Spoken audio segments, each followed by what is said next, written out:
Okay, ladies and gentlemen, welcome back to the part 3 of the YouTube stream here on the Low Fuel Motorsports English stream. Thank you very much, Chris, for the coordination there. Hopefully that's all working. Let me know if we've got any issues, but from what I can tell on my side, we are good to go and we are back to full health on the stream. So I think I'll be able to continue my campaign of cursing this server to crash by accident. I've got a piece of wood right here. I've got a piece of wood right here that I am holding onto very tightly to try and alleviate any curses that I may bring on accident. The rain, ladies and gentlemen, continues to pour down at the moment.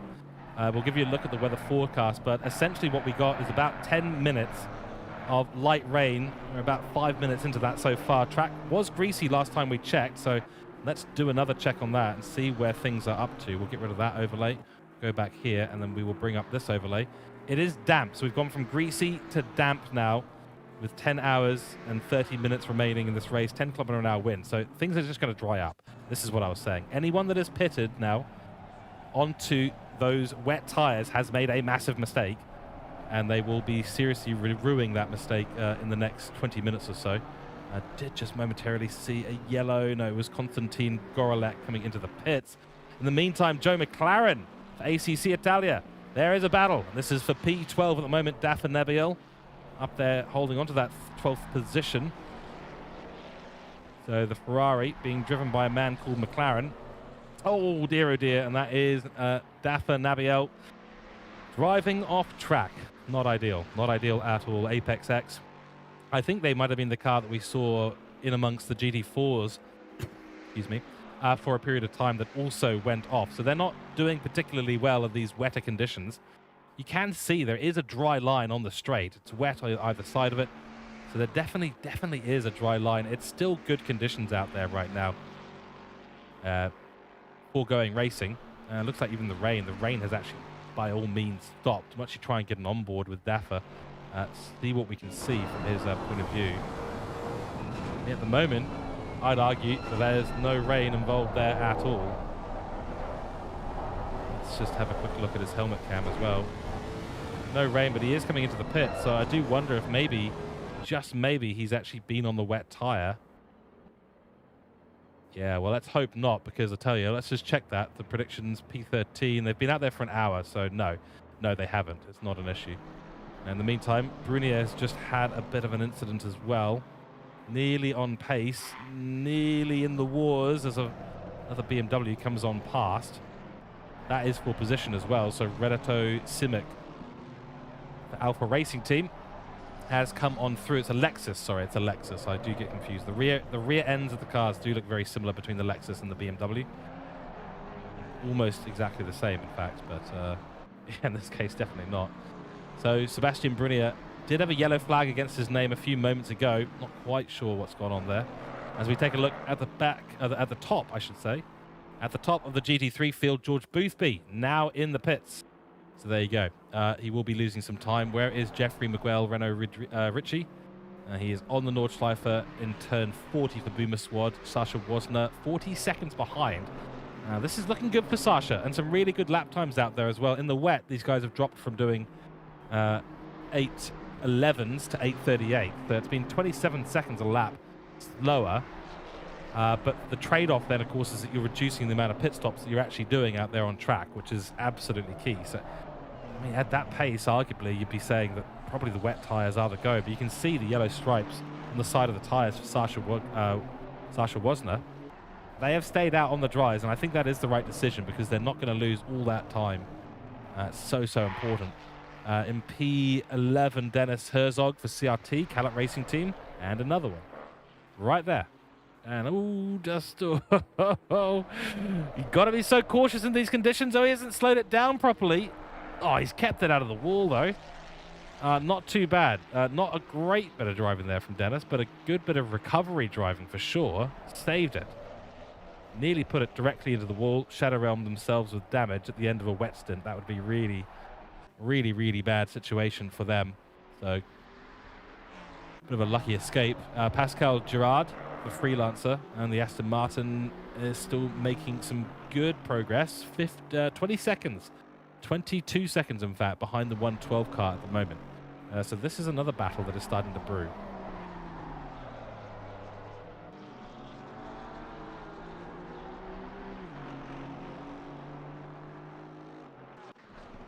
Raphael Hansen. This is P9, the battle for P9. 5 seconds behind last stretch at the moment. Nice little overtake there through the last couple of corners before the main straight. And the 23 goes on past. Be Alien by Nitro Concepts. Quick. 8:48, not too bad. Probably needs to be just a little bit faster at the moment. The gap is starting to grow as we see a change of position. We've just caught the edge of it, and Guido Rifashian has made a little bit of a mistake there and allowed Oliver Martins to get on through. Go the McLaren. Oh yeah, great stuff. You see still a little bit of rain coming down just at the end of just at the beginning of the Nürburgring GP course. So drivers will have to be a little bit cautious at some parts of the track. As I understand it, it's still considered damp out there. Will be damp for probably at least another 10 or 15 minutes when the track may well transition back towards greasy. But by all means, you know, track conditions technically did get slightly worse than I was expecting. I sort of thought we'd be still seeing greasy conditions all the way through, because it was just a brief bit of light rain. As you can see, no rain on the horizon for the next 30 minutes. Track conditions still damp as we see the 256 have a little bit of a problem out there on track, so we'll try and track that down. The 256.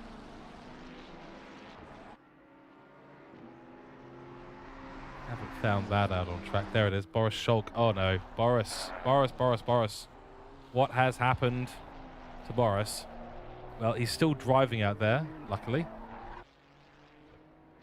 Just wondering if that was maybe this incident or not. We'll try do another replay, ladies and gentlemen. We did see last time it was a little bit glitchy, a little bit laggy, but we'll try another one. Let's see what's happened to the man we're watching right now.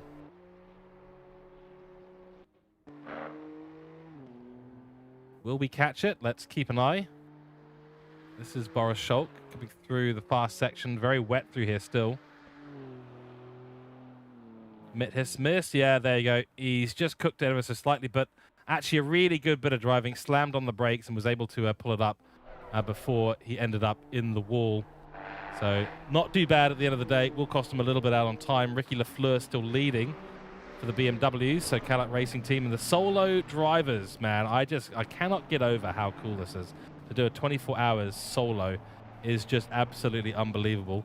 George Boothby, the other one, of course, and as mentioned many times before, he is driving today on behalf of his daughter, trying to raise donations, trying to raise money for his cause and for her cause. So there is a YouTube link that was linked by John. You can also go and check out his Twitch channel, UKOG. I believe we are streaming alongside them today. So go and check out George Boothby, and if you are able to support, I'm sure he'll really, really appreciate that. But even just aside from that, I mean, he's a man on a mission today, wants the donations, wants to make some money for his cause. So he's going to be putting absolutely everything into this today. And it's showing right now, as you can see, 200 seconds is the gap between him and the number 2 car, piloted at the moment by Miguel Renault Ricci. And he's just everything. Every single time you see him make an overtake, it's fast. He's racing like he's got his competitor right behind him on track. He is pushing at every single moment. That last lap was at 9:02. Jeffrey Miguel Renault Ricci was a 9:30, and Sasha Wosler was a 9:03. So he's still half a second faster than anyone else in the top 3 at the moment. Behind him, Lucas Bussac has actually done one of the fastest laps out there. It's an 8:46 in these conditions. So that is very, very quick. But my hat's off to George Boothby and, of course, Lafleur as well. To do 24 hours on the trot, I don't know how much break they're going to need, but for them it's now 2 a.m. in the morning, or probably even earlier. Depends on where they are in, I think George Boothby is in England, so for him it's 2 a.m. Oh, look at how he is right on the edge of grip. He's right on the edge of using every single part of the track. He's a man with a mission. He is possessed right now. The alien DNA has taken over. He's the only man with over 10,000 ELO on the grid today. So it just goes to show. You imagine how much sleep he he'll be having after a 24-hour race like this. I think he'll be going to bed for a couple of days. The gap actually 125 seconds, so the number 2 not actually doing not quite as far behind as I thought. That was just a momentary glitch as they reached the timing lines, of which we have, I think, 12 here at the Nürburgring Nordschleife. Do keep that in mind as well.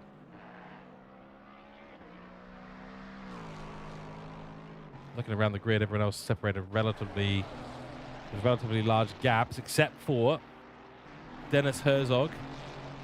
And I believe that it's Stretch now in the pits there. They've changed to Dennis Herzog. Yes, they have.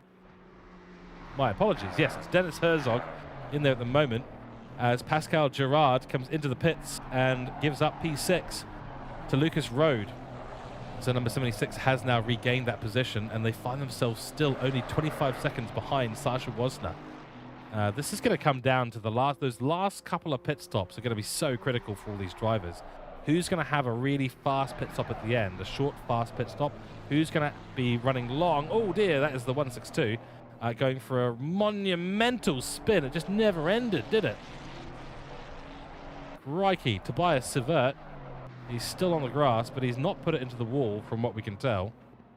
That was an absolutely monumental spin. And we'll try and catch a replay of that. Here we go. Oh. No, we lost it. We lost it. The replays have been glitching, ladies and gentlemen. Unfortunately, not much that we can do with that today. They've just been a problem.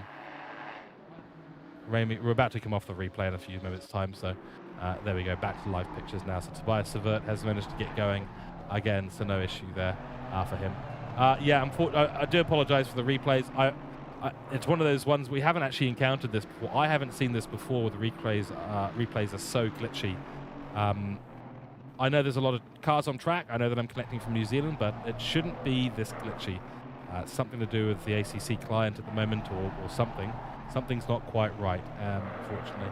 So we do apologize for that, but we will continue regardless. Herzog now only 0.9 of a second behind his competitor ahead. Here's the view from on board the CRT car. You can see right ahead of him, that is Hugh Saylor for number 28. This will be a close battle. Haven't seen any further penalties, so despite there being rain, no further investigations being raised by the stewards at this time.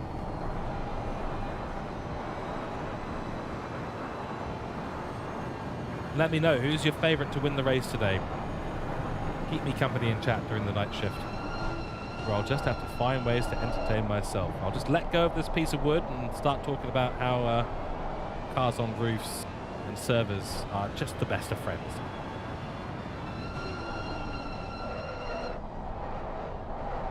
That we will be coming up to a short break in commentary soon. That's a good run through the carousel. Herzog looking right, or look a little bit left. Up the hill, it's usually full pedal through there, but right now the current damp conditions might be greasy actually at this stage, but not able to really go full tilt through any of these corners. Ferrari ahead, just they're looking pretty stable. They can just put it right in the middle of the racing line at the moment. That's exactly what they're doing. Oh, run wide there though, and that's going to be it. Overtake is done. Mistake by Hugh Saylor. And they've actually put it into the wall as well, so they've had a real bar of it, unfortunately. Just drifted a bit too wide. As soon as they put that tyre onto the grass on the left-hand side, really at that point you're not braking, you're not slowing down, you're going to run to the right. And on one of the tightest parts of the course, through turn 42 and 43, nothing you can really do in that situation but try and mitigate the damage you're inevitably going to get. So there will be some damage on the car. They'll have to investigate whether or not it's worth keeping Saylor out for the moment. Simasi Pro-Am team by Barmenia on a really good run of form, actually. And that has just put a little bit of a dampener on the situation at the moment. Into the pits comes Rollins in P17, the number 3 car. Yeah, a lot happening out on track with 70. Actually, we'll do a double check. Have we lost? Hopefully we haven't lost anyone else. Maybe we've gained. We have lost one more. It's now 71 drivers on the track. Fortunately, I'm not sure who else has been lost from the server. We'll keep an eye. Through goes Sailor on GT4 Aston Martin. Close as you like. And another overtake here. Tassi being overtaken by Manisha. 15 car for P27. Guess who's leading the GT4s? It is Christopher Hoffman. Bet no one guessed that one. Doing a great job, he is. 68 seconds clear right now of Marco Pajic. See yet another yellow flag. As this McLaren picked up some major damage to Dakota Esports. They were involved in an incident about 5 or 6 laps ago. Oh dear, oh dear. Oh my goodness. Yeah, he's been meatballed. He has been meatballed. He's been told to get off the track. Let's have a look at the... he is full lock, trying to go straight ahead. He's... Oh dear. He's become a real danger to others on track. Yeah, there's some major damage there. We'll try and figure out what's happened to the 136. Yeah, I'm thinking 136 yellow flag back some distance. We'll try and catch it on the replay here. Let's go to that now. Apologies for the glitchiness. This is the issue that we were talking about not too long ago. Sometimes it sorts itself out. Sometimes it doesn't. Doesn't look like it's doing that right now. I think he's already picked up the damage. Yeah, he's already been meatballed at that point. So very awkward. We're about to go back to live pictures. And Dakota Esports, they are in the pits, and they will be doing a major repair to the car. In the meantime, Marco Pajic second in GT4 class. Every time I see the flashing back light there, I think it's a safety car. For the 437, it is Xavi Wejhapt, I think is how you pronounce that. Someone can please correct me if I'm wrong. I will be wrong. In fact, I know that I'm wrong. Cadillac Racing Team in third position in the GT4s. Ruben Don on the 34 car for the BMWs, the TCX. They are just coming to the pits. Lafleur still... Lafleur? I think it's Lafleur, isn't it? Yeah, still leading. Solo driver. Unbelievable. Forsten Dragon in there for DRT. CRT. Oh, he's tricked me. He's tricked me. It's Cadillac Racing Team, not DRT. He's tricked me there with his name. He's typed that in wrong. They are separated by one position on the keyboard. A little bit unfortunate. And of course, Vincent Seats now in there for the 295. And looking solid at the moment.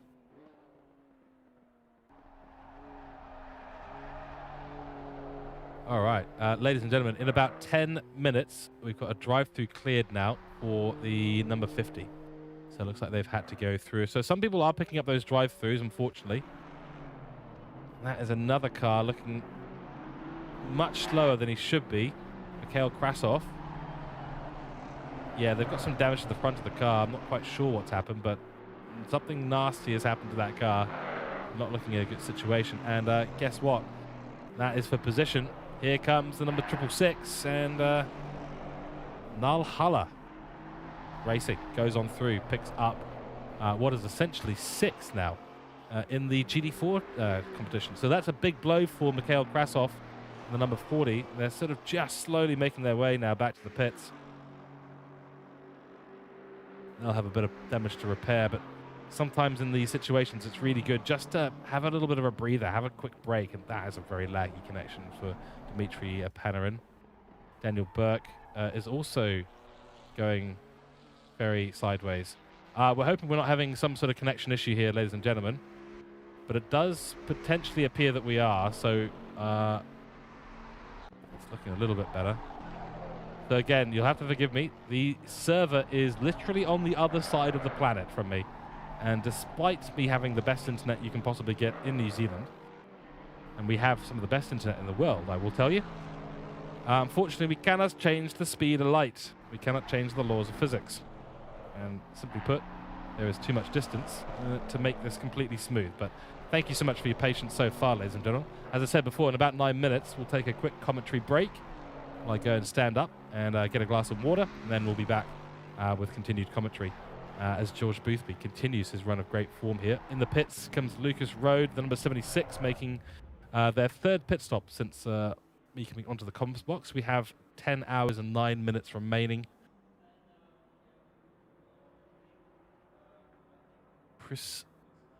Christian Nessimian, I think I recognize his name, but part of the freelancer team in the very blue and white Aston Martin. Just going through the Nürburgring GP course right now, sitting 153 seconds behind number 112, who are doing a really good job at the moment, the number 112. They are only 18 seconds behind Danielle Willems, another name that I recognize. So Lucas Busak absolutely going for it for Dynamc. A lot of traffic to overtake at the moment for them, though. Oh, that's very awkward. And yeah, let's just say the Mercedes didn't really know where to go at that point. But yeah, only 19 seconds the gap, and they are lapping significantly faster than Daniel Willems at the moment, although I believe Daniel Willems has just come out of the pits. Yeah, he's only been on track for 13 minutes, so a couple of slow laps there, essentially one in lap, one out lap, always going to be a bit slow. Whereas Lucas Busak, he's probably about 20 minutes away from doing his next pit stop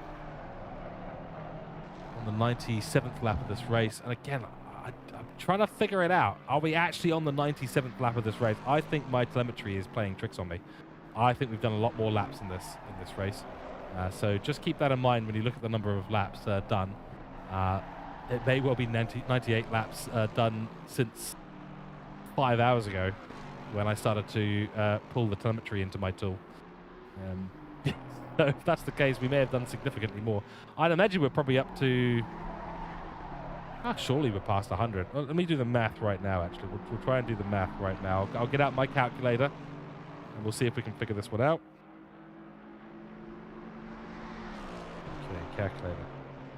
So call it 8 minutes, 11 seconds. So that's 490 seconds, right? Per lap. Right, so 490. And what we're going to do is we're going to take the total race time so far.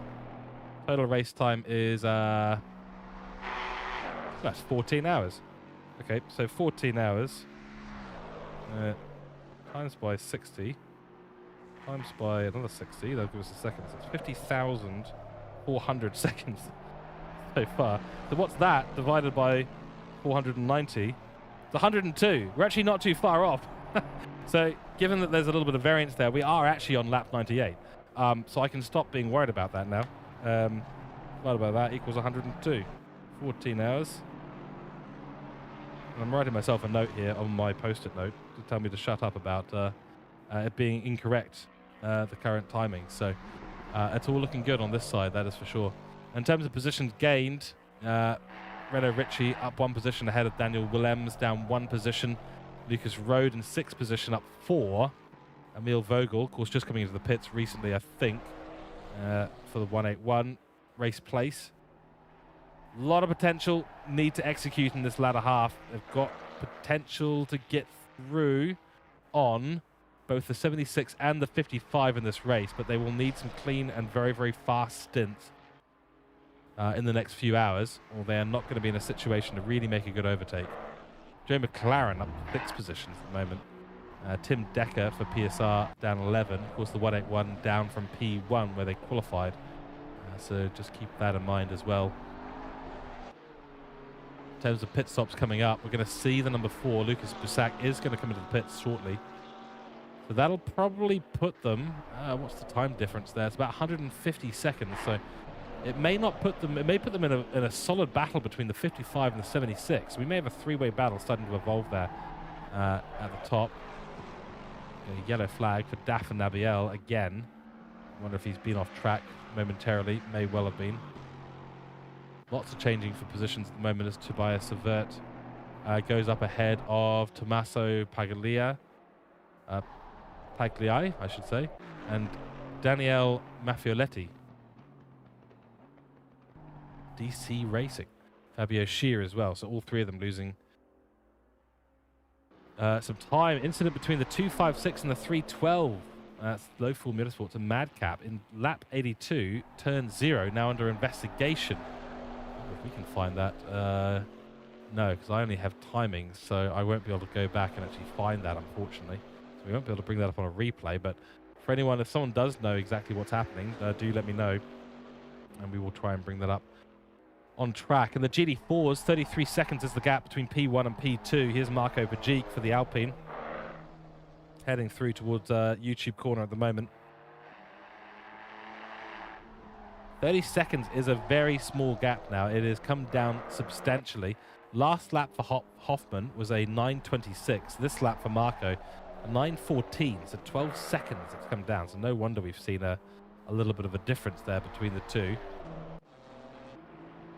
Another battle evolving here. 1.5 seconds between the 31 and Sven Poor 42 car. So these two is going to be in a bit of a battle. Over here we will go on board. Some flashing lights going on there. Not quite sure why, because there's still quite a distance. Mercedes up ahead has got no need to be worried about the flashing of the lights. Probably just a few psychological games. You know how it is. You really, really want to play those psychological games. This is what you do. You just keep on the buzzer, essentially. Mercedes up ahead looking a little bit worse for wear. Sven Poor. Rear end is stepping out somewhat. The track conditions are... Let's have a little look at the track conditions while we're here. We are back to greasy, and the cloud cover is now disappearing. So that is very, very good news for all of those who have decided to stay out and stay on the slicks. I can't imagine anyone switched onto the wet tyres when we did have that. So if they have switched, then they made a mistake and they'd likely have had to pit again. If they didn't, they stayed out. Well, now's the time where the tyres will come back up to temperature and things will start to feel a lot safer out there for them. Oh, a little bit of an overtake there on the BMW. Very close quarters, as you can see. And Gentate bars will be coming on through in a few minutes' time as well. Yes, there we go. We'll actually try and get a heli view from this one as well. Very, very nice. Love this view. Got NVIDIA on there. Very nice. Gonna need a powerful graphics card. You gotta have a powerful graphics card. If you want to do anything at the Nordschleife, powerful graphics card is mandatory.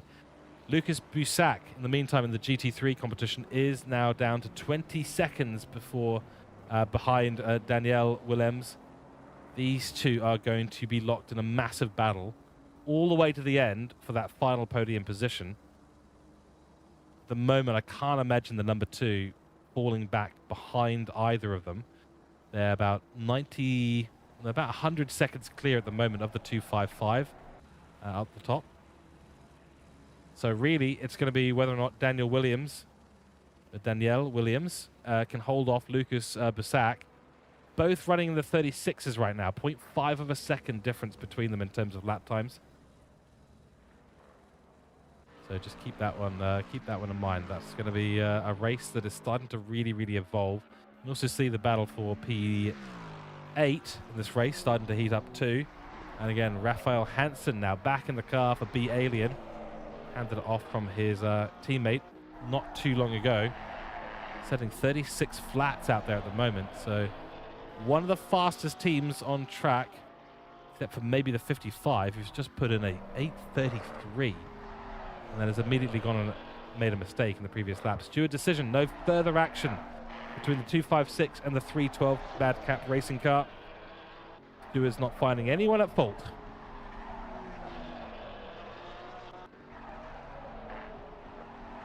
Okay, ladies and gentlemen, that is going to be me for a few moments' time. I'm going to go grab a glass of water and have a short break. I'll probably be back in somewhere between 10 and 15 minutes. I'll be taking these short breaks every hour just to keep the commentary chops in the right place. I'll be putting on autopilot for a little bit of time. And yes, I think this should be good. So we'll do that now. And I will leave you with what's on screen for a few moments, and I'll be back shortly. So thank you so much so far. I'm George Cook, and I'll be back in 5 or 10 minutes' time.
All right, welcome back to the Low Fuel Motorsports 24 Hours of Nordschleife. My name is George Cook. I'm on the night shift today. Really the Battle of Helm's Deep. I mean, we had a little brief bit of rain not too long ago. It certainly shook things up for a while. In the meantime, you've been watching a few things on the autopilot. I did notice as well a couple of crashes that we saw as well. A brief yellow flag for the 181 for a few moments' time, but nothing untoward, nothing major, luckily for them. Real close battle at the moment. Raphael Hansen catching up to the back of Last Stretch. He's only 4 seconds behind the number 181. This is going to get awfully close between these cars. You can see right up ahead, that is the person they're chasing down. Last Stretch, and it was a little bit of an awkward moment there through the fast section, turn 37. Now into the party segment. This is what I call the party segment. This is where I want to be when I go to the real 24 Hours of Nordschleife at some point in my life. Look how close these cars are going to be on track. They're going to have a little bit of traffic to navigate. Through the carousel we go. Great traction from B. Alien in the Porsche. Probably won't be able to get past this GT4, getting flashed. It's a very awkward place to catch. Yep, going to take the inside line through there. That's all right, because the uphill section here, you really bleed off a lot of speed without having to really brake. That's why I love this section. You don't really need to be on the brakes at all. You kind of just let the car slow itself down. For some reason, they consider this the second straight. It's definitely not. It's not straight at all. It goes left and right to Snake. I suppose snakes can be straight. They can be straightened out. But there you go. That is the situation we're looking at the moment. Definitely the battle that we're keeping a very, very close eye on. This is going to be for P8 in the overalls. And P8 in the GT3 class as well. George Boothby still leading, and now on the 99th lap on this race. We're nearly at a milestone, nearly 100 laps at the Nordschleife. Blue flags being waved. And still with the wipers on for the I think that's one of the Fords, I think. Very awkward moment there as a Chevrolet has to get out of the way very quickly. Oh gosh, that's so awkward. Raphael Hansen does manage to navigate that beautifully. That was very, very close, as looks like we've got a... Oh dear, Mika Patush for Race Place has had an awful incident. And yes, we didn't even notice that, but there, the 181 absolutely centered into the barrier and has a massive, massive incident. Let's try and catch it on the replay. Taking a look here again. Apologies for the glitchiness. This is something that's never happened before to me in ACC. For some reason, has started happening today. Hopefully, we'll get a little bit of a cleaner look in a few minutes' time. Oh, dear. Yeah, got all out of shape on the braking, and it's just planted it into the wall. Those are the cars that just came on through a few moments' time ago. They have had an awful crash. That's a major, major shake-up. The 181, of course, one of the fastest cars on the grid. Qualified up there in the top. Top one. I think they were the leader. Yeah, they did win the qualifying. And now limping home at the 10-hour mark as we do finally breach the 100 laps. For that moment, we're going to go to look at George Boothby. 100 laps, ladies and gentlemen. I want you to visualize that. I want you to imagine it. Solo in the car, 100 laps at the Nürburgring Nordschleife in a Lexus, which means that he can take a break on the straights, but he cannot relax at all in the corners. A man with 10,000 ELO driving today to get donations to support his daughter. Absolute maximum respect. UKOG, go check him out on Twitch. I think he's got a donation drive happening over there. Enters the Nordschleife for the 101st time in this race. These two now going at it for P14. Renault Simic up one position. Guido Riffigan lost the position earlier on. 181 car still getting yellow flags out there on track. Has something else happened? No, not at this stage, but the meatball's out saying you cannot be out on track anymore, sir. You need to come in, and that's a disaster for them. The 181 car has gone from being in the contention for top 5 again, now already down to P9. They're going to have to sit in the pits for a couple of minutes to repair all that damage. It's gonna drop them right down. They're going to be in P12 by the time they come out. Any chance for Guido Riffagen to come back at the Alpha Racing team now gone as he dives into the pit as well. And there is the state of the 181 car. Oh my goodness. Yeah, they got all out of shape. It was YouTube corner of all places, so prepare for that to be clipped and put onto YouTube. That will absolutely be happening. Yeah, into YouTube corner, caught up with a couple of cars and tried to brake, but braked a bit too late. And instead of running into the back of the two cars, very respectfully, he put himself onto the curb. Once he was on the curb, though, it was all over. And he set himself into the opposite side of the track, into the barrier. Really unfortunate for the 181, and things are just going from bad to worse for them. I'll keep an eye on the total pit time that they end up doing, but they're going to be sitting there in the pit probably for the next minute and a half as they continue to lose positions. I think Herzog's coming down the back straight now. Yeah, so one of the Calat Racing team cars. They'll make their way through in short order. In the meantime, this gap doesn't seem to be going anywhere. They're doing exactly the same times, 8:29s. I keep imagining that this gap is suddenly going to disappear, but last stretch, now in P7, has done... Oh, I'm hearing screeching of the tires, but I'm really not sure what that was. It might have just been a car on track, but both of them have done an 8:29.6 and 8:29.3 first stretch. So really even Stevens between the Porsche and the 312 Bentley. The 312 Bentley looking strong at the moment. Close on track. Zhao Ray is catching up, navigating some traffic. Oh my goodness. Very, very close. 8 seconds he's got to Dominique Poudebach, the 311 car. That's the Riche Colban Racing. Riche Colban? Someone please help me in chat with these pronunciations. Oh, please help. I think, who was that that's been let through? Another car has been let through. Just trying to catch the number of the car, the golden Ferrari. Might catch a glimpse of it here. No, we won't, but either way, Valkyrie Racing not wanting to fight a battle that they're really not in, which I think is very sensible. The 111 only 4 seconds away from the car ahead. Nils Rademacher. As we see, another incident is now under investigation between the 256 and the number 2 car. Does seem that low fuel motorsport car is coming up on our race control boards more often than other cars. That is caused, I think, try and find their car now. Dominic Clear now in the car. If I go and check my spotter's guide. Yeah, so that's Boris Scholk, Matthias Franz, Dominic Clark, Jonathan No, and Dieter Bletten, all driving the BMW M2 for low fuel motorsports today.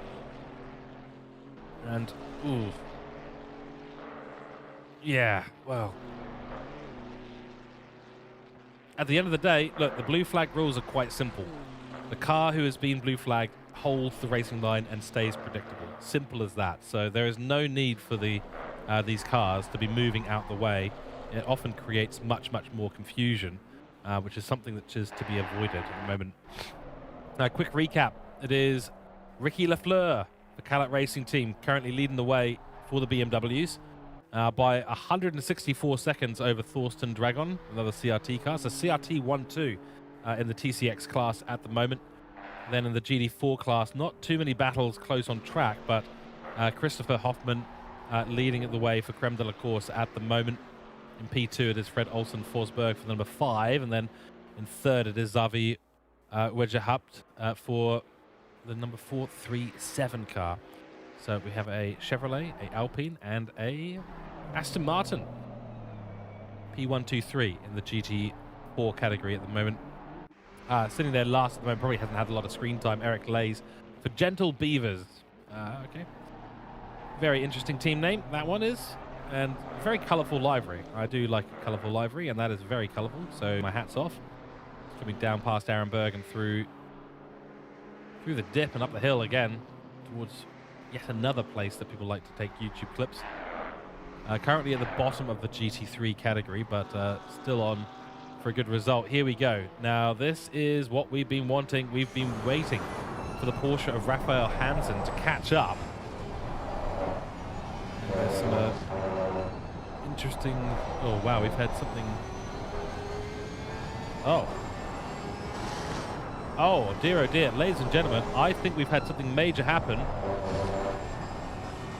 I cannot see George Boothby. There he is, he's back. Okay, so we're having some latency issues on the server. We are having some major latency issues on the server right now.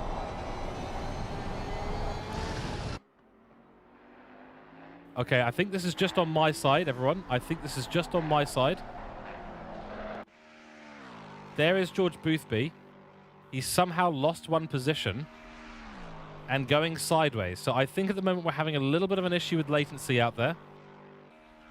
He's also been meatball flagged for whatever reason. So you just have to bear with me, everyone. This is not... Yeah, he's not coming to the pits. I don't think there's an issue for him. Something has happened to the server, and I'm not sure what it is. Just going to try and get a count of how many drivers we still have out there. 71 cars. We haven't lost any cars out on track. Ah, thanks for confirming, Gazalina. It is only me. Yeah, that's what I think, because the connection has been a little bit here and there between New Zealand and the server's location. But if it's smooth for you in the server, then we're all good. And I'm not worried. Looks like we are returning to some normality here. So we will just... That's happened a couple of times so far in the stream. My apologies.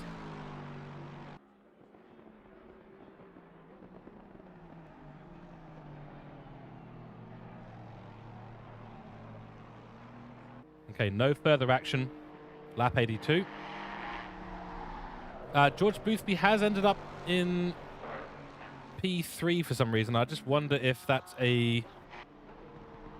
Nope, there we go. It's already starting to switch itself around. As I think, as soon as I get to a timing line here, ladies and gentlemen, I think the grid will return to normal. Because it's saying that the 951... It's saying that Dafa Nabiel is currently in P1. He is not in P1. Yeah, exactly. George Boothby is P1. It's just my timing sheet is and telemetry timing data has decided to be a little bit funky right now. We do see an incident coming between the 711 Cryonics and the 181 race place. So that is the incident where the 181 did end up spinning into the wall after trying to avoid a collision with the two cars ahead that were blue flagged. So yeah, do not fear, ladies and gentlemen. Dafa Nabiel is not in P1 in this race. I can guarantee you that once he gets onto the Nordschleife, I think we'll see that all reset. And we will see that it is the number 800. It is George Boothby in P1. Thank you, Gazalina, for confirming that. That is really appreciated on this side. And yeah, that is not a meatball flag for George Boothby either. So keep that in mind. We'll go back to this battle in a few moments' time. At the moment, I want to keep an eye on Raphael Hansen versus the number 312. There we go. George Boothby back up into P1, 13th for Dafa Nabiel. That's how you got to do it. You know, you just gotta wait for the server to glitch, ladies and gentlemen, or be on a really distant connection. And if you can do that, you can take a screenshot at that moment and then say, "Look, I won the race."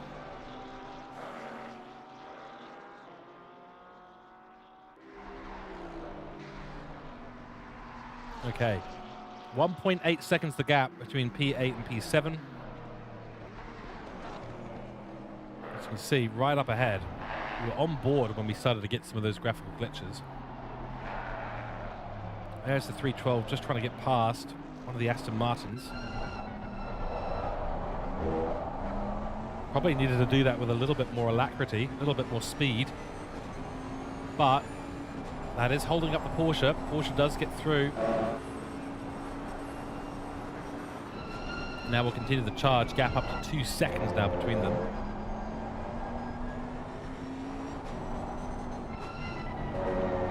Track conditions returning to a much more stable point, which is good for everyone.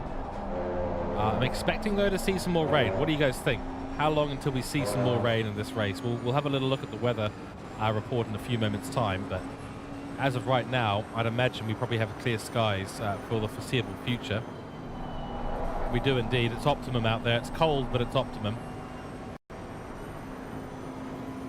and really no progress. They're so even on lap times. Lasse's Stretch just didn't get the overtakes on the blue flags that he really needed to do. That's what you're saying. Rain will be in 13 minutes. That's your prediction, Gasolina. Okay, interesting. Well, that's not what our information is telling us here. We take a quick look. By all accounts, there will be no rain for the next 30 minutes. However, given the nature of some of the glitches we've had tonight with the NZ connection, you may be right. So if you're getting some other information there, then let's see. Oh, great bit of spark spat out by the back of Stredge's car.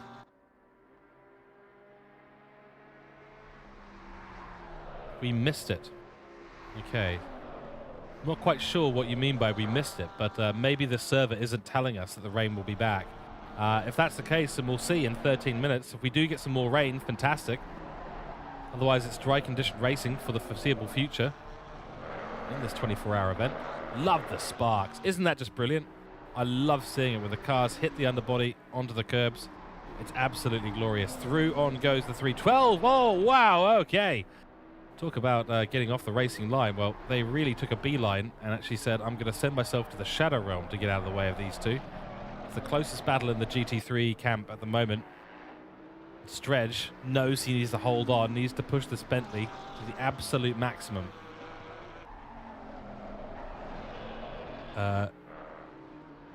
Green glow around that area. Must be the off-circuit lights. Yeah, that's interesting.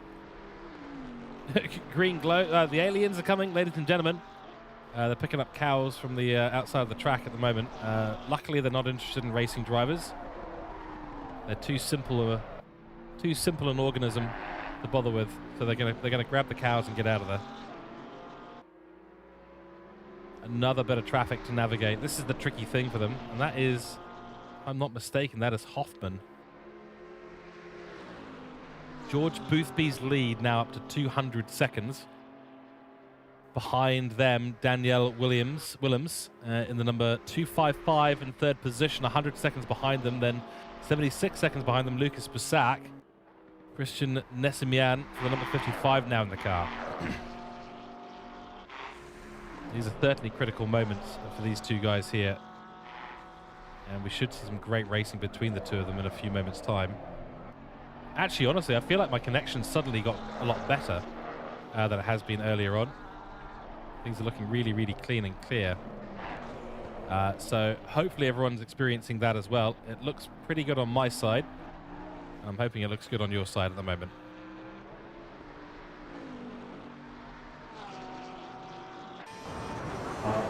Here's what it looks on board with Raphael Hansen. B-Alien, I wonder if that's why we saw the green glow. Porsche is green, of course, and just a little bit of a riding of the inside curb there.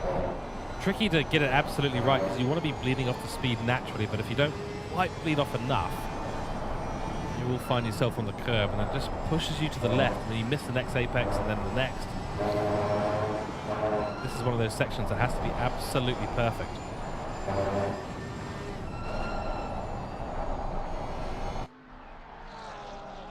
But so far, Raphael Hansen has done a really good job. Race control telling us an incident between car 256 and the car 222, and lap 84, turn 60 is now under investigation. So we've got these investigations coming from a long, long distance away. Joe Ray looking to make the overtake on the 899 as they're really close on track now. The brightness of the brake lights, they come through the chicane. Good bit of traction for the Ferrari. It'll have the advantage in these lower to medium speed corners. BMW ahead is going to struggle with a bit of understeer at the moment, and you can see that as they head down the hill. Oh, big lunge. See how much pressure the suspension is on. Zhao Ray just looking completely solid at this stage. BMW, though, is going to start to really stretch its legs. Slipstream as we head into back section now. Nice apex hit there by the BMW, but it's not going to be enough. Check my weather forecast now. We'll keep an eye on this battle as I get ready to do so.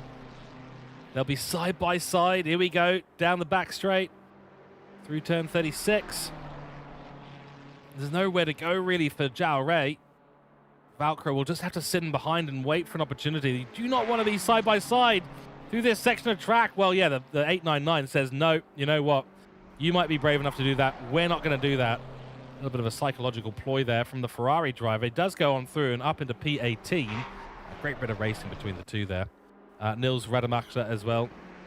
As we will now, we're getting told, we can now check our weather report. There you go. Thank you again, Gasolina. Very, very nice. Keep it up. You can be our unofficial weather information and non-latency connection testing person today. Really appreciate the help on that. Of course, it is 9 hours, 30 minutes to go. It is 3:33 a.m. on track. About 3:53 a.m. Or about 2:53 a.m. over there in Europe. Currently 13 degrees Celsius optimum, but as Gasolina has said, it is going to be raining in about 13 minutes in this race. So we look forward to that a lot because I do like the rain, but it's going to be short rain again. So I think I go back to my original point of you don't want to be changing tires. Like, do not change tires. It is not going to be worth it. Even if you're at the end of the stint, you're going to be out there for probably only 20 minutes. And you'll be straight back in. So, not enough rain to really consider a full wet stint for any of these drivers at the moment. Michael Burke also going to be making his way up shortly. He's just 1 second away from the car ahead, number 69. Nice. Finn Bachel. Pit speed racing, so it's going to be Ferrari versus Porsche. In no time at all, they'll be right together on track. Christopher Hoffman has made a mistake, and it's not a small one. Where is he on track? He's done it at the chicane. He's absolutely binned it at the chicane. We're going to get a replay of this right now. Okay, apologies again for the glitchiness. Let's see what's happened to our GT4 leader. Please be smooth. Please be smooth. Oh, he's clipped the car. Yeah, he's ridden the curb way too much. He's sent it into a spin on the racing line. Oh, that's a close one. He has gotten it going, though, so he is okay. He is okay.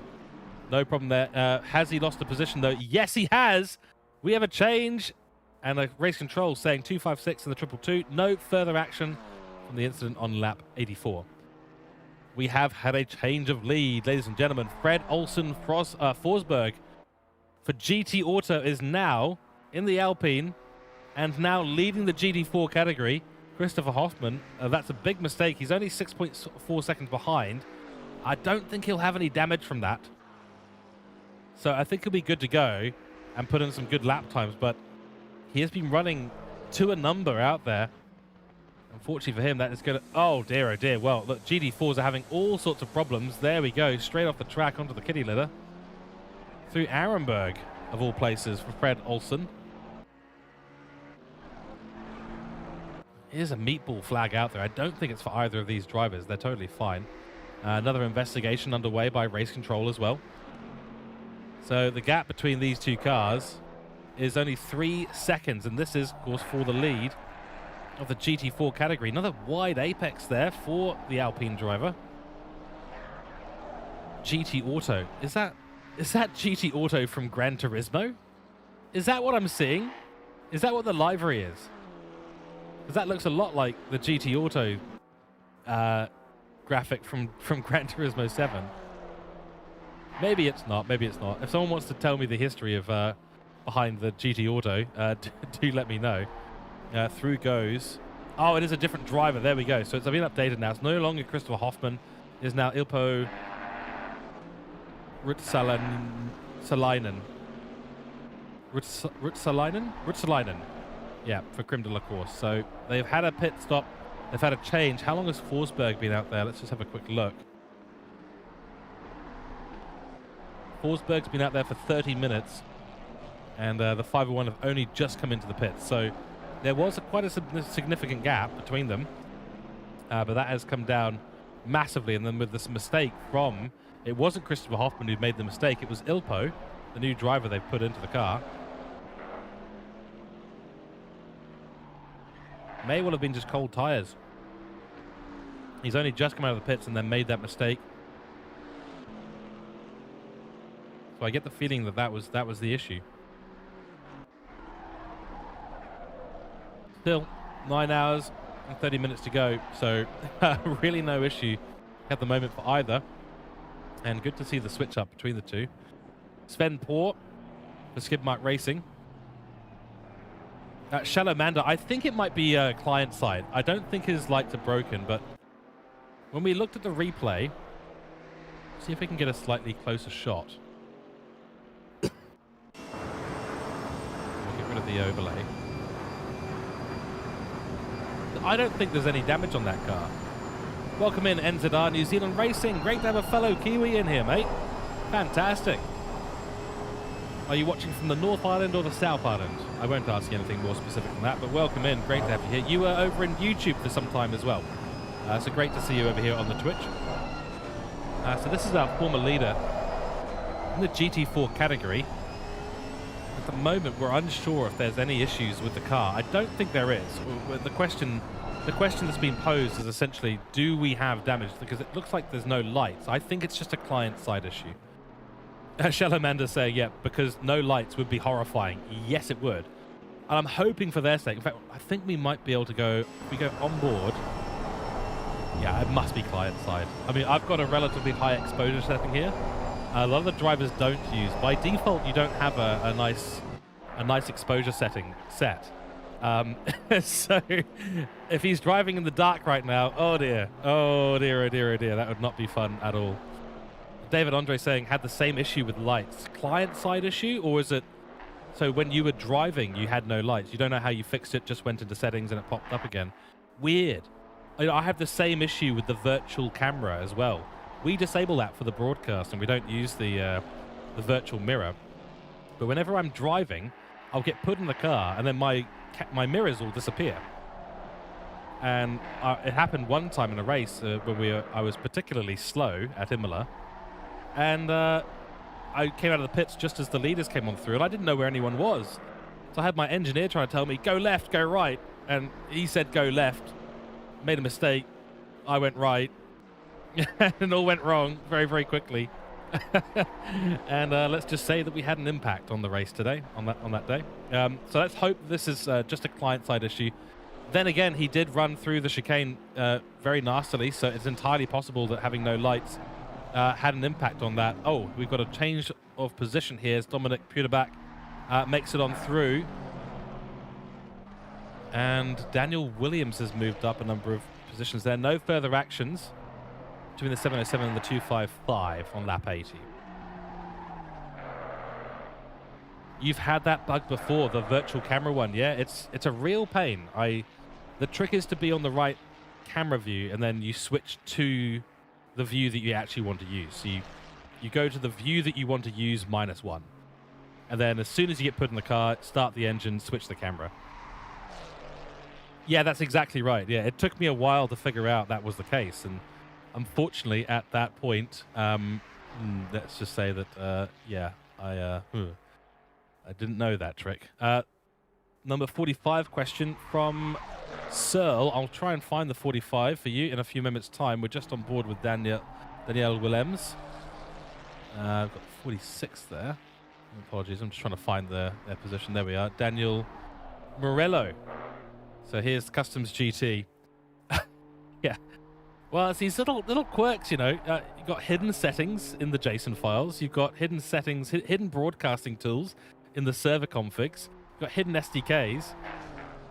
Shallowmander saying it's like a rite of ACC endurance racing passion. Yeah, it is. It's that. Oh, Daniel Morello. Oh dear.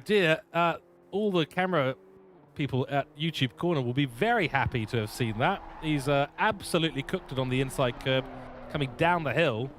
That's absolutely sent the car laterally, directly over the gravel and the grass. Actually, that wasn't even YouTube Corner. That's YouTube Corner right there, but That was a moment. He's obviously picked up some damage as well. We won't be able to see it. He's picked up so much damage that his window wipers have gone on because the rain is here. Gasolina was absolutely right. We've waited our 13 minutes. The rain is back. It's going to be a short shower for about 10 minutes. Short shower for 10 minutes. Yeah, you meant passage, and I also thought passage, but couldn't find the word. So passion it is, you know? Passion it is. Mr. Morello will understand your tiredness. I understand your tiredness. Well, I think we all do, to be honest. Morello's in all sorts of trouble right now. He's got cars everywhere. The rain's coming down. He's blue flagged.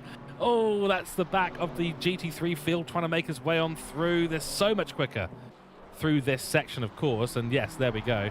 But a damaged car with slicks in conditions that are likely now greasy. They were optimum a few minutes ago. Now they are greasy. So I think, yeah, there's a lot of different rites of passage, or passion, we should say. Rites of passion. You've got to go through the rites of passage to earn the passion, but then you've got to go through a rites of passion. There's like 2 stages to learning endurance racing in ACC. And a lot of it comes down to, you know, hidden settings and JSON files and menu settings that don't quite do what you think that they do, and then small hidden bugs that you don't anticipate as well. And it's just, yeah, it's a whole thing. It's a whole thing. You know, they say that iRacing's quite a complicated thing to get involved in with all the different menus and stuff, but I think ACC hides its features better than iRacing. Just gonna say. Shalomanda, let us know. You were in this car not too long ago. And NZR, New Zealand Racing, are you in the car today? Are you doing any of these later stints? You're just here having a good time, watching some great driving. We will just quickly check our spotters guide here. 45. Got Enrique Polonio, James Fernandez, Javi Martinez, and of course Daniel Murillo out on track at the moment. David Andre saying, just woke up. For your next 4 stints, you're ready. Excellent, man. Excellent. David Andre, which car are you driving for today? Let us know, and we'll give you an update on where they are, just in case you don't know where your team's at. Although I don't even really know how people go to sleep. Every time I've done a 24-hour race, I have not been able to sleep at all. You're just happy viewer, Shalomanda. Been watching George on and off since the start. Great.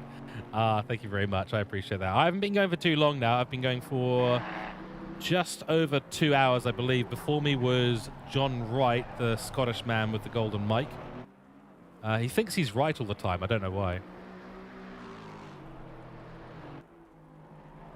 David Andre, yeah, so Gasolina saying, man, can't wait to sleep. What time is it there for you? It must be 2 or 3 a.m. there now. 3 a.m. by my clock if it's in Europe. George, which George? Yeah, which George? Oh, that'll be George Boothby.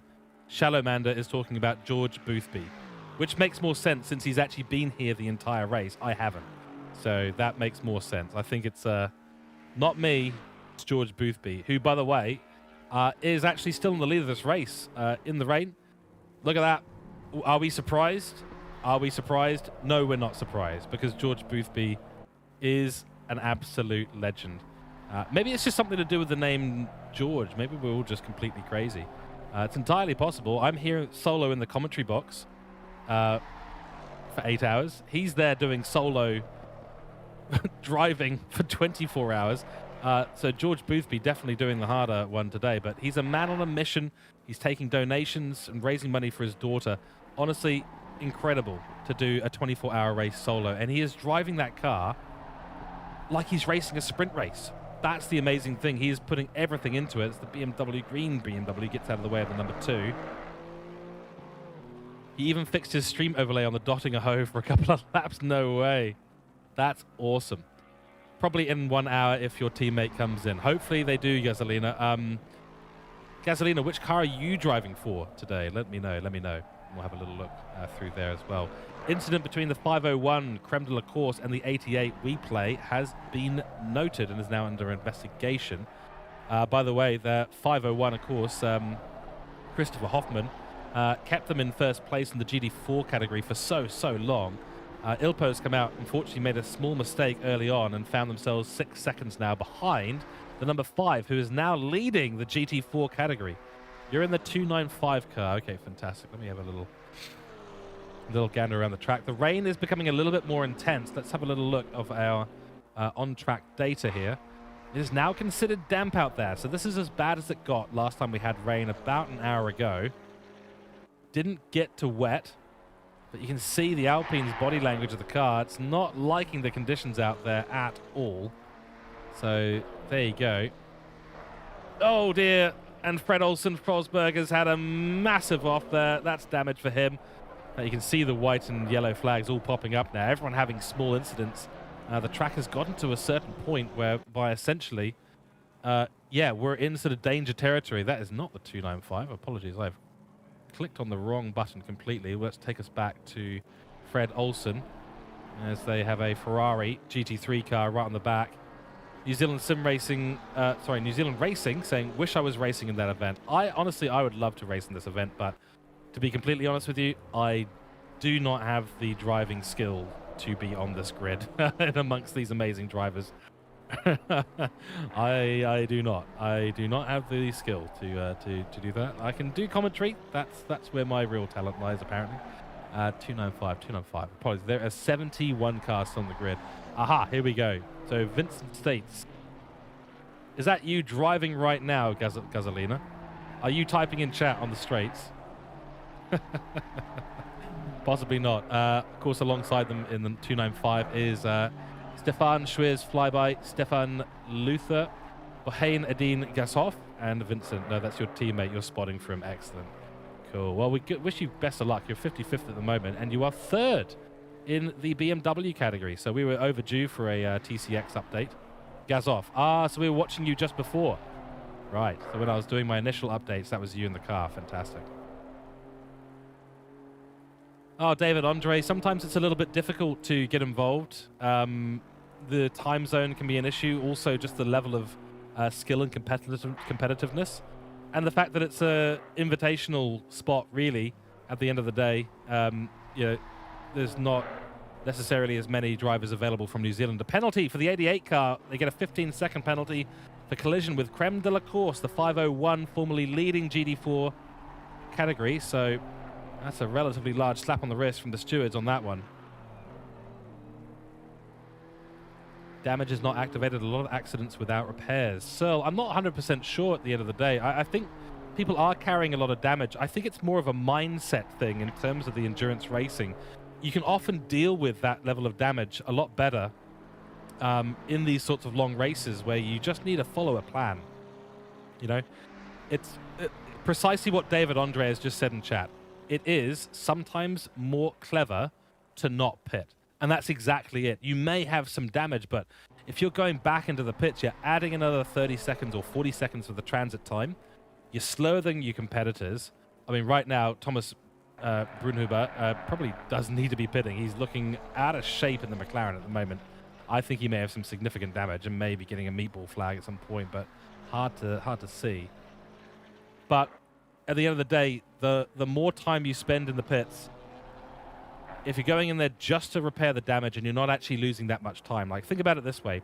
If you did 40 laps of the Nürburgring, which is not possible on one tank of fuel, but let's theoretically say you do, oh, that is a Mercedes off the course and does rejoin run in front of Racehouse.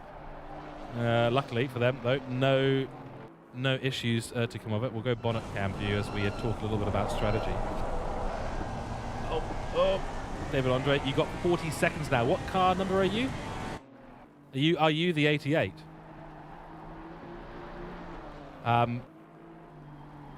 Yeah, so the way that I see it is if you could do 40 laps out there with damage and you were only losing 2 seconds a lap, as an example, right? You know, you end up in a situation where it would be worth pitting. If you're doing 40 laps, you're losing a second a lap, you're losing 40 seconds. Not worth pitting. Not worth pitting at that point. So there is a strategy to that, and often I find myself in endurance settings, I find myself saying, you know what, we can deal with this damage, let's keep on going, let's stick to the strategy plan, let's stick to our pit stop plan. It makes more sense to stay out, even though we've got the damage. So I think that's what we're seeing a lot of cars do out there at the moment. Shalamander saying, good luck, have fun. If you're off for a rest, have a good rest, mate. And thank you again for tuning in. Really appreciate that. Gulia Jothan is coming into the pits. Let's take a little look around the field. Michael Burke is in a bit of a battle for P22 right now. ACC Equip Racing.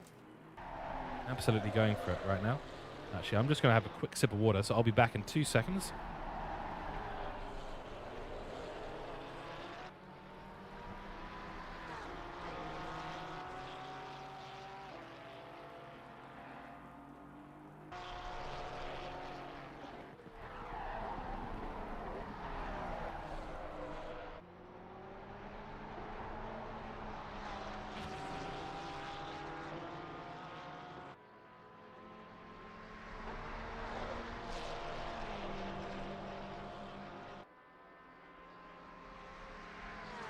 All right, we are back.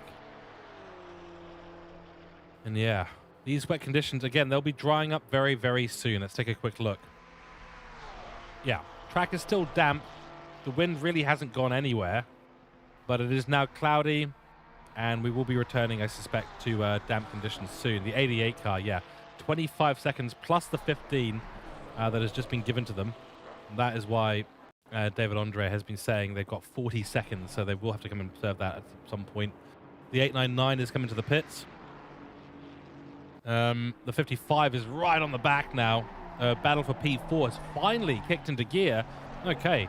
I thought this was going to take a little bit longer, in fact, to start to happen, but Christian Nesmian for Freelancer in the Aston Martin has made some really good pace.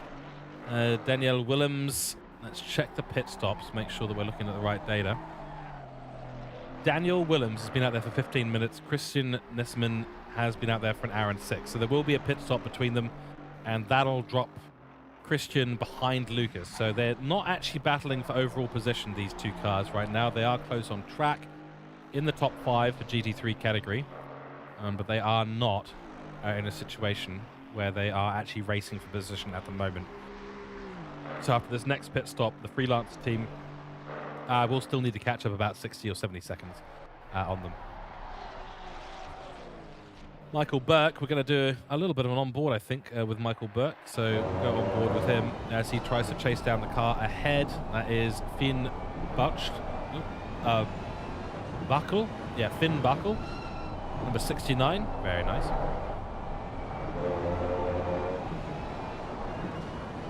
Still got the window wipers on, and there is a meatball flag being waved. I don't know if it's for the car we're on board with or the 69 car ahead. Either way, their lap times are nearly identical. Michael Burke had a little bit of a slower lap. Might indicate that Finn has actually just made it on past recently. Down the hill we go. You can see how treacherous this is with the wet conditions. And we'll hide the overlay for just a moment's time so we can get a really good, clean look at this. Tricky braking zone. Especially in the wet, you need to take that early apex. When you're in the dry, you're late apexing that, so you can just see how different the track really is to deal with in these slightly damp conditions. And they are only slightly damp. We only had about 7 or 8 minutes worth of proper rain, and it was only light proper rain. Just, it's a little bit scary sometimes through some of these corners. You just don't know when you're really going to have full grip, and especially up the hill and around towards the Dockinga Straight. It does just get a little bit terrifying, but the gap is evolving between the two, so unlikely there'll be an overtake there anytime soon. But, you know, the Ferrari, as long as it can get the lap times down, the 37 they just did beforehand, not a great time. The number 55 has come into the pits from 5th position. That'll elevate Lucas Rod back up into the P5 position ahead of them. I expect to see that change on your timing sheets in a few moments' time. Looks like, has there been a pit stop? Has Fred come into the pits? Let's check.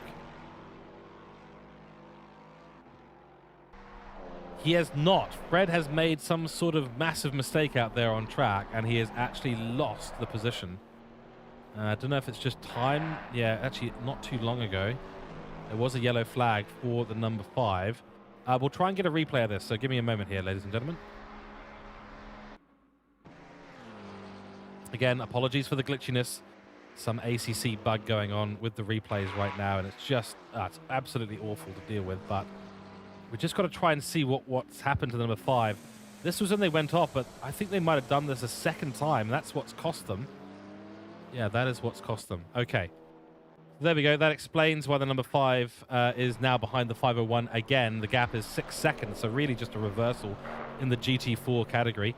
And Hoffman's team, creme de la course, with Ruotsalainen, Ilpo. We'll just call him Ilpo. Ilpo at the helm now for the Chevrolet. They're on lap 95. Leader is on lap 104 at the moment. There's a few little battles starting to evolve in the GD4 categories. The 162 trying to catch up to number 31, who's right there with Sven Poor. So Sven Poor, actually, we saw not too long ago driving off the track and rejoining. It was very close to having a big moment through that section. Thomas Brunner is in the pits. So let's talk a little bit about the TCX class.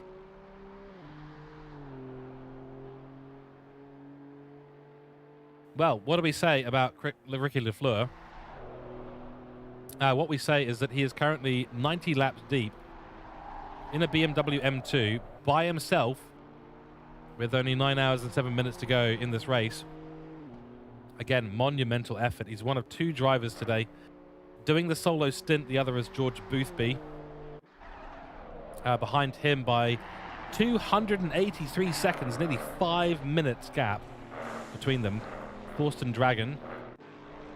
Then in 3rd position, Flyby Esports, Vincent Sates in the car at the moment, and we've been chatting to a couple of his teammates in chat recently. Oh my goodness. That GD3 car was not wanting to slow down, let's just put it that way. Fortunately, Vincent Sates has got the wherewithal to avoid the action, even though he was really had the right to the racing line through there, but probably did the right thing and just moved out the way. Thomas Brunhuber is now out of the pits. He's last in the GD4 category at the moment. Linus Scherer for G-Work Esports in the number 9. Currently in 4th position, followed by 362 Slow Car Club. Well, he's in a BMW, so it makes sense. Then Chris Macron. Macron or Macron? It's not Macron. Macron, I think. Must be. Sven Poor, actually, in the LFM German channel. I won't be able to translate that. Willis du Malkers Wenzum Redden Haben XD. Okay. No, I'm not even gonna attempt to try and translate that. Daniel Murillo in the 45, who was having a real fun time on screen for a while for Customs GT. He is currently sitting 6th in category, 7th in category, sorry, 8th in category, sorry. That is Sasha Burst in 9th and Jasmine in P10 at the moment. The rest of the field does look like this. We'll give everyone a little bit of airtime. Get their livery shown off. LFM. Dominic Klar in the car now. And then it's Maciej Wisak for the Racing Shelter. Then Paul Solinsky, Streiter Motorsport.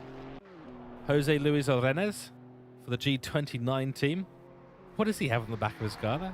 That's very funny. Evgeny Korobokov for Vixen Velocity in 67th. Then Simon Salzeder for PWA Esports. Maximilian Onsorg for OSGITZ Racing. It's a long acronym. Frank Schroeder. Not doing Schrodinger's car at the moment, which is good. Malbezier Racing.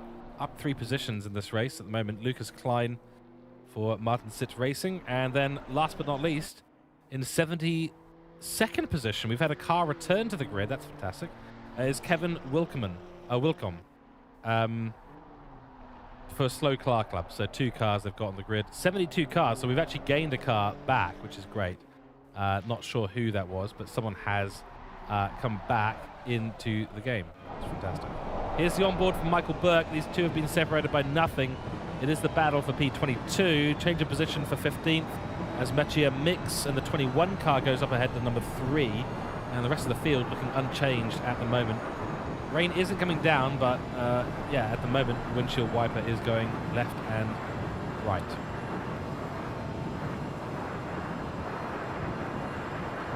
All right, ladies and gentlemen, we're going to leave you on this battle for a moment. I'm going to go grab another glass of water, and I'll be back in a couple of minutes' time.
All right, welcome back, ladies and gentlemen. I have got my glass of water, and we are good to go to continue.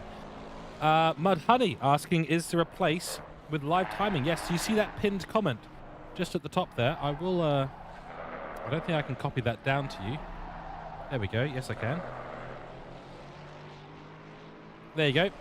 That is the place where the live timing is at. But yeah, it is in the pinned comments, so anyone who does want to get to the live timing, it is being pinned there by Galdeer94. So do keep an eye on that. We are getting to the point of the day. It is now 4 a.m., so we are getting a mix. We're not dead of night anymore.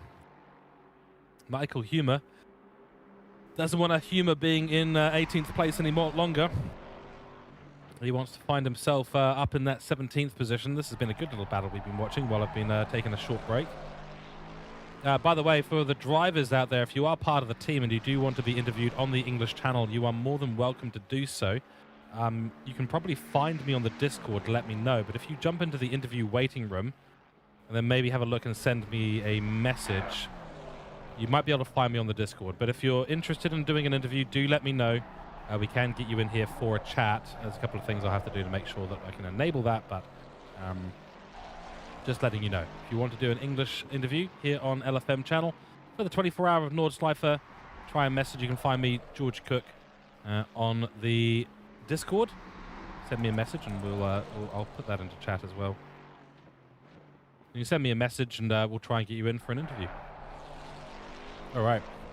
The battle continues, and it's actually Kevin Rowlands, so there was no humour in that whatsoever. He just wants to get past the number 17, and the number 77 in 17th place, I should say. This is the view from his rear wing.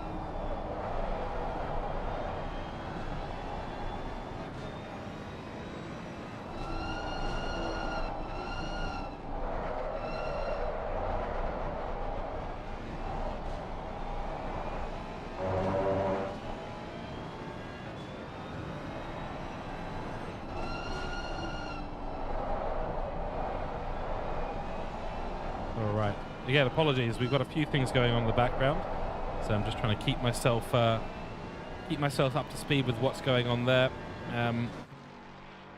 This battle doesn't look like it's going to go anywhere anytime soon. Ahead of them, Mattia Mext for the 21 is also catching up to Hilbert Borger. So keep that in mind. They're navigating a little bit of backed blue flag traffic. Nothing they can really do into the carousel.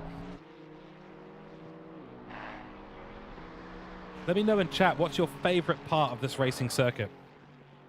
Pretty close on track from the number 21. These guys are separated by absolutely nothing, as is Roland. So we've got two very, very close battles happening right now. We'll focus on this one. It is for 14th position in this race. Let me know what the favorite part of the Nordschleife is, ladies and gentlemen. My favorite part is I have to find the exact corner numbers here, the corner names, but I know exactly where it is. Through Arenberg, you go up, you go round. My favorite part is, yeah, the section from Stijlstrecht through Whippman, through Bunneken to Ice Curve, and then Plansgarten. That is my favorite section. I love that. Just after the Caracola Carousel. That is where I like to exist on this track, for sure. Very close, nearly a move there from Mex, but just following on at the moment. Don't want to do any risky things. Your favorite part is the straight? No, come on. No, you don't. No, we don't go to the Nürburgring Nordschleife to drive in a straight line, Gasolina. Unbelievable. Yeah, Manani saying, my favorite section is any part I don't bin it in. Yeah, well, you know what? I can get behind that, actually. I can get behind that. I'm not going to get behind the docking and hoe, though. That is not a valid answer for the favorite part. That said, actually, no. Now that I think about it, actually, you know what? The donning and hoe is actually a pretty good part of the track. You know, you can have a drink, you can have a puff on the vape if you do that. You can sort of take the gloves off. You can sort of just let the wheel just do what it's. You just have a stretch, stand up in your sim rig with the AMG GT2. It doesn't last that long with the GT2. Fair enough, though. It's so quick. What's the top speed on that thing down the Dockinger Straight? That'd be over 300, surely, right? Here's a chance for the 21. Not much that number 8's going to be able to do about this one because it's a Lexus. And there we go. 300 kilometers per hour. Guzelina, yeah, for the GT2 car. Oh, man. It's so fast. I love it. I wonder how fast this Lexus has been going. Might try bring that up. I'll tell you what I'll do is I might put a speed trap in, actually. Let me try do that now. Dunning is straight. What we want to do is we want grade 3. Yep, so speed trap is now up, and if I go to my settings, I should be able to do... No. I'll see if I can find the place that I grab the actual speed trap from. Is it speed? Yeah, kilometers an hour.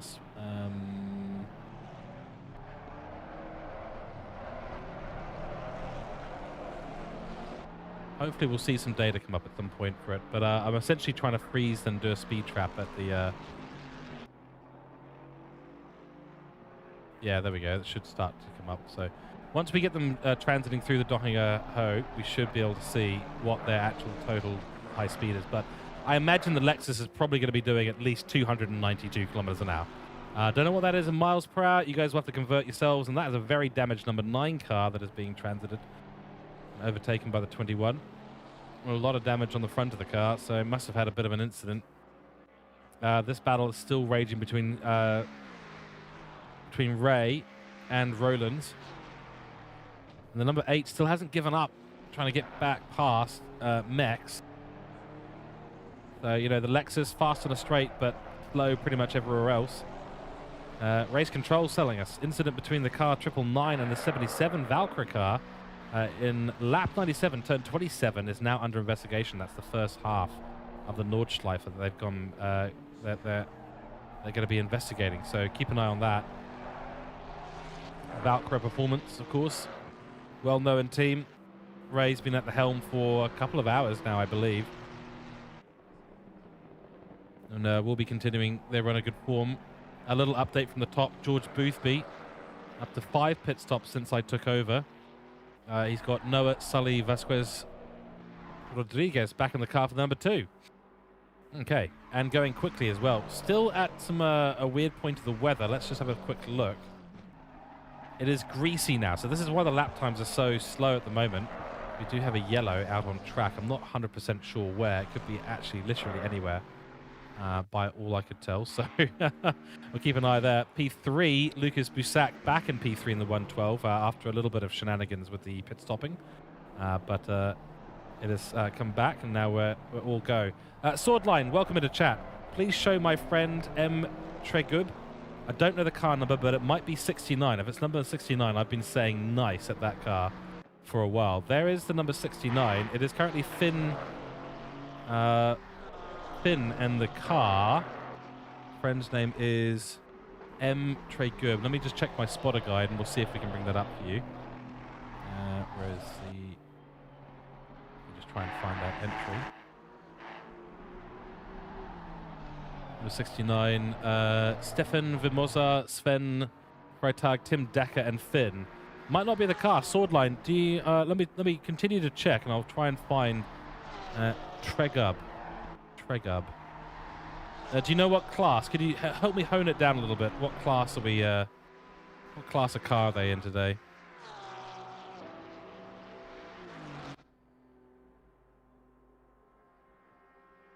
The problem is there's a lot of data on my screen right now, so it is very difficult for me to find one driver out of, if I had to take a guess, about 180 names. So Swordline, if you can help me figure that one out, then yes, we can absolutely put your friend up on screen. I had a little bit of screen time for him. For the moment, though, we will continue looking around the grid and getting some updates. 84 seconds now. Daniel Doa back in the 437. And the number 5 has dropped all the way to 7th, actually. Yeah, 7th, unfortunately. No, they're back to 4th. 3rd, sorry. So the number 5 is back into... they've still got damage. Did they not repair that damage? I don't think they repaired that damage. Or they've picked up more. Yeah. Not ideal at all for them. Not ideal. They were at one point leading because of the mistakes that were being made by the 501, but 501 has made fewer mistakes now in the last hour or so.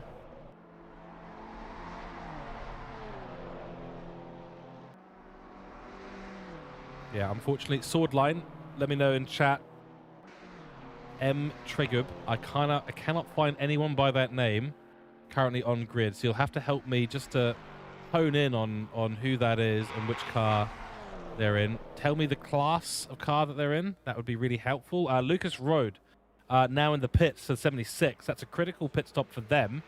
Not sure if they're going to be switching driver or not, but if they do, then that'll be his stint over for at least the next few hours. A lot of drivers at this point will be switching over in the next 50 minutes as we barrel towards only 8 hours remaining. I'll be bringing you coverage all the way up until the 3-hour mark or so. So that's just a little heads up there. He's in the TCX BMW. Okay, well, let's have another look as we watch the battle now between the number 42 and the number 31 in the GT3 category. Go on board with Ludger Schindler while we try and find this elusive person called... what's the name? It is Trigger. I found him, Miroslav Trigger. Okay, yeah. Once this battle is done, which it may well be, given that there's a BMW injecting itself into the fracas, so to speak.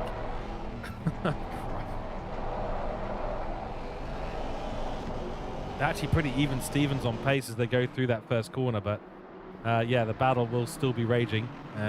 Into the pits comes the 570, pretty much at the bottom of the GD4 class, but still going strong.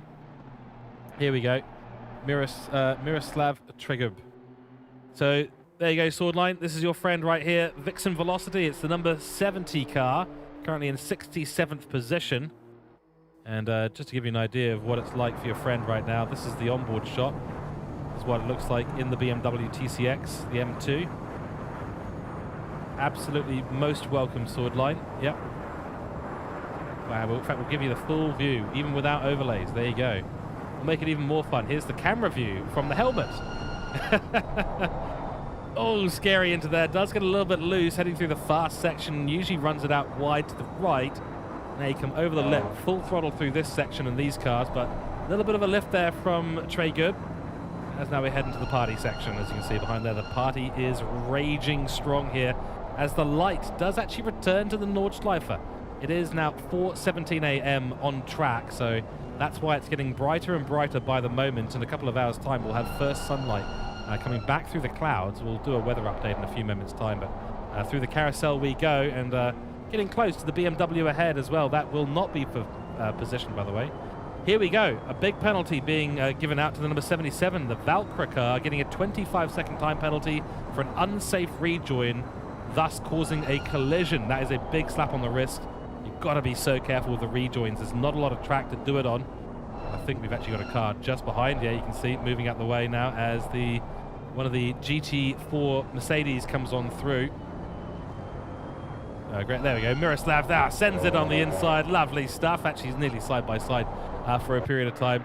There we go. Swordline, I hope that's made you happy there. Feel free to come back and always request some more action from your friends. And likewise, everyone, if you're out there and you want me to go and check on a particular car, just let me know in chat and I'll go and do that for you. Okay, we're all in here for a long time. Okay, so we're gonna have some plenty of moments where we can jump on board with cars that you want updates for. You just have to let me know and we'll get that done for you. Currently looking at P40, it's the number 44, Matt Evans for Cosworth Racing. One of about 5 or 6, I think, Chevrolets out on the track. This one always gets me confused. It makes me think that it's actually a Ford. It's not. It is a Chevrolet, and of course American manufacturers, so arguably they are relatively close to being the same. That car ahead is the Maserati, which is my absolute favorite GT4 car. From a looks perspective, probably wouldn't want to drive it, but I think the Maserati looks absolutely brilliant.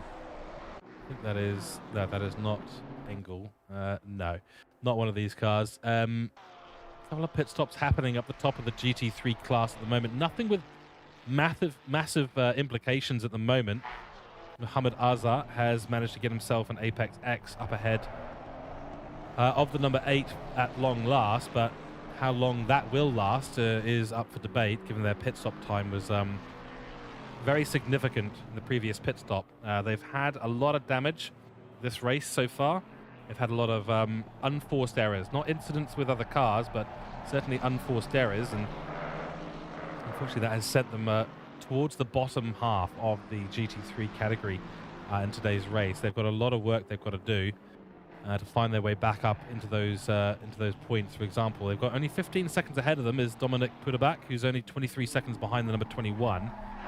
They're all slightly out of sequence there at the moment because of their pit stops. So as an example, those 3 cars, they are, if I try and find this here, yeah, Dominic Puderbach has only just come out of the pits, whereas Mohammed Azar has been out there for 27 minutes and Mex has been out there for 36. So this is just the nature of endurance racing at the end of the day.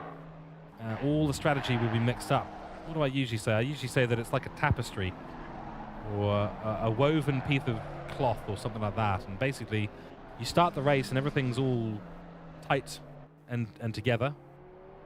And then throughout the race, the individual strands of strategy separate this T-shirt, out into its individual strands of cotton.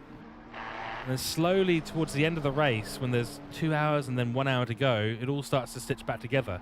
So you start and end with a T-shirt, but in the middle, it's this giant mess of cotton in individual strands. That's just how endurance racing works. So Richie Colburn Racing, the McLaren 311, going strong at the moment, sitting in 14th position. They will have Azar coming up behind them in the 951 with relative speed, so he's got to be a little bit wary of that and probably just needing to actually find a little bit of extra pace out here in this stint. We're going to be warming up. The temperatures will be getting warmer relatively soon. As you can see, We bring this up here, 4:22 a.m., so it is early morning. The track is still greasy. So that little bit of rain that we had, what was it, about 40 minutes ago or 30 minutes ago, has actually stayed on the track for a significant amount of time and has not dissipated. So it's still greasy out there, still very cold, but as we head through the next 40 minutes and get up towards 5 a.m. on circuit, I can guarantee you the track temperature will rise and all of these cars will start to go a lot quicker. Question's going to be who's going to adjust to these conditions best out there on track. Just noticing we do have a battle just in behind there. Wetzel is going for it. Yeah, here we go. The Rocket, the BMW, fighting against Walga. That's a great name. The number 111 car just ahead of them. So it is going to be, is that a Nissan? It is a Nissan. The Nissan GTR are going to be trying to hold off a BMW. Have fun with that. I think that's probably going to be a relatively easy overtake. We will have a quick look at the front splitter and see what kind of progress the BMW will be able to make on the Nissan ahead. Up the docking here straight we go. At this point, they're just putting the caps back on the drink bottles that they've just been drinking out of. Everyone taking a bit of a break, a bit of a refresher during that straight. Long stints here, of course, up to 1 hour, 25 minutes. We can make it that distance, but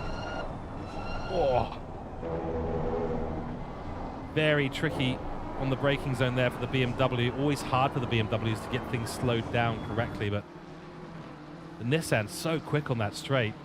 Yeah, Gasolina, absolutely. Nissan very quick on the straight line, exactly. And actually got really good traction out of corners as well. But once it hits third or fourth gear, it just moves like a Lexus. It's crazy. Doesn't have quite the top end of the Lexus, but see here, taking a very shallow line. But look at the power application from the Nissan is so strong compared to the BMW. But then as soon as you get into sort of second, the BMW really takes over. It's got really good low power torque to it, the BMW. It's able just to once it's out of the corner and it's got the power down, it just spools up and it just starts going for it.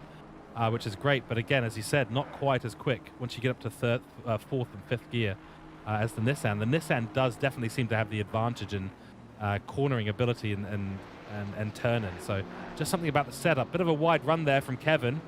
The Rocket puts it onto the wet stuff as we navigate one of the BMWs. I think that's a GT4 BMW by the looks of it. May well be an M2 actually. Either way, it's lost a little bit of time for Wetzel.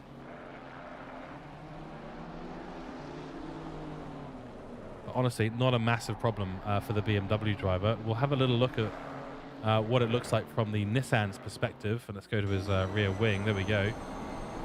Colorworks Racing Team. Very cool livery. Very cool car. As you can just see in the first part of the Nürburgring GP course, it's just pulled a fantastic bit of a gap.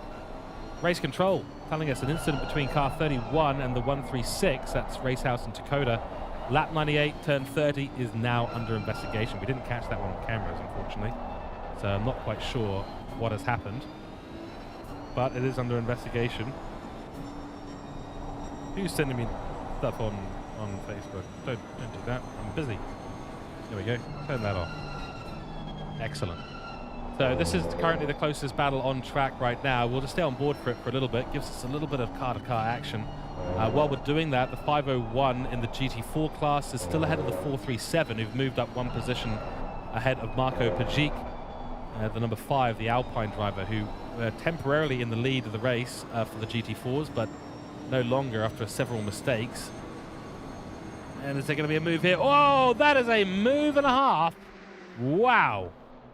Wetzel does not want to wait any longer. Absolutely throws it up the inside and across the top of the hill, takes the position away from Welger. Wowee. Very brave.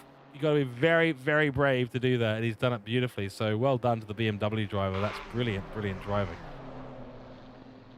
Terrifying moment for the Nissan, I'm sure. It's like, is this guy gonna have grip? Is he gonna turn in and then it's gonna keep on turning in, or is he gonna have a real issue and then slide out sideways? Luckily for him, plenty of grip on the BMW. Does make it through the top of the hill before the long straight. Beautifully, absolutely beautifully. Oof. Hard and mouth moment there. I was just looking at my timing board and then looking at the onboard, and I was going, oh yeah, well, you know, you're not going to overtake there. And then suddenly he's flying on bar. So very bold move there by Kevin Witzel. Moves their car up into P20 in this race.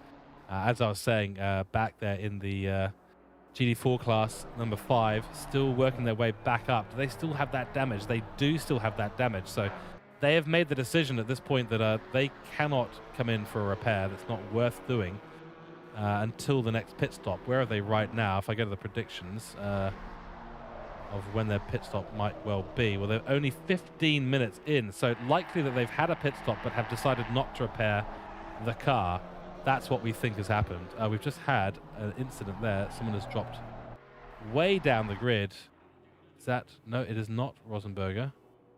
Someone has had a big issue there. Number 70 might be having a little bit of a latency issue, so we'll just keep an eye on this and see what's going on. Right at this moment, I can't see any issues with anyone on the grid. Still got all our leaders, so yeah, no issues there. If you do see any latency or lag or anything like that on the screens, ladies and gentlemen, it is just my connection. I'm connecting from New Zealand to the European servers, and with the number of drivers connected, obviously we're just going to have a bit of latency. As I've said before, and as I'll say again, Captain, I cannot change the laws of physics. I need to wait for John Wright to get back. He can say that properly. He's got the real accent, but he'll be asleep right now. So we'll have to wait for him to return. He'll be picking up where I leave off in about 4.5. I'm not even sure. 4.5 or 5 hours time, approximately. We've got a long way to go in this stint. Danielle Willems, 11 seconds now behind the number 112. This is good progress by LFM Esports. Really important for them to keep pushing in this situation. If they can close in on the 112, they've got the right pit stop strategy at the moment. They've only, let me just check. They've done 50 minutes. Yeah, so that's the thing. They're going to have to come in for a pit stop. Only 7 minutes on the pit stop for Marvin Morit in the 112. So they're kind of out of sequence. They're more in sequence with where George Boothby's at the moment. He's sitting on a 39-minute stint at the moment. All of them have done 5 pit stops, including 5th position, since I've been getting the telemetry come on through. So Danielle Willems, I'm not quite sure what the strategy is going to be here. They're on equal strategy terms to the cars behind. So this is absolutely it's not a provisional P4. This is P4 right now that they've got under their belts. The question is going to be, is it possible for them to actually bring it up onto the podium? There is still a chance here for LFM Esports to do that, but they're going to have to drive the absolute wheels off that Ferrari. And right now, I think fastest, well, previous that was an 8:38. Conditions are continuing to improve. We'll take a quick look at that right now. Let's see, what do we got? We've got Greasy still, but it is 4:30 a.m. Yellow flag still out on track. That's not going to change anytime soon. So I do wonder. I wonder what the lap times are going to have to be. I mean, we were looking at 8:11s in dry conditions when it was optimum during the night. We can get those 8:11s returning. That will put them all in really, really good stead to start to make some progress. But, you know, as fast as the 255 is going to be, the 112 is going to be just as fast, if not faster.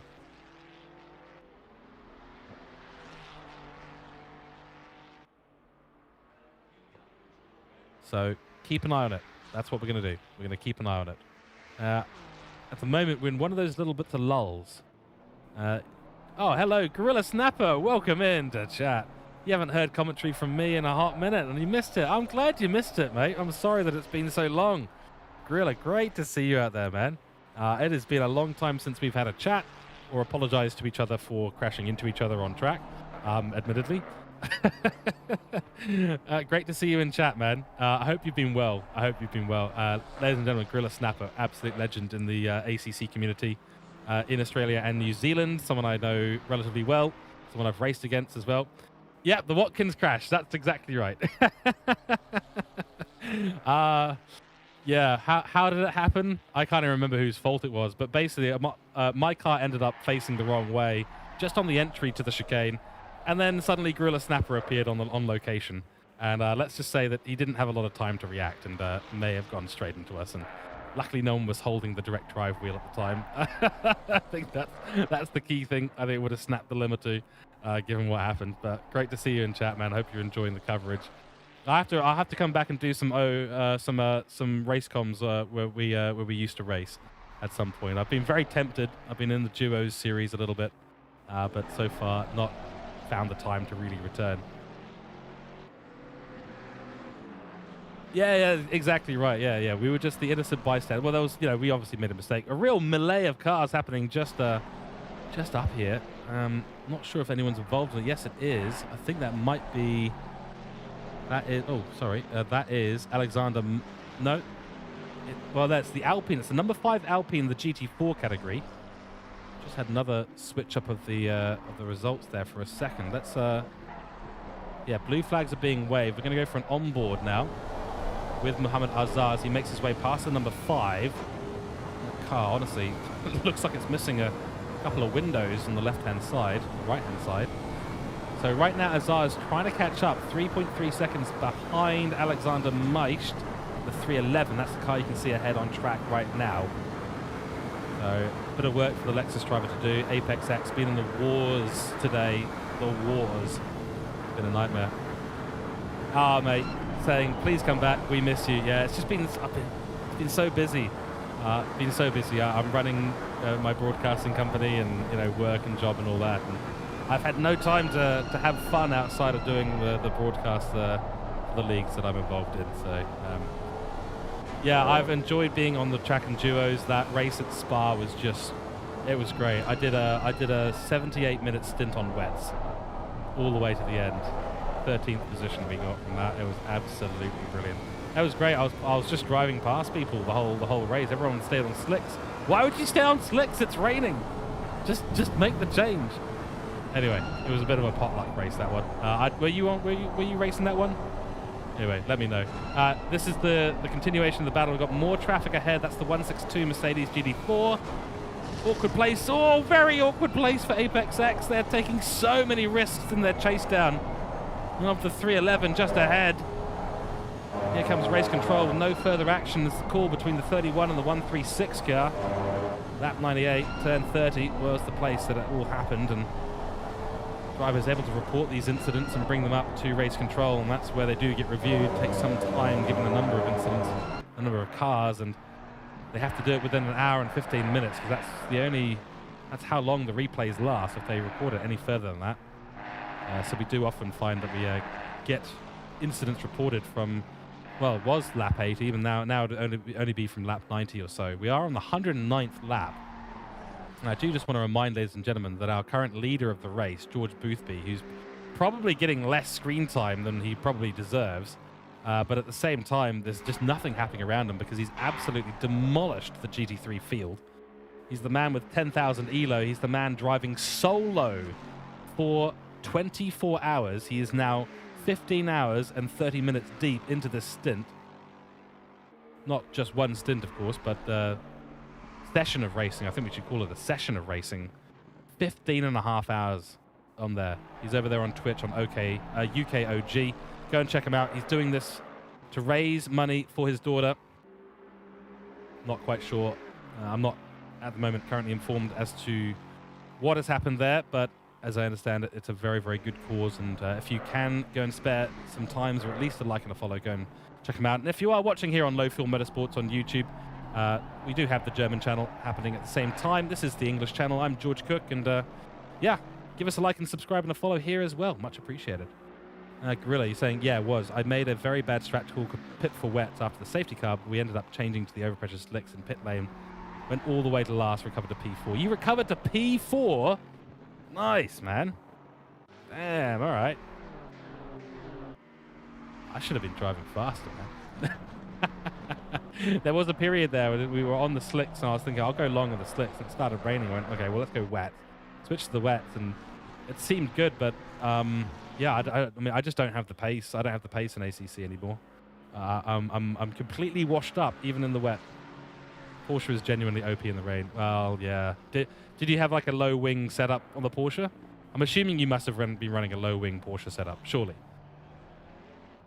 Because we were running a McLaren. We were running, I specifically said, look, Who cares? Oh, okay, you went high wing for the Porsche. Yeah, that's what I did with the McLaren. I went high wing for the McLaren because, you know, it makes sense to do so at the end of the day. I was like, let's go for a bit of safety. And also because I can throw it into the corners, and it's just a lot of fun. We do have a battle evolving. The number 5 is going to be making a move very soon. GT Auto hasn't made it just yet, but that's Daniel Doa in the 437 just up ahead, and you can see the yellow Alpine that could. You're going to have one of the GT3 backmarkers come on through in a few moments' time. So keep an eye there. But this is the battle for second in the GT4 class. Let's go on board and have a little look and see what it's like from Marco Pajic's perspective. He's got this GT3 car coming on through. Where is it going to end up? Just going to add to the suspense. We can't see it. I can't see it. You can't see it. No one can see it. The Alpine hopefully can. Yes, he can. There we go. Great place to let him through, actually. Just as you dive over that right-hander, car gets loose, but it always drifts to the right, so it's a great easy place and a nice overtake by the BMW on both the cars. Not going to get involved in this battle at all. That's what we want to see. Question's going to be, can Daniel Doa hold off the Alpine, which has been very, very quick today? Grilla, you were running 10 out of 12 wing. Yeah, I'm not surprised, to be honest. Here we go. Here's the overtake. Is it going to be an outside move? That's going to be very, very difficult to do. Both of them get it pulled in. Big counter steer moment there for Marco Pajic. Down to the main straight we go. If it's going to be any time, it's going to be now. On board with the front splitter. You see the air just pushing it up and down. This is going to be good, and he's probably going to signal. Well, he won't need to do much of a signal, that's for sure, because he'll pull out into the wall of air. On the side now, we see the Mercedes, not much, or the Aston Martin GT4 car, not much they're going to be able to do, but will there be enough of an overlap before the GT3 cars come through? Gets so tricky when you try to overtake. He's still holding that damage, and look, he pulled out into the wall of air, and there's nothing. The Aston Martin's got no damage and just accelerated right up to its top speed. Nothing the Alpine can do. The only place it's going to be able to overtake is into the corners. They're talking turn 1, into the Nordschleife, maybe into some of those trickier braking zones, but yeah, we're going to have a very, very brave Marco Pajic if he's going to do anything today. And if he doesn't, then he'll find himself still in third. Look, you can see, got really good traction out of the corners, just there's no top speed to it anymore with the damage on the front of the car. It's not client side either. That's definitely damage on the car. Is he going to send it into turn 1? He is going to try it, and he'll have the car slowed down. Right behind them is the 437. Oh, but that's a great bit of defensive driving for Daniel Doa. It's not enough, though, unfortunately, and through goes the Alpine. The GT Auto on the side of the car. I'm so confused, man. I think that's from Gran Turismo. I think it's from Gran Turismo. I'm pretty sure he's got the car on there, the safety car. That's from Gran Turismo. That's got the wrong game. It's a different livery. Yeah. Fantastic. Love it. That's the game that I grew up on. Gran Turismo right there. You know you're a sim racer when you've learned how to use the AI to brake and turn into a corner. Once you've reached that milestone, you can call yourself a sim racer. Oh dear. Grilla, anyone out there you're supporting in particular today? We've still got a massive battle. These guys are actually going for it because the 501 has also reached these guys. So I'm not actually quite sure what's happened. Let me just check our predictions here and just see where these guys are actually at. Yeah. Okay, so Ilpo has just come out of the pits. It might actually be Christopher Hofferman back in the car in the number 501. But look at that. He's just done his pit stop, and he's right behind these two guys. I think he'll easily get Daniel Doa. Won't be here at the chicane, although you can see with the extra grip on the fresh tyres he's got, it's just a massively superior car at the moment. So up the hill, through onto the Nordschleife we go. The overtake's right there. It's like a shark smelling blood and water right now. It does ride the curb. That's going to set him back at least a couple of tenths. So may have to wait a little bit longer before the overtake on Daniel Doa. You're in for George Boothby, mate. Yeah, 100%. And you know, it's weird as a broadcaster right now because I'd like to just stick the camera on George Boothby and just keep on saying the same thing about him, about how unbelievably amazing what he's doing. But you've got to also remember that we've got Ricky Lafleur is the other driver on track who is also doing, I'm not sure if he's doing this one for charity, but Ricky Lafleur right now is also, what is that, 15 hours and 36 minutes deep. He's done 95 laps in the BMW M2 car by himself. So so he's also driving solo. Here's the move. It's on. Ilpo tries it, but this is just not where you want to be catching up and overlapping a car. Might have a chance down the hill. He's sweeping left and sweeping right, trying everything he can. He might even be doing a little bit of a bump draft here. Unlikely, I would say, but look how close they are. A couple of centimeters at most separating them. On board, here we go. Up the hill towards Arenberg, into the braking zone. There's an opportunity here, but does he have the overlap? No, look, the 437, Daniel Doer positioning the car beautifully in the middle of the track. There is no way to overtake. You look at that as the driver behind, you go, there's nothing on the left-hand side, there's nothing on the right-hand side. So I have one choice. I've got to brake early and just not crash into the guy ahead of me. We're going down the hill, and then the blind uphill left-hander. Absolutely wild corner, and he's got a car in behind. I'm not quite sure who that is actually out on track. And we'll talk more about our amazing superstars, the 24-hour solo drivers shortly. IR Terminator agreeing. Kudos to both of the solo drivers. Gorilla Snapper also saying he's obviously doing a charity drive for his daughter. 100% behind him for this. I think we all are at the end of the day. I don't know the details about what has happened to his daughter, but I respect him so much. I've done 2 12-hour charity drives in my life. Oh dear, side by side, bit of contact between the two. As on comes through the Ferrari. That's so awkward. They don't want to give up position. They don't want to be getting involved in this, the GT3 cars, but he's right there. And look at the gaggle of cars right behind him. Oh, there's been contact. Did they go together? 2 cars go together. Absolute chaos here as the GT3 cars try and make their way on through. And that is the number 437. Or is it the number 8 in the wall? We'll have to take another look at that if we possibly can, but that is absolutely wild driving there. Not enough consideration for the slow cars ahead. That's my perspective. That will be definitely going to the stewards for that one. So we see the 420 car got a warning sign next to their name. And that, I believe, if I'm not mistaken, is one of the cars that may well have been involved in that. Really difficult to get a bead on who that might be. Let's try and take a look at the replay. Again, apologies, it will be glitchy here. It will be glitchy. This is something that's happened with ACC. For some reason, it has been doing this of late, and it is really annoying, but this will give us an idea of what's actually happened. There we go, it's smooth now. Okay, so the 501 has actually hit Daniel Doer. In the background, another GT3 car is sent as they're actually just slowing down. Yeah, that was absolutely wild. So, to be honest, it looks like the 501 might be in the wars. They're actually together on track again. Somehow Daniel Doer has actually held onto that. I don't know how he's done it. But somehow he has actually done that. You can see the damage at the front of the car, so it's almost like there's been a little bit of a redress. Oh, who is that in there? I'm not sure what car that is in the red. It's a red GT4 Mercedes at the moment. So through goes the 501. Daniel Doer's got no speed on the car anymore. So really at this point he's running probably about the same pace or less than the Alpine number 5 in GT4 class. But what a wild shake-up. Because that is for the podium positions in GT4 class, and it's a big moment as the 501 went and hit the rear of the number 437, caused another collision essentially behind it as we had 4 GT3 cars piling up trying to get on through a GT4 battle. These two were just side by side. There was no room for any of the GT3 cars to get through, get on through by them. So a really tough situation for them. In this here. I think that's a GT4 car trying to unlap itself with a GT3 car behind.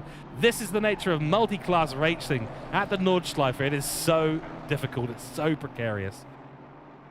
Gorilla in chat asking, are you going to be doing the 12-hour Silverstone?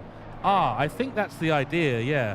But I've kind of left it up to my friend to organize a team for it because I just don't have the time to even think about it. I'll do my Silverstone practice on the day 2 minutes before qualifying and call it done. But yes, I do intend to be there for the 12-hour Silverstone. And if I can't arrange a team, I'll jump in the commentary box and do that for the 12 hours. So that'd be really good. That's another league, ladies and gentlemen. There'll be plenty of endurance racing, of course, here at Low Fuel Motorsports. And you can go check that out on lowfuelmotorsports.com.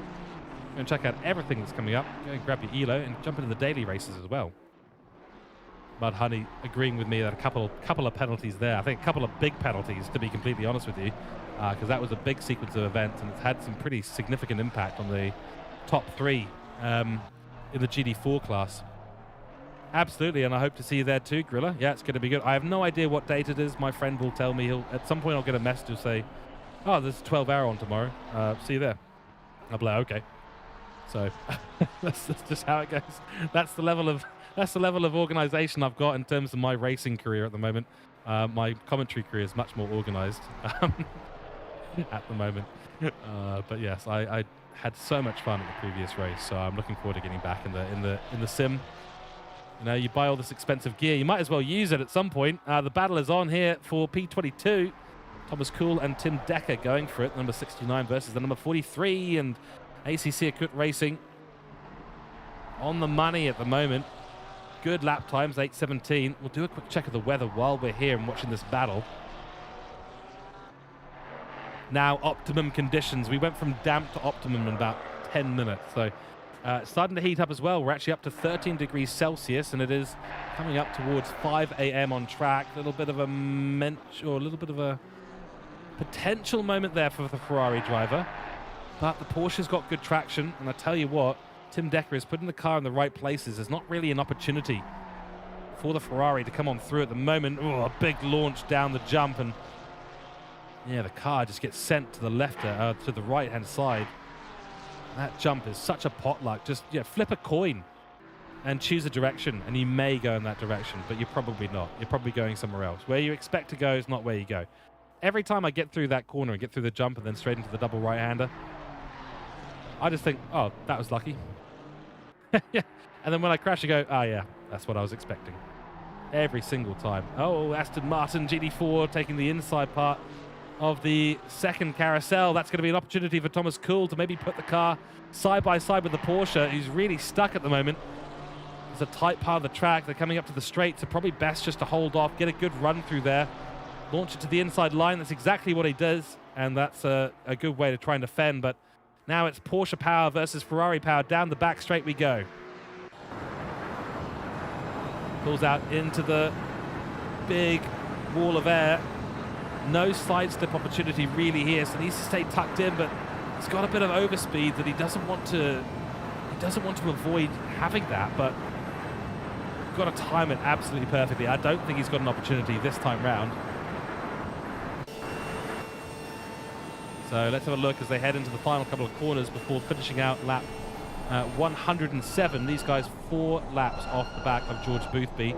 Again, remember, driving solo, doing a charity drive for 24 hours solo on behalf of his daughter. He's a man with a mission. It's a very, very courageous and very humbling thing to watch as well. So hats off to George Boothby, and hats off to Ricky Lafleur, who's still leading the BMW M2 TCX category. He is also driving solo. He is up to about 95 laps in this race, as George Boothby is now on the 111th. It's my 111th birthday. What does Bilbo say? My 111th birthday. That took way longer for me to pronounce than it should have. Fortunately, I don't have a one ring to go and put on and do anything with. That'd be good fun. Through the Nürburgring we go now. So this battle will continue to evolve. That's the battle for P22. A little update from the front. 17.5 seconds is the gap. Now between the 76 and the 255, again, doesn't really mean a lot until we get a little bit later in this race, coming up towards the 8 hours remaining mark. So nearly at 66% race distance. But the 76 is done very, very well. Here's the move from Tim Decker. No, sorry, from Kuhl in the Ferrari. Tim Decker's going to try and defend, but he's got stuck on the outside. Will become the inside if he can keep the speed. He's done that beautifully. It will be a late braking maneuver from the Ferrari. Oh, that's fantastic racing between the two, but they've come together ever so slightly. Keep an eye on the air. Kuhl does manage to, I guess, keep his cool through there. And a bit of a slide as well, just to add insult to injury for the Porsche driver. But a great sequence of racing by them, and Tim Decker, what a defense for pit speed racing. Nearly held onto the 22 position for some time, and now just got to regather his thoughts, get himself back into the racing mode, start chasing after him. It's very, very likely they're on very differing pit strategies. In fact, we'll take a little look at that. No, they're on identical pit strategies. They came out of the pits separated by nothing. They've both been out there on track for 27 minutes exactly. So, unfortunately, as much as I'd love to give a consolation to Tim Decker, he's going to have to get his head down and really go for it now, because otherwise Cool's going to drive away from him in the Ferrari, and that'll be P22 gone. And the only time you'll be able to get that time back is going to be in the pits somewhere. So taking a quick look, as I was mentioning before, Sim RC Endurance up there in 5th position. Currently sitting only 17 seconds behind now pitted 255 car, Jan Rochelle. So LFM Esports dropping a position to the 112. That's to be expected since they're on they're on different strategies at the moment. So the 112 is 30 minutes into the stint. The number 2 is 33 minutes into the stint. George Boothby will have to do another pit stop probably in the next 10 or so minutes. I can't believe he hasn't actually taken a break to have a sleep. I can't believe he's got his cat to drive. That's what he's probably doing. Does he have a cat? He might not. He might have a dog. He got the dog to drive instead. Or it's just been, you know, Jesus take the wheel. Surely not, given the pace that... I don't think Jesus is quite... I don't know. Would Jesus know how to drive a GT3 car around the Nordschleife? I don't know. I don't know. Someone can maybe have a little look at a Bible that they've got close to themselves and let me know. He'd probably be pretty good, actually, now that I think about it. Anyway, before... wow. Well, that's the indicator that has been 3 hours of broadcasting so far. When I start talking all sorts of random stuff. Herzog jumps into the pits from P8, as does Mex from P14. They've been at a battle with the number 3 all the way throughout the last 3 hours of broadcasting. But so George Boothby will be in soon, as will the number 76. Although it did say that they just came in for the pit stop, so I wonder what's going on. Steward decision. There's the big one. A 10-second time penalty for Henry Racing Team after being involved with the 437 Calat Racing Team on lap 102, turn 90. So big slap on the wrist for that one. Not as big as others we've seen out there. Biggest one we've seen so far was 25 seconds of penalty for the unsafe rejoin. That was a few laps ago now. But it was very, very intense. You know, you've got to be careful with the rejoins, especially at a circuit like this. You cannot just come back on track without getting your spotter to check. You know, go to the wide camera view and have a good look around you before you come back onto the track. So really it just comes down to holding the brakes and holding position until your spotter clears you from that position. Behind them, Jan Zimmer, as I understand it from this, 1 hour 20 on the stint at the moment, so we'll be surely coming into the pits shortly. Dennis Adler has done so the Bentley car has come in just recently. An incident being reported between the 437 and the 501. So that 437 car, second incident it's come up on. I get the feeling that this is the incident we saw. Yeah, it is, in fact, the incident we saw that significantly changed the current standings in the GT4 category. Very, very important moment in this race. There goes Dennis Adler, just reaching through Arenberg. Right now, there's a 13-second gap between Marco... Wow, he's brave on those curbs in this Alpine. Wow. 13-second gap between him and Christopher Hoffman, who is back in the 501 car. You can see that last lap. 9:58. So I think they've been in the pits to repair some damage. Let me just check my predictions page. We'll see if that's accurate or not. 16 minutes. They've only been out for 16 minutes, whereas the 437 been out there for an hour and 2 minutes. So we'll be coming into the pits at some point soon. He's currently being surrounded by some GT3 and BMW TCX cars. Still holding the damage for the incident. That's no surprise there. Nico Dobos has had an issue. Be careful with the rejoin here. 136 car and a McLaren facing the wrong direction. Why would you go that way? No. He's going to have to reverse it. Yeah, okay, so he does reverse it. That's okay, but oh my goodness. Please tell me there's no cars coming on this track anytime soon. What is going on right now for the Dakota Esports car? He's doing the Austin Powers maneuver. It's the 5 million point turn to get back on the track. Thank goodness no one else was around on the circuit, but yeah, that is the Austin Powers maneuver if I've ever seen one. It's just going forward and back by about 1 millimeter each time. But yes, does manage to get back on the circuit, so brief yellow flag out there on track. P30 for them at the moment. Crikey. He was very scared of that. Yeah, that's exactly right, Mudhoney, saying he was scared of that unsafe rejoin. He really was terrified of it. But he nearly put himself in I thought he was going to turn into traffic and then try and flip the car around. So doing the reversing and then the Austin Powers maneuver, actually the right decision. So good stuff there from Dakota. They were being sensible, and there were no cars on track at the time. But yeah, gosh. It's just so nerve-wracking, man. It's hand-and-mouth moments. It really is. I just get so terrified because you don't get a good camera view. I can't just move the camera. Actually, wait, can I do the... we can actually do the F7 camera, can't we? So maybe we'll do that next time. Yeah, there we go. Okay, so we can do a look-around next time. Next time that happens, we'll do a look-around and... yeah, we'll see what happens, eh? Great stuff. James Julian's in the car now for...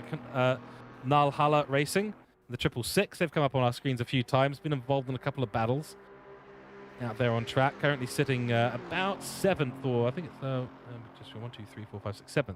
7th in the GD4 category. He's got Karl Schober just up ahead of him. So one of the Porsche GD4 cars there on the 101st lap of this race as well. So getting up there in terms of race distance. George Boothby's just managed to go in and he's now on the 112th lap. He is in the pits. So George Boothby, if I try and pick up a pit lane view, there we are. George Boothby has come in for his pits. How long is he going to be in there, though? That's the real question. I wouldn't be surprised if he really needs to stand up and take a bit of a break. He's changing the brakes himself. Yeah, he's had to unbuckle himself from the car. He's gotten out. He's actually put the jacks under it one at a time, and now he's taken off one of the tires and changing the brakes manually. Yeah, gosh. So naturally going to be a longer pit stop. Rapidly approaching down the straight, of course, is his competitor, Jeffrey Miguel Renault Ritchie, the number 2 car. So Boomer Squad will, I think, potentially, they'll briefly go into the lead of this race. Oh, they may not. George Boothby, he's come out of the pits now. That's a very quick solo change. Very, very impressive stuff from him. No, so they'll oh, sorry, they're in a completely different part of the track. My fault. That is my fault entirely. No, the number 2 is only just coming onto the Döttinger straight. So that's still massive advantage. And the number 15 looking to turn in, then realizing who it is on the inside line there and going, oh, sorry, you first. Please. You have 10,000 ELO and are doing a charity drive solo in 24 hours with a Lexus. You first. Please. That's the right thing to do in this situation. Oh, dear. Yeah, here comes the number 2 up the back of the straight now. We will be going on a short commentary break in about 6 minutes' time as I go and see a man about a wallaby and also have a little bit to eat and refill all my drinks because that has been... What are we at now? 3.5 hours. 3.5 hours of commentary on the go. So we're going to be going and having a short break ourselves. Just goes to show, I need this many breaks. Boothby's had how many breaks? Like nearly none. Absolutely incredible. So I hope that his family is there supporting him, just feeding him small, bite-sized chocolates and chips one by one as he races each lap. Hey, thanks very much, Gorilla. Really appreciate you jumping into chat, man. It's absolutely awesome. And enjoy the rest of the spectacle of the LFM 24-hour Nords Invitational. Great to chat to you as well, and we'll hopefully see you for the 12 hours of Silverstone. If not, we'll see you for the next Duos round, mate. So thank you very much. Mud Huddy saying like 10 small ones. Yeah, that's right. I can just imagine them getting like a set of Cadbury favorites. They're just, one by one, they're just, here you go, George, here's another one. And he just sort of opens his mouth. He's just completely 2 eyes focused on what's going on the screen, and then he's just got gets fed a chocolate. Steward decision for the incident involving the 787 and the 77 car, and it's going to be the 77 Valkyrie again with a 15-second time penalty for causing a collision. Yeah, so that's the 77 twice getting a penalty in recent memory. They're in the wars right now. Let's find the 77. 77 here, Zhao Ray for Valkyrie. A feel like I recognize this car somehow from a previous event, but not in a bad way, in a positive way. I have had a change of position as well, as we see Mohammed Azhar for Apex X. They've jumped into the pits. Time for him probably to jump out and maybe switch driver as well. Already has 40+ seconds of penalty. Let's just have a little... Sometimes you just have to see it as well to believe it. Well, there's the 15 seconds, but he's had over. I think he's already had them. I think he may have already served a lot of those penalties. While we're here, quick update from around the track. 7 km/h winds. It is now 5:02 a.m., so the light is up. It is officially dusk. No, officially dawn. So there will be many animal and a bird not having had much sleep last night, waking up and wondering what the heck is going on at the Nordschleife today. There's the number 5. Oh, be careful. Yep. And the number 5 looks a bit worse for wear at the moment as well. We'll check in on the number 5 car, the GD4 leader at the moment, shortly. Let's bring back our regular overlay for this. But it is optimum out there.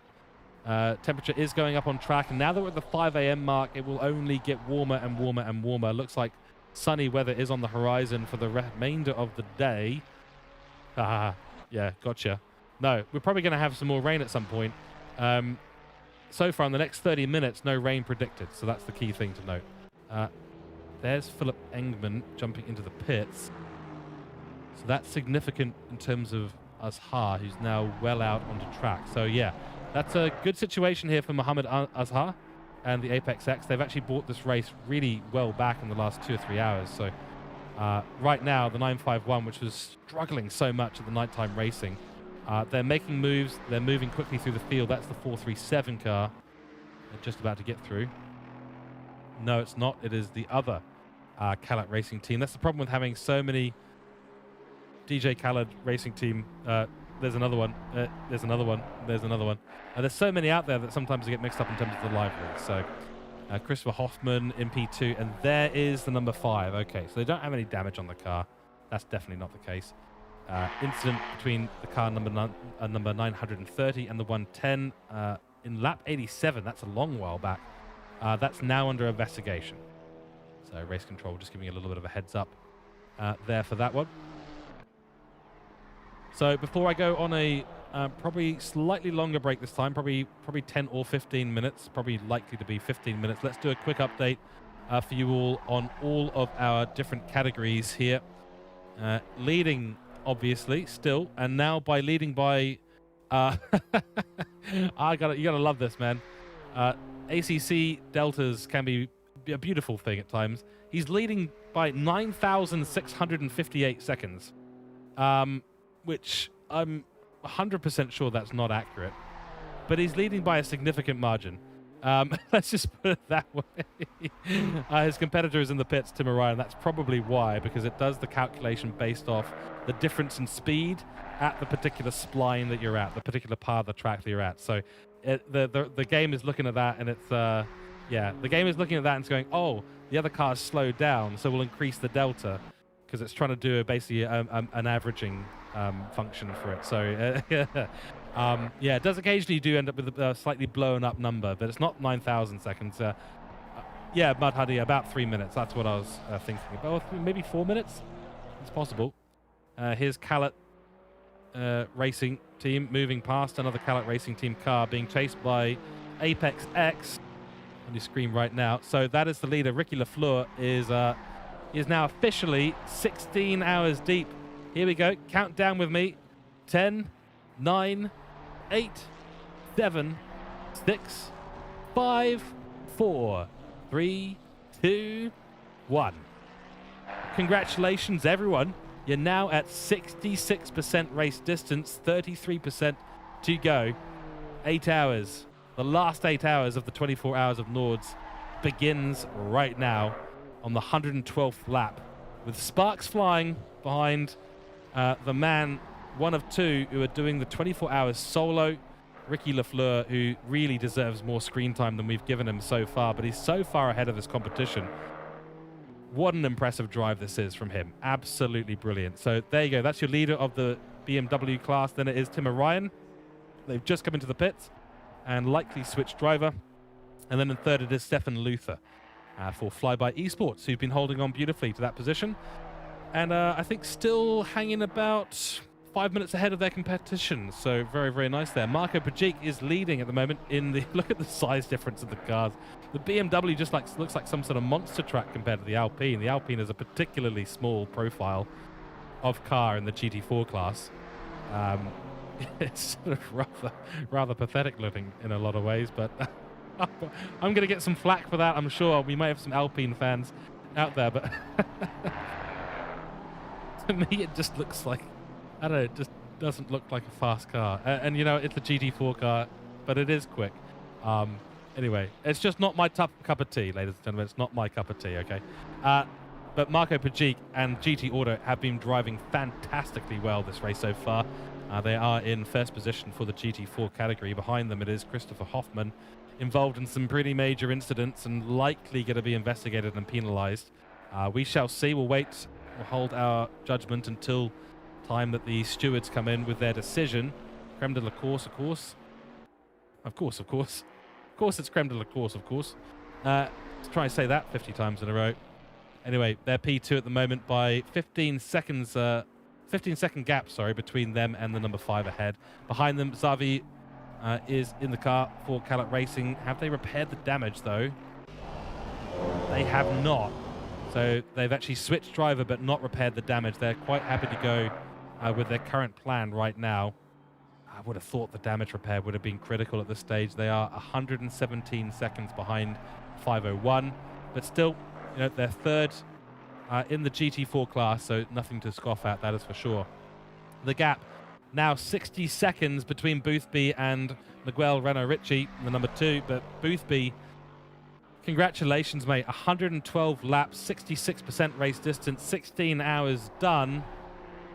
UKOG, go check him out on Twitch, driving for charity for his daughter today. I don't know the details, but he's a man on a mission. It's a very honourable one at that, and the fact that he has done 16 hours on the trot is just unbelievable to me. So, huge shout out. Go and check him out, ladies and gentlemen. Go and support him. This is absolutely fantastic stuff. So he's still leading the race at the moment.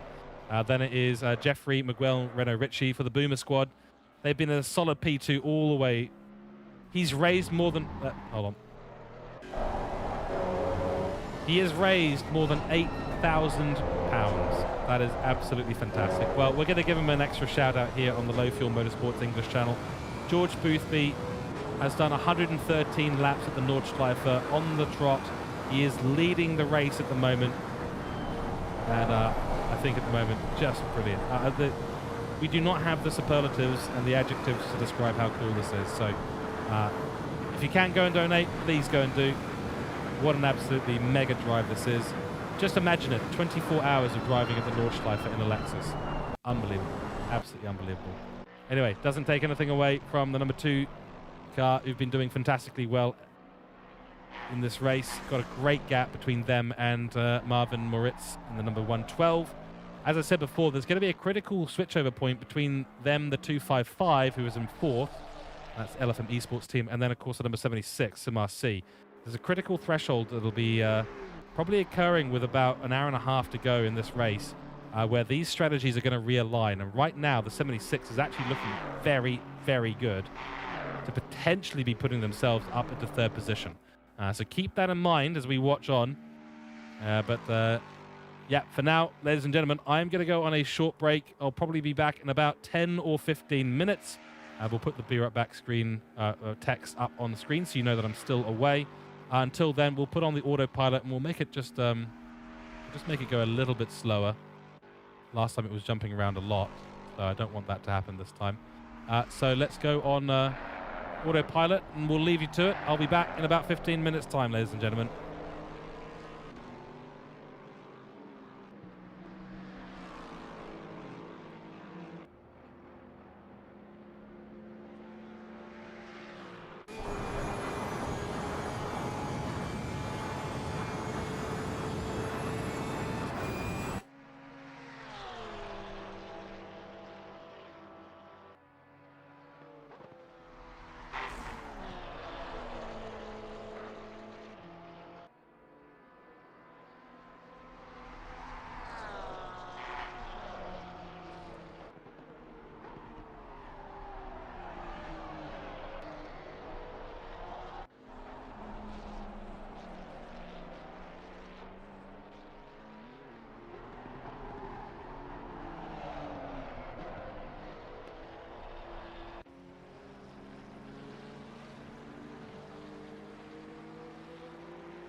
Hello and welcome back to the Low Fuel Motorsports 24 hours of Nordschleife.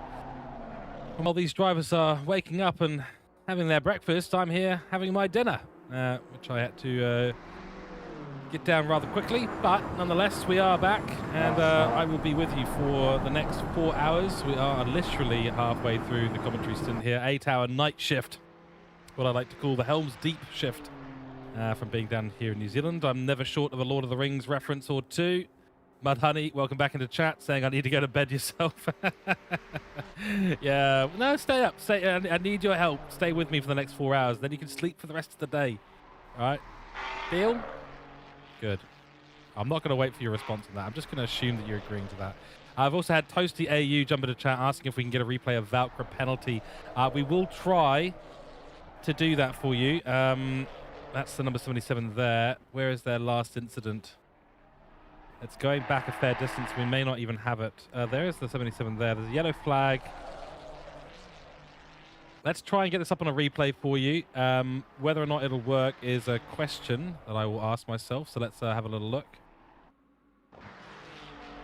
Sorry for the glitching. There's nothing that we can do about it. There's an ACC bug that's currently with the replay engine. It has smoothed itself out. That's good. So this is the last incident we saw with the Valkyrie. Oh my goodness. Well, that's not going to be getting him a penalty. The question is what happened afterwards, but no, by the looks of it, we're not going to be able to grab you the penalty replay there. Unfortunately for the number 77, but that was a big incident they've had not long ago. So, oof, ouch. In the meantime, Don Nobby for Callet Racing Team trying to make their way back up to 7th position. Mud Honey in chat saying, not sure your wife will agree. Yeah, fair enough. You know, at the end of the day, you know, there's only one rule in the house, isn't there? Let's just put it that way. And that is do not make an enemy of your or other people's wives. That's the truth of it. There, no worries. Look, go and get some rest whenever you need to, mate. Appreciate you being in here for so long, keeping me company as well. It's a tricky thing to do the night shift, but get some rest, and I'm sure you'll be back to. Oh, I don't know. Will you be back?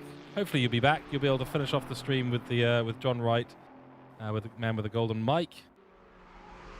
You'll wait for 5 a.m. Oh, very nice. Okay, great. So you got 10 minutes. Okay, great. Fantastic. Okay, great. Well, before you go then, Mud Honey, what's your predictions for the rest of this race? We've got Boothby, and then we've got the number 2 Boomer Squad, and then, of course, it is LFM Esports and P123 in the GT3 category. Down there in the GT4s, this is definitely providing the most action at the moment. It is Hoffman for the 501, the number 5, and then, of course, the number 437. And then in the... Oh, as we've seen, Ricky Lafleur has had a major, major, major accident. Oh, dearie me. That's gone all wrong for Ricky Lafleur. He is the leader and has been the leader of the TCX category for so long. But he has immediately put it into the wall as the sun streaks through the... Oh, dear, oh dear. Is he... Let's go on board. No, let's get the helmet camera. Oh dear, oh dear, oh dear. He is trying to turn right, but he cannot.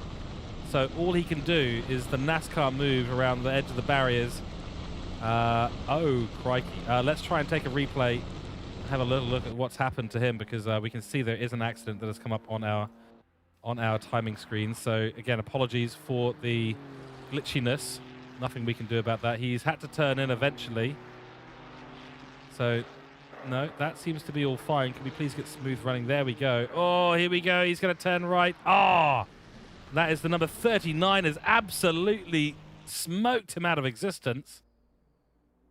So the number 39 car likely going to be getting a major, major talking to by the stewards for that one. But it made... Oh, we can't even get a good graphic of it because he's right up against the wall, as you can see. So that is our leader. He is going to be losing the lead probably at some point. He's going to have a huge amount of damage to repair. We are getting a lot of glitching at the moment, so apologies for that, ladies and gentlemen. We are not quite sure what's going on. We'll try and get that fixed by hopefully changing some of the cameras. Let's switch to the other cars. Oh dear, oh dear. Okay, we're hoping this fixes itself in a few moments' time, but at the moment, these shots are not looking great out on track. So again, we'll try and return you to slightly better view in a few moments' time. We'll just stick it on autopilot, see if that'll fix it. And I think it's been as a result of that incident when we went back. So we could try, tell you what we're going to try. We're going to switch on to another incident and see if this this fixes it. And we'll bring it back. Again, so we are so apologetic for the glitchiness on stream right now. It's a bug that we've never encountered before. I've never encountered this before. Into the pits we go, and we're hoping that in 5 seconds we'll return to some slightly more normal operation on track. No, we are still glitching around like all sorts, so we may have to take a brief moment to get this fixed up, because at the moment that is looking really, really hard to see. For so long in this race, the last 4 hours, we've been absolutely fine, but now we're getting this glitchiness, and it is absolutely unbearable. I do not want to leave us on this kind of camera view for too long. But your predictions, Mudhoney, is Boothby followed by Boomer in P2, P3. It's going to be a good battle for P3. It really will be in the GT3 class. Yeah, we're looking forward to seeing how that's going to work out, because as I said a while back, these guys are on essentially alternating strategies. We've got the 112, the 255, and the 76. The 76 is essentially 30 minutes back in terms of where they're sitting in the strategy. So they're 30 minutes offset in the strategy, and they may have a fast push to do right at the end. So we're looking forward to seeing what that's going to look like. ACC Italia squad will be sent to the depth of hell. Yes, well, at the moment I'd like to send the developers to the depth of hell for these small glitches that come up. It may not be the game. We're not 100% sure. We think it's the game. Again, going back to the beginning of my stint, this was not a problem. And the day before, it was not a problem. Now suddenly, look at the state of it. It's absolutely ridiculous. So we may have to temporarily leave the server and jump back in, so we actually get proper return to service, because right now that is not viable to continue like this. So unless it fixes itself in a few moments' time, we will be doing a reset and getting ourselves back into shape. Yeah, look, it's not fixing itself at the moment. Okay, so we are going to jump out. So I will set you guys to a be right back screen, and we will be back in a few moments' time once this is resolved.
Okay, ladies and gentlemen, we are back, and we are looking a lot smoother than we were earlier on. So that little reset did massively, massively help.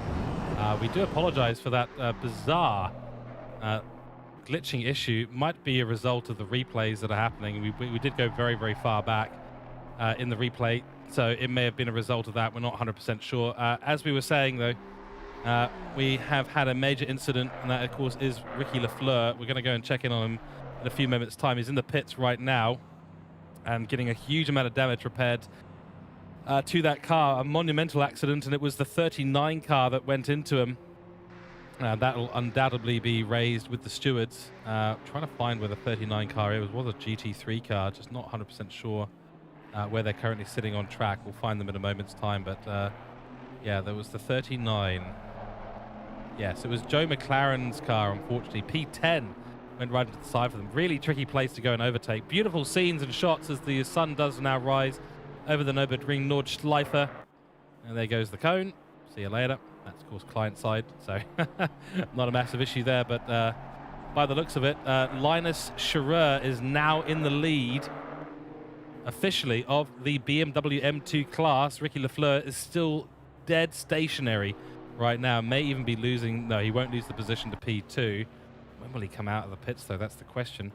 Unfortunately for them, but fortunately, though, for Linus Scherer and the G-Work Esports team, the number 9, they are now in the lead. So there you go. Incident between car 237, that's Ricky Lafleur, and car 39 on lap 101 is now under investigation.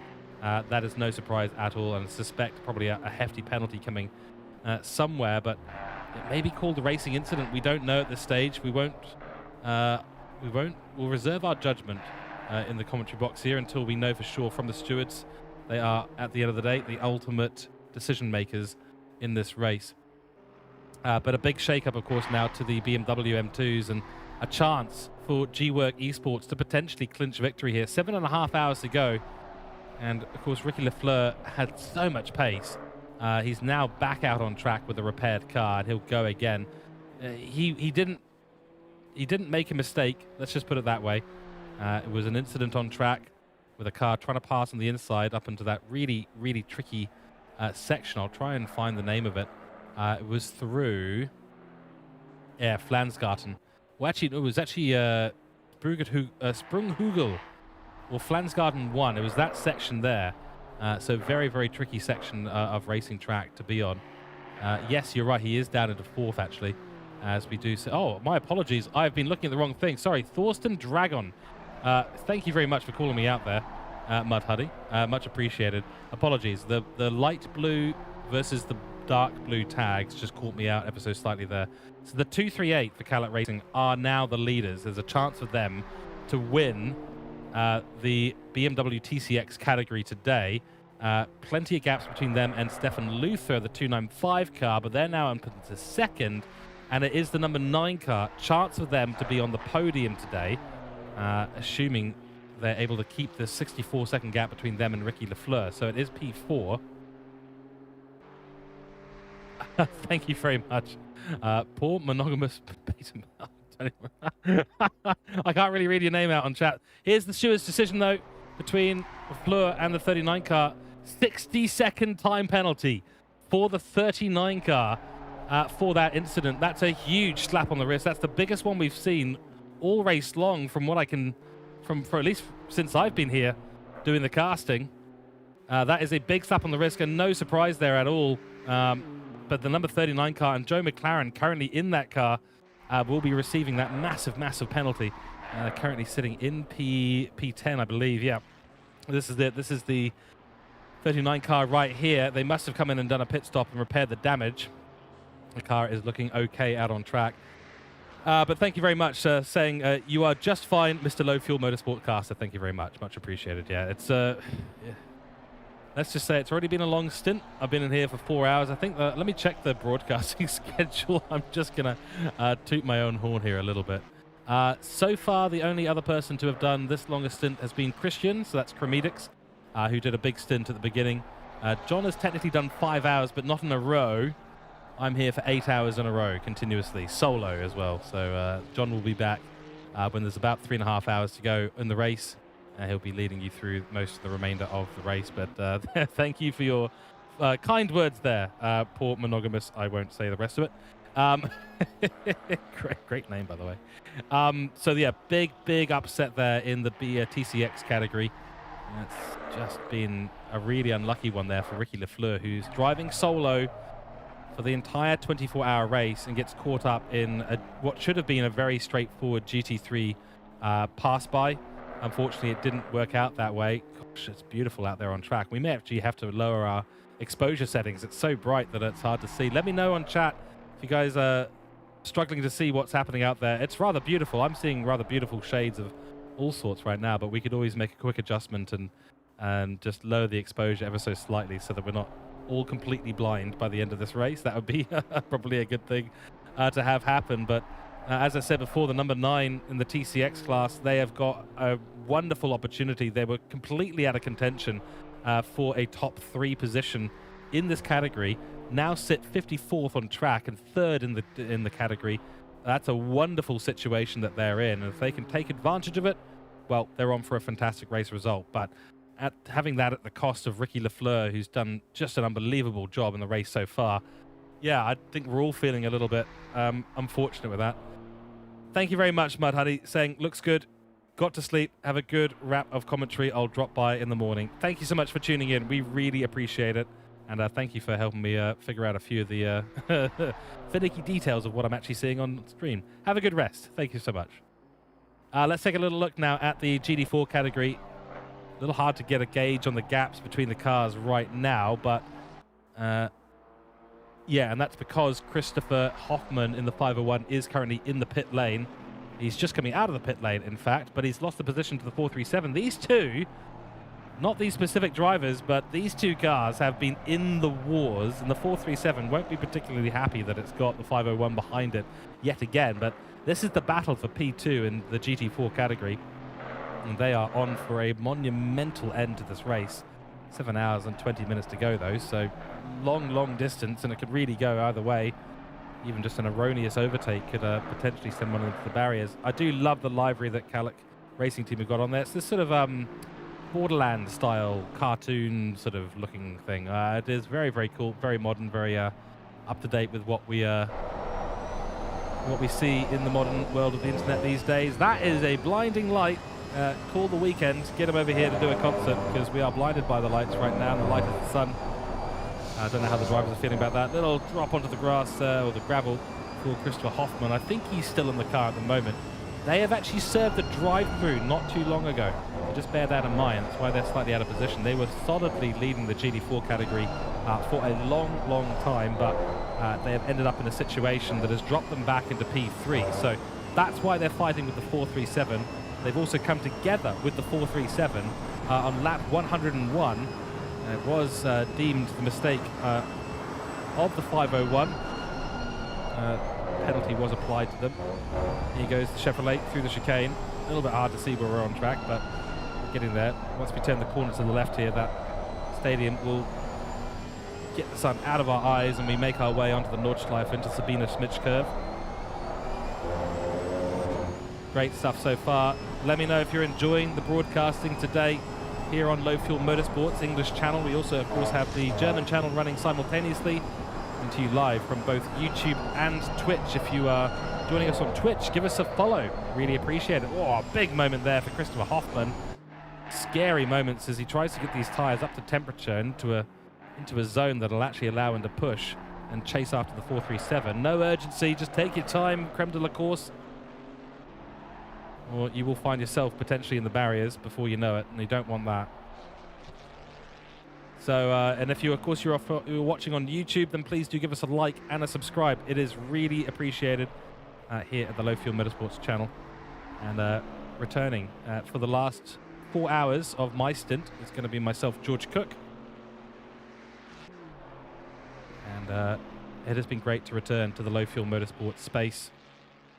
Great friend and colleague of mine, John Wright, a familiar voice, the Scottish man, gives us such an incredible world of analytics and details. He's done the Pro Series now for I think a year and a half or 2 years, or even longer. I think he's present at nearly every single Low Fuel Motorsports event that he can possibly get his teeth into. So but a good friend of mine. Here comes the number, here's a Calic Racing car. I'm not quite sure which number it is. It's one of the Ferraris in the GT3 class. Comes on through nicely. Down the hill we go. And back up.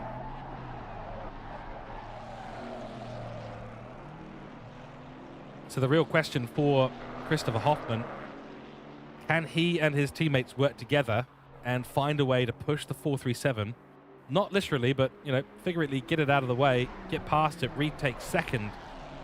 The gap up to Marco Pajic in the number 5 is 83 seconds, so over 1:20. Let me check their pit stop overlaps and the strategy, because that obviously plays a massive role in this. 31 minutes out there at the moment for Marco, 48 for the 437, so they'll be coming in the next 25 or 30 minutes.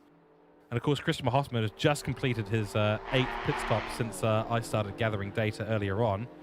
Oh, that's a close moment there, and the BMW does decide to do the right thing and move out the way. They're not actually obliged to do so. They're allowed to hold the racing line. This is getting awfully close now between the two GT4 drivers. Only a second, less than a second now, the gap between them. A couple of close battles also up the grid. P15 and 16. Benjamin Voigt, Kevin Rowlands battling with Philippa Toma for the 14th position in this race. Nothing really changing at the top. George Boothby from the number two, so 800 from the number 2. From Lucas Boussac in the number 112. Look at the sun rays through there. It's absolutely gorgeous.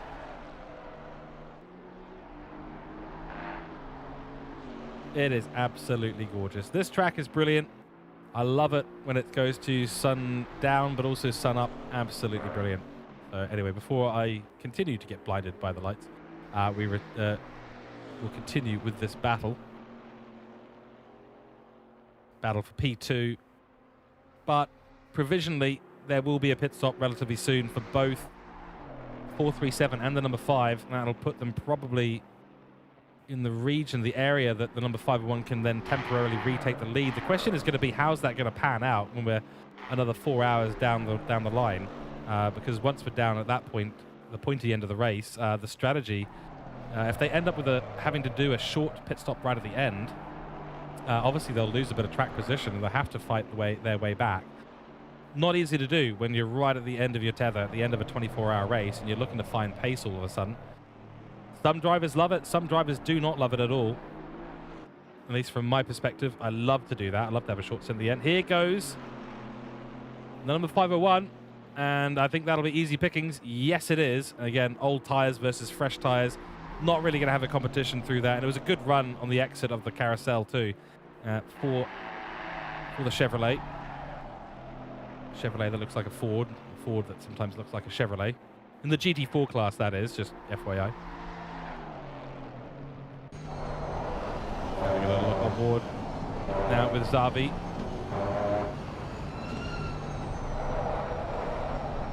Again, we apologize for the connection quality to the server. It's because the late night shift leading up to the last 3 hours of the race has been broadcast from my home country, New Zealand. We are on the other side of the world, and as I've said before, Captain, we cannot change the laws of physics.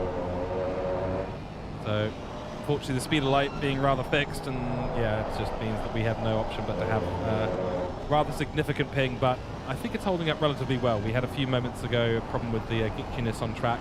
We managed to rectify that, luckily, so we're back to at least relatively smooth pictures. Down the jump we go into the double right-hander, back up the hill, screech the tyres, and sweep it into the left. Only your instinct can tell you that that corner is there. You've got to know. If you don't know, then don't try it. It's a scary, scary place to go racing, but I'll tell you, great to see.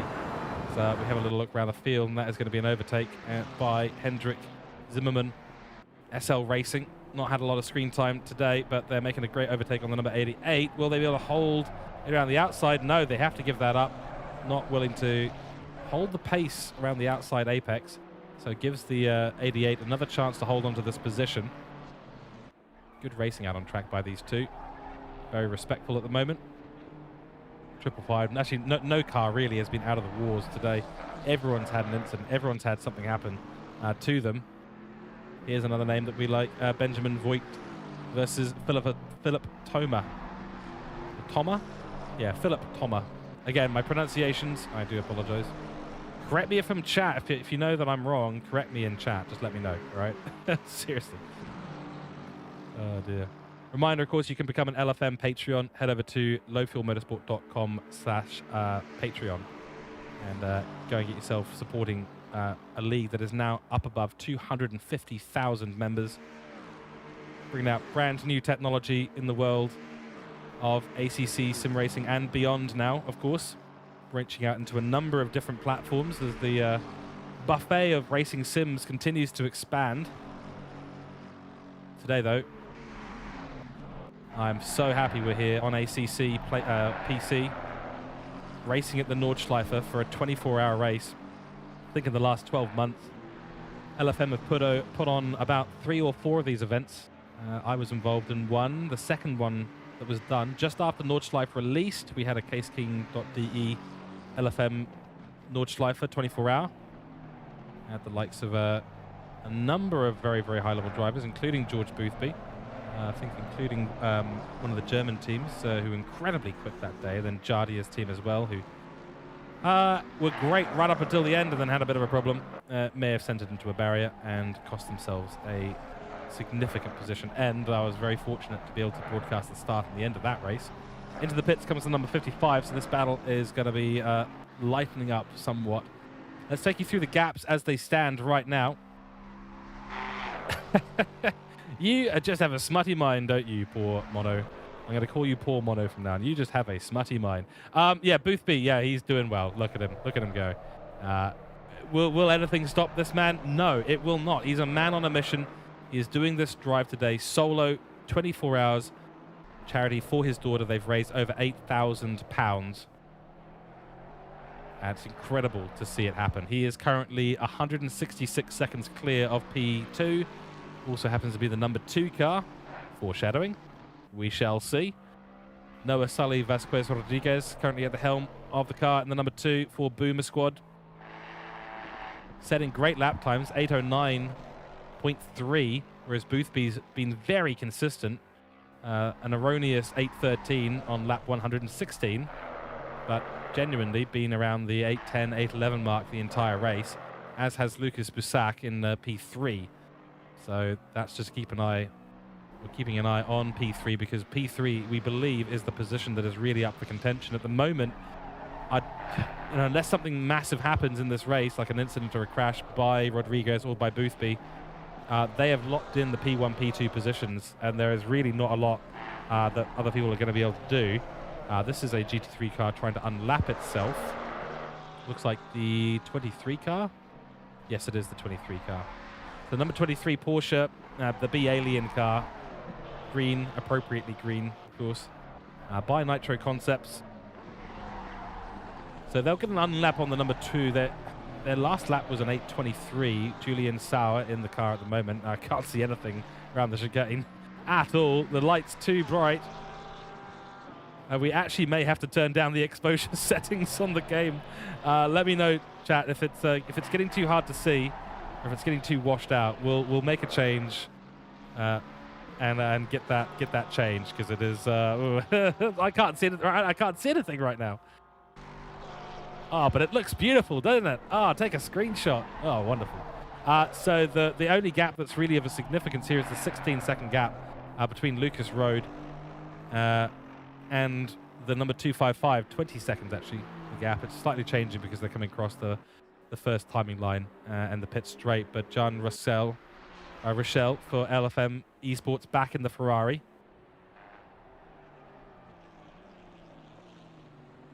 Going to be taking this one probably through to the 6 hours remaining mark at this stage. I'll get an idea of how long they've been out on track at the moment. Actually, we've got a real battle. The 555 and the 88 are just going hammer and tong at the moment.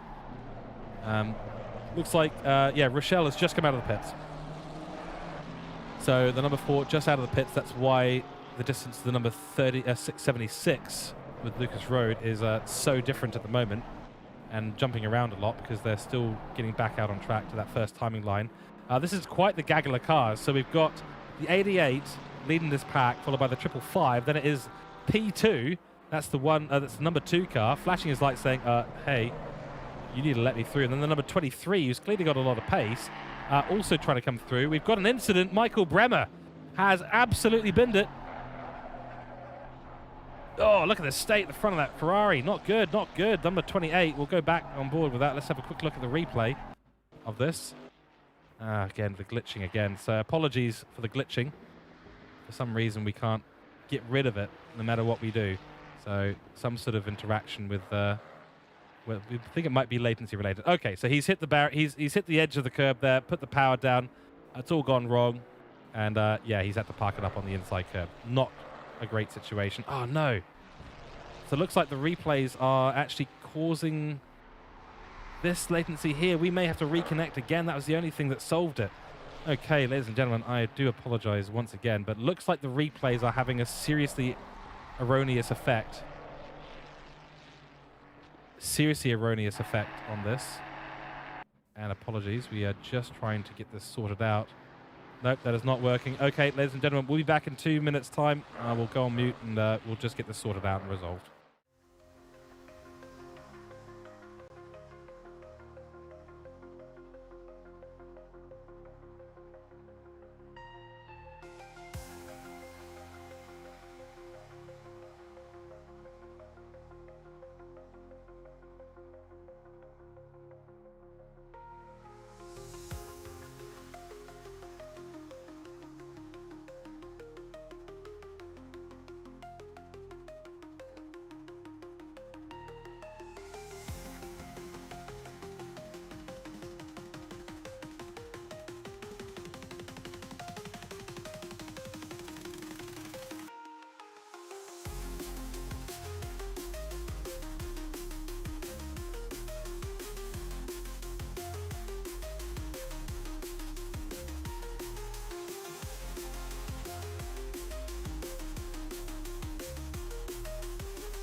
Okay, we are back. Apologies for that. Something to do with the replay is absolutely making a mess of what's going on. So we may not be able to bring you a replay of anything going forward because it is just causing chaos with the actual race. So when we go into it, the glitching starts to come across to the live pictures. So at this point, I think we're going to have to make an executive call over here in the commentary booth that we won't be doing replays any further in my stint. But luckily, there's only 3.5 hours remaining, and then you'll be back in the hands of John Wright, who was not having these issues. So something to do with my installation of the game, perhaps, or potentially my connection from New Zealand. I do have the fastest internet, just so you're aware. The fastest internet available in New Zealand, but because we are limited by the speed of light, unfortunately, there's nothing we can really do. The latency will be there inevitably, regardless. So that is just the reality of it, sad to say. Either way, I'll still be able to regale you with all sorts of great information as we head through this remaining 7 hours of the race. A penalty for the 136 Dakota Esports, and they have a 15-second time penalty to their name. So it's just gone wrong yet again for Dakota Esports. They are truly drawing the ire of the stewards at the moment. Not what you want to be doing out in the 24-hour race. You want to keep it clean as much as possible, but right now that is not happening for them. In the background here, 1.7-second gap between P28 and P29, Mike Swato and Marvin Schubert. And that battle is heating up, as is the GT4 battle. But right now, Christopher Hoffman, 17.1 seconds off the back of the 437, which is not what we were expecting to see. We were expecting to see them right next to each other on track, but that's not the case. So I think there may have been a couple of poor laps there. Yeah, it was a 10-minute 47 lap. Don't think they've come to the pits. Let me just check, because if they have, then that'll obviously explain it. They've been out on track for 17 minutes. No, there can't be a pit stop. So they've just had a really, really bad lap. I don't know if they've got damage. Doesn't look like there's any obvious damage on the car, but yeah, at the moment, in all sorts of trouble. The other big news, of course, was the incident between the 39 car and Ricky Lafleur, who got essentially just crashed into in the high-speed Flansgarten section of the track. And when that happened, 60-second penalty was given to the 39, but it's cost Ricky Lafleur the lead of the TCX class. He's sitting 60 seconds behind Linus Scherer, who does need to come to the pits. We've just had a brief yellow flag there for the current TCX leader, Thorsten Dragon, for CRT. Not quite sure if something was happening there. It may well have been. But either way, he is the one leading the way for the TCX class. Stefan Luther is sitting 204 seconds behind. So big gaps here, and I'm not sure what Lucky Leclerc can do. He's essentially lost upwards of 8 or 9, if not 10 minutes on track. He's basically lost an entire lap to these guys, which is a disaster. He was stuck on the barrier trying to make his way back to the pits for about 7 or 8 minutes. As you can see there, that lap 100, 26-minute stop. And to be fair, he may be in a situation where he's just said, right, I'm going to stand up, I'm going to get a break. He's driving solo today, so 24 hours driving solo. I wouldn't blame him for just saying, right, I'm going to stand up from the rig, I'm going to go and have a quick break, I'll go to the bathroom, I'll grab a drink, get some food, and I'll come back, I'll reset, the car will be repaired, and we'll be ready to go. And I think that's probably what he's done. The 10-minute 22, that was, I think, the lap that he was crashed into. Then, of course, now the 26th lap. That might have been the lap that he was crashed in. I don't think it was the previous lap. I think it was a couple of laps ago, but either way, that was the lap he came into the pits on. That is for absolutely sure, as we do see Thorsten coming into the pits. So that is our TCX leader deciding it's time for a pit stop. Where are they sitting in terms of their pit stop time? 57 minutes, so no real surprise. That's about as far as you're going to end up getting. We see Marvin Schubert still in this pretty epic battle with the cars ahead. That's Mike Suato, as I said. So there's essentially 2 Ferraris going for it. Only 24-hour racer. That's a great title. Welcome in. Only 24-hour racer. Wonderful. Saying, let's go, Massoud. Absolutely. Which car is Massoud driving for? That's very close out on track. We'll try and get a slightly wider view of that. And only 24-hour racer saying, let's go, Massoud. I trust in you. Excellent. Where is Massoud? I've got to go and try and find them in amongst the hundreds of names that I actually have on my information screen. Let me know, only 24-hour racer, and we can give them a little overview, see where Massoud is at the moment. For now, we continue to watch this battle. Close call on that previous one, but Schubert has dropped slightly back from the rear of the Ferrari ahead, so equal machinery between these two. Certainly not equal in terms of the distance that they've got left in their stint. And when I say that, what I do mean is that Schubert... No, they're actually identical. They've both been out there for an hour. So, yeah, these two, as well as the... I think it was similar for the the 88 and the 555, but the 57 and the 333 are on literally identical stint times at the moment. So they will be coming in probably either at the end of this pit, or certainly they'll be coming in at the same time. They're on the 115th lap of the race. They are 5 laps behind our leader at the moment. Of course, that's Boothby. In the meantime, a little bit further up the grid here, the 23 car, Julian Sauer taking over. 4B Alien by Nitro Concepts, the Porsche. Looking very green. Haven't abducted any cows just yet, but their pace has been pretty good. So maybe that's where the Alien reference is referring to. Wink. Nonetheless, they are only 4 seconds behind Dennis Adler in the 312. So they're on to push back up into P5. So that's heating up massively. Let's have a little check of our weather conditions out there, ladies and gentlemen, because it is time to do a little bit of an update on where things are at. So let's take a look. It is, oh, ladies and gentlemen, we have rain. In 30 minutes, we have rain. Fantastic. Oh, I get excited when this happens. So optimum conditions at the moment, it is 6 a.m. out there on the circuit, 14 degrees Celsius. Wind is dropping away. So any rain that does drop is going to be evaporated and not swept off the track like it has been overnight. We had a couple of small downpours, a couple of small bits of rain that just sort of trickled in. Didn't really cause too much havoc at all. Actually, the drivers drove it perfectly well. No one pitting for the wet tires because it wasn't necessary. That, at the moment, looks like light rain in 30 minutes. We'll see if it's upgraded.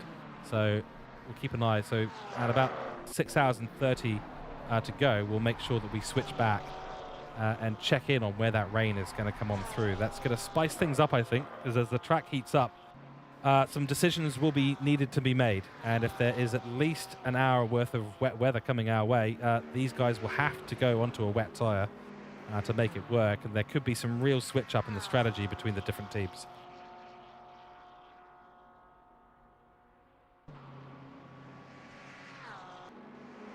The rest of the top of the grid, George Boothby still leading for the 255 competition by Go Setups.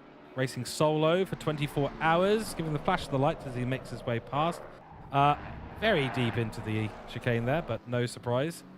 To be honest, Noah Sully Vasquez Rodriguez. I always want to roll my R's when I say that name. It's a fantastic name. I love it. Boomer Squad still in second position by over 2 minutes back to Lucas Boussac. So really not a huge amount happening out there on track. So we'll go back to this battle yet again, because it's really the closest one that's happening on track. So there's the rear view mirror. Rear spoiler view for Meek Suato. Streiter Motorsport being chased down by the Ferrari, both with the same strategy. Didn't pit this lap, so they're on another one.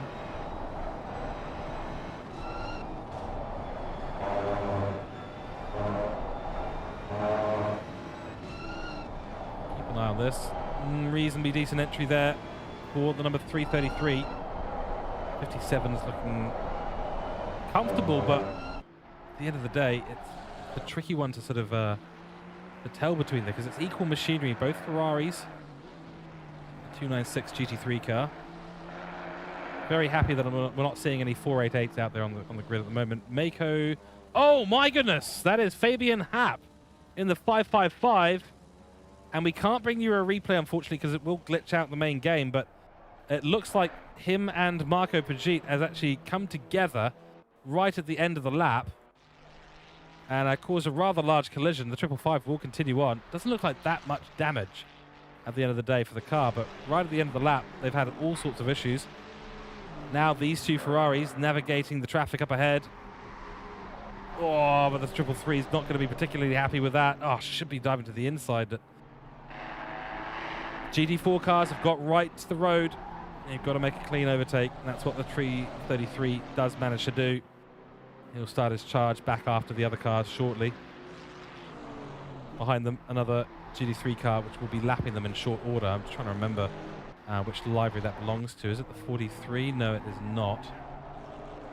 Could be the 55. It is the 55. Yes, it is the 55. It's Freelancer, who have dropped a little bit in this race. Fabian Bures, I think it is, for Alpha Racing Team, making a move, well, not making a move, making a move on a blue flagged car, but overtaking Kevin Rowlands, who's now in the pit lane for HWR Racing. That's the battle for P14 that has been raging on for oh so long. Number 23 still 6 seconds behind Dennis Adler. Going to make a bit of progress soon.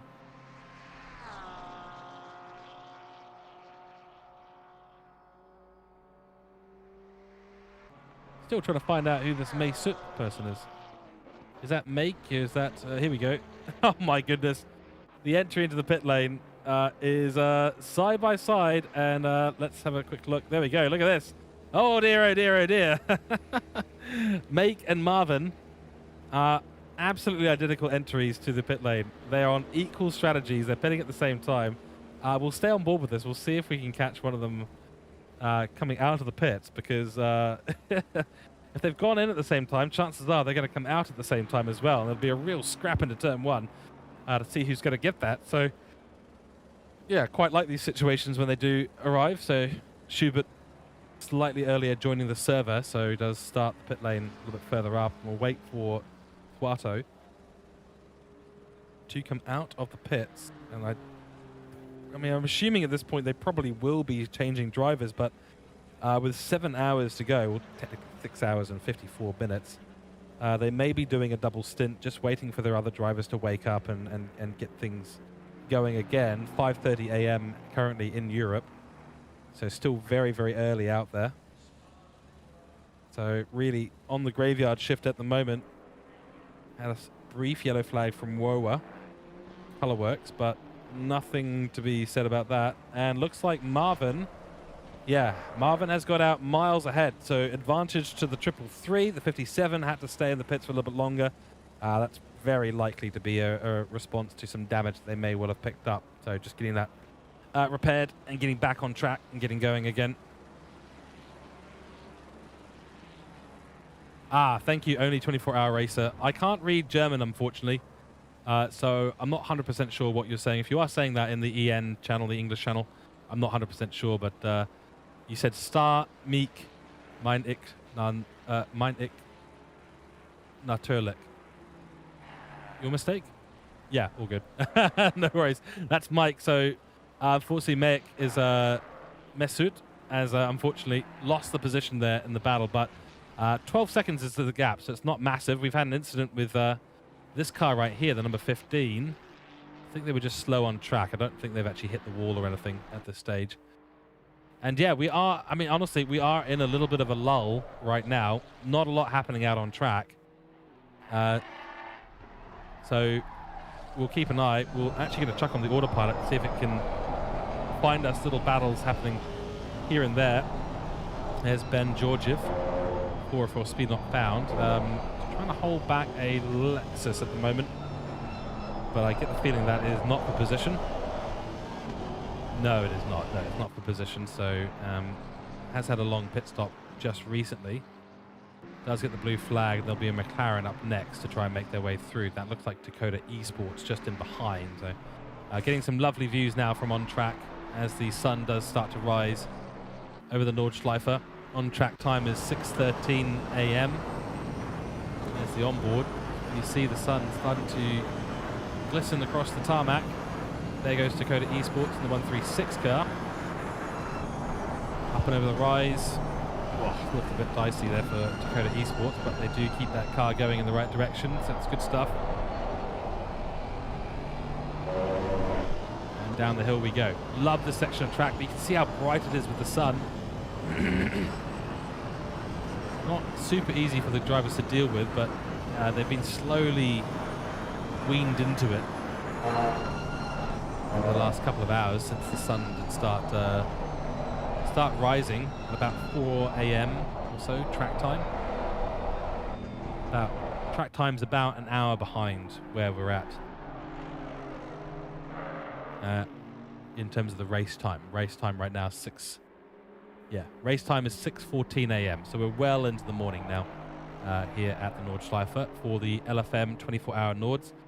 Do, of course, remember to go and check out all the cool stuff happening on the Low Fuel Motorsports website, lowfuelmotorsports.com.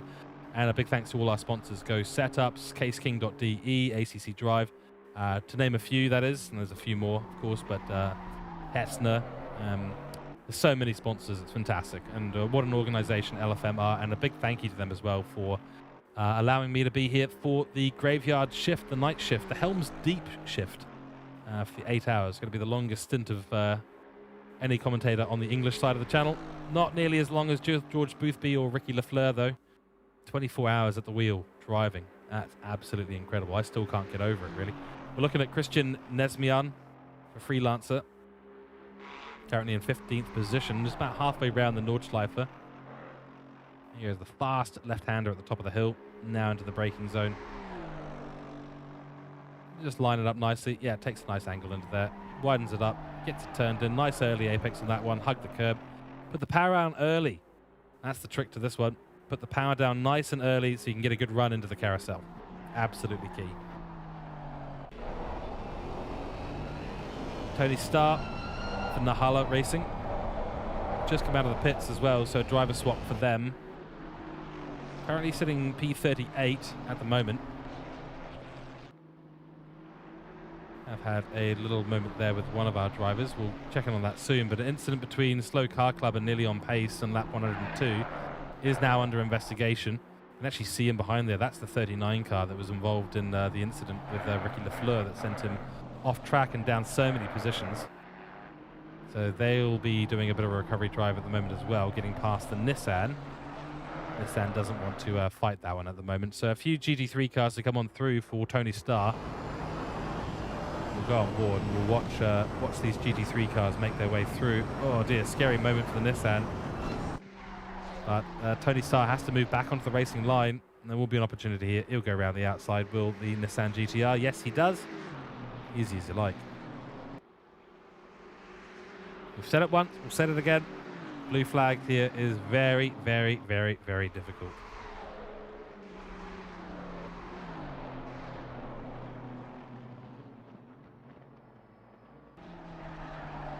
Change in position for, I think, P10 in the GD4 class. Aaron Mang has gone up ahead of Ludger Schindler. Oh, contact between the two. Oh, dear, oh, dear. That hurts a lot. And Tony Starr has become a bit of a ping pong all the way down. He's flashed his lights. He's not happy with that. It was, yeah, just a bit too close there. And the BMW is not given as maybe as much room as he could have. A tricky one. That'll, again, likely go to the stewards, unfortunately, for them. But Tony Starr, nothing he can do. He's just got to hold the damage now and go for it. Apex X now up into P11. What a charge Mohammed Azhar has been on. They were down in P17, P18, and he's actually made his way back up the grid.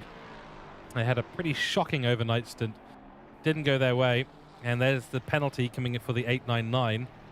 15-second time penalty for the contact with the 362. So the incident on lap 102. So some time ago, stewards trying to keep up with the rate of incidents. Been very difficult for them. But they're doing a great job giving everyone a little bit of justice out there, and also just reminding people that they have their finger on that penalty button. And they will use it. Nearly full sunlight out on track now. Apex X, again, as I said before, Mohammed Azhar has really brought this team back into contention. Up into P11, they'll be a little bit out of position, and Joe McLaren up ahead at number 39. The gap is not massive at all between these guys. It is doable for Mohammed Azhar. If he can keep this good run of form, he'll likely be handing back to some of the other drivers in their team, probably in a couple of hours. So he may end up doing a sort of double or even triple stint just to keep the car and the team moving forward at this stage. Got Mercedes to navigate now from the GD4 class. Do that pretty quickly. Yep, there we go. Just leans on the power. The Mercedes has a little thought about moving into the racing line, but Azhar positions his car beautifully and says, no, you're going to give me the position now before we get onto this crazy straight where the track gets very, very tight.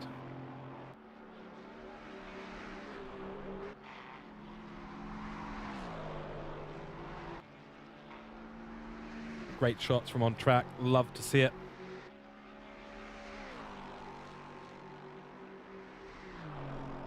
And now Lucas Basak, P3 of course, and doing well. I mean, I'll tell you what, the gaps at the top of the field are pretty large. 100 seconds between P1, P2, and then between P2 and Lucas, it is about 180 seconds. So not a lot going to be changing at the moment unless something major happens to one of these teams, but they're all so good at what they do. The drivers know exactly what's happening and when. The strategy has been executed beautifully by LFM Esports, and they're currently sitting in that 4th position. As we said before, there's a possibility that 3rd is still up for contention.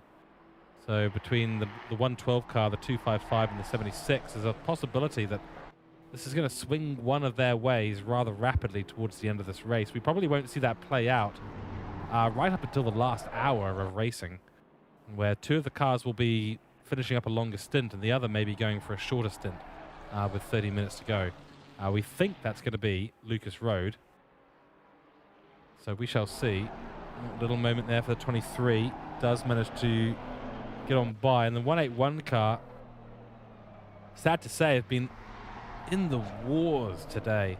And that's why they're hardly even on our timing sheets anymore. You know, P8 at the moment. Were P1 at the beginning of this race. Were P5 until they had a major accident. And now they're P8. Trying to push their way back up in this race, but it's so difficult. Such a war of attrition. Julian Sauer only 2.5 seconds now behind Dennis Adler, so that gap has come down rapidly. But Porsche going to be a little bit worried that the BMW behind is going to get involved in that, which obviously he does not want them to do. Philippa Toma, sorry, not Philippa, Philip Toma, or Toma, I'm not sure what, for Richie Colburn or Rice Colburn, depends on how you read the word, I suppose. Get some onboard shots from him. Very, very bright. He'll be passing the BMW GT4 car in a few moments' time. There he goes. Oh, through he goes. So tricky, but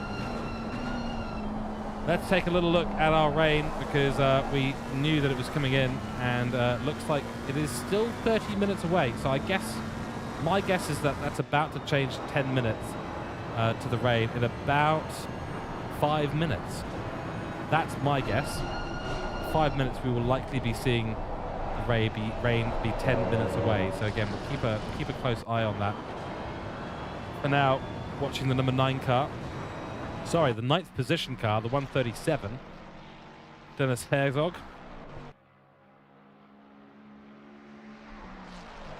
And doing his best to try and keep a Lexus behind him. Good luck doing that in a Ferrari. Especially on the straights, it will catch you up. Just in behind, that's the number 2. So you can just tell P9 is a couple of laps, if not more, behind the guys who are right up there close to the lead lap. Oh, that is so close to the barrier for Dennis Herzog. It's done well to actually kick the rear of the front of the car out and just to try and pull the rest of the body away from that curb. If he slams into that, he'll be ping-ponging his way down to the carousel, which we're entering now. That's in the not-so-fun zone, that is.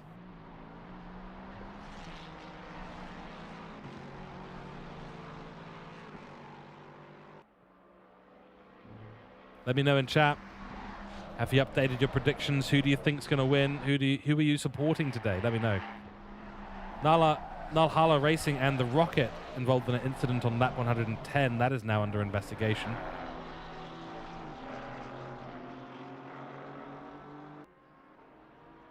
And chime into chat. What's your best advice for racing around the Nordschleife? What's the key thing that you have to do to make it round an endurance race like this?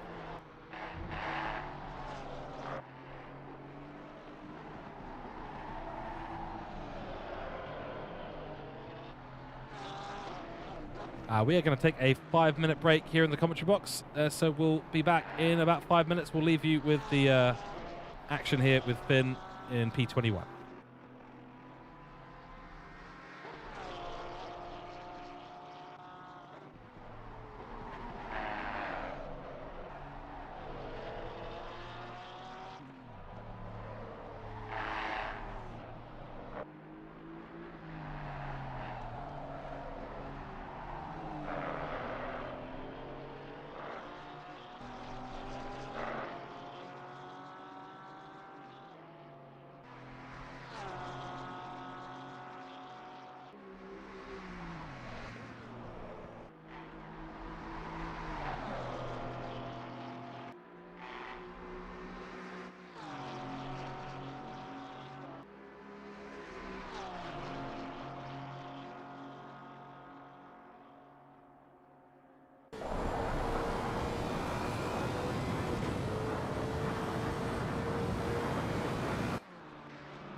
All right, welcome back to the 24-hour Nordschleife here at the NOV Motorsports, and it is myself, George Cook, continuing my stint.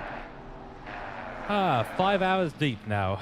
Oh dear, oh dear. Well, I can't complain. These guys have been out there for a lot longer than I have, especially George Boothby and Ricky Lafleur, who actually we're seeing getting overtaken right now by these cars who are battling on track. Michael Bremer trying to make his way on through as well. He will do so successfully and continue his charge after Philip Thoma.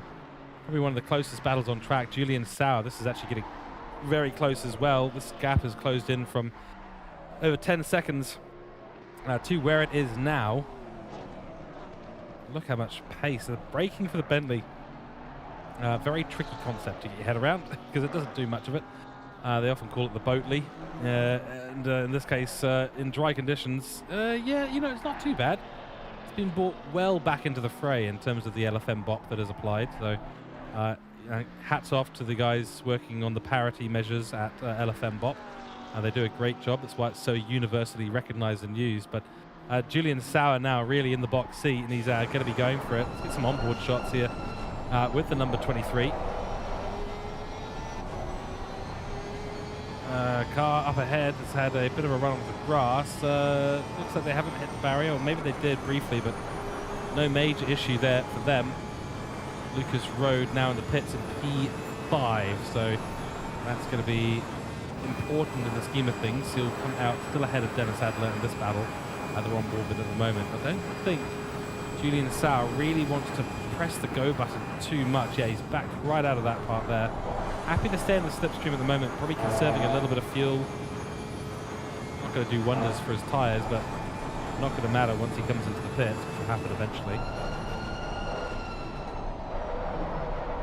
And to this wonderful section of track coming up to the carousel. A little bit of a oversteer moment for the Porsche, corrected immediately, now trying to get past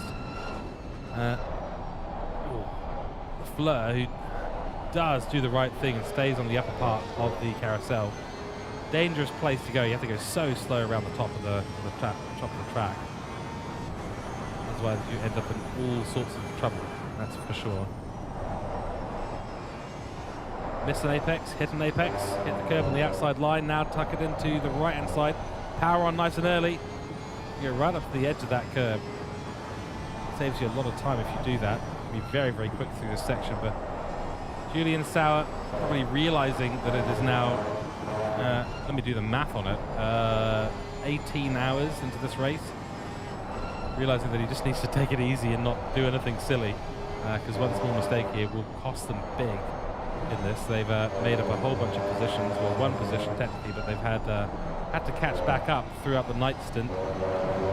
Julian Sauer has been one of those who's managed to do that very, very nicely. Another little bit of traffic for them to navigate through turn 46 and 7. Down the hill and through the dropper. Oh, the Bentley really wants to get on past, and that's an opportunity for the 23, but awkward moment for the TCX car on the inside line. Didn't really want to be there, but got caught up at the wrong time on track, and that's just what happens sometimes. Sometimes you end up in the wrong place at the wrong time. You could say that's probably what happened to Ricky Lafleur when he lost the lead of the TCX class. So lots of big news that'll be going to my commentary replacement for the stream and the broadcasting. Once we reach the 3.5 hour to go mark, that's when my stint will be up. I can see the German channel talking a lot about PCs, a lot about different CPUs and triple monitor mounts. Let me know what your setup looked like. George Boothby, we're being told. George Boothby? You'd like to see a bit of George Boothby? Well, there's George Boothby right there. And we're going to make sure that we still hold on to our race that's happening in P7 for P6. Boothby doing beautifully. Lap 123, 6.5 hours to go out on track. And the rain is approaching, bear in mind.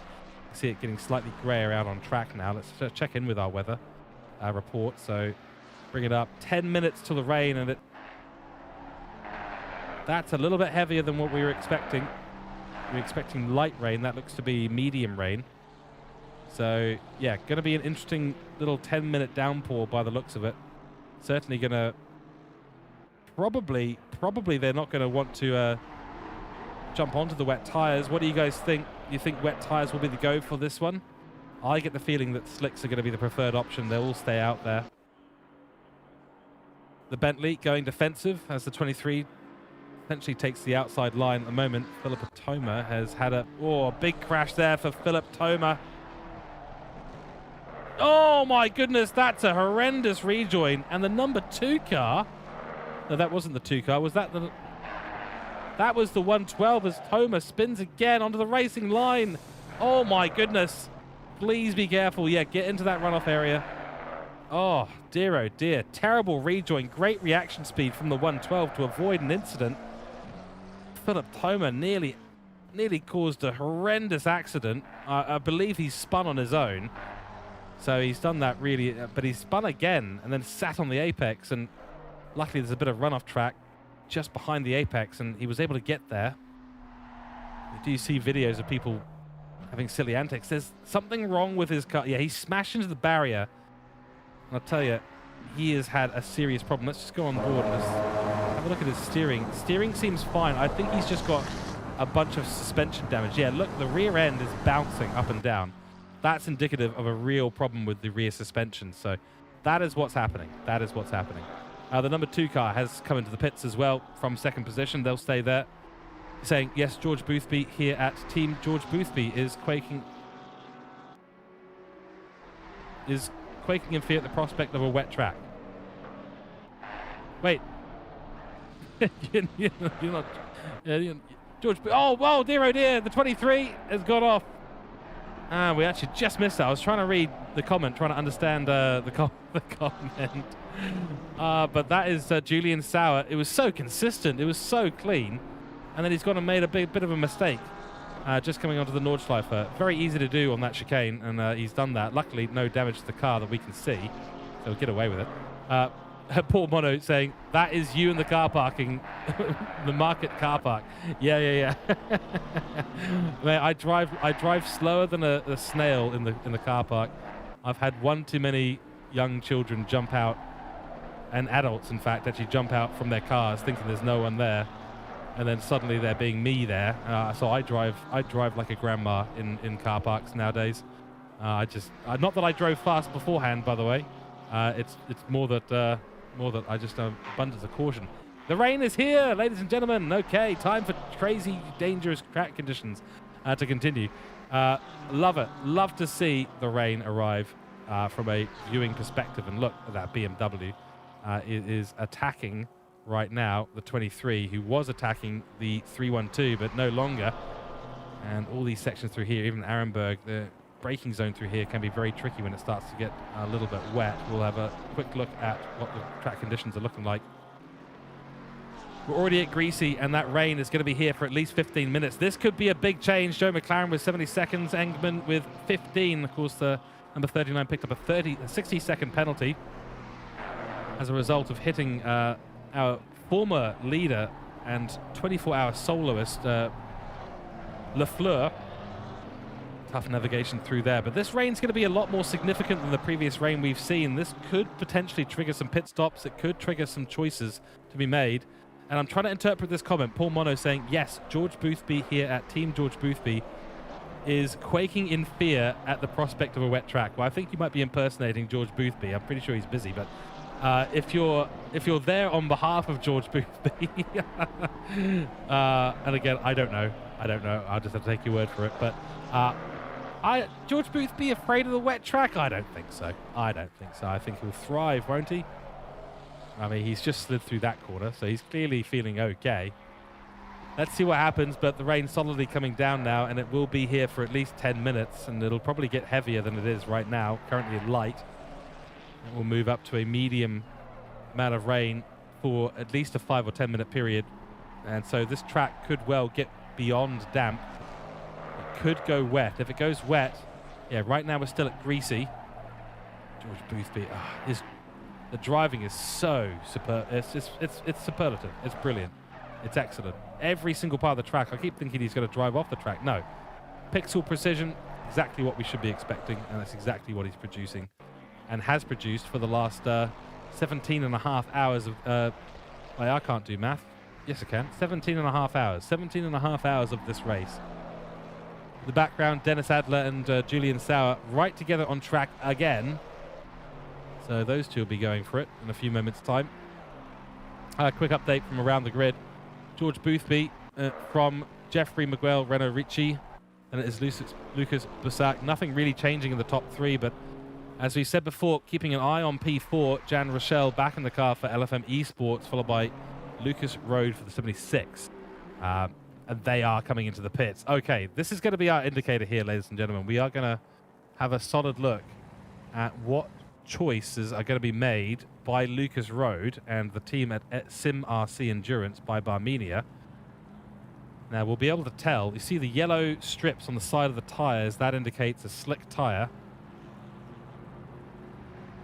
We'll bring up our weather again. It is currently damp, but the rain is going to continue.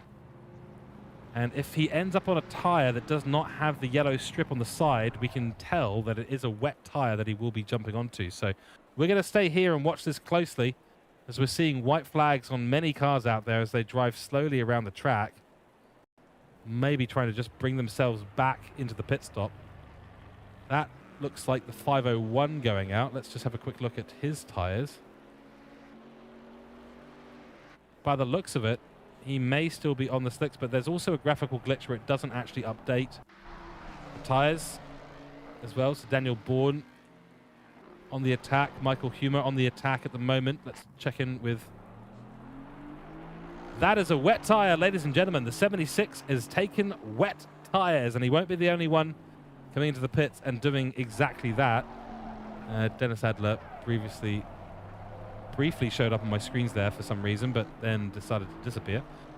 Wet tire choice for Lucas Road. That is a big moment in this race. Important to note, and if his competitors are noting it as well, they may be starting to think that being out there on slicks is a little bit dodgy, and we may not want to be doing that, just while we keep an eye. Yeah, look, the rain intensity is increasing, and will continue to do so for at least another 10 minutes. This, I think, maybe the first time since the night stint where we're going to have a wet situation out on track. We'll keep an eye on the conditions, but oh boy, how excited am I. If we get a flurry of pit activity, this is set to shake things up massively in this race. A number of drivers coming into the pit at the moment. We'll just see if we can get a good pit lane view on those who are in the pits. No, there's no one in the pits there. These guys are on the pits. They're struggling, though. Look at that. Dennis Adler has no traction whatsoever out there in this rain that is getting progressively heavier and heavier. So the lap times will tell the tale. At the moment, oh, that's interesting. Yes, well, no surprise, in fact. But there we go. Let's have a little look. What kind of tyres are on George Boothby's car? They are... I think that is wet tyres as well. I think he might have made the right decision there, to be completely honest with you. But yeah, I can't see the yellow strip, so I'm imagining they are going to be on the slicks. Sorry, on the wet tyres. That also looks like wet tyres to me. That also looks like wet tyres for road. Slicks still for Jan Rochelle, but they've got a little bit more track to navigate before they can come in. Same thing for Marvin Moritz. So right now, George Boothby, Jeffrey McGrell, Renault Ricci, Lucas Road are all on the slick tyres. Dennis Adler is not. Julian Sauer is not. He's coming into the pits now. Michael Frere, slicks. So most of the drivers getting stuck in this rain at the wrong part of the circuit.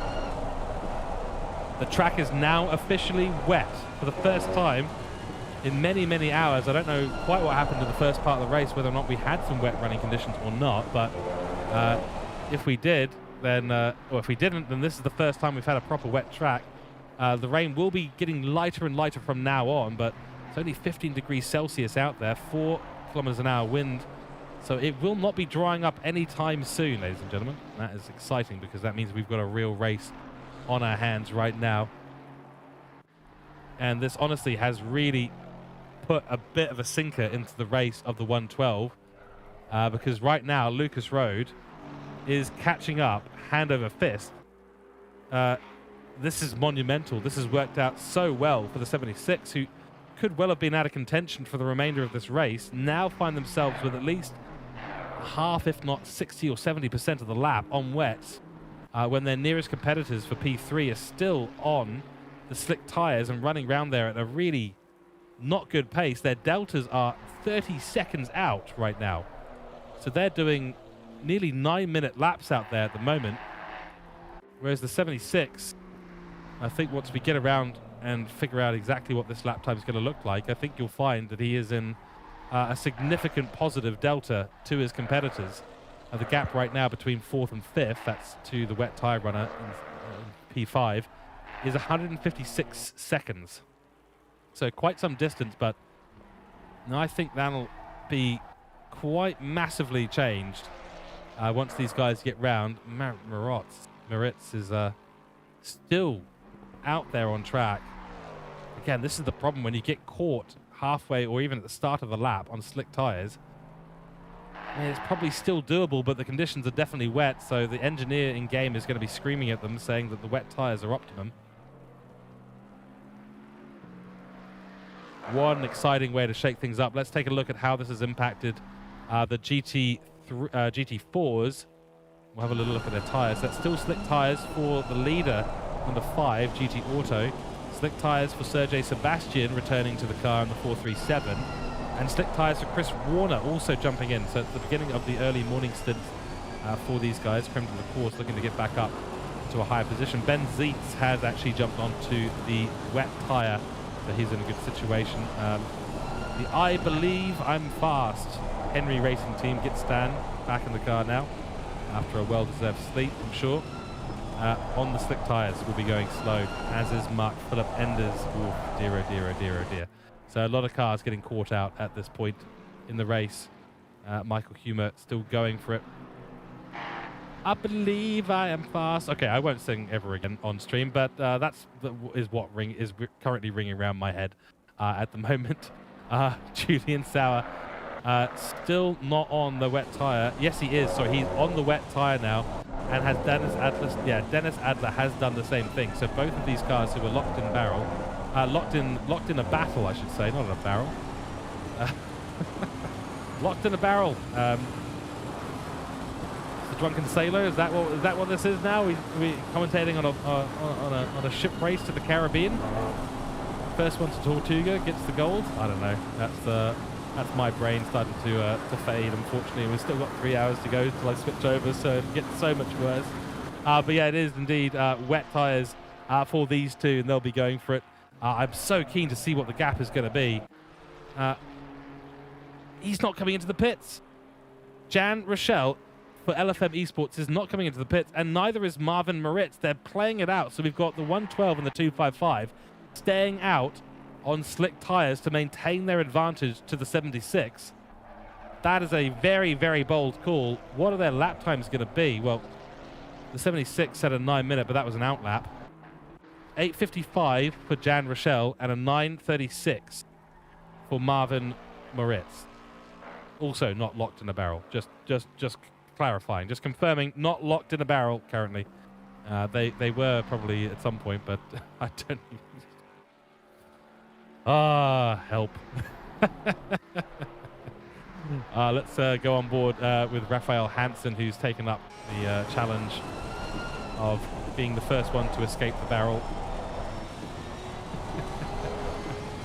Oh, a little bit of an oversteered moment. He's pushing the car hard, is Raphael. A bit of a slide there from the Bentley, but the Boatley should be sound in water. It doesn't move well in the dry, but once you get it out of dry dock, the thing does have some legs.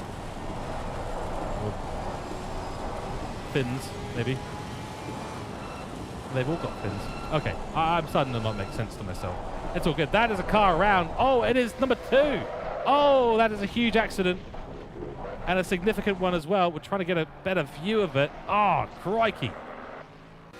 Look at that. He's on the wet tyres as well. He's just gone into the chicane massively quick, and he's thrown it directly into the barrier. This has got some potential implications. This is why I love wet weather racing, ladies and gentlemen, because it throws a cat amongst the pigeons, and small mistakes equals big results. And right now, the number 2 car could be in position. They are losing seconds every moment. They're down from a 180-second gap to 76. It's nearly halved. It's now halved.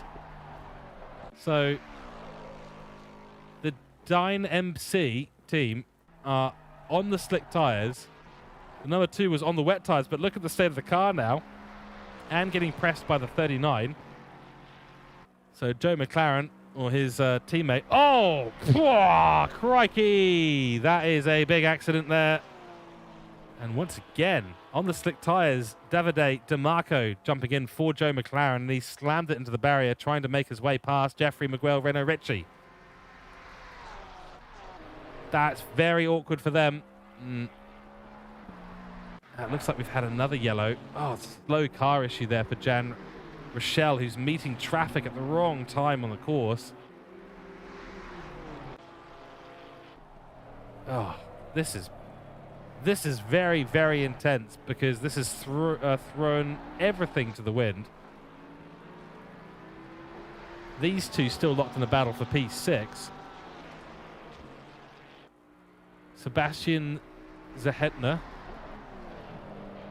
He's got to be doing faster laps at the moment. He's got to be going faster and faster and faster. That last lap was not good enough. A 9:41.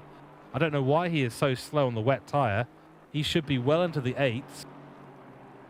But he's not. Crucially, he's not. Whereas his Jan Rochelle is staying at the 8:55s, and then 9:36 for Marvin Moritz.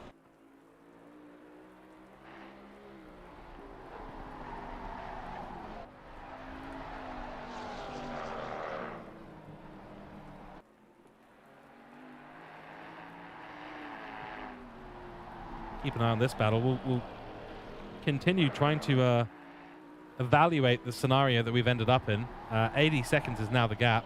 As soon as I see a yellow, I've got to switch to it quickly, unfortunately, because the replays are not functioning any longer in the current scenario. It does create some really nasty glitches out on track, and they are unbearable, and they affect the live pictures as well. So we have unfortunately not able to bring any more replays to this. More yellows out on circuit. Fabian Happ, who we saw have a mishap earlier on.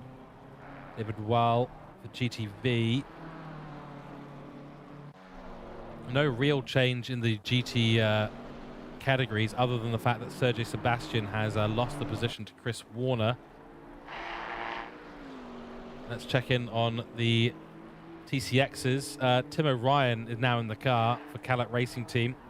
A large distance ahead at the moment. What tyre is he on at the moment? He's actually on the slick tyre, so deciding to stay out there. Let's get a little update from our weather and see whether that's been a sensible move or not. Still raining, track considered wet, and I think it's going to stay very damp for quite a long time. I think those who are staying out on the slicks, like Tom O'Ryan, are going to find themselves in a very awkward position in this race soon enough. Stefan Luther in second for the TCX class, and then Robin Haas for the number 9. They, though, have been caught right up by Ricky Lafleur, driving 24 hours on his lonesome. He is on the wet tyre at the moment, so he's made the sensible decision to come and be into the pits and be safe. And he's got all the tools behind him to catch up and at least regain a podium in this race. So that is almost a guarantee at this point. Let's see what's happening over here. The very, very damaged Jeffrey Miguel Renault Ricci's Boomer Squad Lexus. Surely they are coming into the pits at the end of this lap. Looks like Marvin Moritz may have made a mistake as well. No, he hasn't. There's my timing sheets playing tricks on me yet again. Yeah, there we go. There's the pit entry now for them. Tries to get it slowed down, just slows it down before the pit entry line. Don't want to get yourself a stop go 30 at this track, as one of the more painful things you can possibly do. It is more painful than crashing into the wall at the start of the Nordschleife. And looks like the number 23 has picked up P6. So Last Stretch not able to hold on. And that is game over in this race for the moment, at least. And Raphael Hansen, both of them deciding the wet tyre is going to be the right choice. And as the rain continues to come down, we're set for what's going to be a fantastic 6 hours and 14 minutes remaining in this race. It's going to be exciting to see. And here you go. Here's the pit stop. Where is Marvin? Coming up down the Donhinger straight right now. This could be a huge moment in this race, because the 112 car has been sitting in third for the last 6 hours, if not more. with really nothing they could do about it. They just didn't have the pace, and the gap was too big to really close things in to the number 2. The number 2 now having to repair and sit in the pits for this long after making a mistake in the first chicane through the Nordschleife. This is huge for Dynamc Motorsports. The only issue they're going to have is that these guys are going to end up with a fresh car. And what tyre are they on? These guys are on slicks at the moment. So Marvin Moritz is doing 930s on slick tyres still. Is not going to come in, but will take the position. And up into P2 goes the 112 car. Big moment in this race. They'll be blessing their lucky stars. The question is, have they rolled the dice in the correct direction? Have they called 5.5s or have they called 4.5s? I guess we'll find out. The slick tyres, if you've got the skill and the confidence, you can definitely make them work, but your lap times aren't going to be great. But that being said, look at the lap time. It's an 8:37. So commentator, eat thy hat. If he's got that kind of pace with him right now on the slick tyres, it may be a graphical glitch. They may be on the wet tyres. Just given how much they're riding the curbs, it feels like they might be. But if they are on the slicks, that's great pace and really, really well done. Here comes Renault Ritchie out of the pits now, and they've actually switched to the slick tyres. I think that is a sensible move because it avoids them having to make another pit stop as the track will start drying. It's already gone to damp.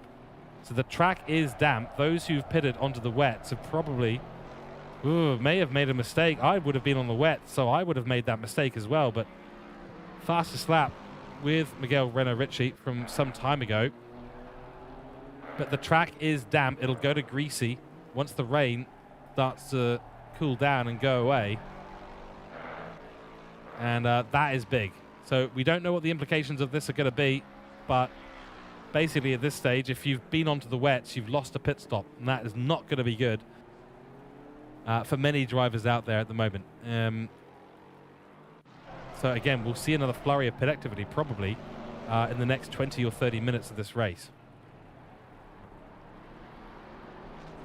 Fabian Burez for Alpha Racing Team making his way on through. Currently sitting in P13, 2.3 seconds behind Michael Bremer, the 28 car. So those are the closest battles out on track. Still for P6 as well. Guido Rafkin and Thomas Kuhl in a little bit of a battle here at the moment. But not much coming of it. I think at the moment everyone's just a little bit cautious out on track. Sergey Sebastian has done a great job catching back up to Chris Warner. Now down to essentially, oh dear, something has happened there, and it looks like it was the 76 involved in that as well. Oh, look at the speed difference between these two cars. Wet tires for the 76, slicks for the GT4 car. Oh my goodness. I don't know if they've come together, but judging by the fact that the 76 was actually off track for some period of time, I'm guessing they may well have. Is there damage on this car? Let's take a good look at it as it moves on by. Doesn't look like there's any significant damage on the car at the moment, so I'd say at the moment that's all good. Battle is on, and now Jeffrey Miguel Renault Ritchie for Boomer Squad has got a lot of work to do. They're sitting 40 seconds behind Marvin Moritz. They're both on the soft tyres, or the slick tyres, I should say, but Marvin Moritz has been out there on them for a lot longer, and these are fresh tyres now for Jeffrey. So I'd say they're probably still holding on to P2, but it's going to be a lot closer.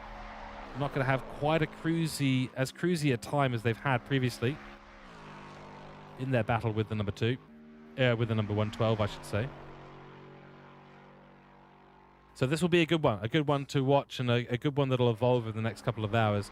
The track will be starting to dry up. I can't really see too much rain out there now, so I think the rain has stopped. And that is going to put us into essentially a drying track period. My favorite.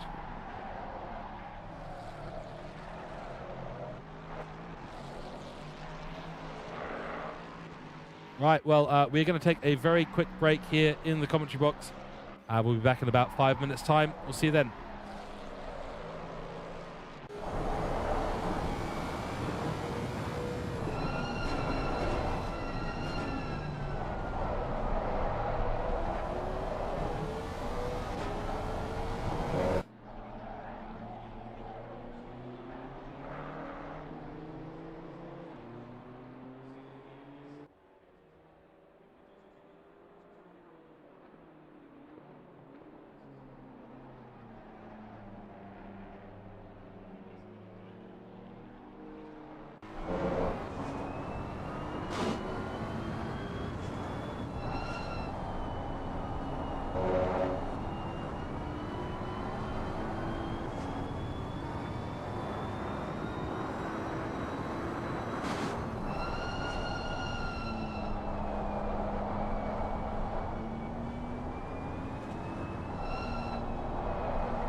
All right, ladies and gentlemen, welcome back to the Low Fuel Motorsports 24 hours of Nordschleife. And we've just been looking at Ricky Lafleur getting overtaken, or unlapped, or lapped actually. Technically speaking, by the 76. Everything goes green for a moment. Hopefully nothing's happened to any of the drivers. But Lafleur has made it back up into P3. Great overtake there on Robin Haas. So the number 9 not able to hold on. It was rather inevitable that it was going to happen. And it did happen sooner than we probably expected. There is the 23 also getting by and making their move through the grid. As we said before, big shifts at the top of the GT3 category, with the number 2 making a horrendous mistake into the barrier during the wet conditions when the rain was coming down. Put themselves in a 3rd position, 45 seconds adrift of the 112. So that gives them a lot of work to do in the last 6 hours of this race. So we are coming up 5 minutes away from 18 hours completed. And for me, that's another 2.5 hours in the commentary box. Before we have the man with the golden mic jumping back into the race, I have to admit, I'm usually not tired by this point. And it's not that I'm tired. I just keep thinking, well, could you imagine being one of the drivers right now? Could you imagine being George Boothby or Ricky Lafleur?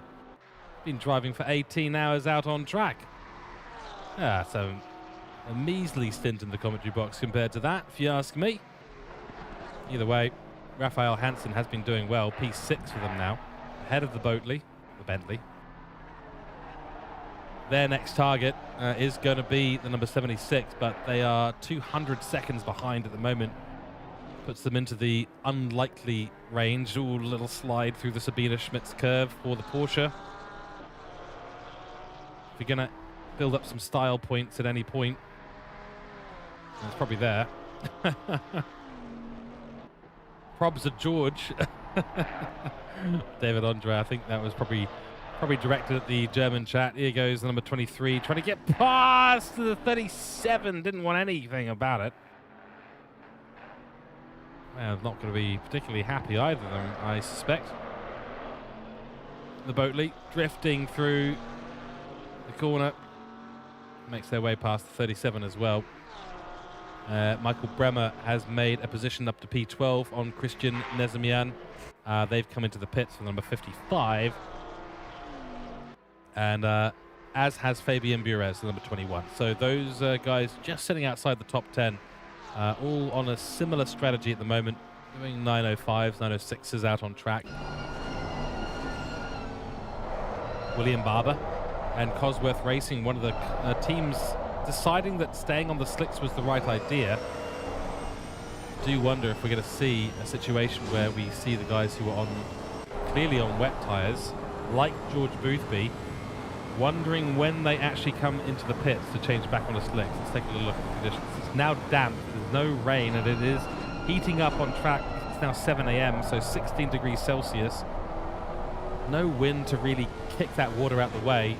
I'm currently doing 836s, 837s for Marvin Moritz, but he's on the slick tyres. So right now this is still viable, but I think at the end of the day, Boothby's going to have to come in for the slicks, probably in the next 3 or 4 laps. If he doesn't, then yeah, he will be running on the white knuckles of the rims, and it will not be a pleasant experience for him, and he'll start to lose that unbelievable advantage that he's got. That said, he does have a lot of time to play with. 260 seconds the gap between them at the moment. So right now in a pretty decent situation. Neliandra as well. I think a lot of these messages are coming in for the German side of the broadcast, the DE broadcast. So I am going to assume that is for them. If you do want to talk to me in the English broadcast, you will have to type in English. Unfortunately, I don't speak German. How do I say I don't speak German in German? I might just briefly look that up, just for translate.google.com. And we want to translate from English to German. And I do not speak German. Ich spreche kein Deutsch. Yeah, I do not sprechen Sie Deutsches. the Deutsch. I don't even know how to pronounce that properly. I'm so bad. I'm absolutely hopeless at pronouncing other people's languages, man. Ah, dear, oh dear. Now I've got everyone in chat trying to teach me how to speak German now. Oh no. Oh no, this is not going to go well. I do not sprechen the Deutsch. I don't know. I give up. I give up. Feel free to continue to give me lessons in how to speak German, but I feel I will fail miserably no matter how good your tuition is. That is just how bad I am at pronouncing words from other languages. Yeah. Give me a computer programming language, not a problem. But give me a real language to deal with. Yeah, I'm okay at English. I'm reasonably okay at English. But I do speak two versions of English. I speak English and bad English. Bad jokes aside, and back to the good English, we go for the continuation of the battle between Lasse Streger and Raphael Hansen. So not much happening there at the moment, unfortunately for us, but as you can see, the sun is starting to glisten through the clouds once again and showing its beautiful shining face. You can see it just on the barriers there on the right-hand side. That is sunlight, ladies and gentlemen. So, yeah, we are going back to proper optimum track at some point. The question is how long is that actually going to take? We'll take another quick look at this. We're still at damp, so no real surprise there. I think it'll probably take another 10 or 15 minutes at least to dry back up to the point where we're even at greasy, I think. This track, it can end up greasy / even fast in parts of the track before others. It's just the nature of how long the circuit is, but the average dampness out there is the condition is damp, so that is the key. Looking down the field, let's get a little update. There's Thomas Kuhl. Oh my goodness. We caught that at an opportune moment. That is going to be him on Guido Raffagin. Guido Raffagin making the overtake, I should say, in Felix. Slick tyres all around for these two drivers. They'll be passing the BMW car in a few moments' time. Then you've got a little battle going on here between Sebastian Locher and David Wahl. And that'll be Ford versus BMW. Ford still doesn't have a logo in the software that we're using at the moment, so that's not ideal, but Cryonics Racing, and they'll be moving up potentially to P21 if they can make this maneuver stick on the BMW ahead. No guarantee of that, but no guarantee the Ferraris aren't going to end up crashing, which we've seen, unfortunately, a number of Ferraris just losing the rear end. Probably the most difficult thing to deal with about the 296 is the rear end will step out on you, and you won't feel it until it's too late. I think that's the real trick to it, is just knowing and feeling what that rear end of the car is actually doing, but hard to do so in these conditions.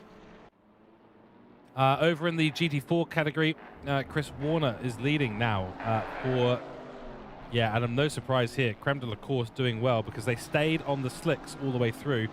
We thought it might have been a bad mistake, but it wasn't, and that meant that the number 5, who did change to the wet tyres, have they changed back? Yes, they've come in for a pit stop, and they're now on the slick tyres, essentially resetting their pit stop timer and getting themselves back out there. So I did say...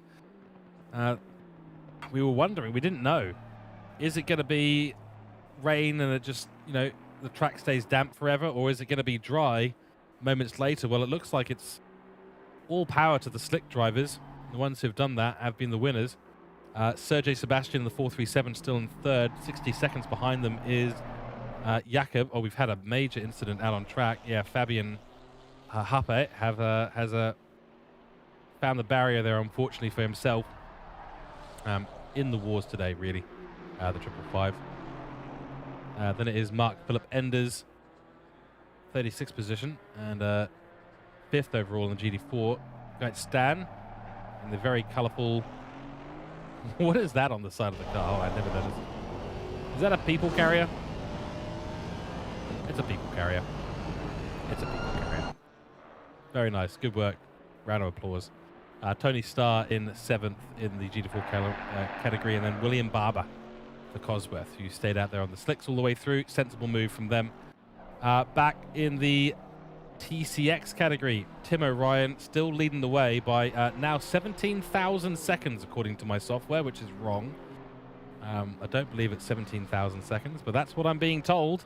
17,000 second gap back to someone who's probably about 2 corners away from him. So yeah, do with that information what you will, is all I'll say. Either way, he's leading currently, and that was after Ricky Lafleur, of course, had that incident with the number 39. Maximilian Andre, second to last in the GT3 category right now, as Mario Pexotto has a bit of a spin at YouTube corner.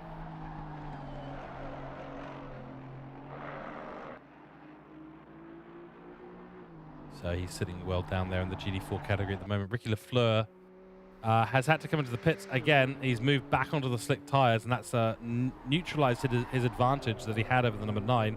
Did overtake them in the wet, but yeah, he had to make that extra pit stop, put himself back out there on track. Because of that, yeah, unfortunately, he's found himself in a situation where he's got to catch up again. The gap between them is 60 seconds, so it's even bigger. So that decision has cost Ricky Lafleur a lot in this race, and there's only 6 hours to go. So I don't know where he's going to find the pace to bring this one back his way. If he's able to, it'll be a monumental drive. It'll be a monumental drive regardless, of course, because 24 hours of driving solo, absolutely incredible. Behind him, Udo Malberg for the 362 Mercedes, BMW, sorry.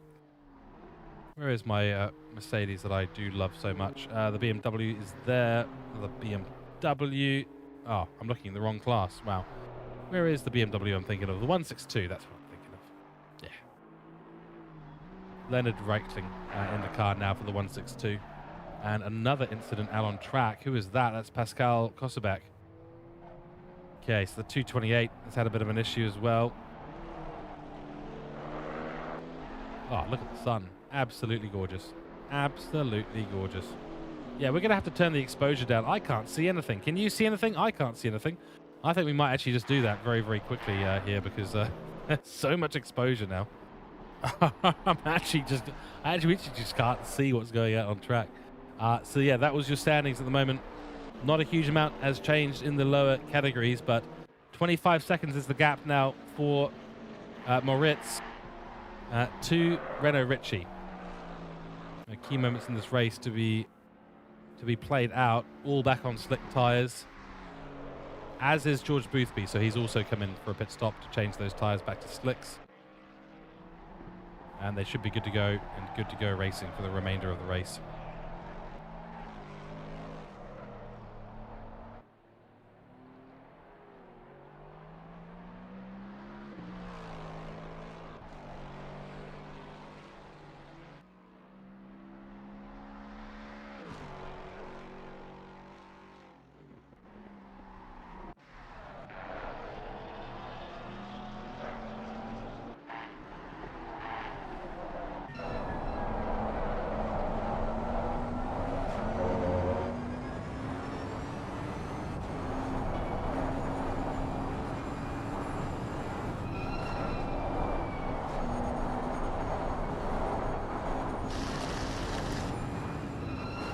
Careful on the grass.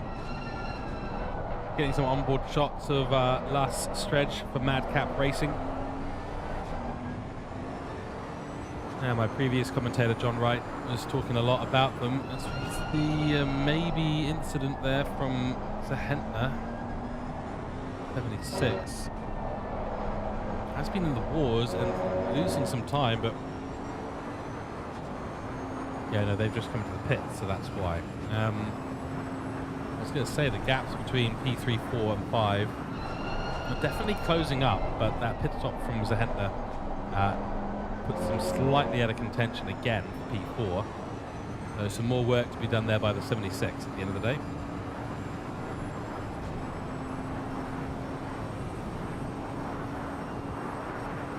Wow. Nice maneuver there. Very, very good. Taking a look at Nicola Martignoni. Martignoni. P43 at the moment in the McLaren GT4. Still a pretty good looking car if you ask me.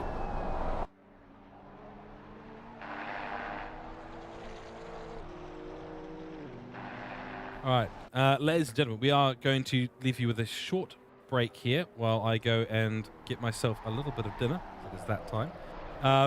I will be back probably in 10 or 15 minutes or thereabouts. So for now, we'll leave you with the scenes on track, and we'll come back to you with a race update to see where everyone has ended up in about 15 or so minutes. So until then, we'll catch you all very, very soon.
Hello and welcome back to the Low Fuel Motorsports 24 hours of Nordschleife. We are watching the English stream here on YouTube and Twitch. My name is George Cook, and we have now 2 hours left on my stint before the man with the golden mic returns, John Wright. Currently 5 hours and 35 minutes remaining in this amazing race. That's nearly getting up towards the 19-hour mark. And for those two who are driving solo, George Boothby and Ricky Lafleur, what an absolute stint. It just keeps getting more impressive every single minute. They don't either crash or give up. And of course, they're not going to give up because they've got great meaning behind what they are doing on track. Oh dear, that is a... Oh my goodness, that's a huge crash. I guess I returned at the right and the wrong moment, but not sure if that Ferrari held the brakes or not, but Lucas Klein has suffered as a result of it. Massive accident there as we return to the commentary box. Crikey. And I've said crikey more times than I usually do, but these incidents at the Nordschleife do tend to be more spectacular than other tracks out there. As we see a car go wide. What have we returned to? Have we marked the 5 hours and 34 minutes to go point as the point of no return? That people are just needing a break. They're just getting lost on the circuit and they don't know what's going on anymore. I mean, who knows? But that was a almighty incident there. Don't know if the brakes were held maybe as much as they needed to be. There goes the 43 on the straight. And of course, there's Thomas Kuhl at the helm of ACC Akut. BMW behind him will try and get a whisper of slipstream to try and help defend against his colleagues and competitors. There's a look at the livery. Orange and black. Very, very nice. Got the German flags on the back of the rear wing too. Just for good measure. And a YouTube site as well. We don't know what the YouTube channel is, but there probably is one. Nonetheless, we are going to go and do a recap of who is where and why they are there. And we're going to start, of course, with George Boothby making an overtake shortly on this BMW car. Currently leading the overalls in P1, has done so without fail all the way through this race so far. And yeah, given he's on the 130th lap right now, it is super, super impressive. Done incredibly well in the race at the moment. Had a little bit of a question mark over his head with regards to the switch to the wet tyres when we did have some rain about 30 or 40 minutes ago, but he didn't come unstuck as a result. There might have been a little bit of panic going around, but those who chose the wet tyres, it was a mistake. Probably should have stayed on the slicks, but for George Boothby, he had already had such a lead in this race that it didn't really make a huge difference to the distance to P2.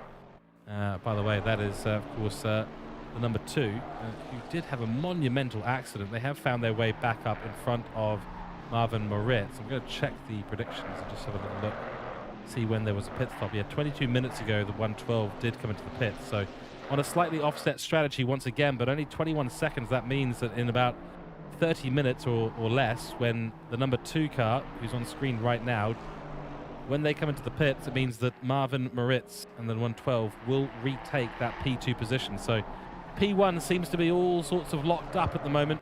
George Boothby's got a handle on it.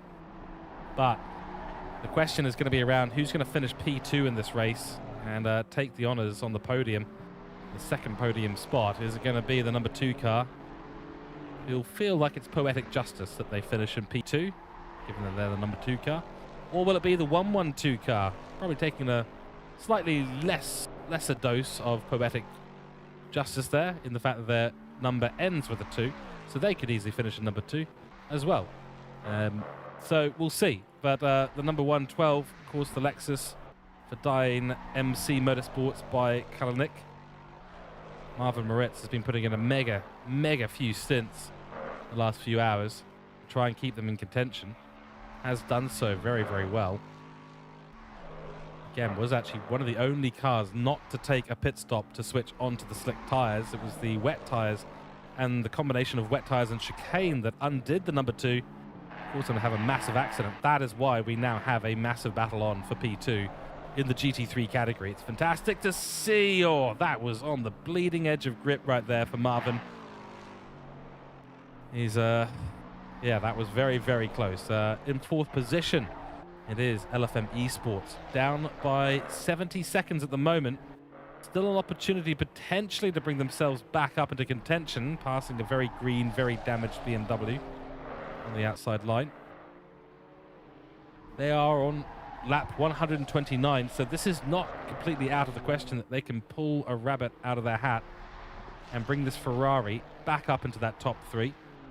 Would probably take a mistake from one of the others up there, but that's the thing. You know, we say you never know until the race is over, until you're passing the checkered flag and the race is actually done. You never know what can happen. Wouldn't have expected the number 2 to bin it under wet conditions on a wet tyre, but there you go. These things do happen.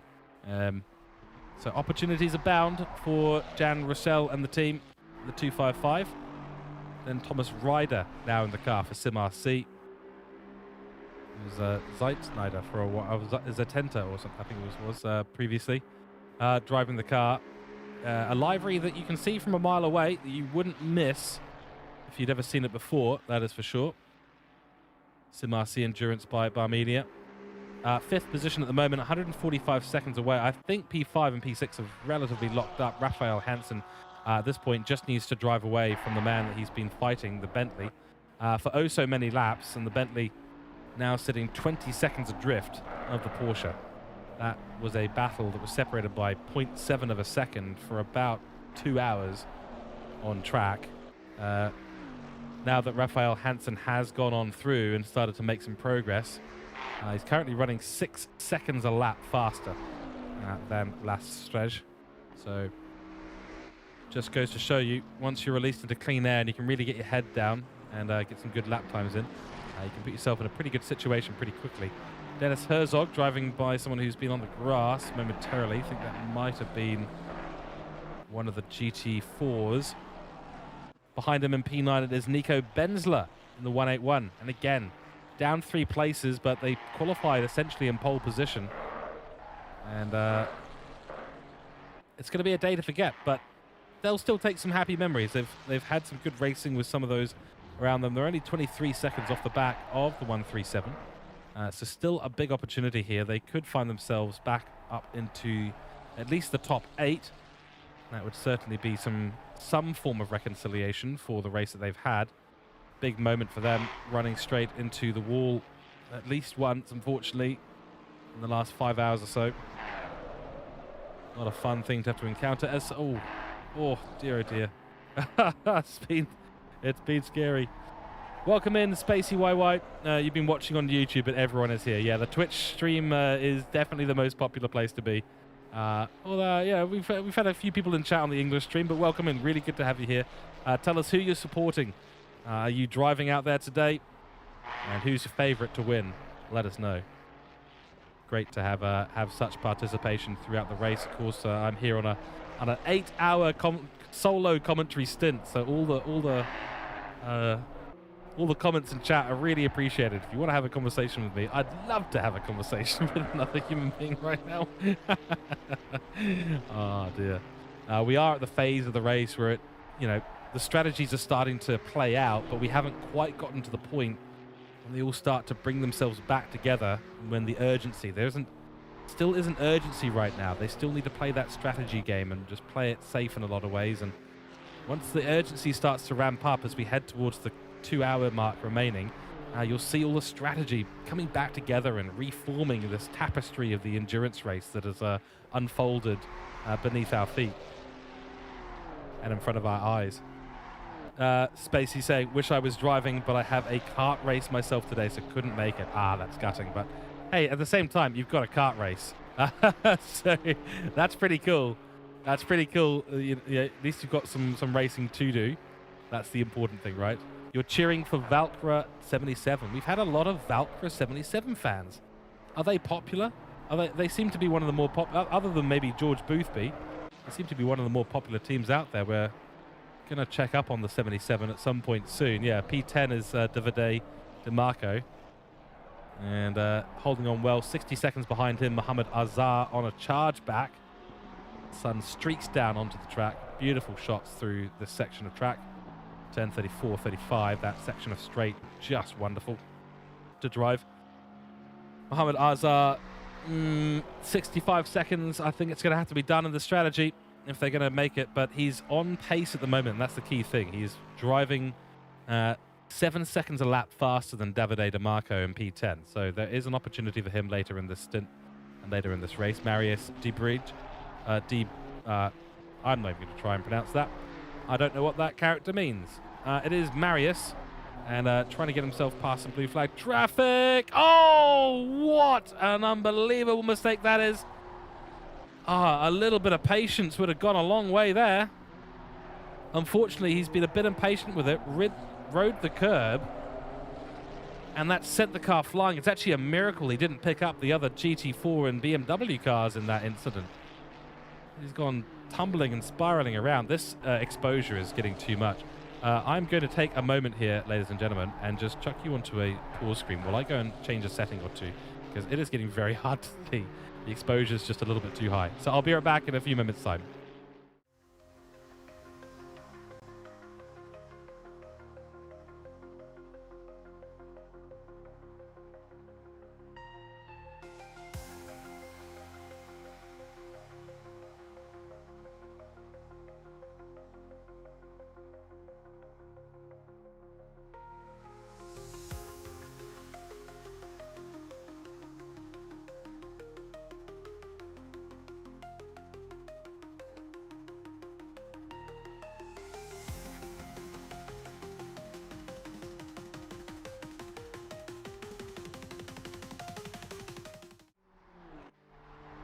All right, we are back, and this should be slightly easier on the eyes. Let me know if we need to adjust it any further, but yeah, it was just getting near impossible to actually see what was going on. The sun shining so brightly on track that I was just, starting to get a little bit worried about my eyes.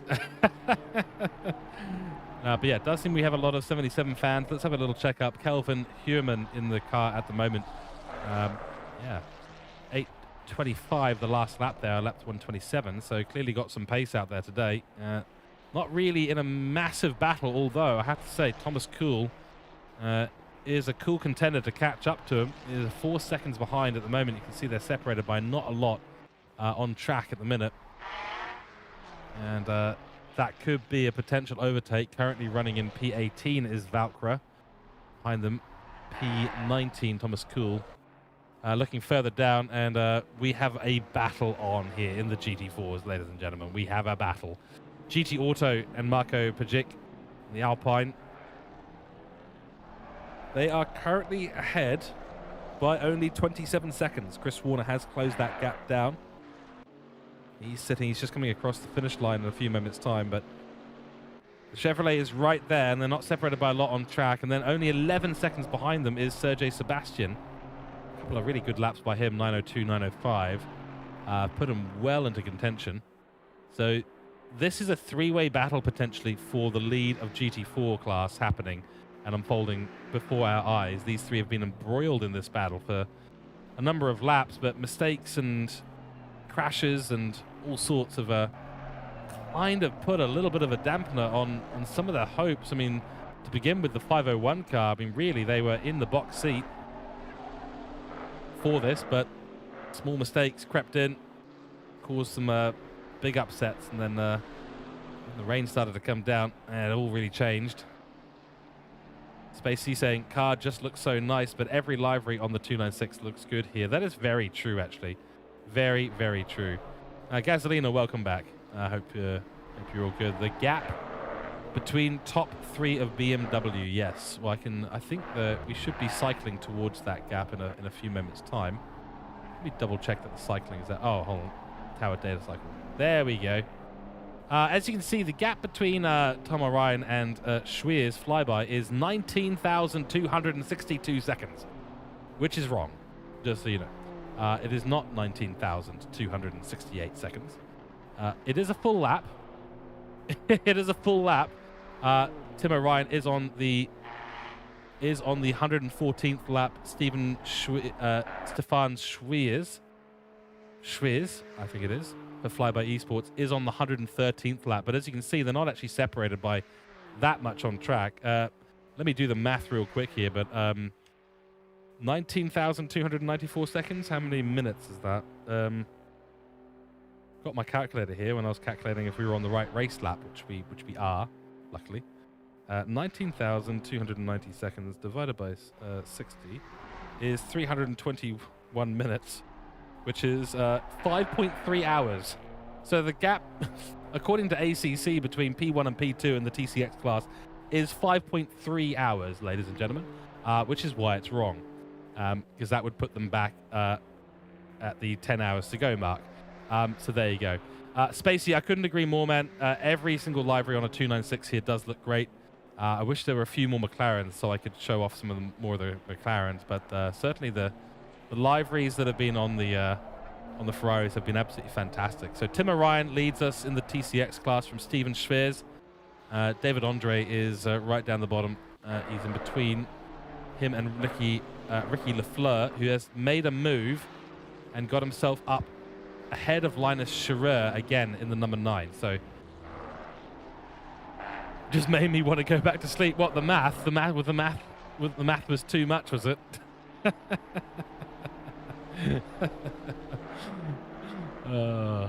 Yeah. Well, it's interesting math, but I can understand if it's sleepy math. I can understand that. Ricky Lafleur, of course, one of the drivers doing the 24 hours race solo, had that incident with the number 39 car where he got absolutely demolished off the road. 60-second penalty for the 39 for that incident. And unfortunately, though, for Lafleur, it completely demolished his lead, and that's why he's down here in P3 in the TCX car, just trying to recoup something from this race at this point, and that result maybe not going to be what he wants it to be. Noting an incident between car 295 and the 112 on lap 114, turn 15, now under investigation by race control. Let's see if we can find a few more of these nice liveries. That is a Parked GT Customs or Customs GT. Very nice livery. We should have a livery competition as part of this, really. Let's try and find some of these beautiful Ferraris. We've got one here. I think this has probably been my favorite that I've seen so far. Yeah. I mean, I think that's glorious. I think that's probably one of the better liveries that we've got out there on track. Very, very nice. Let me see if we can find some more Ferraris. Yeah, it's a monumental feat that these guys are doing 24 hours on the trot. I've done 12 hours solo before, twice, and it's very, very difficult. I couldn't walk for about an hour afterwards because my legs wouldn't bend properly. So doing it for 12 hours is just unbelievable. The level of concentration required is just... I would like to use the crazy word, but it's not crazy. It's incredibly... It's just incredible to watch, really, at the end of the day. Simply put, just incredible to watch. George Boothby, of course, running this event solo over 24 hours to raise money for his daughter charity. I do not know specifically why it's his daughter. I can imagine why. So if anyone does know, you can let me know. But I believe they have raised over £8,000 and they've still got 5 hours and 15 minutes to go in this race. And he has got a 214.6 second gap at the moment back to these guys. In P2, you've just had a little bit of an off track there for a brief moment. Don't think anything untoward is going to come of that, so it should be good to continue. No damage, of course, on the back of their... Ooh, that was an interesting moment as well, as they put the power down. But on the back of their incident in the wet, there was a big crash they had. So the 112 car, Dine MC, is actually getting a penalty, a 15-second penalty. That's a really big impact. That's a massive, massive impact. The 112 car, 15-second penalty for these guys in a chargeback they had. They're under 20 seconds distance to the number 2, and really their strategy had them on for a P2 finish in this race, which came out of nowhere, came as a result of a mistake by the number 2 car, but they have been pinged 15-second penalty will be applied to their car. They'll serve it at the next time they jump into the pits. Those are the kind of mistakes you need to not be making if you're about to get P2 in a race. And unfortunately, it's exactly what's happened. Marvin Moritz has been pinged. Not the biggest penalty we've seen out there today, but 15 seconds really does hurt. Gasolina saying, someone killed our car again, 295.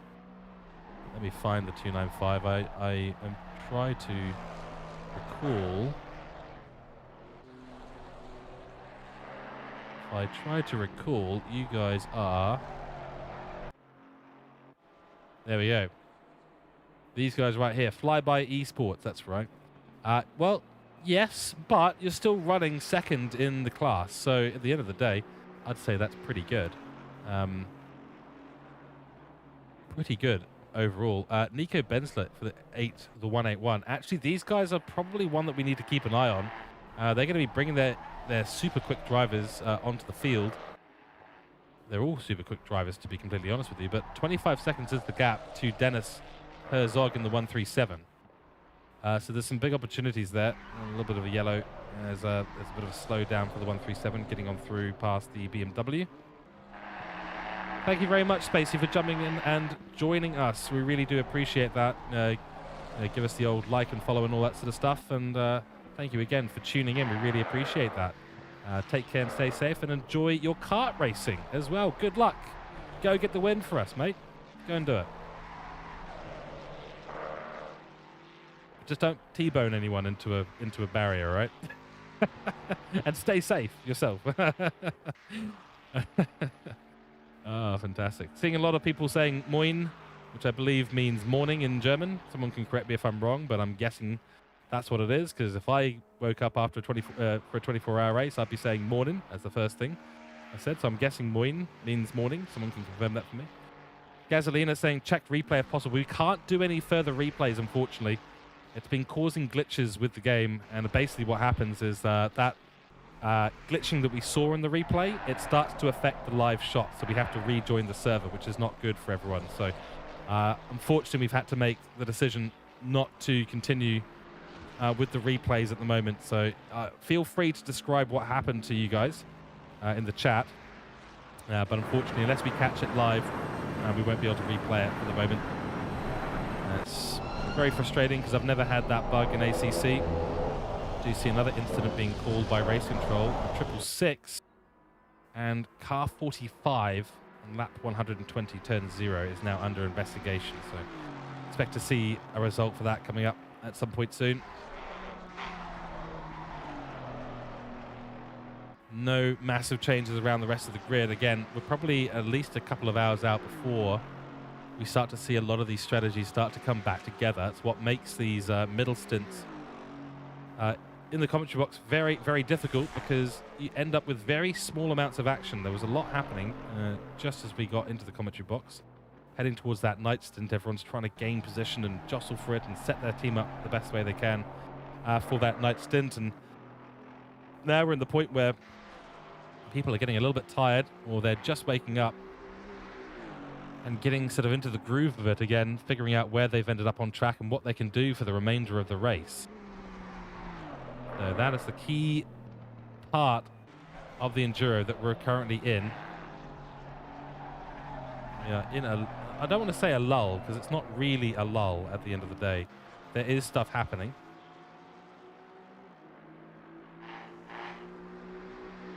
But a lot of the drivers separated by 8 seconds, 10 seconds, but a few separated by 2 seconds here. John Dalton and Meist. That is not both of them. You can see the car that he is chasing is actually a couple of corners ahead at the moment. 2.5 seconds the gap there between them. So some work to be done by nearly on pace. They're nearly on pace to make an overtake. Might get there. May not. Yellow flag for Mike Swaito. Oh dear, oh dear. Yep, and that is Mesut. Mike Swato for Streiter Motorsport has had a big accident and ended up facing sideways just before the Dyer Straight, I think it is. Yeah, it is. Just on the top of the hill. Must have clipped the inside curb as he came around, and that would have forced the car into oversteer through the right-hand side and flipped the car sideways, and that would explain why he's ended up in such a precarious position. Luckily for him, not too much traffic coming on through. We're looking at Alexander Wright, Colorworks in P23 now. 11 seconds behind Vadim Panirin. The battle for the GT4 lead now separated by 25 seconds on track, 16.8 further behind Chris Warner to Sergey Sebastian, all on lap 122. As we said before, this GT4 battle is on like Donkey Kong. So we'll keep you up to date with that. Let's have a quick look at our weather radar and see what's coming up. Optimum track conditions, 17 degrees Celsius out there. It's now 8 a.m. out on track, and it is sunny, as you can see. So, not expecting any changes in conditions for a while.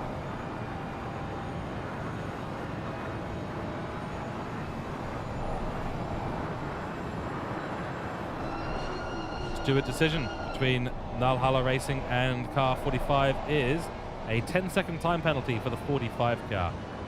Getting a small slap on the wrist there. We will be back with more commentary in a few minutes' time. Just got to quickly jump away for 30 seconds, so I'll be back.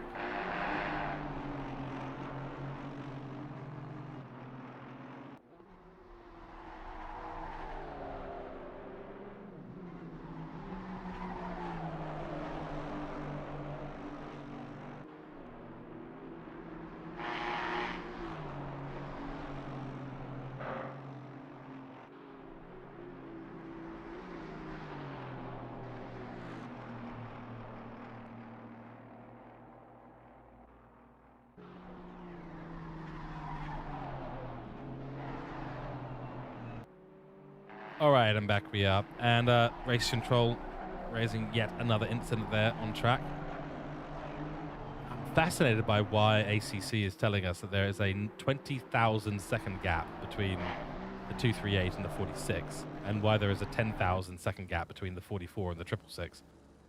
Especially considering one of those in an incident at the moment. So here's Fabian Buarez for Alpha Racing Team. In 13th at the moment, just going through turn 25. Up the hill and to the left, to the right. Here we go, nice and clean. And clearing their GT4 compatriots.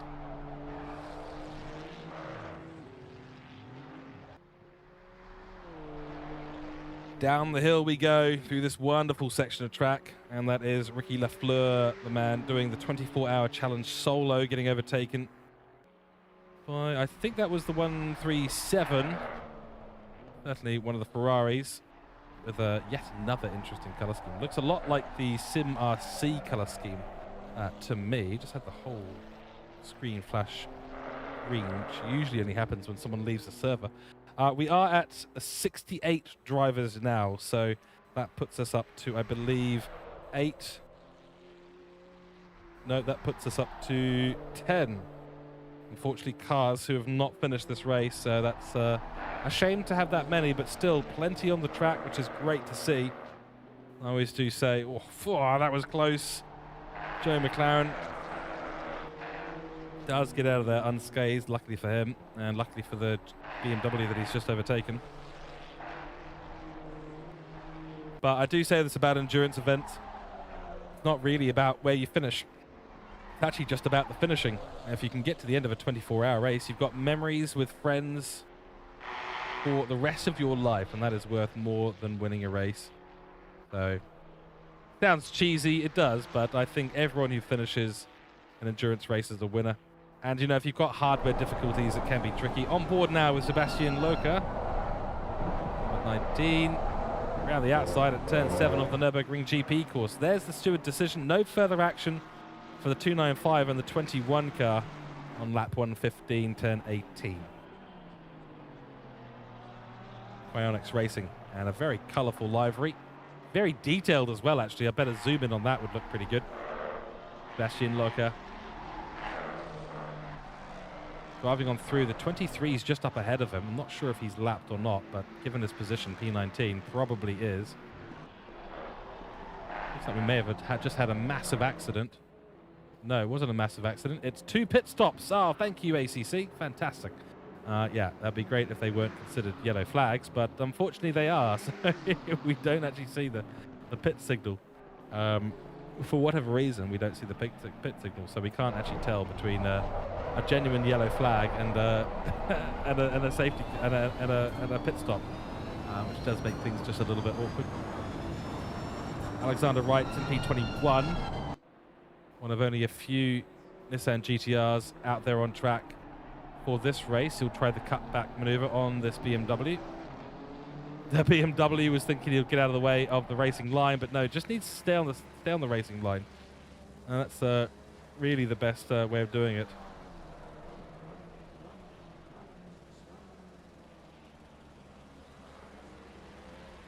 High view now for the number 39 as he makes his way through the Nürburgring GP course, just coming up to the 5 hours remaining.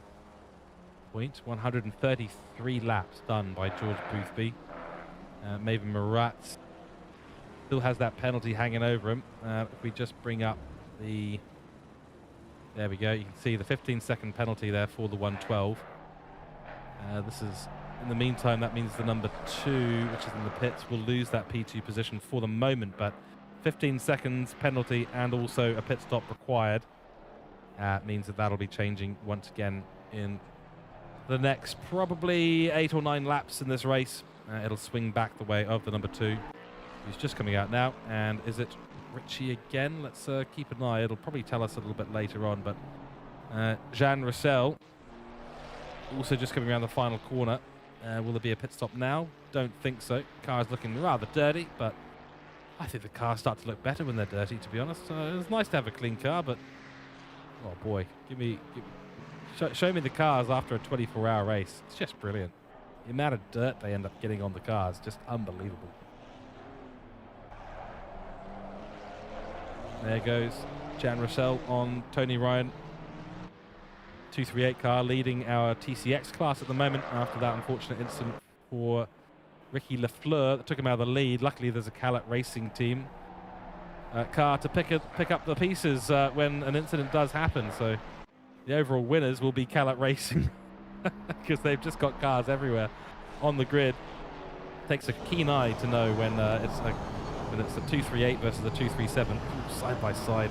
Nice camera shot in the front splitter here as we head barrel into that corner. Thomas Ryder back in the number 76 Aston Martin makes a great move on the Mercedes GT4 car. Down the hill we go, up and through Flutsgarden. Oh, bounces off that curb. It's actually set him up very awkwardly for that last left-hander. And he's run the tyres across the gravel as well. Picked up a little bit of dirt there, but that'll clean itself up in a few minutes' time. Cleanly through this corner just before second carousel. I think they call it the Klein carousel. Now looking at Marius Drieberg, Sim RC Pro-Am team, so that's why the liveries look similar, because they're both Sim RC.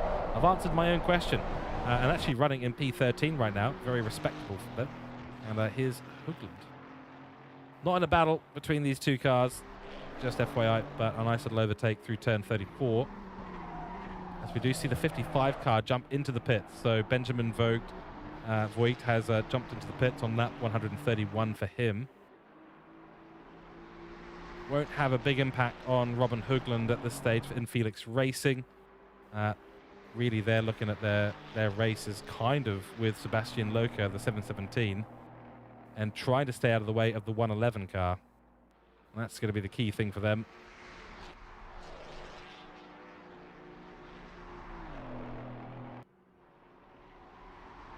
Some honourable mentions out there for some that haven't got as much screen time. Dennis Ram and the Gentle Beavers team. The 57 team, Mike Swato. And for the 33, Philip Angro. Nico Kissel and the KMS racing team. We've not had a lot of them on screen for a while now. The 222, the Rocket. Probably one of the more recognisable cars on the grid, let's be completely honest here. Alexander Yoboslavsky. If I got that right, you can send me a coffee, buddy. You can send me money for that one. Sunset Outrun. I don't think we've actually seen this car come up on our screens at all, so we'll check our camera percentages. No real change in the top of the GT4 category. Chris Warner still in second place, Sergej Sebastian in third, and Marco Pajic for number 5. Still leading the way through that. We'll have a quick look through the rest of it. Sven Poor back into the Mercedes for Skidmark Racing. Senna Alperdorn, Racehouse Esports. Nearly read that as experts. I'm sure they wouldn't mind the comparison. Danielle Maffioletti for DC Racing. That was a name I believe that I used to do some work with. Jose Alameda for Cadoyle Motorsport. Daniel Steiner for Callet Racing. That's the 438 car. Add a couple of hundred digits there. Tim O'Ryan leading the way still in the BMWs. Followed by Steven Schwiers for Flyby Esports. On for a potential P2 in this category. That's really good stuff from them. And then Ricky Lafleur. Now 21 seconds ahead of the number 9 car.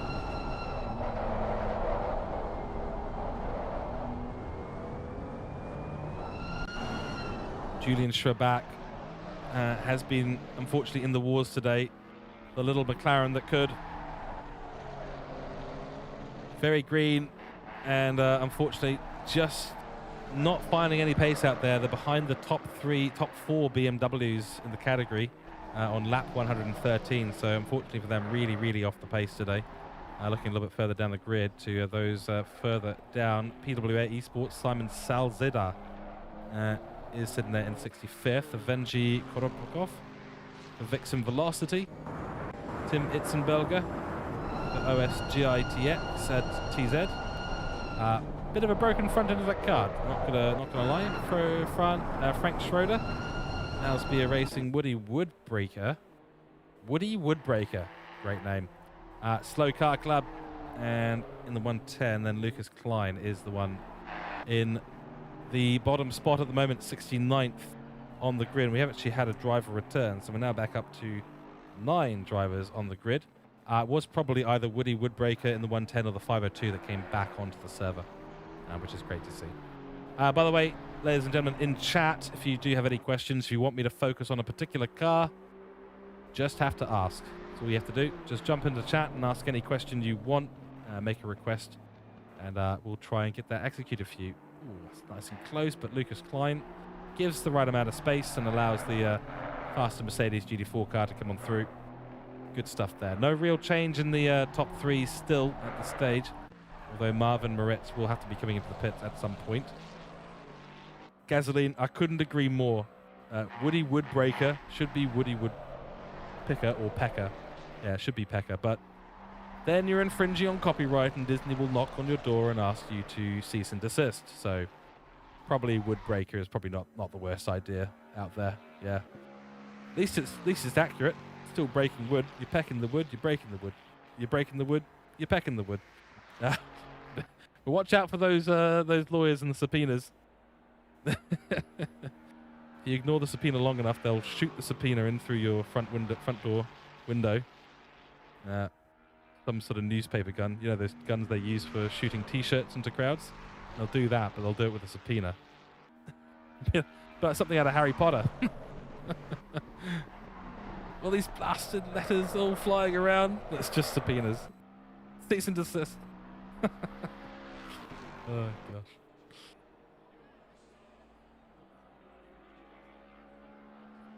All right, we're having a little look still at Marvin Moritz, now Chris Warner, and we'll see what it's like being overtaken by the 112 car. That's what it looks like as he sails on into the distance.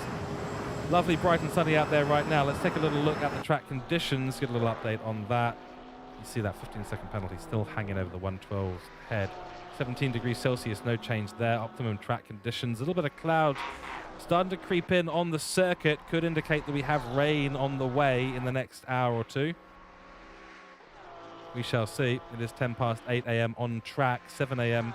or 7:30 a.m. I should say, out there in Europe.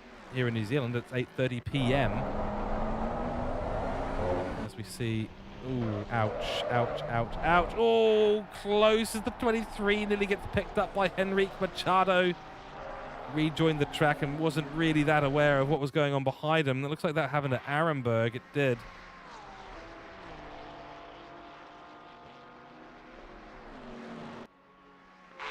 Scary moments as they come through onto the track and just, oof, you know, suddenly they're there. But got to be aware of these things at the end of the day. If you don't have a spotter, your best bet is just to stay on the gravel for a little bit of time. Until you can get your rear view mirror lined up to the track and you can see that there's no one there. If you're joining the track sideways, you're never going to see anyone. You're pointed basically back towards where you've crashed. So that is my little tip and trick for rejoining the track. Alex Knudsen for Madcap Racing in P8 at the moment, 6 seconds behind Dennis Herzog. This is a battle that is absolutely on at the moment. Oh, sorry, the overlay app. Yes, thank you very much. And there we go. Thank you for the reminder. Much appreciated. Yeah, we're running dual setups at the moment. You're supposed to be able to combine them, but for some reason, I was not able to get the individual components showing by themselves. So we've had to use the sort of combination of the two at the moment, which, yeah, I think that builds the suspense a little bit. We don't know what's going on with the weather continuously. We have to go back and check and constantly switch between the two and then forget that one's on and the other's off, and etc., etc. Race control incident between the 256 and the 437 has been noted and is now under investigation. Of course, bear in mind, go and check out George Boothby's stream. He's doing a charity run for his daughter. Twitch.tv, I think you can search up UKOG. A number of others sharing the stream chat with us today here at the Low Fuel Motorsports English channel. So go and click on their names and check out the broadcasters and commentators in the title of this stream. And give them a like and subscribe as well. That does massively help on Twitch. It's a follow on Twitch, isn't it? Yeah. Go and give them a follow. It does massively help and shows your appreciation. If you've been enjoying the broadcasting, enjoying the commentary today, go and support the commentators in the title. And also a massive thanks to the admins in the background of Low Fuel Motorsports who make all this possible. The sponsors of Low Fuel Motorsports, and of course if you want to sponsor what is the biggest ACC league in the world, make sure you head over to lowfuelmotorsports.com/Patreon and support. You'll get a very cool fancy colour in Discord. Makes you stand out, look very cool.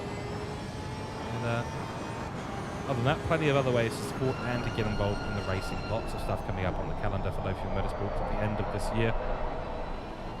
This certainly being one of the bigger events happening towards the end of the year, being delayed by a couple of weeks, I think it was, but has finally reached our door fronts. And we're finally able to engage in a 24-hour Lord's race. Oh, okay, whoa. Woo. Right, I'll have a stiff glass of very strong alcohol as a result of that, because it nearly came to blows. But Finn Michel navigates that beautifully in the Porsche. I love this livery. It's sort of, I don't know, is that wood, bark or something like that? But Pit Speed Racing certainly done a great job on their livery in the Porsche. Got a little bit close to comfort though, I have to admit. Ahead of them, I think what looks like a Ferrari. No, it's the McLaren. I always get mixed up between the McLarens and the Ferraris when you look at the rear of the car. It's almost identical. Oh, and the McLaren trying to make his way past the yellow BMW in front, but having to slow down. This isn't for position, as I understand it. George Boothby is in the pits. And is now... How long has he been in the pits? A little while. That's put him down into 5th position somehow. I wonder if we have missed something massive there. I will try and see. No, he's not had an incident. There has been no incident for... Been a yellow flag for Boothby, but I know what that is. That's just him coming out of the pit. Right now, George Boothby is out of the lead and into 5th position. But I think that's erroneous. There might be something going on with our timing towers yet again, which would surprise me at all. Got him for a pit stop. So Marvin Moritz leads the race at the moment, followed by Nick Babin. Jumping in for the Boomer squad. So there you go, ladies and gentlemen. That is the situation for them. They are leading the race. Will be leading the race relatively soon, because they are essentially 15 seconds plus 15 seconds and a pit stop up on the 112 car. 112 car has a 15-second penalty. So we'll be in some trouble as we see a little bit of a battle evolving out on track between the number 21, number 55 and the 311 car. So there's that McLaren. Go McLaren, come on, you can defend. Alexander Meist. Not going to hold back on my bias. Go McLaren all the way. Oh, Porsche now getting involved in this as well. They're out of position are the Porsche. So they won't be getting too involved in this battle. Right now, the McLaren versus the Aston, that's really where it's at.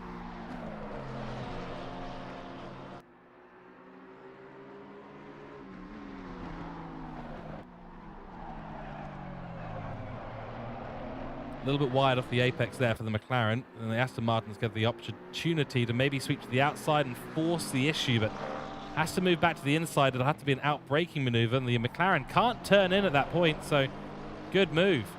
And looks like that is all said and done. Yes, it is. So Christian Nessiman does move up. Penalty for the 437 Calat Racing Team. 15-second time penalty, causing a collision with the 256 car.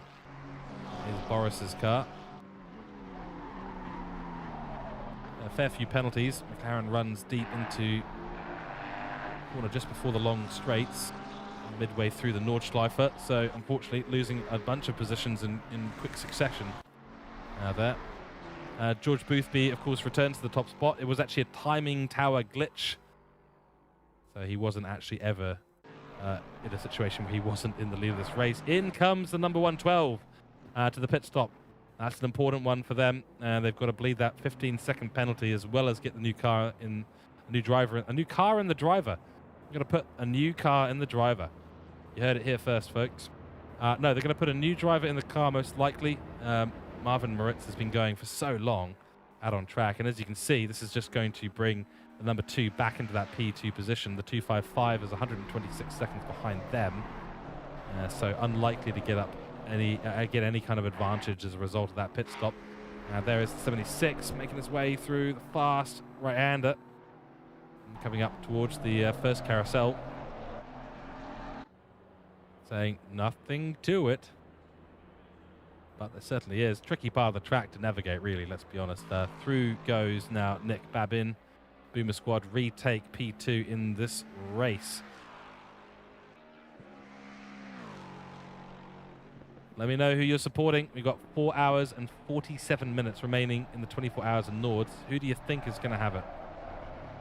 No worries, Paul Mono. I'm not going to read that out on chat.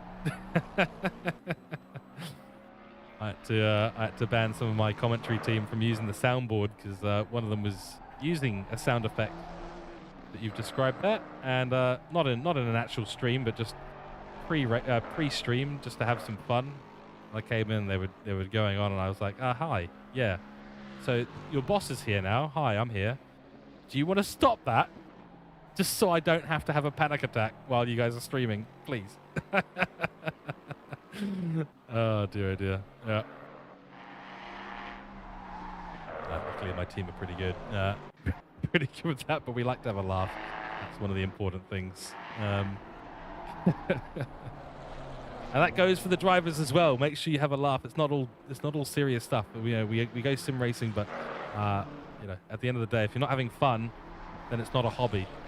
And if it is a job, then you are incredibly fast. You're alien DNA, in which case, yeah, fair enough.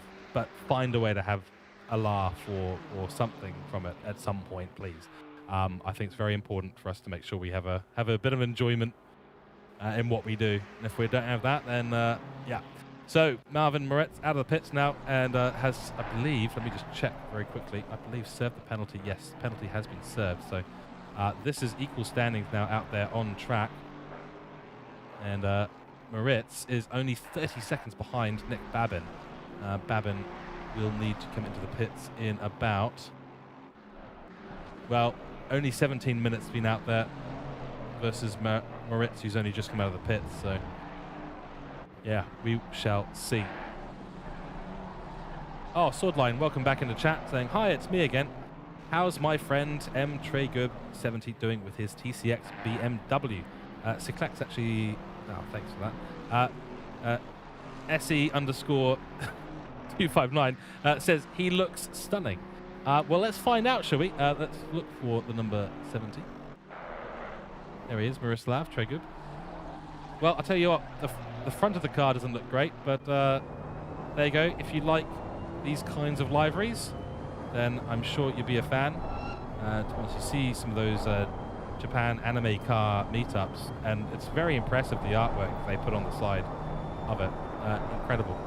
I don't know if it's all done with body wraps in terms of the car, or if it's done with art, or if they're actually painting some of these things on there. I imagine it's got to be like that graphics wrap stuff, right? Surely. But Miroslav Traegub at the moment, Vixen Velocity in number 70. Vixen Velocity, now I understand why the team is called that, given what's on the side of the car. So it makes a little bit more sense to me now. Running out there on track at the moment, and not doing too badly at all. Right down in P64, so not last, but the car certainly looking very, very messy. Look at that, a lot of dirt. See, if the Deadpool thing is you wear red so enemies don't see you bleed, then you probably don't want to have a white car so you see how dirty the thing is. Go with a dark colored car and it looks good for longer, right? That's the way of it. A little bit of putting on the indicators there for us, I think. Maybe knows that he's on stream, but glad we could facilitate that for you guys. In the meantime, the 437 car is only 1.8 seconds behind the number 5, who is 30 seconds behind the number 1. So the GT4 category is on. You can see that yellow car up above. That is P2 in the GT4 category. And all Tobias Longenberg has to do for Callet Racing Team is drive this car fast and find his way up to the back of that Alpine and overtake it. Well, as many a famous racing driver has said, and one in particular, first to pass, first you've got to catch up. And, well, this is not a direct quote, this is more of a poetic licensed summary of the general intention. But you'll have to catch up first, and there's still a 2.5 second gap. Actually lost a bit of time, and he's got a GT3 Porsche coming on through in a moment, and he's going to take the inside line. And, oh, it's so scary through there, but both cars managed to do it. It's going to have to be a big lift through the Porsche through there to actually be stable. It's another moment there's BMW comes back on track, wipes his brow of sweat before realizing another car is coming up rapidly on his rear wing. Moves ever so slightly to the side, flashes the lights there from Tobias. He wants this car to be moved out of the way and wants the other car to do it on purpose. Okay, just signaling his intention. Oh dear, the BMW squeezes him ever so slightly, but that's fair racing between the two. Yeah, space was given. That's what we want to see. So you can see this is really working to the favour of Marco Pagit. 3.3 seconds now the gap between them, so it's gone the wrong direction. The overtake of the Porsche has caused a few small minor issues there with the BMW too, but here is the car that is sitting in P2. Overall, the Alpine has come to the pit stop, I think, last lap. GT Auto really in the box seat at the moment. Will they catch up with Chris Warner? They're only 30 seconds behind at the moment, so there is a big chance that they will. If they manage to pull that off, I mean, it'll be absolutely incredible.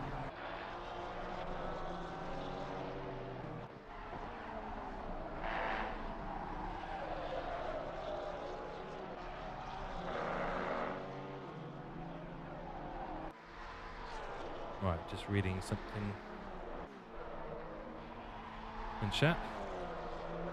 Okay. I should be able to sort that out in a few minutes' time. Problem when you have like 3 or 4 things going on at once. 4.3 seconds the gap. Tobias is losing some time there at the moment. Not ideal for him. Tim Bowe now in the car for the number 3. So yeah, did think that Moritz would get switched out, and he has done. He's done an incredibly long long stint has Moritz. I think he's been on for the last 4 or 5 hours, or maybe even more. Certainly been a very, very long stint. He's going to go get some rest. Timbo jumps back into the car for Dyna MC Motorsports by Kalanick. And we've got a yellow out on track. It is the 951. It's a pit stop. Okay. Yeah. Got me again. Yeah. Seems like I will fall for that one eternally, unfortunately. So that's just the way of it. That's just how it goes.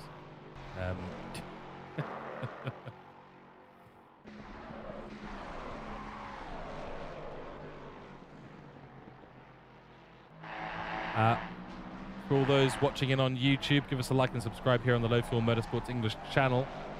I will be here for 1 more hour, being the 8-hour stint, the longest continuous commentary stint of the English broadcasters today. I'm saying that just to make sure that they know, okay?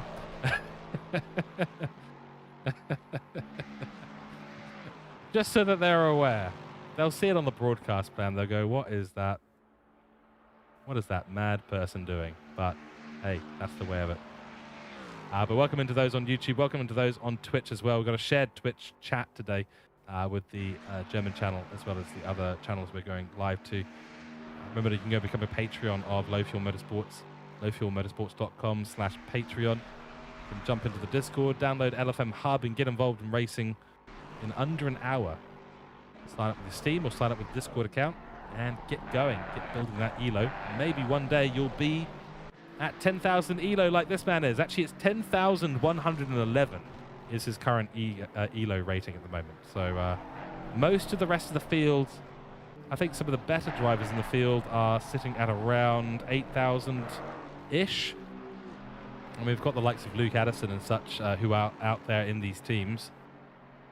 I think he's on 9,500 or thereabouts. I'm not 100% sure on his one, but certainly the quality of the field is just unbelievable. George Boothby, though, as in terms of the individuals out there, he is the man with the highest ELO rating in the field, doing 24 hours solo. Yep, you heard that right. He's still awake. He's still going. No one else has been in that car but him, and I don't think at this point anyone else would want to jump in the car. It probably smells like a garbage bin. But, you know, that doesn't take away from the achievement that he's got right now. Poor Moto saying 10,000 Low Fuel Motorsport points. Yep, that's correct. 10,000. Incident between the 437 and the number 5 at lap 126. We didn't see that. Okay, so there was an incident between the GT4s. That might explain why the 5 is now behind. Let's have a look at his car. He's clearly gone to the pits and repaired it. So Chris Warner.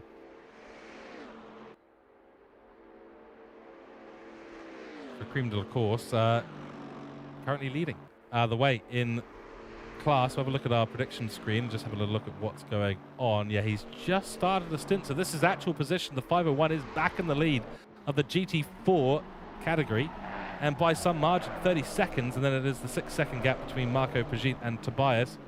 So these are legitimate positions at the moment for the P1 in GT4 category. We're getting some insider information that apparently George Boothby hasn't washed his hands since coming from the washroom. I don't know if I believe that or not. He's a civilized gentleman. Obviously, he's in a hurry. He hasn't got long. He's got to do his business and then back out. 30-second pit stop, right? He's a civilized gentleman. I'm positive that insider information is wrong. I think there might be a smear campaign happening. Anyway, the 501, genuine position out here as we tick towards. Someone say it's not wrong.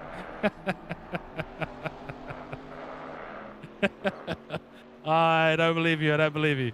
I can't. I don't know. No, I'm not going to take your gloves stayed on. Oh no. Okay, well, that's fine, you know, just don't touch the sim rig, right? No one touch the sim rig, right? That's a hazard zone now. Just put tape around it. He even said it in his stream start. Oh, no, don't tell me that. I don't blame him. 30 seconds to do what you need to do and then get back to the rig. That is no joke. Yeah, he's quick on track and off track, apparently. Very impressive stuff. Oh my goodness.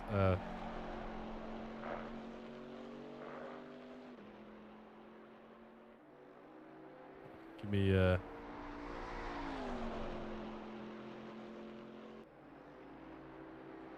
give me 1 second here.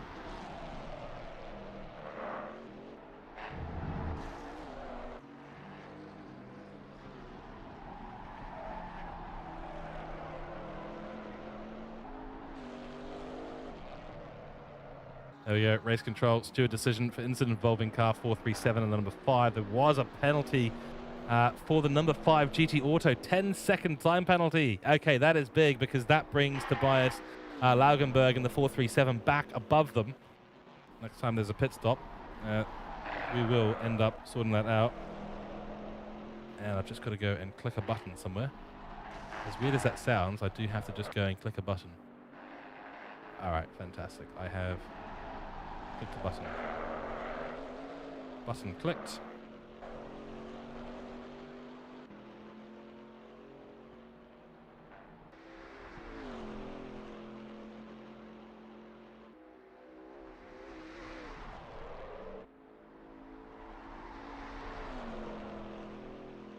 And I've just got to send a quick link. I think I'm going to take a very, very short break, ladies and gentlemen. We will leave you on the autopilot just for a moment. I've got a couple of things I need to go and sort out, and then we'll be right back for the final hour of my coverage before I hand you back to the man with the golden mic. So we'll be back in a few minutes' time.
All right, we are back.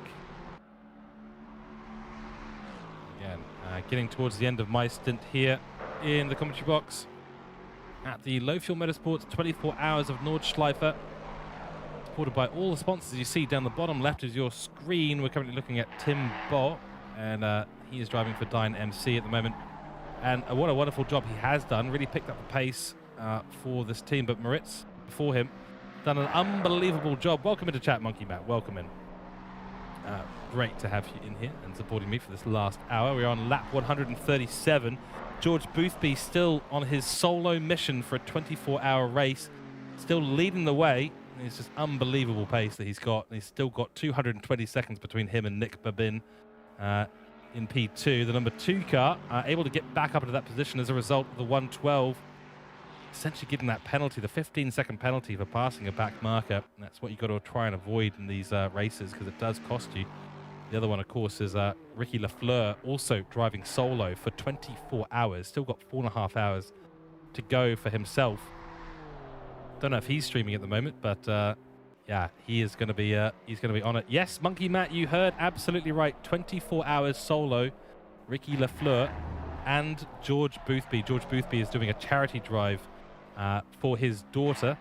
He's streaming the whole thing. You can check him out on Twitch, UKOG on Twitch. He is raising money for his daughter, and they've raised over £8,000. It's probably a lot more than that by now. He hasn't had more than a 30 or 40 second break for each pit stop that he's done. Yes. Over 9,000 now, XPL. Isn't that amazing? That's amazing. Steward decision for the incident involving car 256 and the 311. Penalty for Madcap Racing. He'll get a 15-time-second penalty for causing a collision.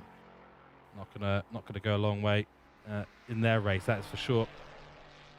Monkey Matt, George Boothby is raising money to help support his daughter. I don't know the exact details, but it's just an unbelievable effort what George Boothby is doing today. And you can see he is driving the wheels off this car. This is the thing that amazes me. You know, it's the fact that it's 24 hours, but he's able to race on the bleeding edge of alienness all the way through. So far, we're coming up to 20 hours in. We're 19 hours, 31 minutes into this race. He's still driving at the bleeding edge. He's hitting every single white line he possibly can, right to the millimeter. Absolute machine. Absolute machine. And second place, of course, there, Nick Babin, Tim Bow. That's your GT3 top three at the moment. The potential for Tim Kruselberg for LFM Esports to actually get in to the top three is starting to fade. They're 90 seconds behind Tim Bow. He's on a charge, trying to catch up to the number 2. And 255 put in a really good last lap. That lap, he's just come across the line at 8:11.9. Tim Bow's last lap was at 8:16.3. So he does have some pace, but he's going to need to find a lot more in this race if he's going to catch up that 90 seconds. It may come down to the final pit stops. We'll do a little analysis on the pit times for them in a few moments. Incident between the 57 and the 333 noted and under investigation by race control. Let's look at our prediction screen here, and it is 25 minutes so far out there on this stint for Tim Kruselberg, 18 minutes for Tim Bow, and Nick Babin out there for 35 minutes, George Boothby out there for 22 minutes. So, and actually Kevin Braun for the number 76 out there 15 minutes. So right now, all the top 5 are on what is essentially the same strategy. That means that it's unlikely that there's going to be a strategy that you can pull to actually bring yourself into contention in the top 3 if you're not already there. So very, very difficult.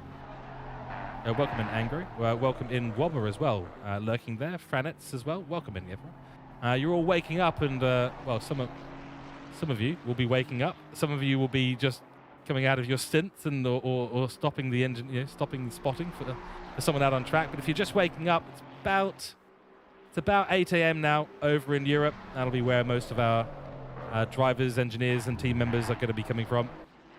It's about 9 p.m. here in New Zealand. I was doing the overnight shift. I am still doing the overnight shift. It's still the overnight shift. Helm's Deep, the battle for Helm's Deep has yet to finish. That's the joke that I've been running all the way through here. As I said, a New Zealander is never too far removed from a Lord of the Rings reference or two. Like the Two Towers. No, okay, I'll stop. I promise I'll stop. Tim Kruselberg still going strong here. Of course, he has got some potential. But again, 90 seconds. It's come down now to about 80 seconds on track. But is it going to be enough over the next 4.5 hours? He's got probably a double stint in him. He'll have to hand it over to another driver. I'm not quite sure of the time on track for him, but we'll keep an eye on it. Here's Don Nobby, the Callet Racing team. He's chasing down Michael Frey in the 181. Again, the 181 did well to move himself back up the grid after a series of unfortunate events, let's put it that way. A series of unforced errors, actually, I think is the more accurate way of saying it. And you can see now for race place, Michael Frey is just trying to move this car back up the grid. He's got 82 seconds ahead of him. The number 312 car, Alex Knudsen. So he's still on the same lap as them, and also Eskil Kloppart, the 23 car. So the Porsche is still within shooting distance as well. Welcome into everyone who is rejoining us in chat. Great to have you here on the Low Fuel Motorsports English channel. If that's where you're listening, we are having a shared chat on Twitch with the German channel and several other creators, including George Boothby, I believe. You can check out the channels of the broadcasters and commentators in the title of the English stream. We're also coming to you on YouTube, so for those of you who have been lurking quietly over there on YouTube, feel free to either join us on Twitch or ask any questions. Remember, I'm able to facilitate between the two chat areas, so if you've... Oh, hold on, have I actually... I may have been looking at the wrong one. Hold on, I better fix this, actually. I just realized that because we changed the YouTube stream, my link to chat has actually been gone. So I've been talking to you guys on YouTube, but actually, I may have been accidentally ignoring you. So let me fix that right now as we continue to watch the action out on track. No-Fill Motorsport. That's the one we want there. Oh, yes, I have been. Oh, dear, oh, dear. Okay, so we've got a whole bunch of people in chat. Okay, right. Well, let me just fix this up really, really quickly, ladies and gentlemen. I can only apologize. I can only apologize. All right, there we go. So we've had some comments coming in here. We've had Zen in. Can we get a check on my team, the 39 Ferrari? Again, I think that's probably about 5 hours late. Yeah, sorry. My apologies. Oh dear, I feel really bad. I feel really, really bad. These things do happen. And we have multiple YouTube streams because YouTube stops you from doing more than a 12-hour stream. He even spent like 4 laps trying to fix his stream overlay on the Doho. Absolute legend. That's George Boothby. George, he means, yep, CWRT Pog Champ. We've got a Russian viewer saying, send good morning for car number 40. We wake up in Russia. They still riding. Have a good next 8 hours, bros. And also saying, stop, where is Maserati GT4? He's there, don't worry, we see them. Boothby, still P1, strong with the muscles. There we go. Number pits this lap. Eric Goff asking number 2. John Smith, ACC looks good. Announcer is, okay, interesting. Don't know what those comments are on that. Maybe I shouldn't have put this one on. What's the time difference between first and second? Time difference is currently looking at 170 seconds at the moment. So it's slightly different to what you're seeing there. 225 seconds being reported on the timing tower. That is the situation. Gap between 1 and 2. 225 seconds. It's a distance. George Boothby is in the right situation, the right position.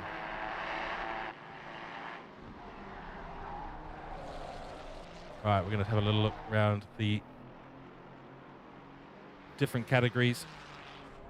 Of course, it's Boothby in P1, followed by Nick Babin, and then Tim Bowe, your top 3 in GT3 class.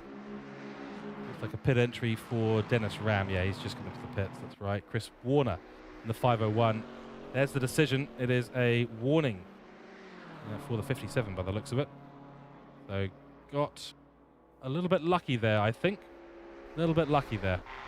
Chris Warner leading the GT4 category, followed by Marco Pajic, Tobias Laugenberg. And the 437 is still running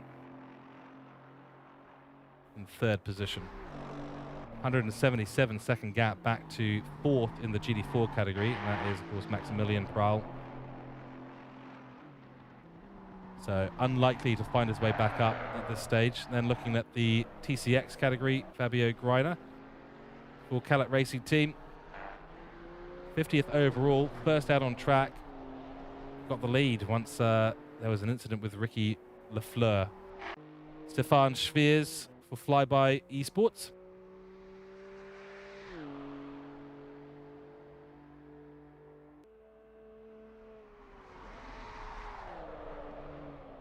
And then in 3rd position, Ricky Lafleur, one of the 24-hour solo drivers at the moment, out there on track. So do remember, you can always ask me to focus on a particular car. If you've got anyone you want to have up on the screen, do let me know. If you've got any questions, let me know. Gap between the 137 and the 181 car has suddenly come down a little bit, now to 4 seconds. Callet Racing Team making a bit of a late charge against the 181. That's for P8 in this race.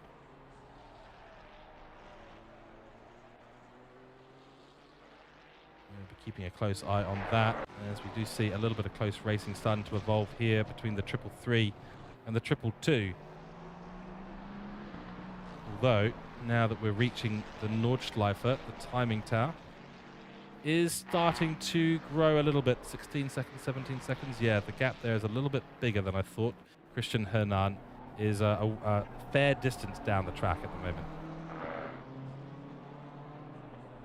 RXE Squad in YouTube saying Mr. Solo win himself. Yes, and you're not talking about me, even though there's 2 Georges doing a solo stint at the moment. One of them is infinitely better and cooler, and that is George Boothby, of course, and he's still in the lead of this race. I don't think he's made a single mistake this entire race. I think maybe he'll probably have a different opinion to that, but it'll be quite the interview if he's even able to join us for an interview at the end of the stream. Hopefully he will be.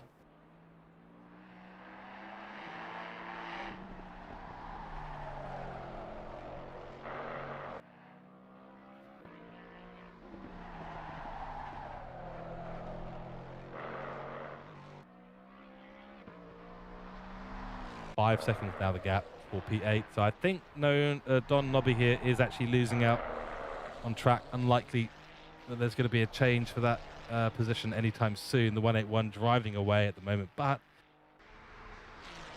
8:18 was the last lap from Don Nobby. Michael Frey 8:11. So 7-second difference at the moment, unfortunately for them.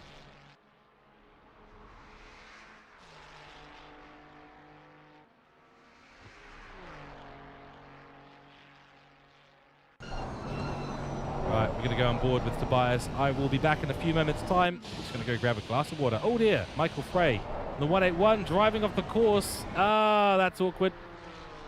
We've got to go back, have a little look at that. That's got some impact, unfortunately, for the 181. That means that Don Nobby is going to make a bit of a gain, that is for sure.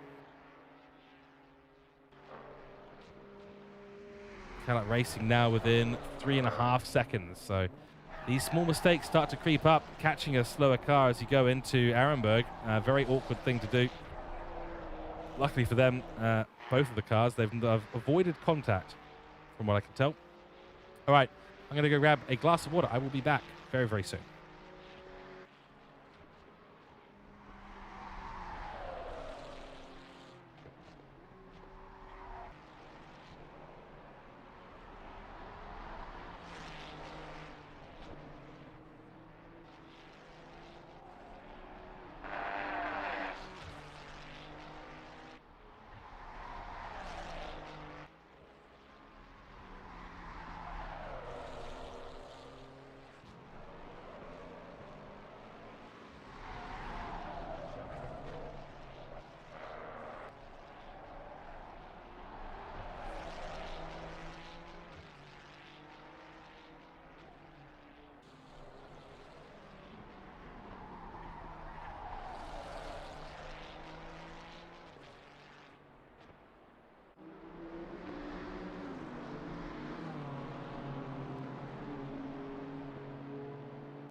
All right, we are back to continue the Low Fuel Motorsports 24 Hours of Nordschleife. It is lap 139. We have 4 hours and 16 minutes remaining in this race. And everyone's either waking up or coming off a very long night shift in this race. No massively close battles going on at the moment on track, unfortunately. Things are starting to spread out yet again. They do seem to do this around the quarter-hour mark. Going on board now with Felix Villa. Nalhala Racing, 666 Aston Martin. Getting overtaken there. And GT4 class, of course. Very colourful livery. What is that of? Kind of looks like one of those, yeah, when the TV output stops, doesn't it?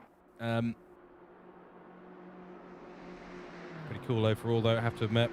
Plenty of Ferraris on the grid, too. And they're all looking quite good. We've had a few comments, actually, in chat, just complimenting the Ferrari liveries. People say you can basically put anything on a Ferrari and it'll look good. I wonder if they're a Ferrari fan. Probably.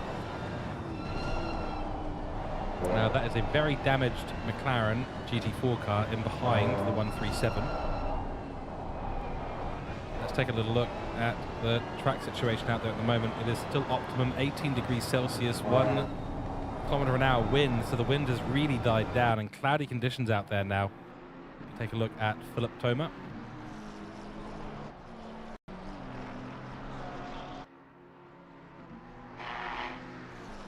As you all know, I am supporting the McLarens. I don't really care who's driving them, as long as we're supporting them. That's my modus operandi.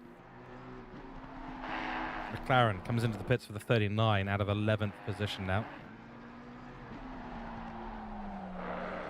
Going to be making that charge after the 951 and hopefully the 137. They've been sort of teasing with their pace. I think they've got some potential, but the 60-second penalty they got for demolishing Ricky Lafleur earlier on in this stint has really set them back quite substantially.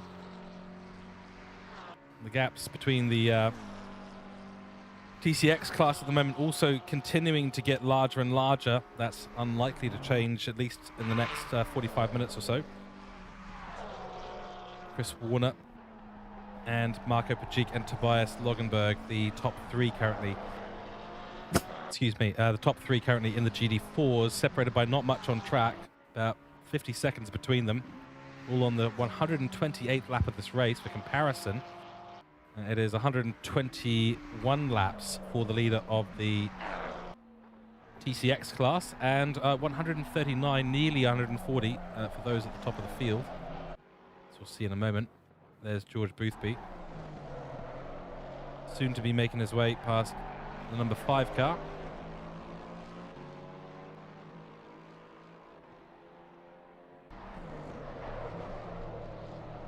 Through the carousel we go. We've had a fair share of technical glitches today in terms of ACC, including the latency they're experiencing. Obviously, I'm broadcasting to you from New Zealand, doing this overnight shift while everyone starts to wake up. It's about 8:15 a.m. or so over there in Europe. So I have a few people who'll be waking up. Those on the late night stint may be sleeping in for just that little bit extra, which I don't blame them for whatsoever. Enrique Polonio, Customs GT. Number 45, currently sitting quite some way down the TCX field.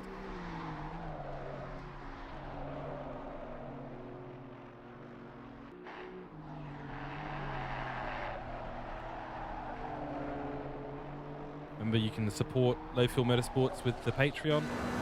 lowfuelmotorsport.com/Patreon. Close up now of the Philip Thoma, number 311 McLaren.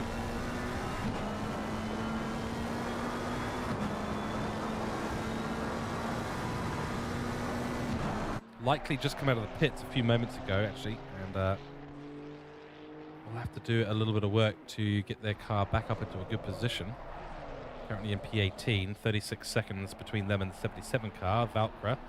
Had so many Valkyra fans in chat all the way through the stream, which is great to see at the end of the day. Good to see some fandom and some fanaticism about a particular car.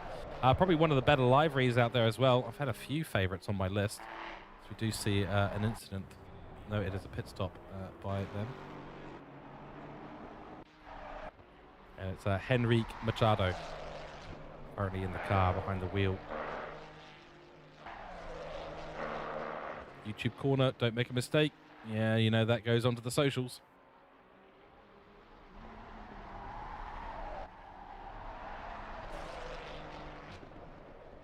So let me know in chat, are you just waking up? Have you been on a stint? Are you about to go driving? Which car are you driving from? Let me know.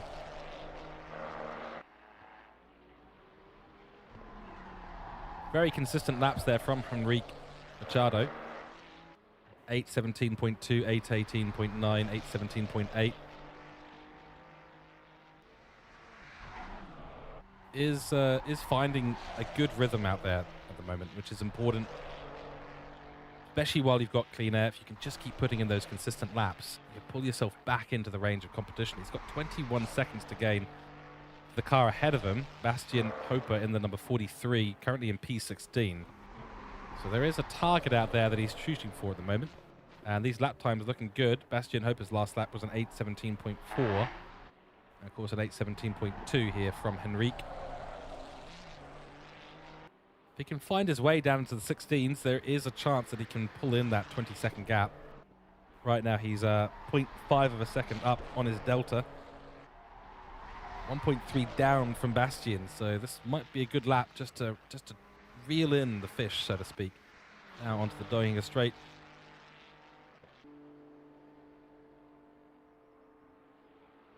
Cars will get up to 280, 290 for the Lexus. Unfair as that sounds, that is just the nature of the Lexus, and one of them on your screen right now, Nick Babin. The Boomer Squad.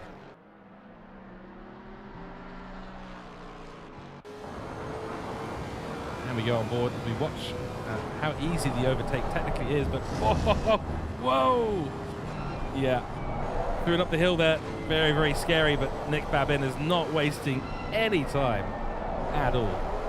The man on a mission, he does not want to be slowed down. 8:13.1 the last lap, obviously had to navigate some traffic. 8:11.9 the lap before that, didn't have to navigate any traffic. Henrique Machado is now in the pits, so there you go. Timbo, as we see race control jump in yet again. Incident between the 57 and the 333 car. Now under investigation.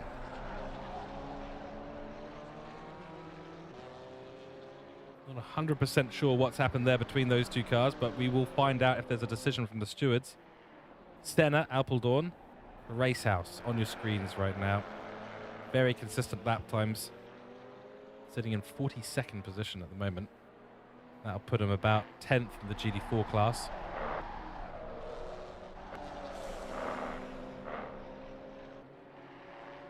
Good colours there. To do a decision for the 57 and the 333. The 333 KMS Racing will get a 10-second penalty for crossing the white line at the pit exit. So that's what's happened. They've clearly cut across the track and have ended up in a situation where they've endangered another car on track. Obviously you can't do that. You can't just swerve to the right on the pit exit.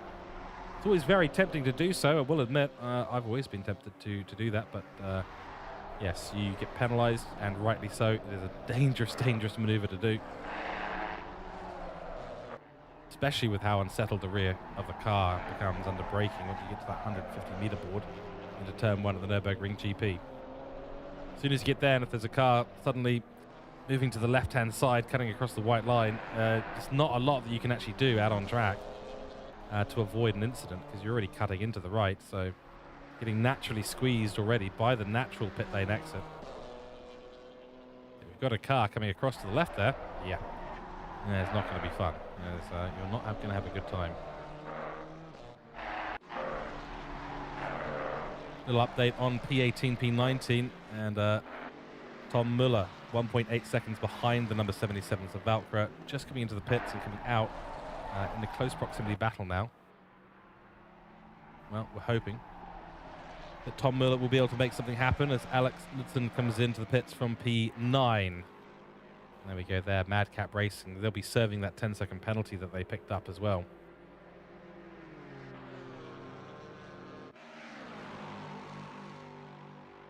Lexus versus Lexus on the straight. It's just basically the slipstream just doesn't matter at this point, but of course the car behind, Timbo, is not going to be making an overtake because that would be an unlap, and I suspect he probably realises that he'll get lapped once again as soon as they get onto the Nürburgring GP course.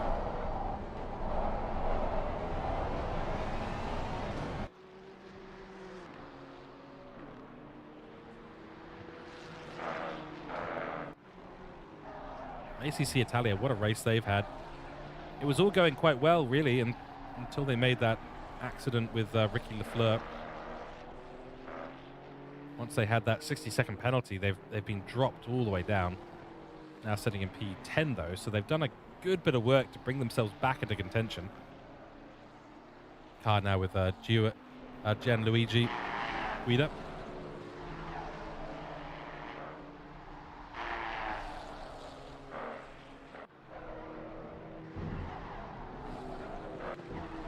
Take a quick look at the track conditions out there.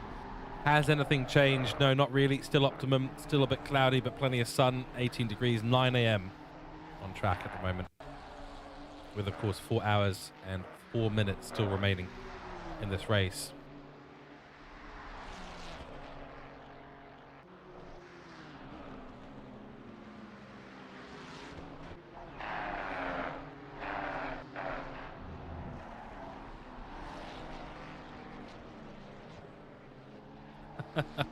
Big update in chat from Poor Mono saying, insider info, Booth B has failed to open his bag of crisps on the Dottinger Straight and now must wait a full lap in order for another safe attempt at opening the bag of crisps.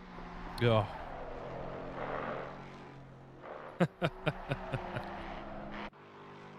Well, at least he's having something to eat. That's positive. So he'll have some energy to go towards the end of this race. Still 4 hours to go, but the crisps will help. I hope he takes his glove off before he dives into the crisps.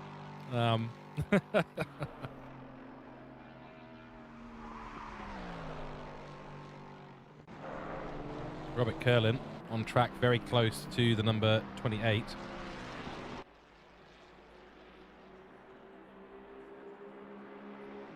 There will be an overtake.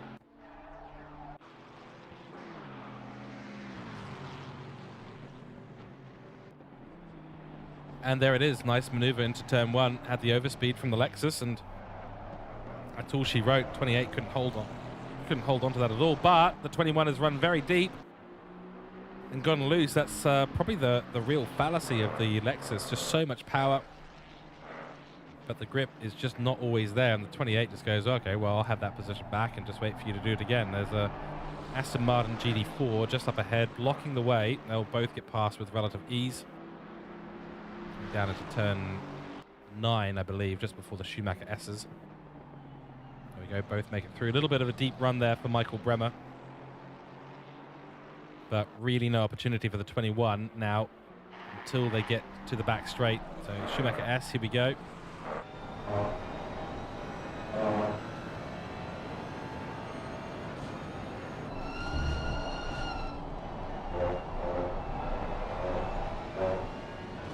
No opportunity there, but just got to play the patience game. This is going to be opportunity for Robert Quillen. It's not a particularly long straight in the scheme of things. Not going to be anywhere near the overspeed that he's going to need to make an overtake cleanly into the chicane, so he'll just have to be patient and wait. So really lost his opportunity by going a little bit deep into the Mercedes arena, left-hander. Shallow line for the Ferrari, but it can handle that.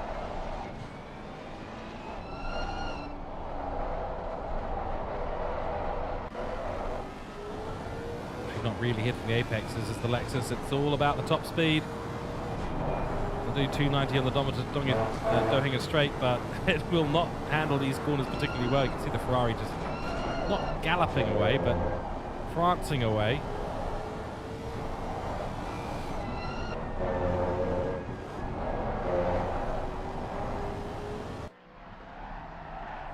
There we go. The battle will continue. One of the closest battles out on track. We do have P8 closing in on the 181 car. 4 seconds between them at the moment. 40 seconds between Nick Babin and Tim Bowe. That hasn't changed in the last 3 or 4 laps. So no real opportunity as yet for them. Try and get a chopper shot of kind of pace the Lexus does have on the straight. Ferrari actually not staying in shot for that one, unfortunately.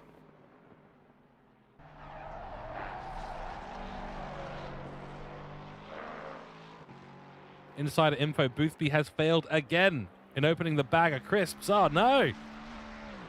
Oh, this race could be over for Boothby. He's not going to have food. He's going to have to stop the car on the side of the track and open his bag of crisps before he can get going again. Luckily, he's got 223 seconds in the bag, so I think he should be okay.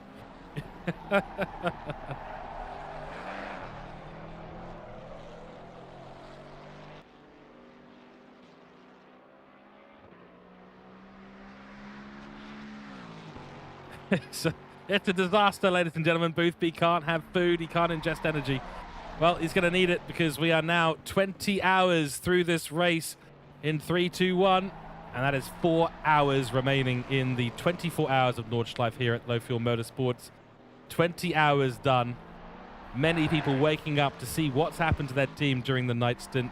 It's 8:26 a.m. over there in Europe, in most of Europe. 9:26 p.m. if you're over here on the Asia Pacific side of the planet. And on track currently it is 9:06 a.m. so the track is starting to heat up. 18 degrees Celsius, sunny and clear out there. A little bit of cloud cover here and there, but other than that, optimum conditions for the final 4 hours of this race. What great race we've had so far. We're keeping on board with this battle. It's one of the closest ones out there on the circuit at the moment as Robert Krillin tries to chase down the 38. No real change to the GT4s either. Chris Warner in the 501 still leading from the number 5 car, Marco Pajic. And in third place, Tobias Laudenberg for the 437. And then looking further down, it is the 238 car for Cadillac Racing, Fabio Greiner in the car in 50th position overall, but first in the TCX class. Then it is Vincent Seitz for the 295. And the 237, of course, Ricky Lafleur. George Boothby isn't the only one doing a 24-hour race. It is, of course, Ricky Lafleur. He was whoa, that's a... Whoa. The 21 car. Oh, is it going to be a move? Crikey, that was close. And through that section of track, it is oh so dangerous to be side by side anywhere. And the 38 under super huge amounts of pressure now. Both diving onto the brakes into that right-hander. So yes, Ricky Lafleur also on a solo 24-hour mission today. Got hit by the 39. They got a 60-second penalty as a result, but it's put Ricky Lafleur 70 seconds behind still P2, so he just hasn't made up the time. And that accident happened about 2.5 hours ago as well, so it just hasn't swung back Ricky's way. Unless we have some rain or something happens dramatically on track, I think he will have to be probably settling for a third position finish. Also do have Thomas Kuhl catching up to Philip Atoma. Welcome in, Beto. Good morning. Welcome back to the stream, mate. Great to have you here. Are you driving? Are you going to be driving? Let us know. Which car are you supporting? I just can't wait to hear whether or not George Boothby's going to be opening that pack of crisps this time. Not to say the race isn't exciting. I'm just, I just feel for the man. He can't eat a bag of crisps at the moment. That's not great. This is why we need home robots. Hey, C3PO, come here. Open this bag of chips for me. Robert Krillin, 1.5 seconds now. So this battle is starting to cool down somewhat. The Lexus not great through this sector of the Nordschleife. And it basically favors the Ferrari. He's just got to try and hold on. Maybe get a few good runs into the final corner before the last carousel. Once he's done that, if he can get some good power out through that, get on the power early onto the Dohinger straight, then he is in good position for another attempted overtake, but we'll have to hold it through turn 1 this time. Boothby was last seen smacking the bag of crisps against his forehead in frustration. More info to come soon. Keep us updated, Paul Mono. Really appreciate the updates. This is very, very entertaining. Here goes Stefan Behrens. Inflex Racing wants to make a move on the number 717, Tom Mueller. Forward in a little bit of danger now. from the Ferrari behind, but very, very good on its brakes, very, very good on the initial acceleration is the Ford. Two good liveries out there battling on track. That's not the only battle we've got. Oh, number 21, here we go. Going straight. Are we surprised to see a Lexus overtaking a Ferrari? No, we're not. And through goes Alpha Racing Team. But can he hold on this time? That's the question. At least he's done it on the Dogging Straight. The question is, how's he going to navigate the traffic coming up? The BMW does get out of the way nicely. Inside line for both cars. And yeah, the BMW there did the right thing. Stayed out of the way of this battle. That's been raging now for some time. Got to get it right through turn 1, turn 2. If he can just get through the Nürburgring GP course and onto the Nordschleife again, he will be safe. Both of them gaining a position as we see Christian Nesmian jump into the pits for the number 55. Done well this time through the Mercedes arena yet. Not given up the position. If he can hold on, he's in a good situation. We'll take a look now at the 43 car, battling against the 311 McLaren. That is a very, very damaged BMW. On the side of the track, we'll try and find out who that is. It is Simon Salazar. Salzadar. And yeah, doesn't look like he's having the greatest time out there right now, to be honest, in 65th. Maybe we're going to get some onboard shots, I'm being told. Here's Stefan Lorenz. See what he can do against this Ford.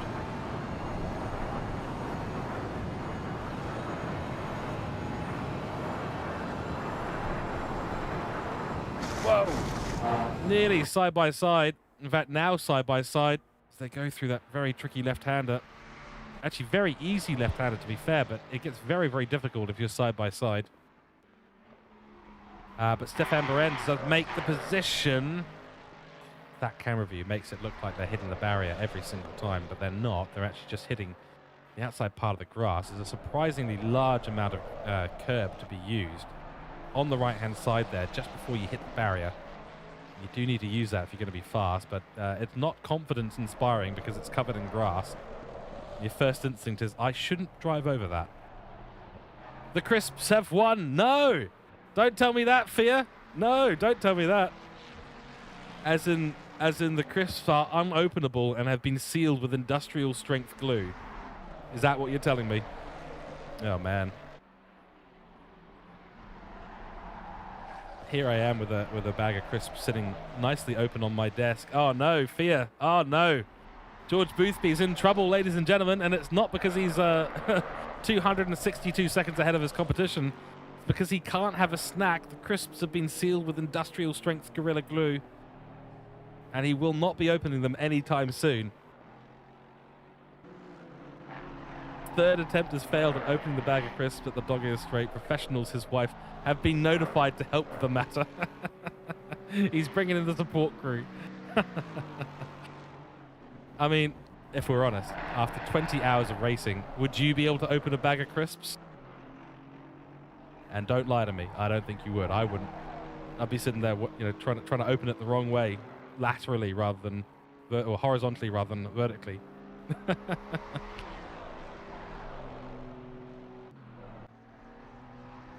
Momentary yellow there for Philippa Toma. But seems to be back on track. Yeah, Paul Mono agreeing with me. Absolutely not. I wouldn't know which way is up or down after 20 hours of racing for the bag of crisps. I think what you need to do is just need to get one of those. Well, actually, no, I was about to say have a knife ready, but that would be even worse after 20 hours. I think that'd be a very, very risky, dangerous thing to do. Michael Bremer for SimRC trying to make his way back up into P12, but not going to happen because of the overtake that's just happened with the 21 car.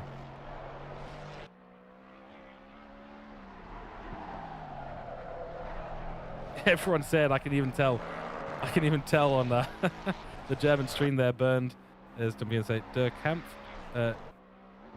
gegen die Chips war. I'm not going to read the rest of that, but basically what I'm surmising from that is the Chips war has been lost. The battle of the crisps was too much. We've got two cars for GD4 in the pits at the moment. Looks like the number 5 may be switching driver, as well as the Tobias there. Dennis Ram. Oh, big accident. And who's that involved? That looks like it might have been It's Ricky Lafleur has been in an accident as well. Oh, I wish I could bring you a replay, ladies and gentlemen, but at the moment the replays are doing something to the screen, and it starts to glitch out the entire screen on ACC. But Ricky Lafleur involved in another accident, and actually that is put him within spitting distance of the car behind, the number 9, and of course that's going to be damage to his car as well. That's not great, and clearly an overtake that has gone wrong. Not one for position, but certainly one involving a GT3 car. Ricky Lafleur's day. I mean, how would you feel? You're 24 hours of racing. You've not made a single real mistake yourself. The cars just keep seeming to crash into him at the moment, which is really unfortunate. Maybe a few that need to review the rules of how the blue flags are supposed to operate, and certainly a few choice words might be being ushered from Ricky Lafleur's BMW cockpit right now. Oh, as we see the Porsche. Oh, that's so scary through there. But the Porsche makes it on through. So looking at the GD4 class, it is Chris Warner still in the lead for Creme de la Course. Marco is now out of the pits and making maneuvers on the green McLaren GD4. Then 40 seconds behind him is Tobias. I believe he has stayed in the car, as has Marco. So same drivers, but they're on a slightly alternative strategy from Chris Warner right now. Both pitting at the same time, 3 hours, 49 minutes remaining. So if we try and do the math on that, they're probably aiming for 3 more pit stops in this race at the most. As mentioned before, TCX class. Yes, some distance behind, that is for sure, but Fabio is still leading the way. Of course, in the same team as the 237, but has apparently been hit slightly less out there on track currently. Vincent Sates in the 295. Solid run for them, really solid run for them. They've taken advantage of the situation they've been given. Ricky Lafleur, of course, being taken out, so ended up in P2 as a result of that incident. And just been keeping it consistent. Nothing too flamboyant, nothing too excited, and just a consistent race from the BMW drivers here for Flyby Esports. There's no risk in their strategy in this endurance race. They just want to get to the end, by all accounts. Ricky Lafleur at 3rd, then it is Moritz Tehar for G-Work Esports, sitting in P4, and 49 seconds off the back of those around him. Through goes David Weil for P26, as P27 does come into the pits now. 7-second gap. There we go. We've got 255 coming into the pit. So LFM Esports are now deciding to do yet another pit stop. After doing a great lap at 8:13.7 on lap 140, Tim Kruselberg has had the pace, and 8:22 there because of the slow entry to the pits. Really, their battle at the moment is with the number 76, Sim RC, but I get the feeling that the 255 will be out of the pits before the 76 car, so shouldn't be a real worry for them at the moment. Sim RC will have to pull a really good maneuver here and really up the pace. Last lap was actually very, very good, an 8:10.6, so that lap he was the fastest man on track.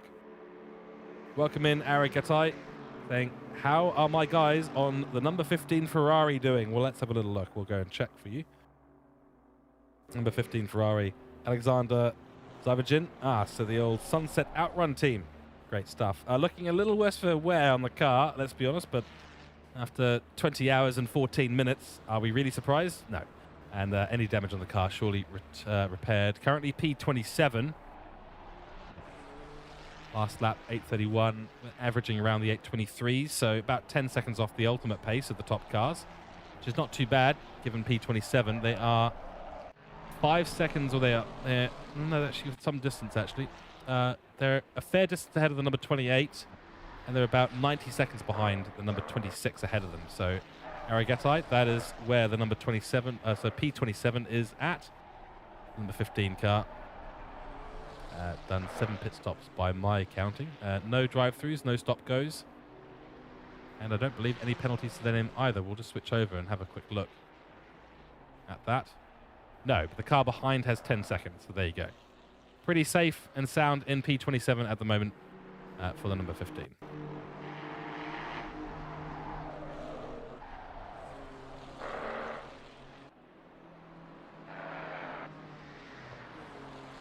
Going on board now for a little bit of racing action.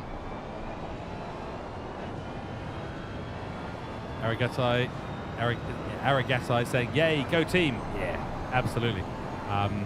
Everyone's been doing a good job out there on track. A few rejoins that have not gone the right way. A lot of blue flag incidents and causing collisions. The field is spread out at the moment. 3 hours 45 to go. So give it another hour and 45 minutes. Maybe even another hour, another 2 hours, and you will see that a lot of these strategies are going to start to come back together. We're on board with the Valkyrie car right now, 77 Ferrari, chasing down the McLaren, and I really want this McLaren to not let this Ferrari through. Otherwise, I've got friends that'll, yeah, give me a lot of stick for some time. Oh, come on. Into YouTube corner we go. Missed apex there for the McLaren. Clearly struggling on grip, and through goes Henrique Machado. It's easy as that. Will there be a fight back from the McLaren? No, he's already dropped well off. So looks like new tyres versus old tyres between these two cars at the moment. And there you go. Another overtake done, and that is for P17 in this race. Close battles potentially incoming. 10-second gap between Boomer Squad and the 112 car. We've managed to stay out ahead of them, and I'll just double check my predictions and put a look at where we're expected to see them jump out. Well, yeah, Timbo will be in the pits soon. He's currently at 1 hour and 3 minutes on the stint, so we will see the 112 jump into the pits shortly. See a little bit of a scrap going on behind there. Oh dear, they've got it all wrong. Who was that? That is Nico Kessel. Oh, and the number 2 approaching the scene of the disaster, Nico Kessel. And Chris Warner is in the pits. Okay, that's not a problem. But Nico Kessel going straight into the side of a GT4 car there. And absolutely binning it just before the carousel. We just caught that on the back of the camera. We can't show you a replay, sadly, due to the glitches in the system today on my side of the planet. But yeah, that was a big impact. Big impact.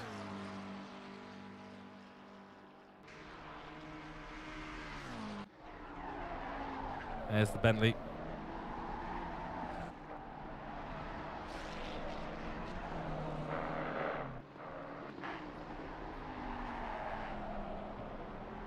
Right, we're going to leave you with a little bit of autopilot for a couple of minutes. Got to sort out a couple of things because we are getting to the point where we are going to be switching the broadcasters over again.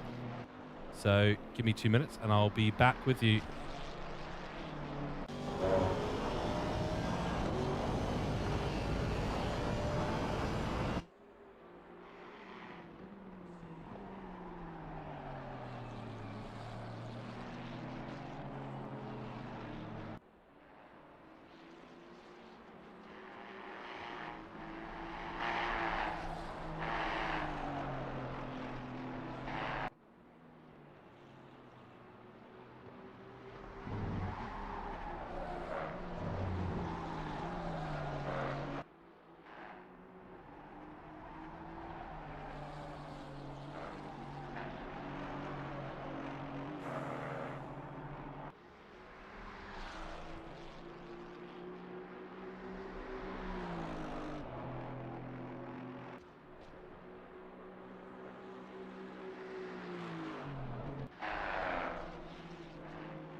Right, just looking at Christian Siegrist for best position racing EV.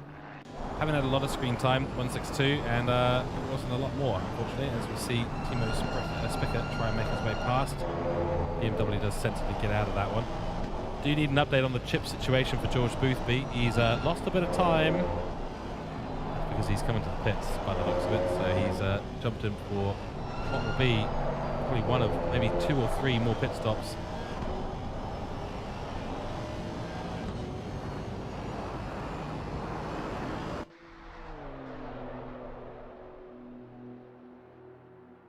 In the pits comes the 181 car. They lose the position to Linus the 312. So keep an eye on that. That's going to be one that's going to keep on reversing all the way to the end of this race. Looking down the grid, same thing for Tom Muller in the 717.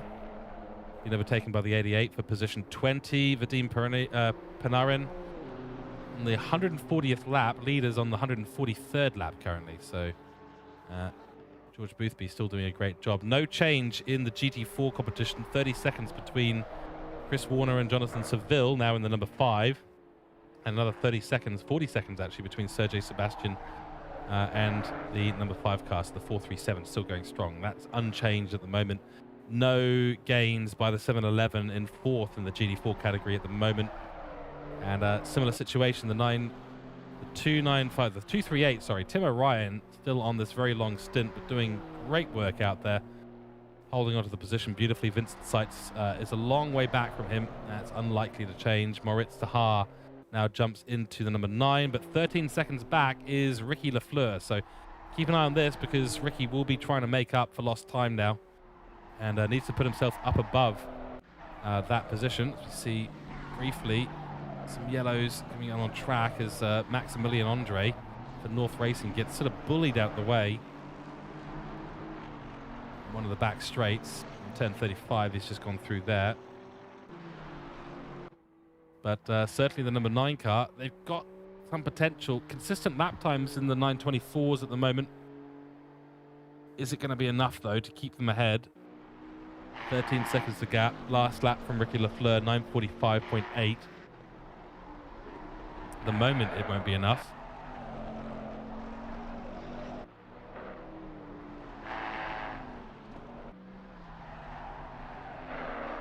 Here's Madcap Racing. Linus at the helm.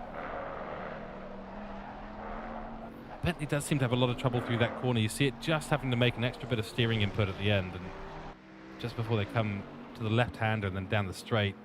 Something about the front of the car doesn't really want to turn into that corner. It's off, well, technically off cam, but it's going downhill at that stage.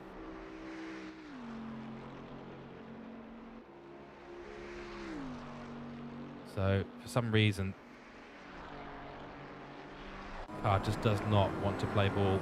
Now the rear wing of Vadim will replay as he makes a move on one of the GT4s.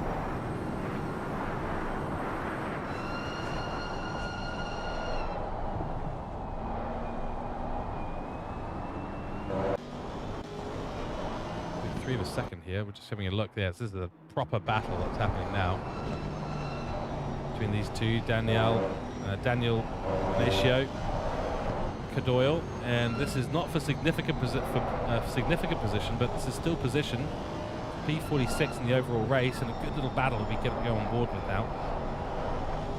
See how the rear end does not want to play ball, but great control there from Daniel. Same for the 438 car.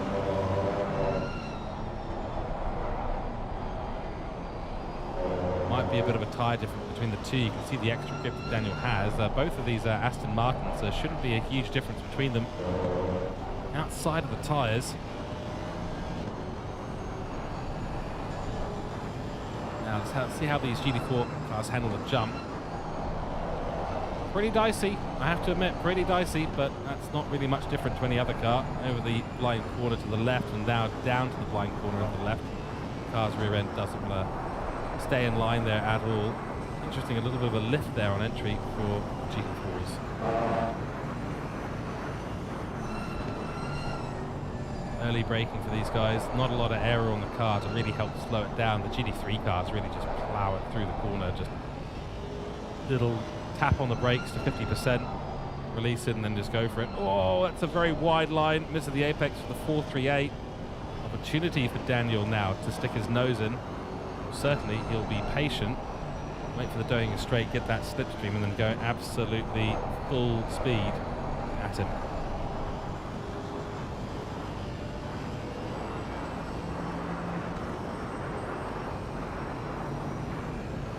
There we go, this will be the maneuver. Let's get to a wider shot of the cameras as the Aston Martin number 30 does make the move on the 438, and that's it. Position made, and up to 46 overall in this race. About if I had to judge it here, it's about 14th or 15th position in the GT4 category.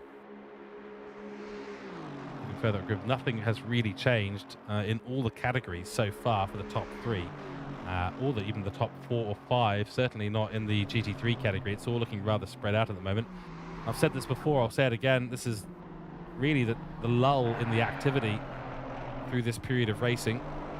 It'll all start to come together in the last hour. And you see all the strategies evolve and everyone's vying for position. Everyone goes, right, well, it's time to send it or give up. So they start to drive very, very quick around the circuit.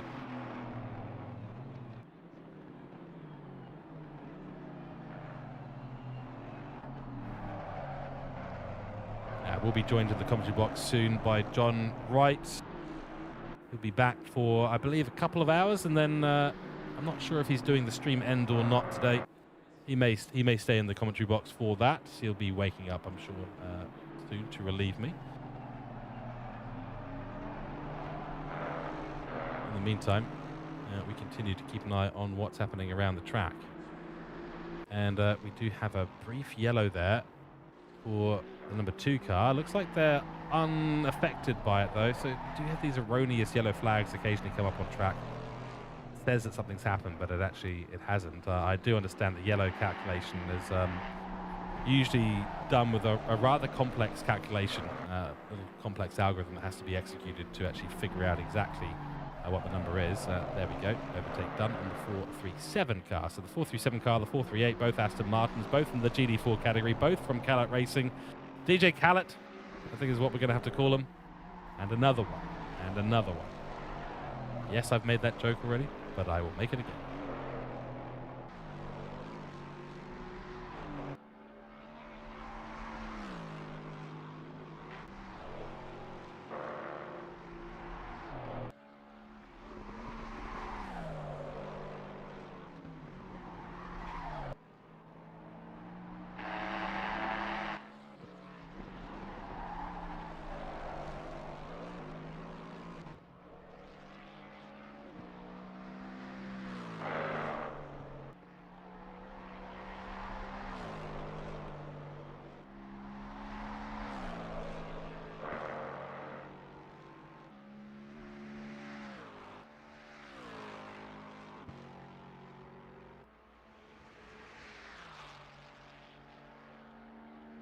Cool. We will just take a very quick break on the comms, and I'll be back in a couple of minutes, ladies and gentlemen.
I've been reliably informed we will be doing a broadcasting switchover soon, so the YouTube will stay the same. We'll be on part 3, continuing on the broadcast, and the Twitch stream will briefly end, and then it'll come back. So all you have to do on Twitch, if you are watching, is you'll have to reload the stream. We'll give you an indication of when that's going to happen. It won't be too long, probably about somewhere within the next 5 to 6 minutes.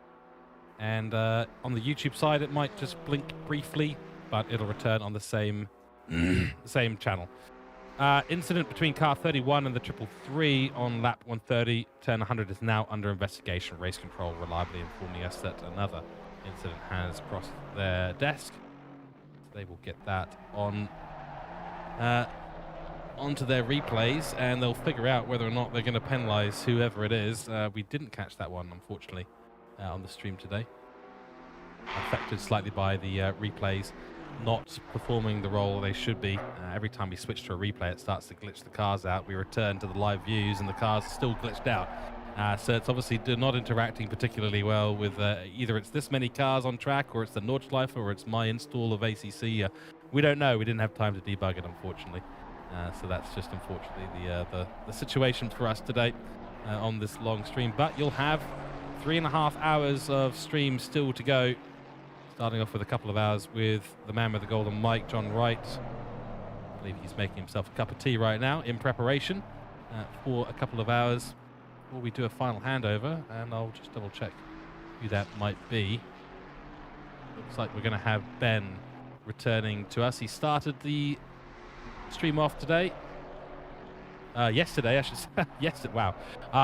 He started off the stream yesterday, first couple of hours, handed to Cremedix, went to John, went to me, back to John, and then finally it's going to be Ben rounding out the stream and doing the interviews at the end with all the winners, which is going to be a very interesting one to listen to, that is for sure, because yeah, well, because we want to hear about the crisps. Steward decision. There is a 60-second time penalty for the 333 KMS car. Must have been a massive incident. I might be forgetting exactly what happened. If we did catch it on stream, I'm not remembering, but 60 seconds is a massive, massive penalty for the 333. So Kissel currently in the car at the moment.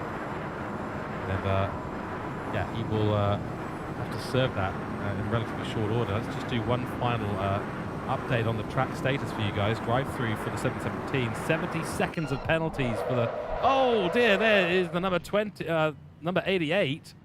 Getting turned around straight into a wall. That is, oh dear, oh dear. It's all coming apart here, but the track temperature is increasing rapidly. Times are dropping in terms of the lap times, optimum conditions out there as well. So the track is getting into a state where we are rapidly accelerating. That was the number 88. In the wall, put into the wall, literally there, unfortunately. And I would go for a replay, but unfortunately won't be able to. WePlay car, yeah, that's the one. And I don't know who it was that pushed them out the way there. I don't think it was any of the competitors around them. Might have been, no, they're miles away on track at the moment, is the number 8. David Well making it past the the BMWs.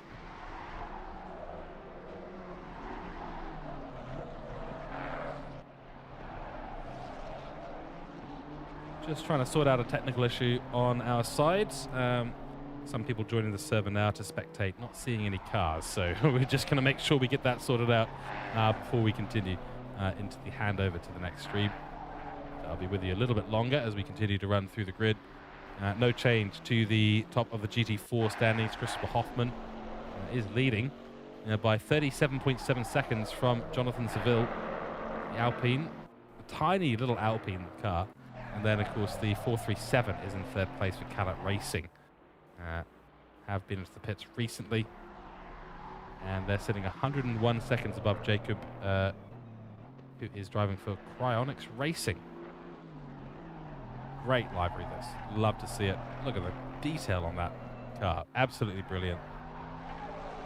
Similar situation down in the the BMW category with Vincent Seitz still in P2 by some distance. Tim O'Ryan there. Ricky Lafleur has managed to clear the number 9. The number 9's coming to the pits recently, sitting 47 seconds behind Lafleur. So if Lafleur is coming into the pits, he will probably drop behind the number 9 at least once more in this race, and it'll just be a flat-out drag race to the end once they get to the final stint. The critical thing is going to be when they actually decide to do that final stint, if they're going to do a couple of shorter stints or if they're going to try and keep going long and then do a really quick one right at the end. That's possibly what they're thinking, and we'll keep an eye on his progress. Was formerly leading in the TCX class, and as the time has slowly ticked down since that incident, he just hasn't had enough pace to really push up against the others who are now P1 and P2. And that's what you get for having an incident-free or mostly incident-free race if you're in a huge accident like that. The thing that really cost Lafleur was that he couldn't turn the car at all, so he got smashed into the barrier, hit it very, very hard. The car couldn't turn, drove it across, you know, on the barriers all the way, but then had to reset. He had no option but to reset, but it took him about 4 minutes to actually decide to reset, and then the extra 2 minutes in the pits, and you start adding it all up and it's a whole lap that you end up behind. So he's actually done incredibly well to actually catch up even remotely to the rest of the drivers.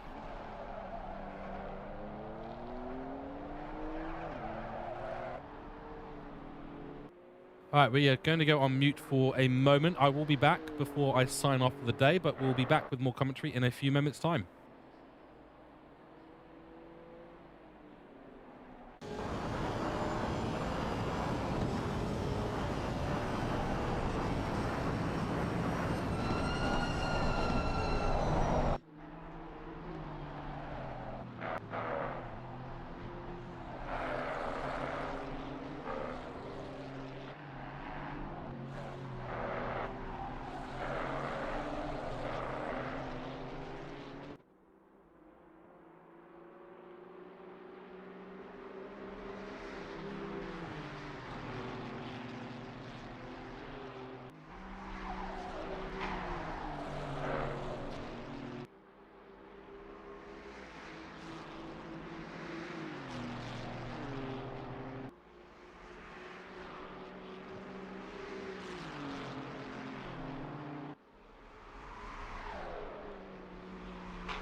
Welcome back, ladies and gentlemen, to the Low Fuel Motorsports 24 hours Nordschleife. You've been on autopilot for just a few moments there while we sort out the handover on this side.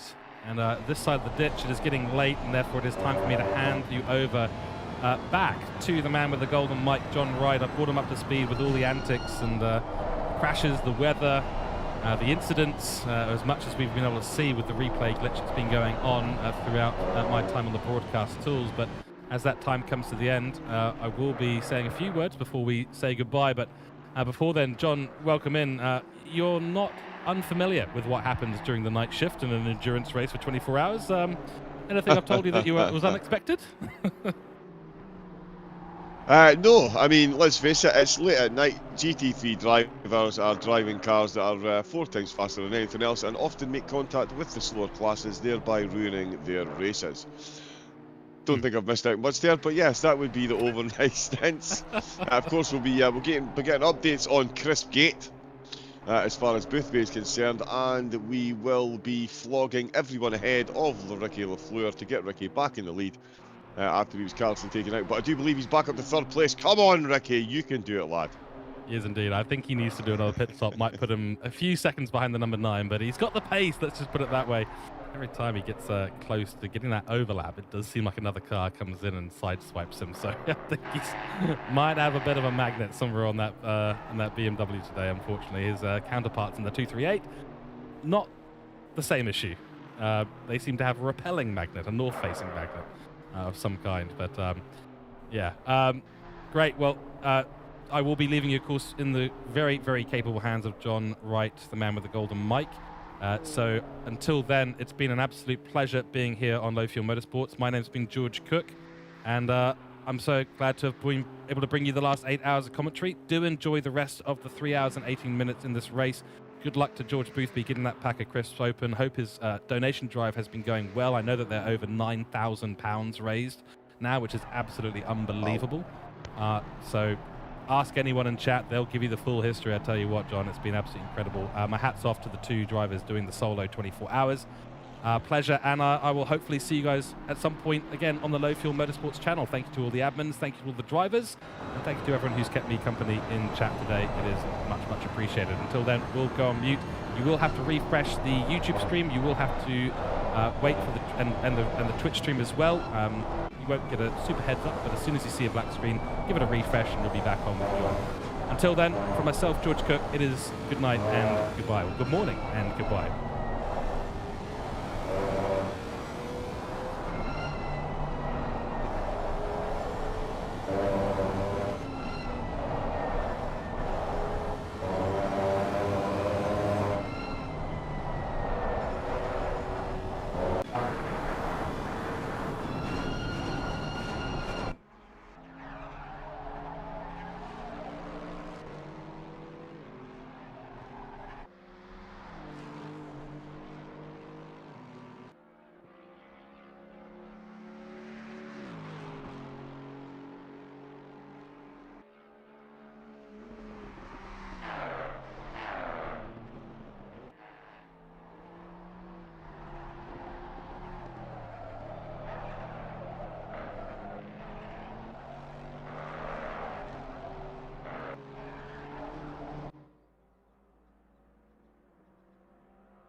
Good morning, race fans. How are we all doing?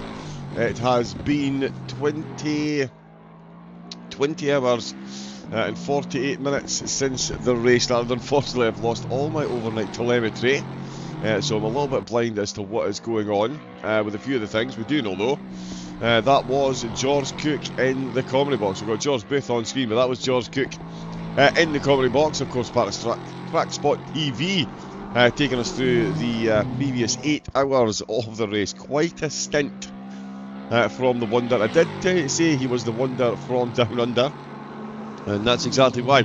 Of course, it was Ben Safford. He's going to be closing the race. He'll be back in a couple of hours' time to bring us to close. He brought us the opening. Of course, Christian Romano and myself splitting the opening 2 hours as well. George taking over, as I say. I'm back for 2 hours, and then we'll have Ben Safford in to bring us the close of the race. He'll be in 11 AM UK time, so we'll have just over an hour of the race to go, and we'll get to see who comes out on top. At the minute, it is looking like George. Is there anything this man can't do? Boothby bringing home the win. He is just over 3 minutes ahead of the rest of the field. An absolutely phenomenal drive, and great to hear the total, I believe, over 10,000 now. Absolutely incredible. So if anyone can donate, George is raising money for his daughter and her educational needs.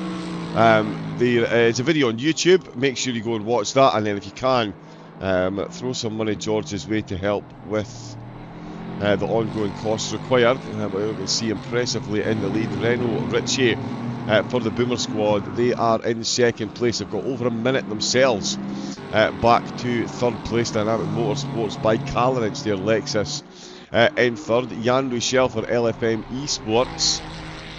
We'll need to wait on the next round of pit stop. But they're currently running in fourth, and Reader currently running in fifth for the Sim RC Endurance by Barmenia.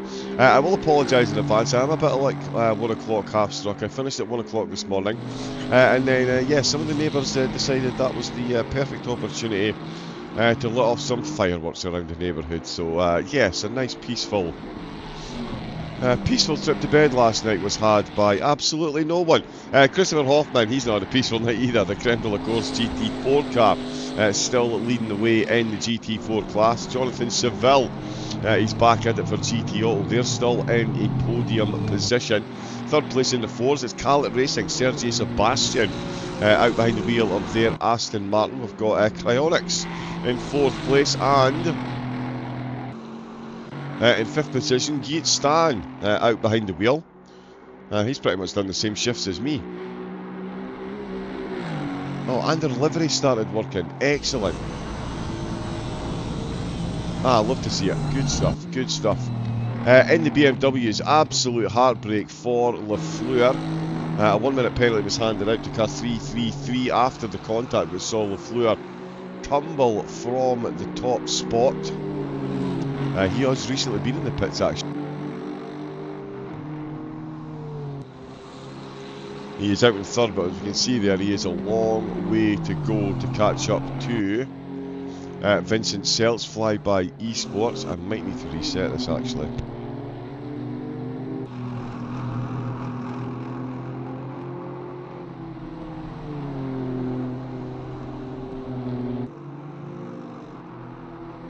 Yeah, everything is freezing up for me.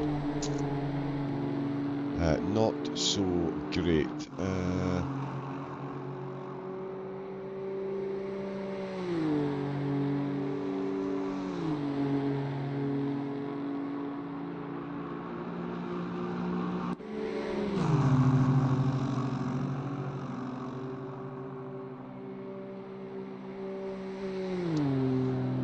Sorry, bear with us a second or two. Yeah, I'm just going to have to very quickly reset a couple of things so we can get some active footage. Apologies. Yep, technology is a wonderful thing when it works. When it doesn't, it really doesn't. Let's just go with that. So yeah, we'll get the action back up on screen in a moment or two. Oryx E Squad, Mr. Solo himself, George, indeed. Ricky Lafleur doing it solo as well. Let's not forget about the efforts that Ricky is putting in at the moment. Right, I need to open this. We need to find it first, actually, and I need to get my hay fever medication as well. So, ACC TV.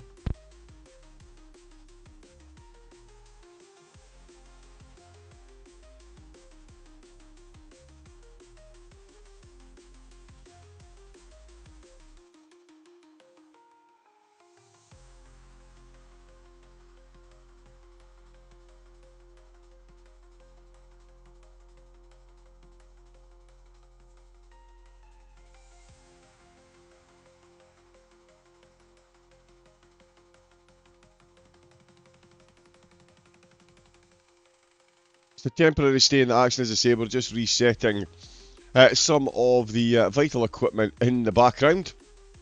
Once we've got that up and running, we'll be straight back into the race to bring you almost to the conclusion.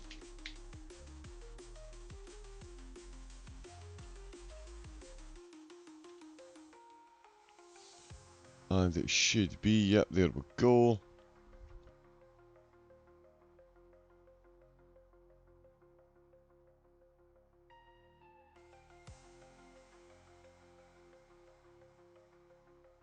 Rewind, give it all again.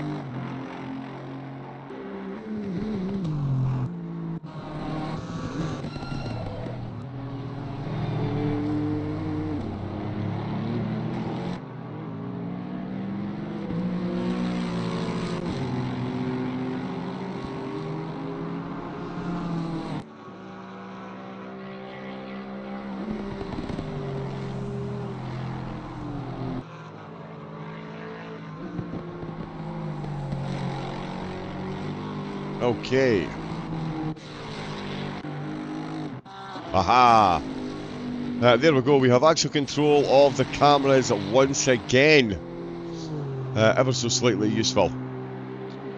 The flags still haven't caught up yet, we'll get them caught up in a moment or two. We were looking, of course, at the BMW class. Tim O'Ryan out for Khaled. They are still leading the way.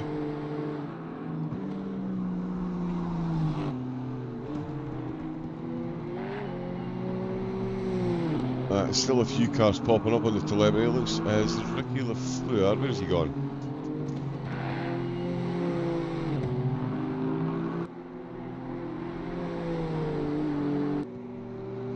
Right, okay, the timing tower's just taking a few seconds to catch up as drivers go through. So yeah, the data on the left there won't be fully accurate for the next few moments as the cars make their way through the various sector timings.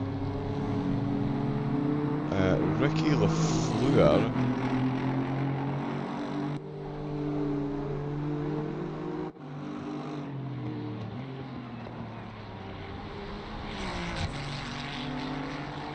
Yeah, now we've got some very strange data indeed. It's saying Rochelle is down in 53rd. No, there we go, back up to 4th. Yeah, we'll give this a moment or two. Just to let all the cogs and gears and bells and whistles all catch up. Saying Ricky Lafleur down in 62nd. We don't believe that to be the case. I think that is just the telemetry needing to catch up. Once he gets through a few sector lines, we'll get a better idea of where he is. Current fastest lap of the race is going to Miguel Reno Ritchie. That is over 3 minutes.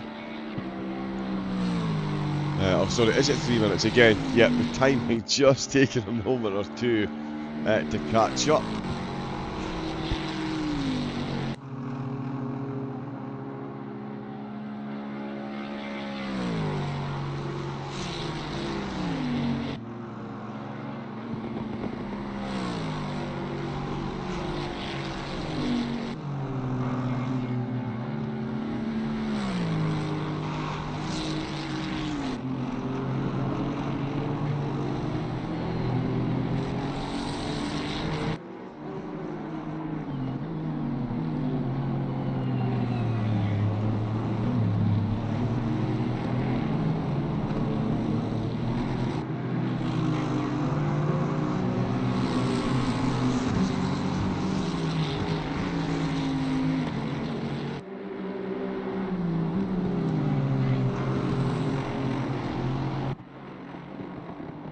see how we are getting on further down the field. Nope.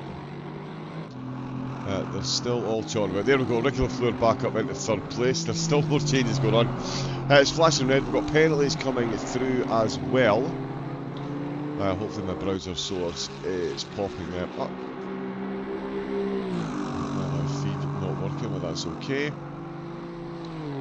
That is okay.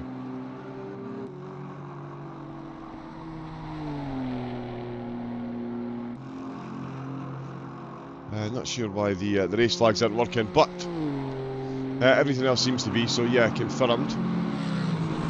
255 competition in the lead, and the team names have gone there as well. Excellent, excellent, excellent.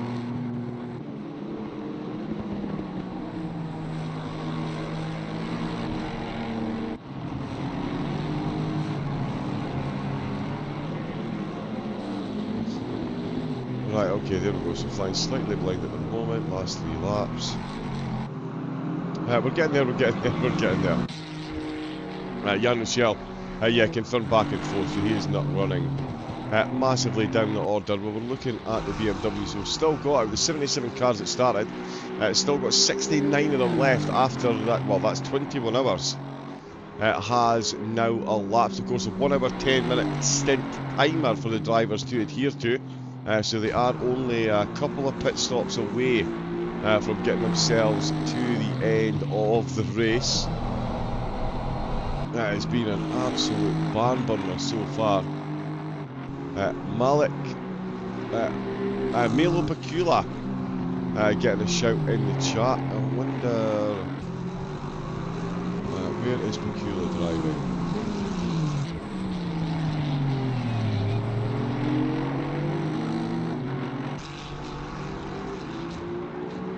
We'll have a look down, but yeah, if anyone does want any onboard shots, give us a shout.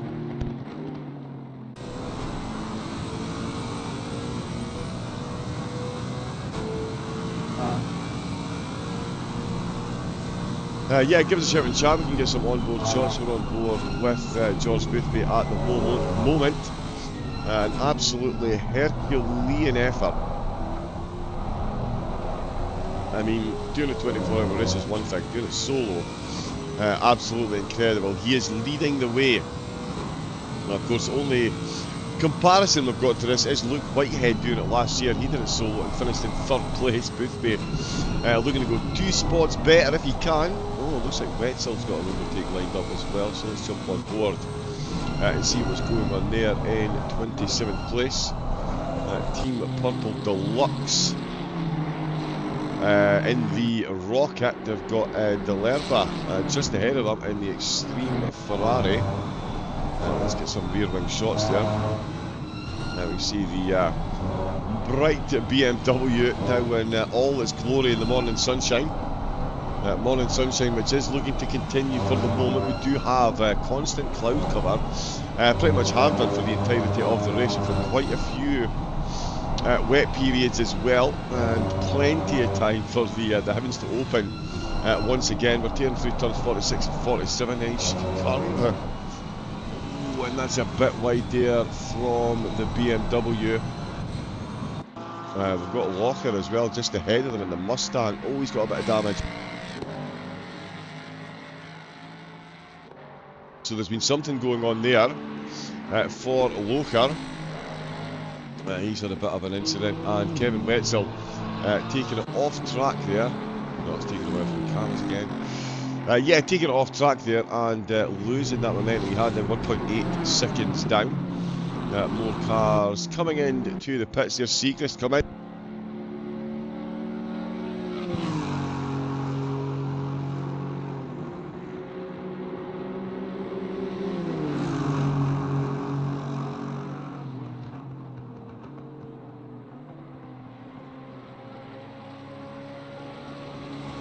Apologies, I've been absolutely gulping down the cups of tea to get going this morning.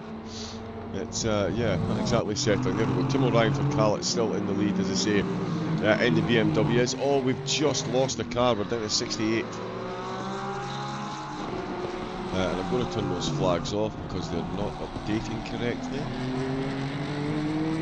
That's some anything like that. Neither the team names as well. Some gaps in the data, but we can, of course, crack on. 68 cars out on track. Still some chopping and changing going. There is Sights coming into the pits in the Beamer. Coming in from second place. Let's see where Lafleur is. So he is not close enough to the Dottinger Straight, I don't think, to close up while he's in the pits. Moritz Tehar.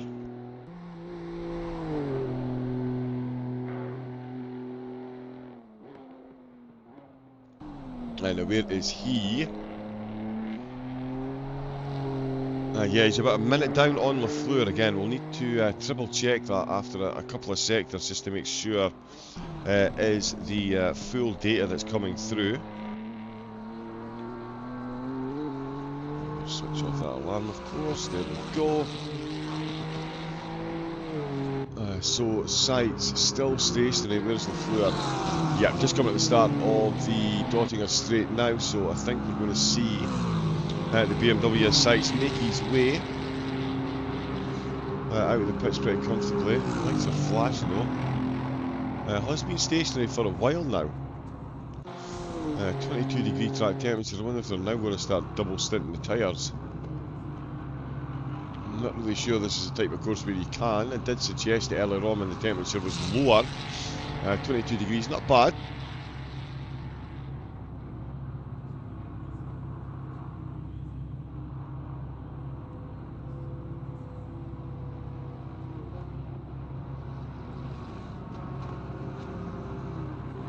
Seen it as low as 12.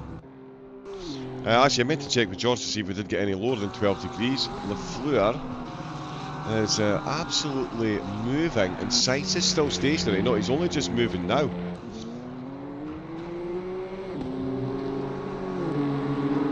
Right, a really strange pit times come up there. I'm not sure what's going on with Vincent Sights and the team, but they were stationary for quite some time, and Ricky Lafleur is absolutely catching up.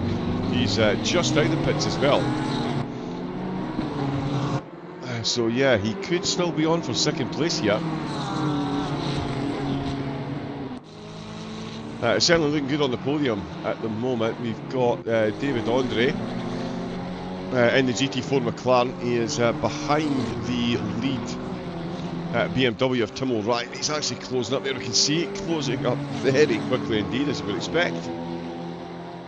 And he'll get that overtake done and sail on past it. I'll put him back with the group of GT4s. All very quiet up with the GT3s now. The drivers really are settling in, although actually no. As I say this, we've got Ferrari v Ferrari on the go.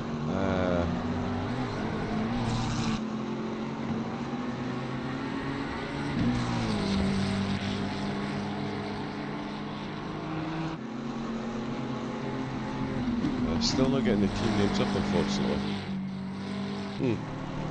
But yeah, Martins versus, who's that? Rip Hagen is out for the Reptile Racing car. They are up to oh no, sorry, in Felix. That is of course in Felix Racing. They're 17th at the moment, but it is Martins that is looking to remove that from their grasp as we head into the final third of the lap. Several laps have been completed, and anyway on. 146 for the race leader. 149 for the race leader in the GT3s. 129 for the leaders in the GT4. So a 20 lap difference. The BMW, sorry. So a 20 lap difference between what the cars have done. These two catching up to one of the GT4s very quickly indeed. Let's see if he can use the traffic to get himself an overtake. As Martins that is looking for the move if possible. He's got that McLaren absolutely dancing at the moment. Oh, and it's just done a bit of a two-step that he didn't enjoy there. Almost caught him out, but he manages to gather up. Keeps himself firmly in the slipstream, applying the pressure. And yeah, there's going to be blue flags waving just ahead. Oh, and Felix manages to get up inside the GT4, almost gets collected. They all do survive as ahead. Schwalben Bands Yeah, but they're going to the carousel now, or at least the mini carousel. So many corner names I absolutely cannot pronounce here, quite unsurprisingly. We'll see if Martins has got a surprise in store for Rip Hagen, if Rip Hagen can fend off the Charles. We'll see what the McLaren's got under the hood in a straight line against the Ferrari. I think we all know how this one ends. Not quite as bad as Lexus v Ferrari, but certainly it's in the McLaren's favour. Here we go then, talking a straight slipstream, fully engaged. And Martins is going to make easy work of this. Oh, he goes for the inside line. The infield car shows him back for the outside, so making it as difficult as possible. And he's not going to have the run. That little change in direction there, and Felix is going to save them as they both jam on the brakes into Tiergarten. It is Rip Hagen who's still got himself in 17th position. So nice bit of defensive driving there. Made his defensive move late along the straight, forced it in Felix car onto the inside line, pushing Martins onto the outside line, which very quickly became the inside, but it did stay for Martins in 18th place. He's still only 4 tenths behind, so he will continue to pack the pressure on, looking for some more places in the late stages. No one else particularly close out on track.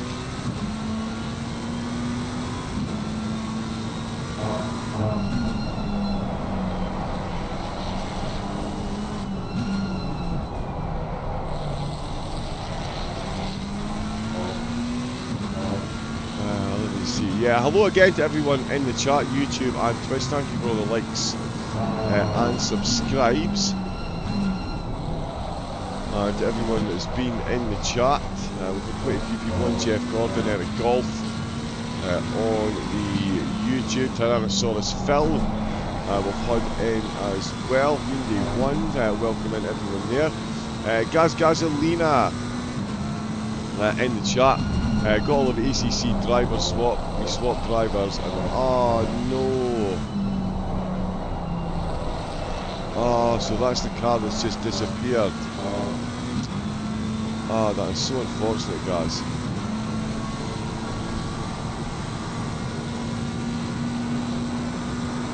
Yeah, that is absolutely brutal. Valkra in the YouTube channel. Oh, as we go nose to tails, we head out into the countryside. These two absolutely going in it through the stadium section. But good morning, Valkyrie. You guys still in the race? I did see you there earlier. Unfortunately, I'm missing my team names. So I'm not sure exactly which car it is. I can't remember. Because there is quite a few. But yeah, I hope you and the team are still out there running well, as this is definitely going well for the McLaren at the moment.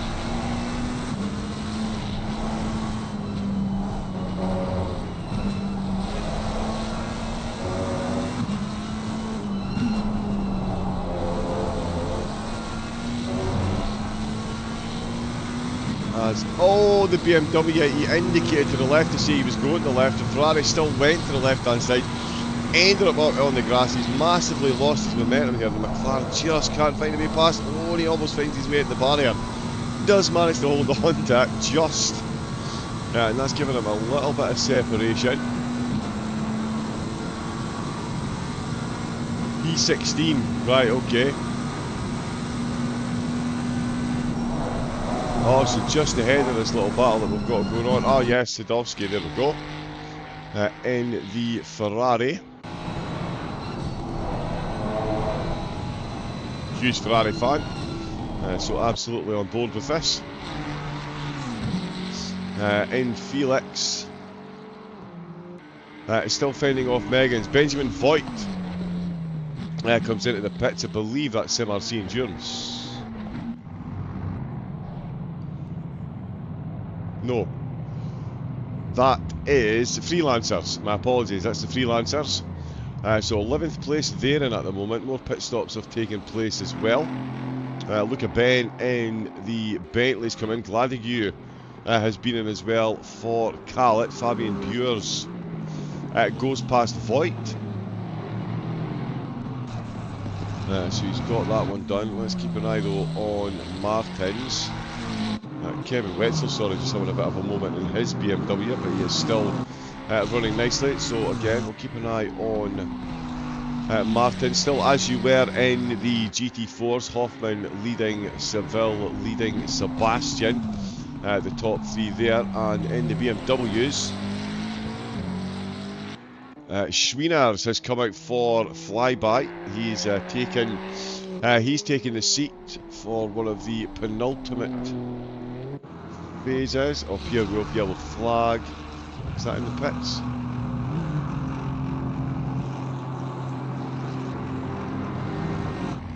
Yes, that's in the pits.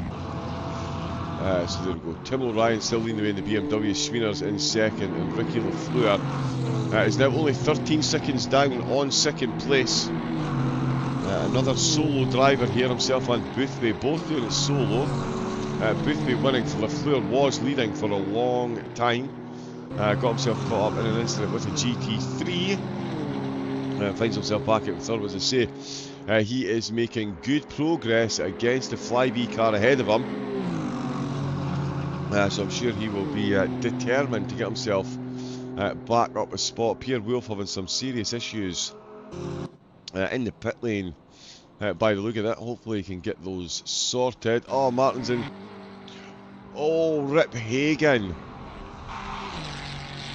He is facing the wrong way. Let's see what's happened here. So he is battling away with Martins. Hopefully the trees don't block the view. So just coming into 38 and 30. Of course the trees get in the way. Right, yeah, we'll pop that on again, and we'll use chase cam this time. Unfortunately, we'll have to use chase cam to see what happens. So here is the Felix car. Got the position at the moment. Martin's going to look for an overtake. Now, did the Ferrari touch a curb?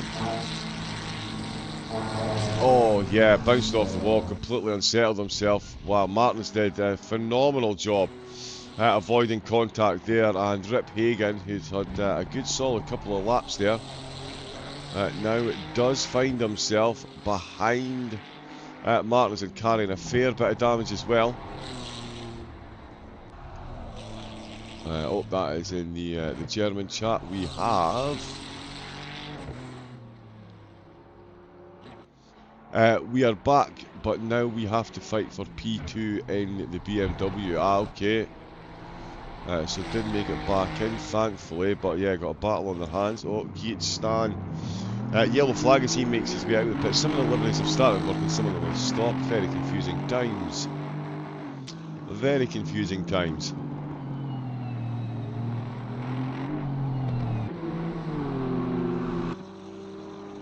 Lafleur now 14 seconds down, so he's actually lost a couple of seconds there. We've got Glenn Selk coming into pits in the Race House BMW.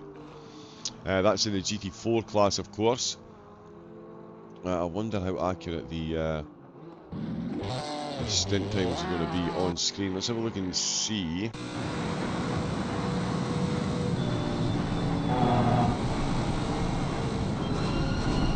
47 minutes left of this stint. That might not be fully accurate, but that's going to take him to less than 2 hours to go, 1 hour 10, so yeah, 2 pit stops left.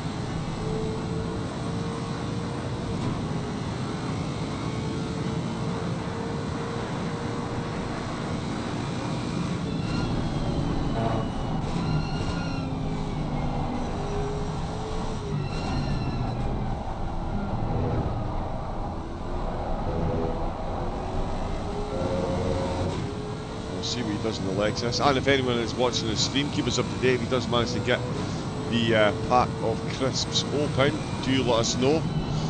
Ported race data required by the comms box. Another beautiful navigation of the blue flag traffic there. The GT4 Mercedes very quickly falling by the wayside to George. The battle that we were watching, Rip Hagen, of course, picking up that damage, so much so that he's being outrun by GT4 cars on the Dottinger straight at the minute. So yeah, he'll be straight into the pits to Bentley, leaving him absolutely standing. So I do think we'll see Rip Hagen bring the Felix car into the pits.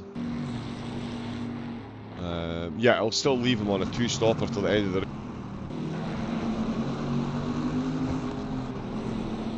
And we'll go a long way to improving those final 2 stints. Getting that damage repair as expected.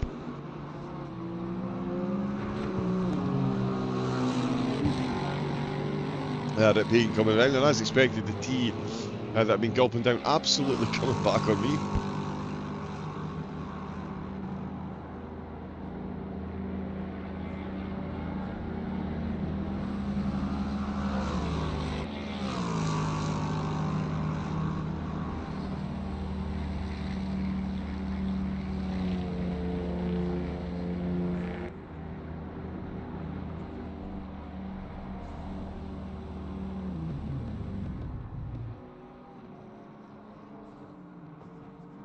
So yeah, they're going to come in, get that repaired. Martins it will tear ahead. Let's see.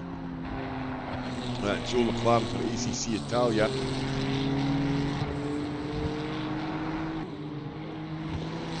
He is going to come past, and that will be a position he'll gain on Rip Hagen. So there'll be a little battle when Rip Hagen gets back out of the pits, looking forward to that one. In the GT4s, Hoffman is leading the way. The cars behind him have not long taken a pit stop as well, so he's got a good lead over the front of the GT4 field.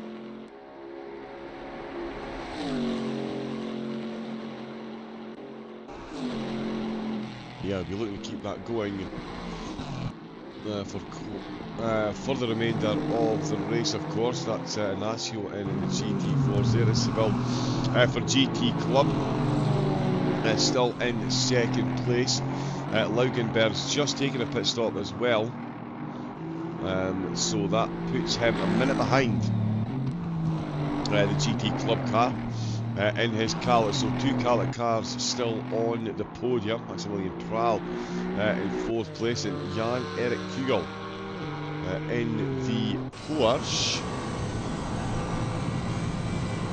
finds himself rounding out the top 5. In fact, just as we're saying that, Hoffman has come into the pits, the leader from the GT4s.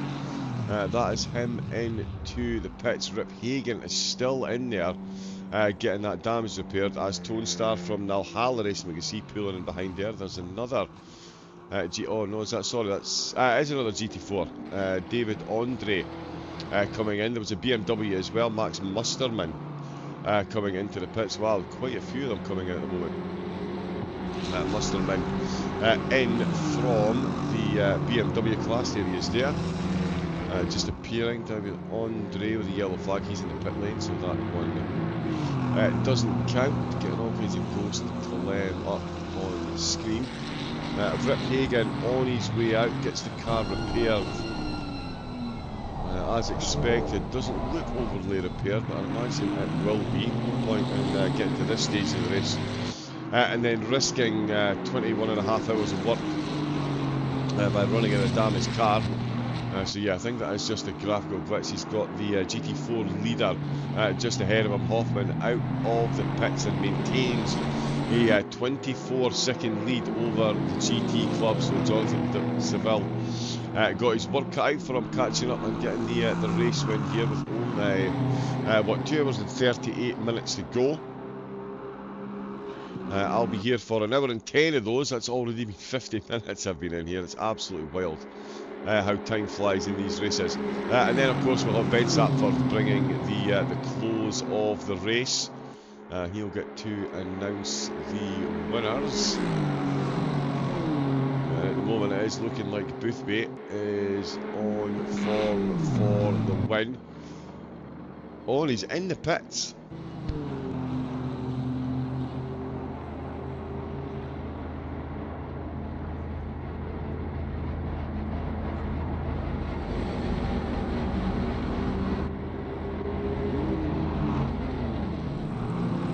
That's going to leave him about 15 minutes after his last stint, so a quick splash and dash.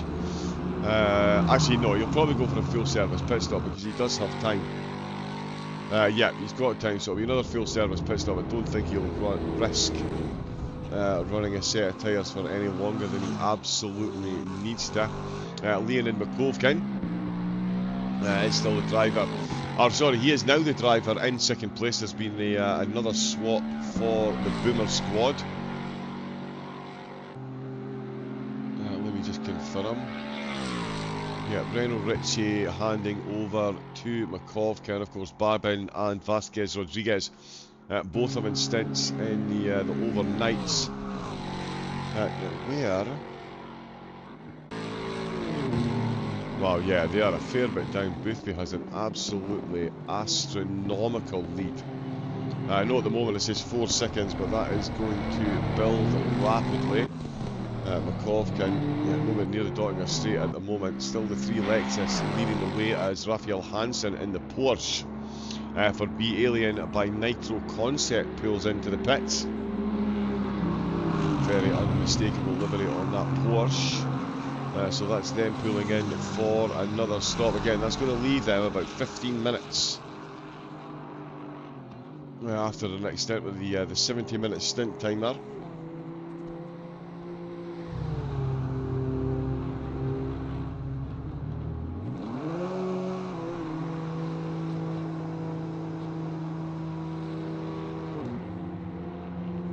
Got some more cars filing in and out as well. Tim Hope in the GT4 Chev.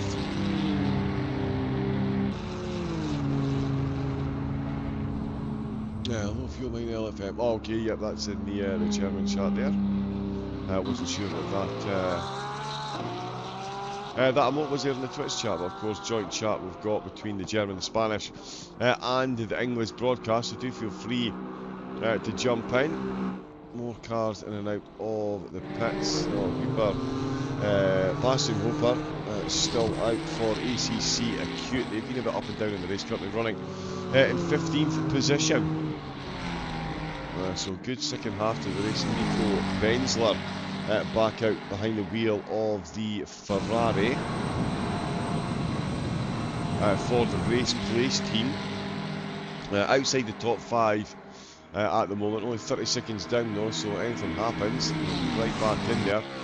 Sebastian Val certainly keeping Makovkin and the team honest at the minute. There's only 16 seconds between them.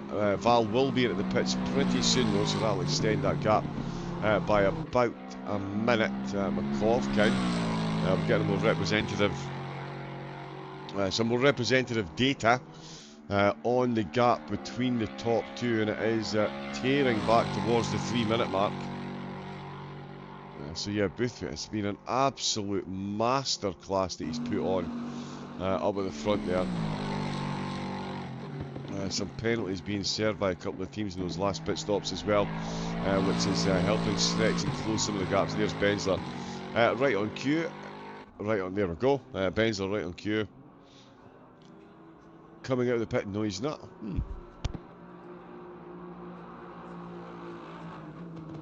A flash there from the car, hopefully that is okay. Been stationary a while as Luca Ben goes past. All kinds of madness on the timing tower again. Hopefully that sorts itself out sooner rather than later.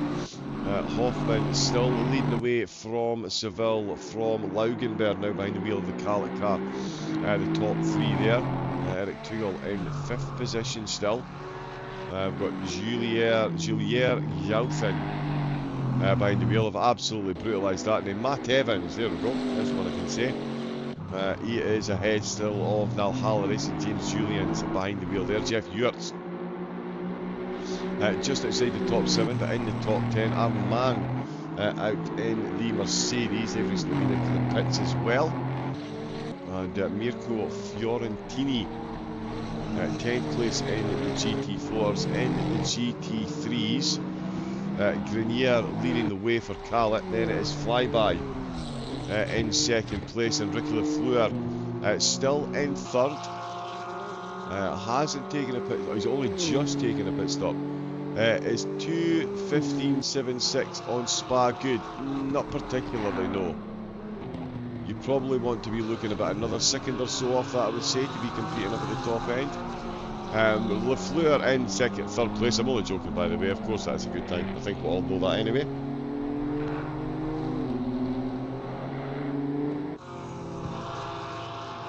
But Lafleur, what is he? 16 seconds down with a pit stop to take. Can he do the near impossible and get himself back further up the podium? We will have to have a look and see. What has he got? 2 hours and 32 minutes to go. We've got a little yellow flag there from one of the BMWs. What's going on? Oh, and that is a big hit there for Blaschke. What is he? 787. Let's have a look and see.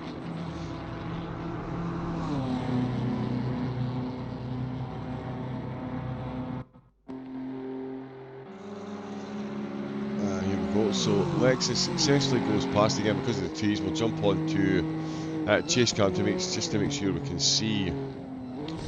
Oh, same place we saw the Ferrari GT3 go off. Oh, the Carlton racing car just comes flying past, and there is Luca Blaschke coming in to the pits. Unsurprisingly, I think I was in front of garage, so they'll be stationary there for an extra 2 minutes after being towed to the pit, which is quite lenient, to be fair. Getting towed to the pits here would take a lot longer than 2 minutes, that is for sure. Thomas Ryder comes into the same pit box as the straighter car. Both we, of course, just been in.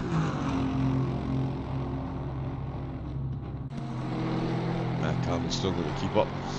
Once again, Val now. Well, so yes, he's actually about 5 minutes behind. That is incredible. Almost 300 seconds behind the race leader. Rochelle is only 22 seconds behind second place.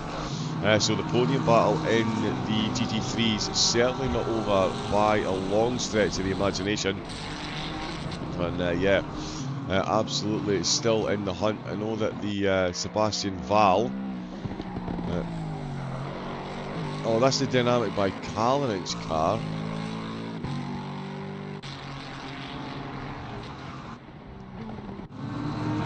Where's the Boomer squad gone?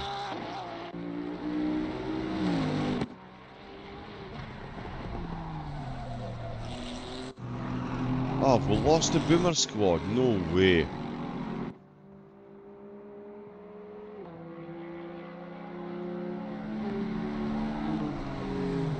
Oh, 68. I think we've lost the Boomer squad. They were absolutely battling on for a podium.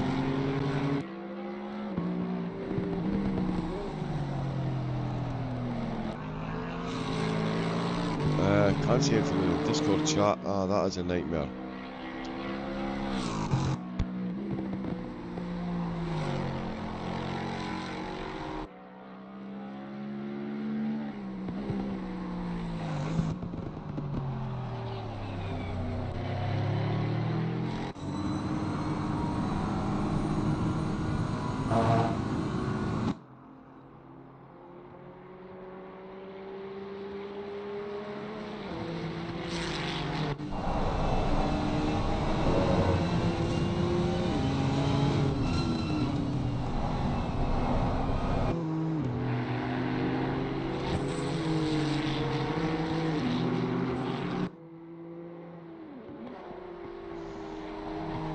Yeah, there's Hans Zimmerman coming in 23rd place for his GT3 team at the moment. So that's another pit stop they've successfully navigated. Again, 1 hour 10 minutes, 70 minutes is the stint timer. We've got 2 hours 28 to go. So coming in now again, they're going to have a quick splash and dash, or even just a drive through. To do for their final pit stop and clear those last well, 10 or so minutes, not even 10 minutes now, well under 8. It's going to be by the time they come back out. Zimmerman in 23rd. Gladigue, just a bit of a white flag there, going past traffic, passing Looper. In the same boat, he's just going past one of the BMWs, very nicely done for the ACC acute driver. Still 21 seconds between second and third. in the GT3s. In the GT4s, Hoffman freshly out of the pits and back behind the wheel. The Crendon course car now got a 30-second gap back to Jonathan Seville. Laugenberg in 33rd place overall, third in the GT4. He's got a minute down, so he needs to do some running to catch back up there. Jan-Erik Hugel comes into the pits in the GT4 Porsche from 4th, and Joythian should take that position. Matt Evans won't. He will remain in 5th place after this round of pit stops as well. Fabio Grenier still leading the way in the BMWs, with Schwiers in 2nd place. And himself and Ricky Lafleur are lapping almost identical lap times, lap on lap. Shears was quicker by almost 2 seconds on the previous lap, but the gap is still at 16 seconds, which is pretty much where it's been since I've come on board. So yeah, these two lapping, as I say, almost identically at the moment. Oh, and as I take my eyes off the screen, Lafleur just having an off-track moment there. Apologies, we've jumped away from that a bit quickly. Let's get back on to Lafleur, car 237, and in fact we can grab a replay of that.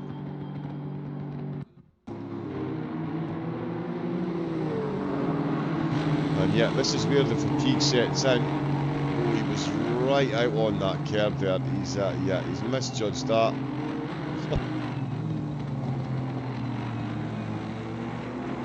Cheeky little handbrake turn there to get the car moving in a direction that he wanted, and that is yeah, time lost there for Lafleur, about 4 seconds. Yeah, could that be the fatigue starting to set in? If it's starting to set in, that's 21.5 hours he's been running for at the minute. Absolutely phenomenal. To still be on the podium, especially after the incident he was involved in, got collected by GT3.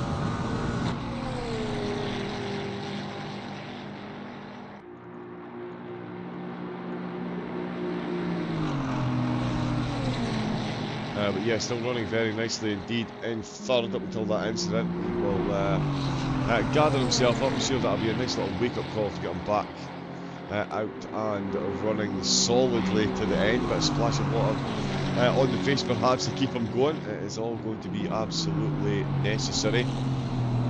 Boothby still building gaps up the front. Michel 22 seconds behind Marvin Moritz. Moritz is now out behind the wheel for the dynamic Bicalonage car. Again, we've just lost the Boomer squad. So unfortunate. They really were pushing for podium positions. Reno Ritchie in the team.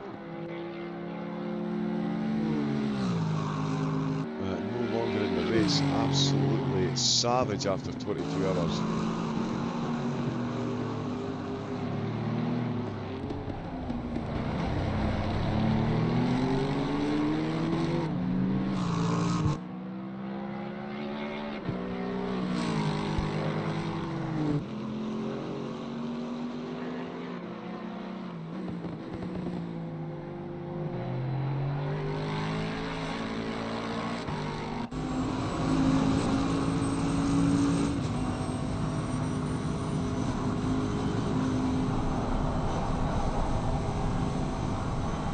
Yeah, and of course 22 hours in, still plenty of traffic for the drivers to interact with. Look at Ben and the Bentley just flying past one of the BMWs. More in chat. Melo Macula, number 27.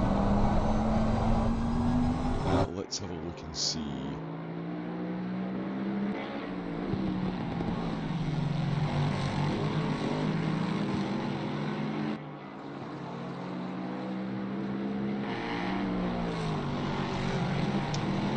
Right, okay, that would be car number 27. Where we to see. Where is 27?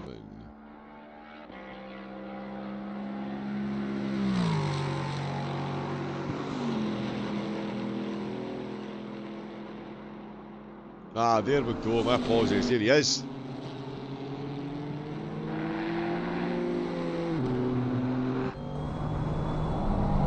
Some onboard shots there for you.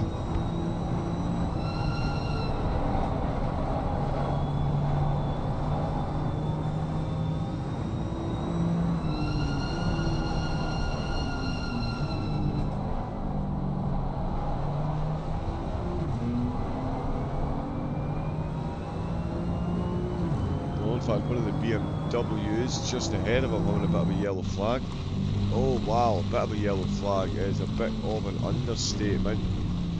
That is all kinds of chaos. Car 45.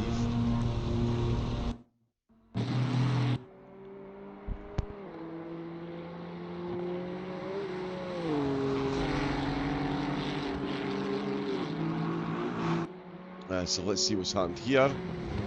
That's one of the Carlet cars. Oh, just giving him a bit of a tap there. And that is Polonio. Oh, he is now just a rolling roadblock for himself there. Unfortunately, he's just got to bounce it off the wall to try and keep it going in a straight line. If we check the steering wheel, there you go. He's got the steering wheel fully pulled to the right, and the car is still bouncing off the wall on the left. Such a long way back.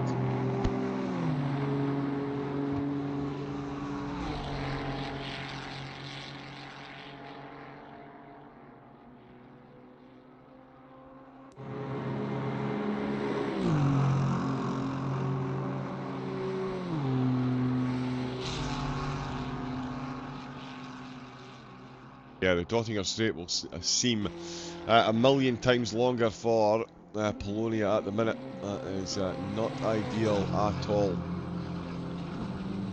He's going to crawl his way back to the pits as the rest of the field crack on. Valhalla races certainly are cracking on. They've got themselves back inside the top 10 in the GT4s. Fair bit down on Evans ahead of them.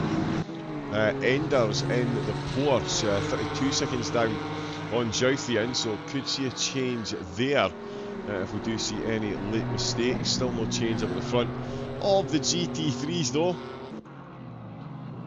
George Boothby still absolutely blitzing it up at the front.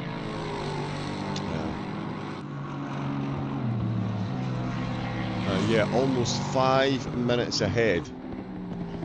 So he's about half a lap ahead, and that is hugely impressive. Round Brands Hatch, not quite the distance that you get being half a lap ahead at the Nordschleife, that's for sure. 1 minute 20 compared to 8 minutes 15. That's the pace we're running at the moment in the 24 degree track. Wow, so the temperature of the track really is picking up. We've got single cloud cover as well, so definitely still a chance of rain before the end for the drivers to contend with.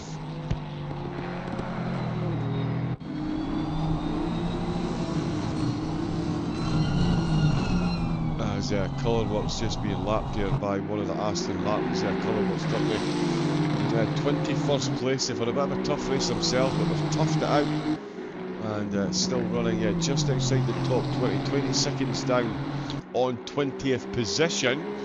So a bit of synergy there and a bit of time to make up. There is Venushaven Pit Speed Racing. They're now down in 22nd place. So it looks like it's been a bit of a difficult overnight stint for them.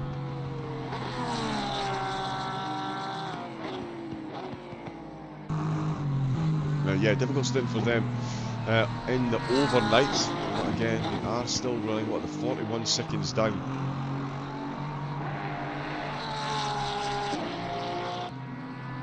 So still time to be made if they can. But yeah, everyone looking pretty spread out at the moment. I'm sure the drivers will be eternally grateful for that after the length of the race that we've had so far.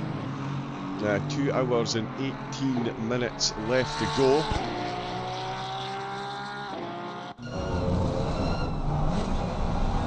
Oh, that's Jonathan Seville having a major moment there in the GT Auto Machine. Didn't register on the incidents, but yeah, a bit of an off track there. Some more cars making their way through. Car number 5, second place in the GT4s. What is he now? He closed that gap to just inside 30 seconds, in fact closer to 25. That's cost him a few seconds there. That's put the gap back up to 29, so a bit more breathing space for Hoffman. The two of them on different pit strategies. So we'll see if that does play a part in that. Laugenberg managed to gain a couple of seconds on Seville there as well. So the podium in the GT4s still looking like a bit of a hot potato at the minute. Grenier still leading the way. Ricky Lafleur, solo driver, still going. Again, long time race leader in class. He now finds himself in third place with 19 seconds, so it does look like Smeaner has got the pace on him at the moment. I'm wondering, Lafleur at this stage, is he happy just to bring home the car and get the podium? Is he going to push to try and get that second place back? First place could be a bit much to ask. Unless the Nordschleife decides to do Nordschleife things, and then, yeah, anything is possible. We can see some of the drivers down at the back winning. We've still got the 68 in the car. Henning bringing up the rear of the field at the moment, the Martin Sitt Racing team. That's a nice looking BMW. Oliver Elson still out in the BMW classes. That car looks so ropey through some of these corners over the curves. It's incredible. Tim Itzelberger out in the Beamers as well. Daniel Grunier still out and running. Mikael Larsen currently out. They've made places since I've come back out. Lost all these overnight positions, unfortunately.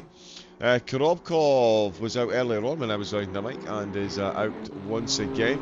Luca Blatch is still out and running. It's Pecula who was getting some shouts in the chat. There he is, back on screen again. Again, just outside the top 10 for the BMWs with a fair bit of racing to go. And he is actually closing in on Polonia. The last time we jumped on to Pecula, we saw that Polonia had a bit of a mistake, and that is a mistake that Pecula is absolutely capitalising on.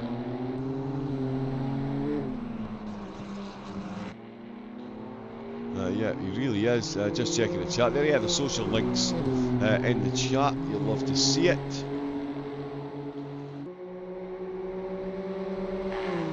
The Patreon link, sorry, make sure you jump on and help support the group. We've got 1.3 seconds separating Peculia and Polonia at the moment. Some more chat coming through on the other channel, so we'll just keep an eye on this battle between these two BMWs, getting right into the closing stages of the race now. Very nearly 22 hours have been completed. Just an incredible feat to get a car to the end of this race, never mind doing it solo. 153 laps for Boothby. Oh, we've got a bit of a connection issue. That's frozen. Sorry, bear with me a moment. That's frozen again.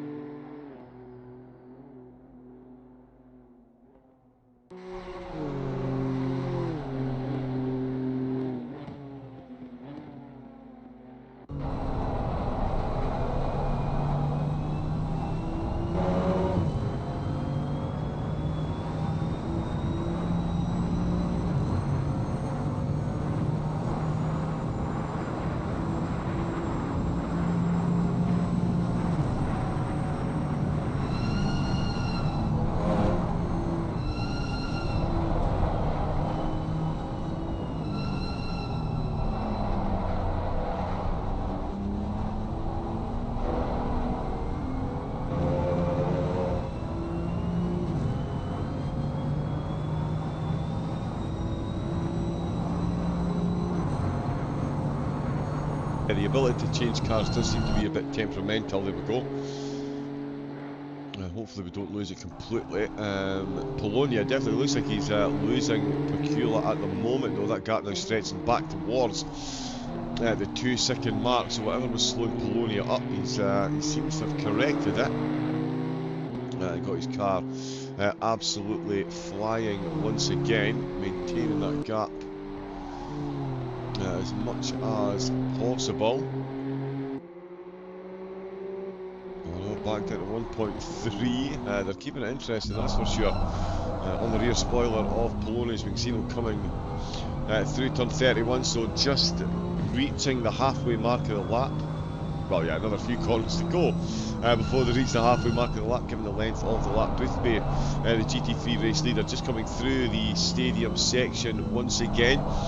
David Andre is in the pits in the GT4, so is Maffioletti and Anderegg, all into the pits. More pit stops coming thick and fast. Nico Kessel is in the pit box as well. 2 hour again, 70-minute stint timer. Oh, what? Oh my goodness me, what's going on there? That is just a big run off track there for Pecula. And that was a bit of a peculiar one, as that car, 27, nothing registering on the telemetry there as an incident, so I don't know if you had a temporary loss of control or concentration, but one of the two has definitely failed him, and that is a big trip into the wall, and that is more than double the gap between himself and Polonia ahead.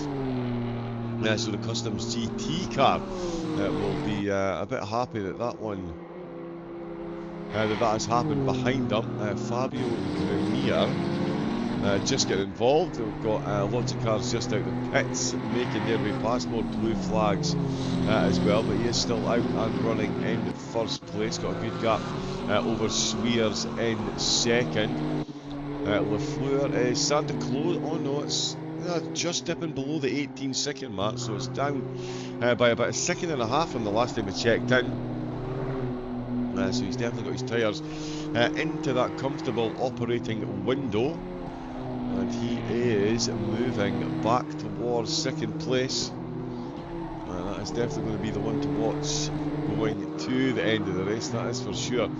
Let's see how our overall race leader is. All the way up at the top there is George Boothby, still absolutely nailing it. 230 seconds he's got, so yeah, effectively half a lap of a gap that he's got. McCovkin still the driver in second place. He's got a 50-second, almost a minute gap back to Moritz, so that gap was close. It's stretched right back out again. The 3 Lexus absolutely killing it up at the top of the field. LFM Esports could still be able to shout for a podium. They're only 23 seconds down on third place. It's Rochelle behind the wheel. We'll see if he is going to finish the race or if he's going to hand the car back over.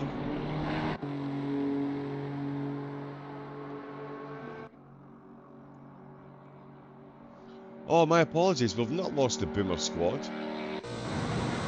There's the Boomer squad there, did they?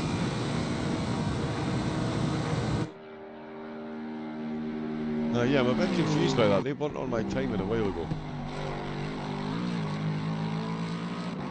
Yeah, there is Moritz for Dynamic. That's completely flown me by there.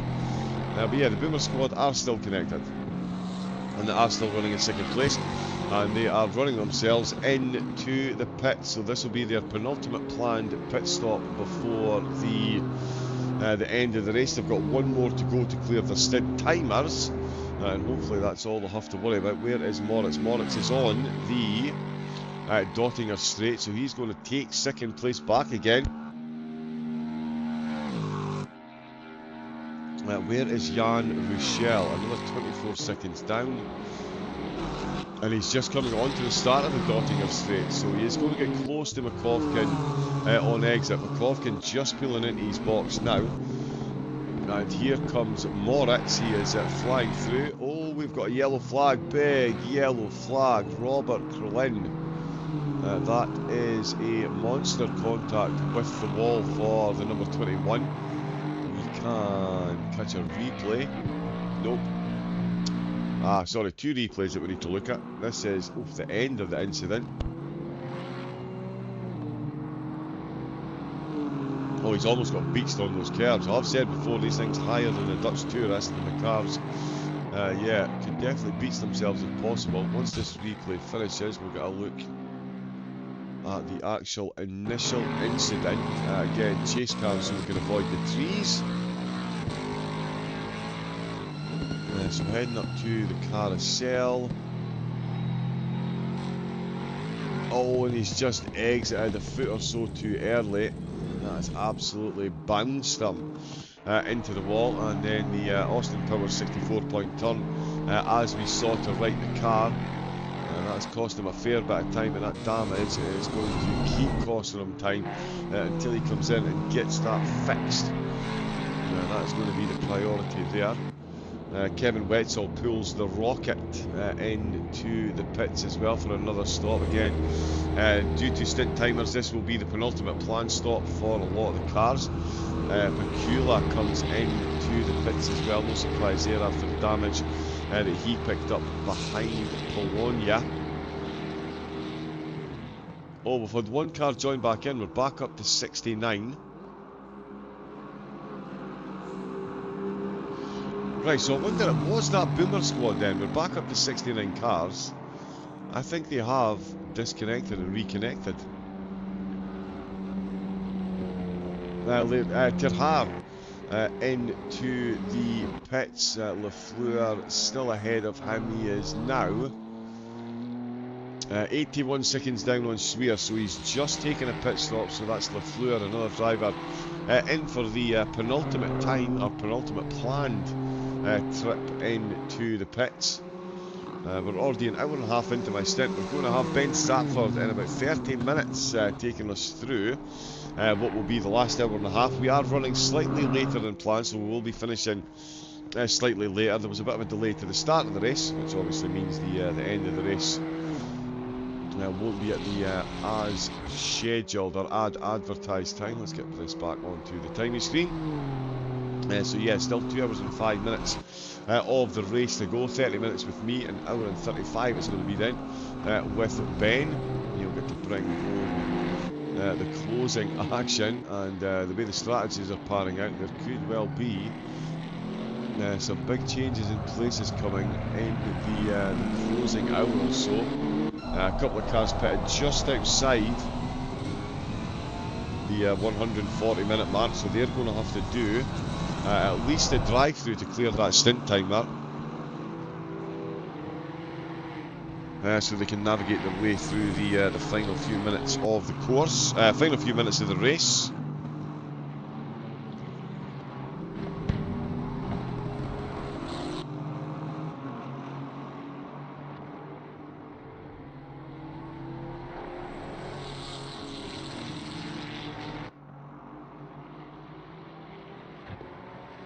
Yeah, we'll see what changes come our way. Michelle white flag it, it's just making its way past some traffic. I do early morning, very quick early morning pit stop for myself. I'll be back in a moment. We'll enjoy some shots from around the field. Yeah, back momentarily.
All the blue flag action all the time.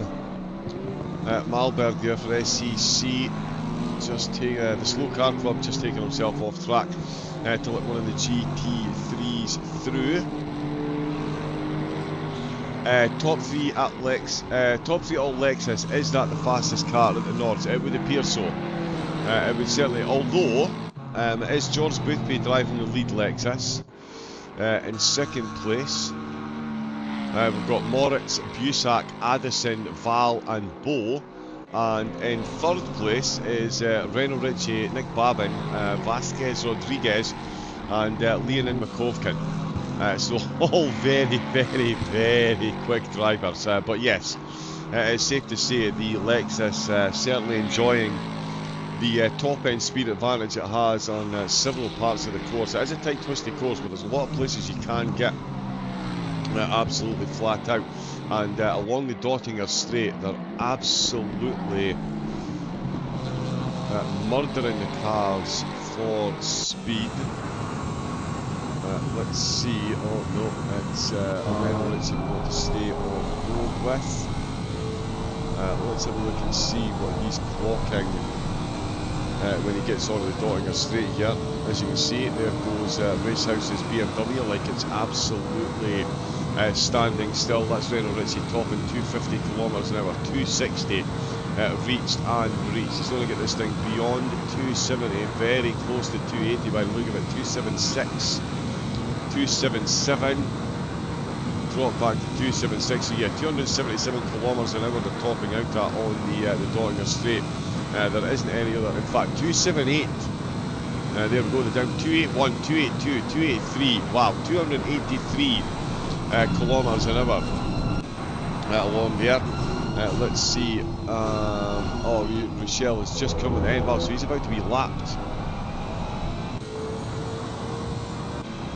Oh no, sorry, he's not. He's behind Renault Ritchie. My goodness me. No, he's not about to be lapped.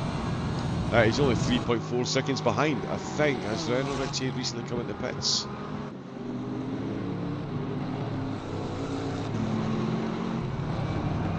Yes, oh yes, of course. So they've just come into the pits. Michelle does have pits. Of course, that's what I was watching before all the incidents. Yes, the pit stops at the top. There we go. That is in the German chat. Ramadan, Mr. Ramadan in the chat. Good morning. Can we check car 951, please? We certainly can. There is Usman in the Lexus. I cannot remember all the team names, apologies. I'm missing the team names on the. Yeah, but BECO, BEGO, and Apex are the three teams. There we go. BEGO, BM, and Apex. All out in the Lexus. We're in the 10th place at the moment. So good result on the way for them. Gladigue coming in to the pits. There is Usman. No, he's just on started his lap, so he is a lap down on Gladigue. There's Dreibig coming into the pits. Pascal Giraud for the Freelancers. They spent quite a bit of time in the top 5. And in the top 10, now in 11th place. Oh, Renault Ritchie is off track, massively off track, and he's going to get overtaken by Rochelle. That is a big incident for third place. We want that, we want that, and we want that. So let's get a look and see here. We should be free from 3, so this is down through. Is that Ad Van Bogen? It is indeed. Oh no, and he's just run a bit wide there. Wow. Wow, so it turns out that Renault Ritchie is human after all. Who knew? Yeah, just an innocuous little minor run wide at Ad Van Bogen, and that's him.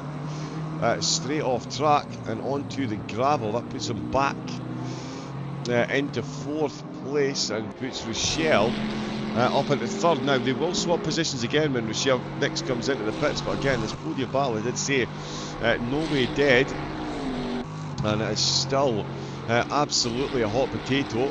There's Krillin coming into the pits. Vimasar comes in for pit speed racing as well with an hour and 56 to go. Rochelle in 3rd, Renault Ritchie now in 4th place. Rochelle only 25 seconds behind Marvin Moritz.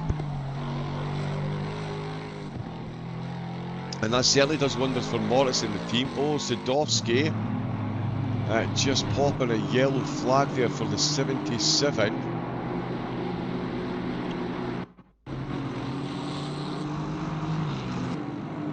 Let's see what's going on here.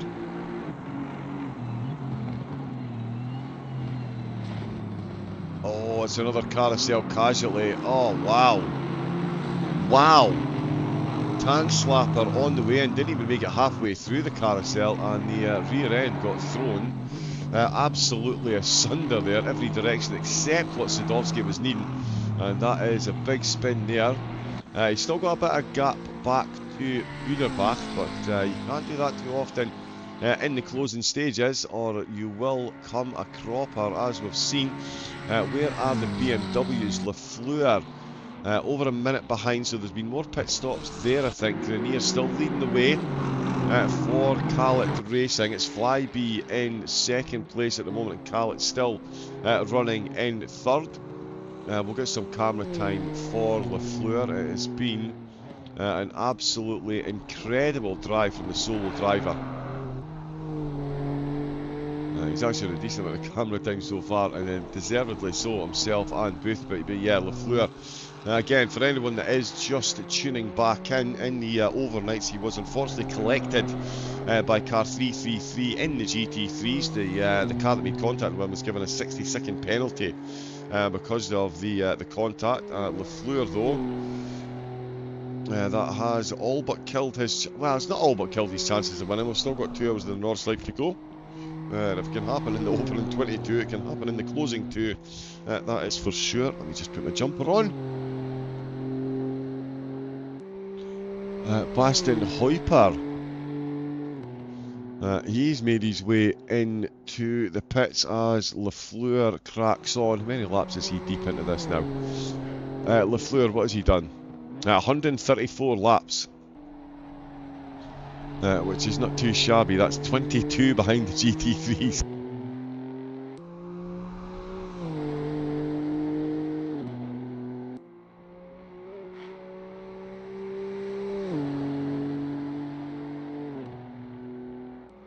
North-south, safe to say, is what, approximately 1 lap per hour that the GT3s gain on the BMWs.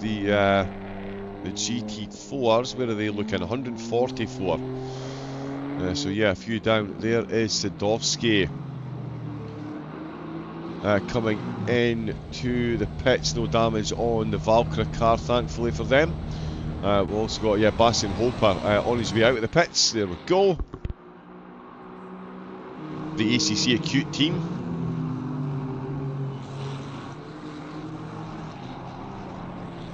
Nice and smooth exit there. The track temperature continuing to increase as well. We're up to an almighty 25 degrees. So it really is building up and building up.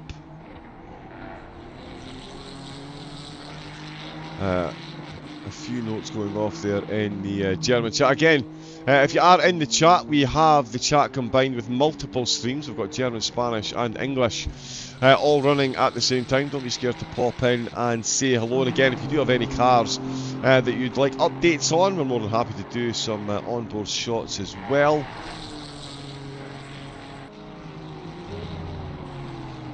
So yeah, do feel free to give us a shout.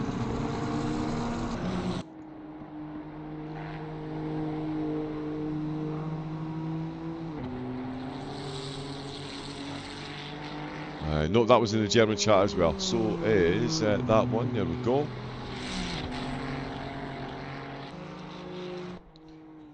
Tom Mueller for Cryonics in the pits with a yellow flag. Hopefully he's not missed his box and cost himself any unnecessary time. Let's have a look. Mark Philip Enders in the Porsche GT4. He's catching up to Jalthian in the Mercedes. We've got a look here. You can see that gap is definitely closing up. We've got yellow flags I'm not sure why we've got a full course yellow for Mueller in the pits. That is very strange. Hopefully none of the drivers get penalised. As we can see, the Boomer squad absolutely booming past once again after their incident. They'll be looking to catch back up to Rochelle as quickly as possible. Now 15 seconds between them. The post might not be the greatest on the top end in the GT3s, slightly different story in the GT4s. Absolutely giving the Mercedes a run for its money here as these cars absolutely bounce off the rev limiter. Is he going to be able to get this done here? He's managed to get the car past, and he has absolutely sailed past there. Solid slingshot work by the Porsche in the slipstream, and he does take a position. We've got a yellow flag on one of the GT3 cars as well. Mesut Aiden. Let's have a little look and see what's going on here. Straighter Motorsport, I believe this is. Trees in the way again. Arnauer Forst claiming another victim there. Oh, he's completely pulled over. Yeah, so some kind of pretty major issue there. Completely pulled over, so I'm not sure if that was connection to the game, connection to his equipment, but something has definitely cost him time there. Delerba is closing up on the GTV car. David Weil behind the wheel once again. Sorry, the Rocket, the Team Purple Deluxe collaboration. I believe that is. They're on the Dottinger Straight while in the BMW. Delerba, sorry, in the Ferrari. Gets a nice bit of slipstream from one of the BMWs. Got another couple of Beamers ahead of them. The BMW is all heading for it. Yeah, it's funny the way they do it. The GT3s flash at the BMWs to let them know they're there, but then of course do try and get any slipstream advantage that they can. The BMW definitely needing there because Delerba has got the bit between his teeth and he is absolutely charging onwards at the moment. Oh, bouncy, bouncy, bouncy. He's caught right up to him through Tiergarten. We're going to go side by side through Tiergarten. What a move this is by the Ferrari, and what a drive that is. And he's going to be absolutely boxed in by the BMWs. They managed to sneak their way past, but it is for the moment Weil that's got the position. Not sure why that's just done that to me, but we'll see what happens. Into turn number 1, the Yokohama S, and through they go. The Ferrari with a phenomenal run there along the Dottinger Straight, but here he comes back. Ooh, tries to go back around the outside, doesn't manage, doesn't have the pace, and it will be the Ferrari into Goodyear with a great overtake. Finds himself up into 26th position. We'll see if Weil is able to stay with him. He will certainly be hoping to do so. We need that and that.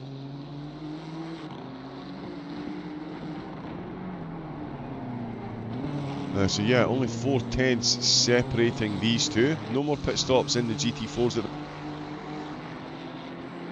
So they'll be coming in pretty soon. Boothby out in the lead. Oh no, there's Schweers.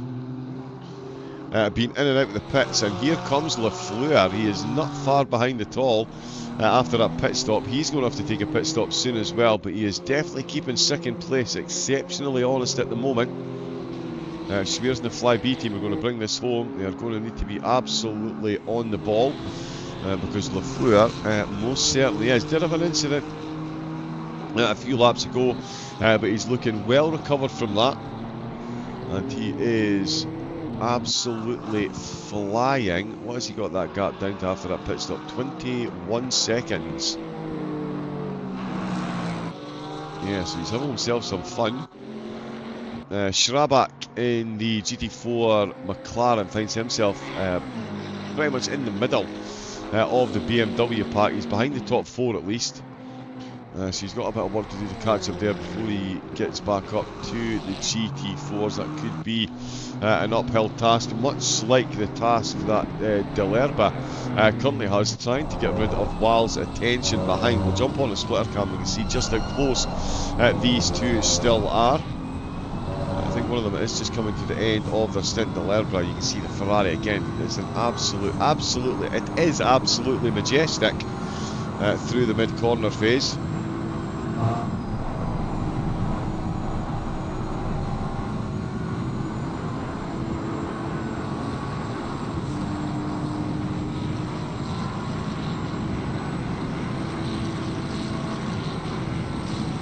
Oh, the BMW looking quick there, really is hanging into that slipstream and being pulled along at the moment. This is the battle for 26th place in the GT3s. I tell you what, the Ferrari really liberal use of that exit curve. The BMW deciding to avoid it, and it's given a much better traction on the way out with 21 down into 23. It's game on for the moment. Ferrari v BMW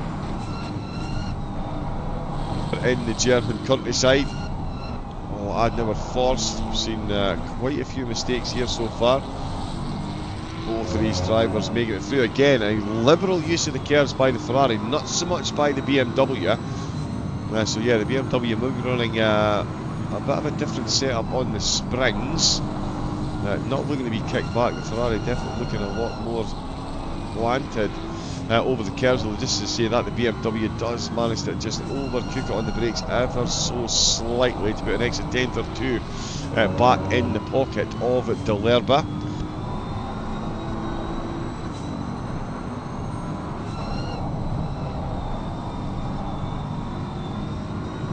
So this is going to continue on. Jonathan Seville comes into the pits from second place in the GT4s. Sergei Sebastian recently out behind the wheel of their GT4 car in third place. We'll see if that gap changes when they come out. None of the BMWs. Oh, sorry, we do have one BMW in. Oliver Elson is in at the back of the BMW grid, and we've got Michael Frey in the pits for the Ferrari race place. Just coming into the pits is Michael, so a stop there. He's got Alex Knudsen, Nalhala. I'm sure Knudsen drives for always Bentley. Flappy bonnet syndrome there. That is definitely flapping a bit in the wind. More of the chart, that is German, so there we go, we can crack on. Check that and that, notifications there, perfect. Michael Frey stationary in the pit stops. Renault Ritchie has gathered himself after that uncharacteristic mistake through what you would definitely consider one of the easier corners on the course. I mean, at Van Bogen, you do need to put that steering input in, as we've seen, but it is fairly vanilla compared to the rest of the course, and Renault Ritchie making an exceptionally uncharacteristic mistake, and that has ejected them from the podium at this stage of the race. 19 seconds down on Jan Rush, who absolutely looking to make hay while the sun shines. So too Pobedinsky. He has been involved in some battles. He was involved in plenty of battles earlier on when it was here, and he's getting himself involved in one now. Florian Heap then in the Lexus, very much doing Lexus things. Even when you pop out the slipstream, you hit that wall of air, and it is like throwing an anchor out the back of the BMW. The Lexus just all conquering along the Dottinger Straight.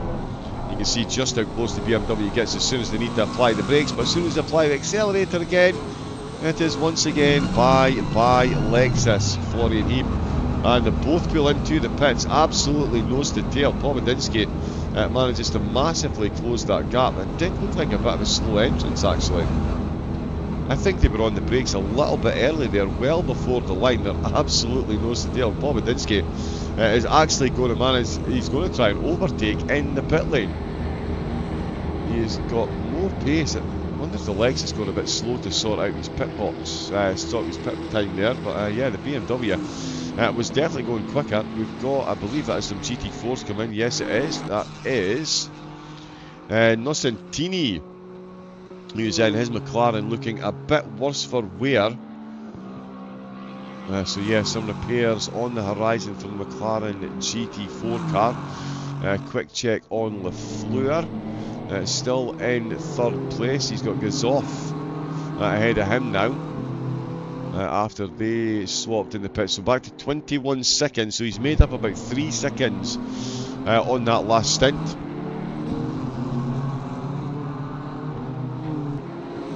Needs to find a few more of those before the end. More cars coming in. Sebastian Rischel coming in. No mercy in the green hell, indeed. Legends die fast here. Indeed they do. 404 speed not found. Love that meme name. Nocentini, yeah, sorry, that's who we're watching in the pits. We've also got Jouthin in the pits as well. Oh, he's disconnected. I think Jouthin is disconnected. I've got no control, sorry, over the cars and camera. There we go. Yeah, another temporary glitch. Have we lost? Ah, we've just lost Jouthin. Delerba pulls into the pits. Val has stayed out. Stefan Behrens bringing the Felix car back out in 21st. Alexander Wrights into the pits in the Nissan GTR. That was a half-baked attempt there. Let's be real. Michael Bremer, sorry. Where are they? 12th place at the moment. Pascal Giraud in the Freelancers, not far ahead there. There is only a 1 second gap. So that one is closing in. That is in the German chat as well. So yeah, we'll keep an eye on this one. Right, as I say, in the pits, Delerba we saw coming into the pits as well. We've got no GT4s in at the moment. Honlu, sorry, in the pits in the BMWs. We've got another couple of cars just having temporary connection issues, and Frank Schroeder having himself a yellow flag issue there. Oh, just had a little tickle off track as one of the GT3s went through. The timing tower there having all kinds of moments at the moment. We'll hopefully get some semblance of sensibility in a second or two once that sorts itself out. Still running up at the top of the GT3 field, it is George Boothby, the World Master class, massively understated at the effort that he's put in here. What is that now? 22.5 hours, and he has led for 22 hours and 15 minutes of that. So yeah, less than 15 minutes it took him to take the lead from second place at the start, and has never been any place other than the lead for the rest of the race. Absolutely Herculean effort, of course, and it will give him, more importantly, of course, a bit of bragging rights over Luke Whitehead, who completed this race last year solo and finished in third. Which again, an absolutely Herculean effort to get through this race solo, and a podium in the top split, not too bad. Boothby going 2 better though, and currently looking good for the race win.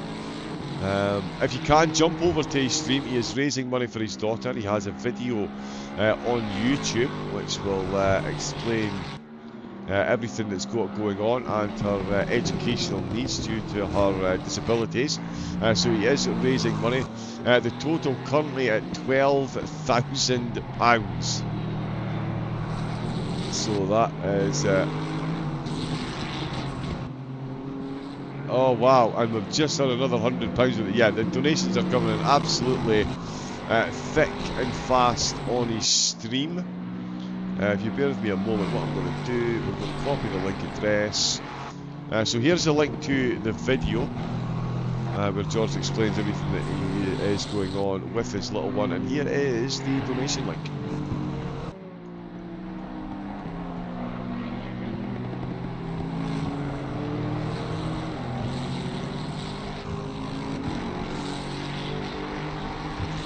Nope, we've done that slightly wrong. Sorry, bear with me a moment.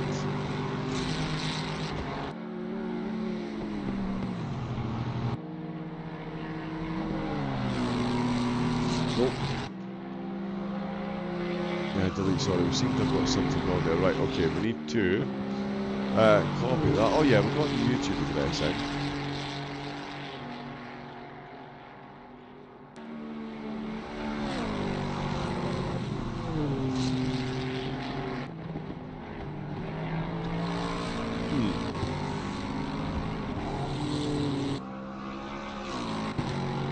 Still working on it. Let me just see if I can get you that link. Good to see 800 viewers on his Twitch channel as well. Absolutely phenomenal. Raising money.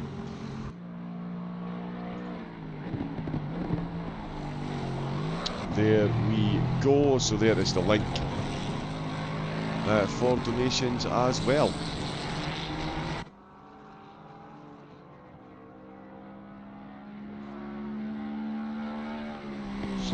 Yeah, so if you can support George and his daughter, it would be massively appreciated.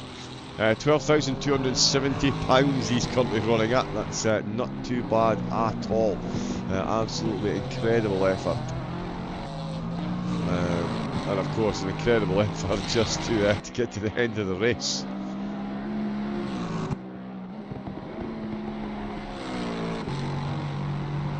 Yeah, 22.5 hours work. That's not bad going. Not bad going. As he does consume a lot more camera time, and well deservedly so. Let's go back down and see where our other solo mentalist is. There is Julius for Valhalla, just on his way out of the pits. As Youthian has reconnected, thankfully. They'll be held for 2 minutes, but they are back in the race in their GT4. Technology can be so cruel sometimes. And there is Ricky Lafleur, again running this one solo. Currently in third place, still 21 seconds behind Gazoff. Grenier with a handsome lead over the rest of the BMWs, a lead that was held by Lafleur for a long period of the race.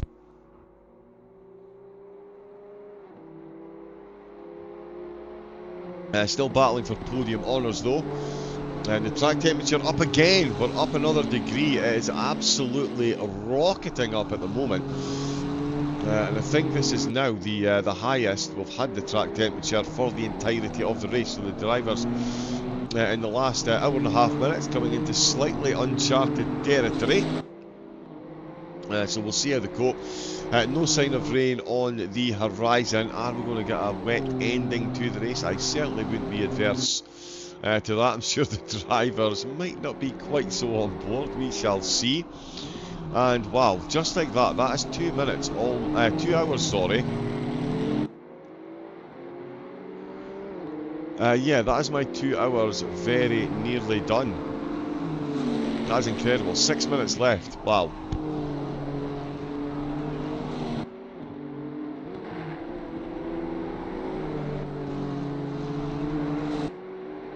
Yeah, so we're coming crashing to the end of my shift. Ben Sapsford will be here very shortly. He's going to have just short of an hour and a half left of the race. Again, if anyone is tuning in, quick reminder, the race did start about 15 to 20 minutes later than expected, so we'll obviously be finishing slightly later than expected. We do hope you can join us for the entirety of the end. The podiums and all three podium positions in all three classes are still absolutely up for grabs.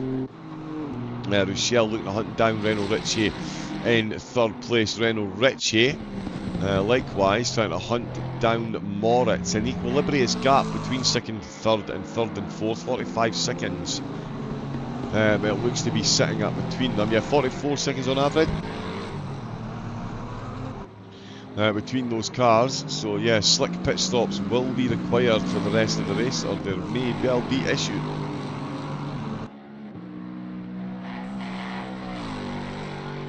Issues holding on to those positions. We'll see who finishes where. There is Benjamin Voigt coming in for the Freelancers, instantly going to be overtaken by Michael Bremer in the Ferrari. Good move there, so yeah, more positions again, chopping and changing through the pit phases. We'll see who else we've got in the pits. There's Tim Hope, I knew there was another car in there. In from the fours. Oh, Grenier. Oh, I think there's been an incident with Grenier. Let's jump onto a replay and have a look and see. Also coming into Tiergarten there, really had to jam on the brakes. He's got his entry there, or got his exit certainly from the Dottinger straight, all kinds of wrong. Did manage to see, oh no, has he got, oh no.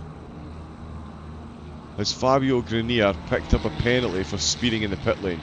That is the question I am now asking myself, because he does have a big red flag next to his name on my timing tower. It did look like a good entry. In fact, you know what? We could probably cheat a bit and find out. We'll see what happens on the way out of the pit. Still got a big gap back to Gassoff, over more than the Dottinger straight.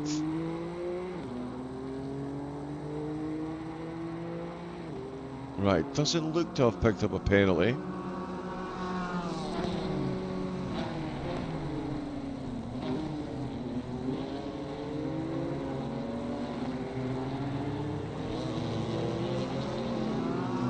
Yeah, so is safely up and running. Let me just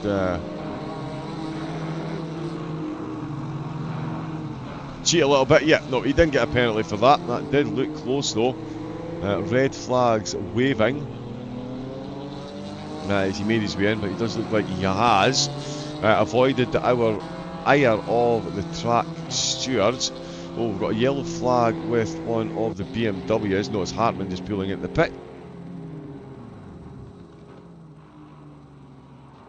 It does like to pop a yellow flag when the drivers come into the pits. As the BMWs starting to come in, Lafleur will be in no sooner than 19 minutes from now.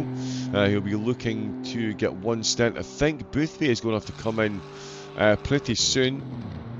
Oh, Samuel Schär with a yellow flag. Oh no, he's in the pit, sorry. Yeah, the flags are flashing all over the place. That is the SimRC by SimRC Endurance by Barminia. Back up in the 5th place, Kevin Braun back behind the wheel. Schär with a quick turnaround through the pits there. Benjamin Voigt did have to serve a stop goal 30-second penalty, so that's what's going on there. That's put him down to 12th place. The gap is extending even further. Well, Boothby's found another 22 seconds on Moritz. That must have been a bit of a slow lap, although Boothby himself with an 8:27. As he too dealing with traffic. In fact, has he just been into the pits? He has indeed, so that one's flown slightly under my radar there. Boothby has just been into the pits. So that's why the gap is back down to where it is. That will stretch back out once Boothby is out and running. We get through a few more sectors. But that's his penultimate pit stop. Of course, an hour and 10 minutes for the stint timer. We've got an hour and 28 to go, so I did say it would be about 18 minutes he would have left at the end.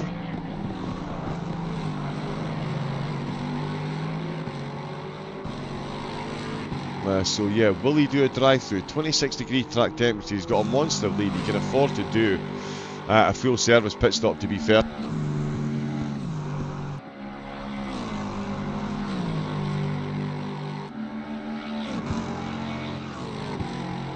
No point risking any late calamities.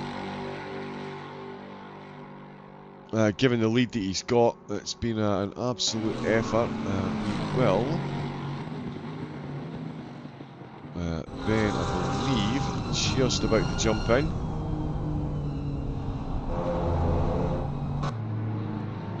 That was in the German chat, and that one too.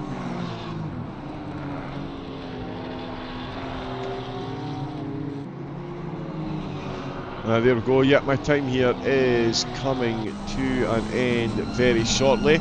It will be the legend himself, Ben Sapsford, that's going to bring you the end of the race. He brought us the opening, and I believe he's in the commentary box. We'll get a quick hello with him before we do the muted handover, and he brings you the closing hour and a half of the race. Good morning, Ben. How are we today? You saw the opening. and you're going to see the close, mate, and it's going to be an absolute grandstand finish with the way some of the drivers are going today.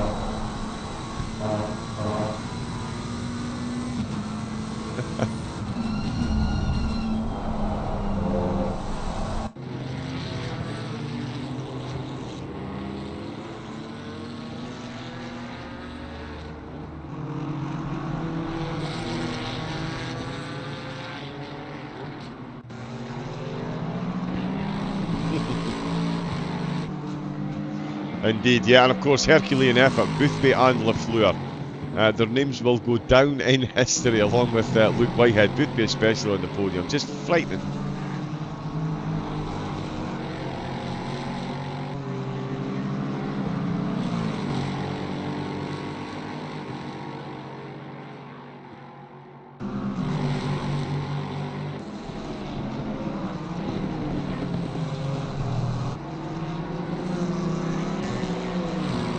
No, you absolutely don't. For as long as the Lapis Nordschleife is, there's no time to breathe, blink, think, any of those things. Just drive. Just drive. So, yeah, the drivers have been cracking on, and so we've got more pit stops. But Ben will be with you in a moment or two. I'm going to say my goodbyes now, and it just dawned on me that the viewers unfortunately weren't able to hear Ben there because my audio software I promise I wasn't speaking to myself. Ben was there. He was exceptionally insightful as always. We'd expect nothing less from Ben. But yeah, he'll be back in a moment. I want to say a quick and huge thank you to LFM for putting on the event, the drivers for taking part, the admin for running everything in the background, and of course, sorry IR Terminator, yep, he was speaking. He was hiding in the Shadow Realm. Just to throw us off a bit. There we go. So Ben Satsler. So the drivers will throw you under the bus, and so will your fellow commentators. You'll love to see it. But a huge thank you to everyone, and of course big shout out to Ben for starting the race. Christian Romano taking us through I think 6 or 8 hours, 6 hours of the race. George Cook with a Herculean 8-hour stint in the second half of the race. And of course Ben Sapford is going to take it to the end. We've had some useless Scottish guy in as well, but we just can't seem to get rid of him, so apologies for that. But thank you again to everyone. The stream will go muted for a moment or two, and then Ben will take you to the conclusion. So until I see you all again on Wednesday night, stay safe, take it easy, and enjoy the rest of the race. Goodbye.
Okay, ladies and gentlemen, we are back. Thank you for your patience. And with that, we have the final 90 minutes of the Nordschleife 24. It's been a long road. It's been a very long, winding road through the forests and across a racetrack. But now is where we get to see the conclusion of everything that so many drivers work towards. Let's take stock of our current grid. Of course, you can see on your screens we have got George Boothby currently leading with the GT3s. Renault Ricci in the number 2 cars, a little bit further adrift by a few minutes, but has still got a solid lock on P2 as Marvin Moritz in the 3rd place spot in the 112 car. Of course, this is excluding any penalties that have been determined to race time by the stewards. You will get those live updates in the bottom of your screen, but it's good to be back, and it's good to see everyone in that live chat once again as we get things rolling. Unfortunately, there have been a couple of hiccups, I believe, with some of the liveries, so there might be a quick technical intermission at some point just to try and get those liveries resolved at earliest convenience. But we'll hopefully wait for a little bit of we'll try and get a bit of a break point in order for that to be the case. Because I did notice some cars who we know to have liveries, for some reason not showing up. For example, here, Fabian Kraser in the CRT car. I know for a fact that car has a livery, so there's been a little hiccup with the LFM hub, and we might take a small technical intermission in a little moment just to try and get those liveries fixed and replaced. So let's take at least stock of the multiple classes. Of course, looking over at the GT4s is Christopher Hoffman, who had a bit of a change of paint owing to some of the issues. We do have a couple of race control incidents currently under investigation. So Hoffman currently leads for GT4 and has got quite a bit of a gap to Nicholas Berben in the GT Auto Alpine. So the number 5 car we saw at the start of the Nordschleife 24 was in the lead, but has dropped down to 2nd place now. And then Sergi Sebastian in one of the Calais Racing Team Astons, number 437, going to be the 3rd position. Looking over to the TCXs as well, Fabio Groner in the 238 car alongside Bohainedine Gazov in the number 295, and then finally Ricky Lafleur in 3rd position, and hoping to maybe gain a bit of time between the start and end of this final segment.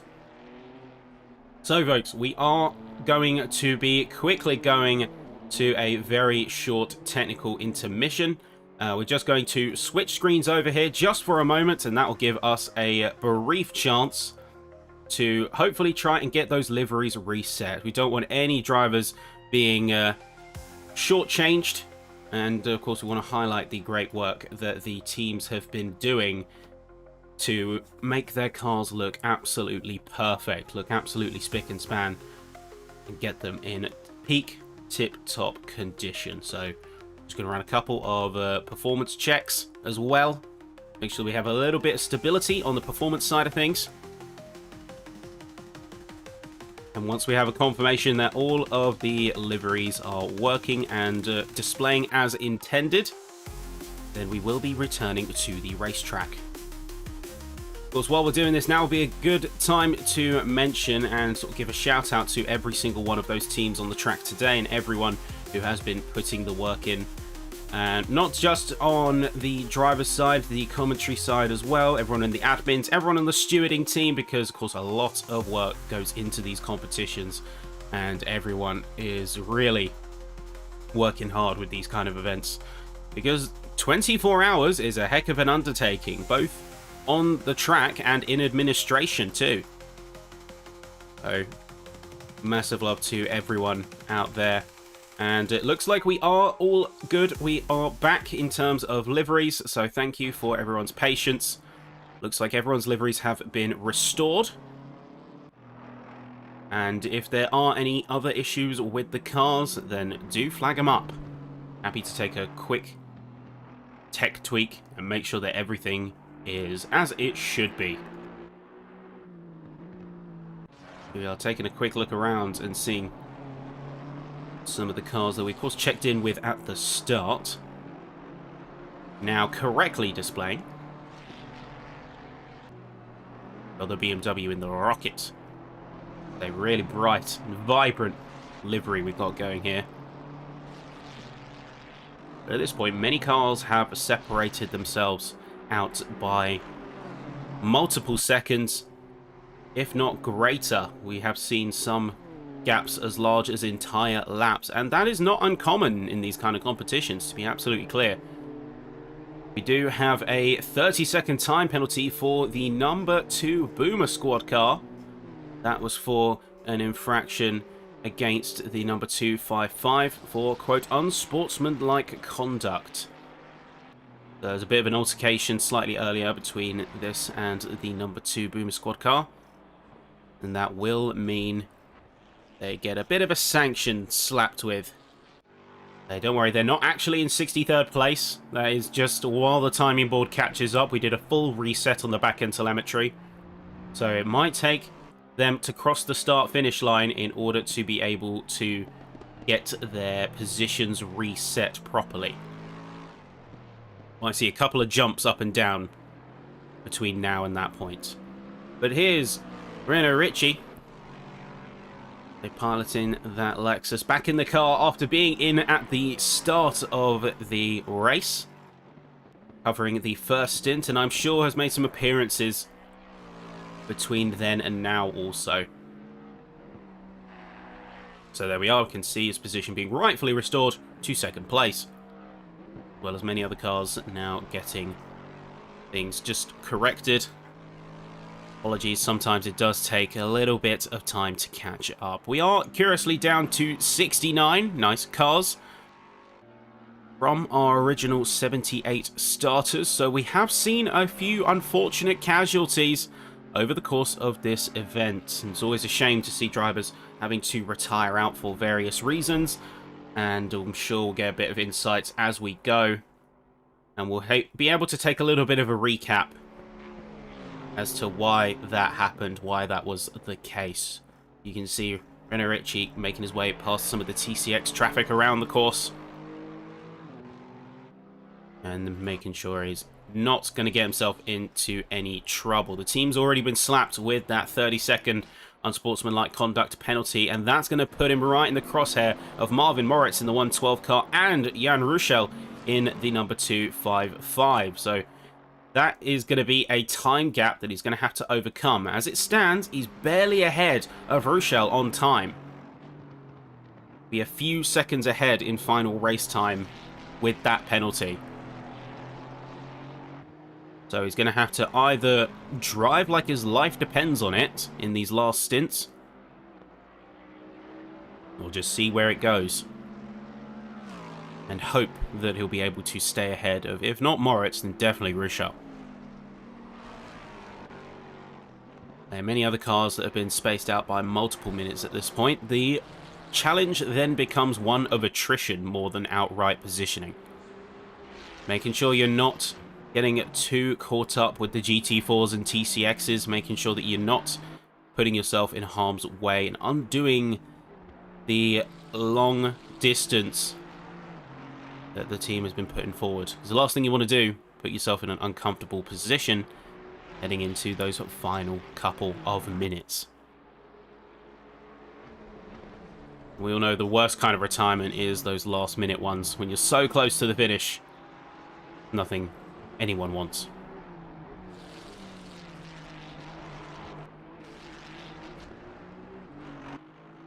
It looks like all the cars are now back to normal.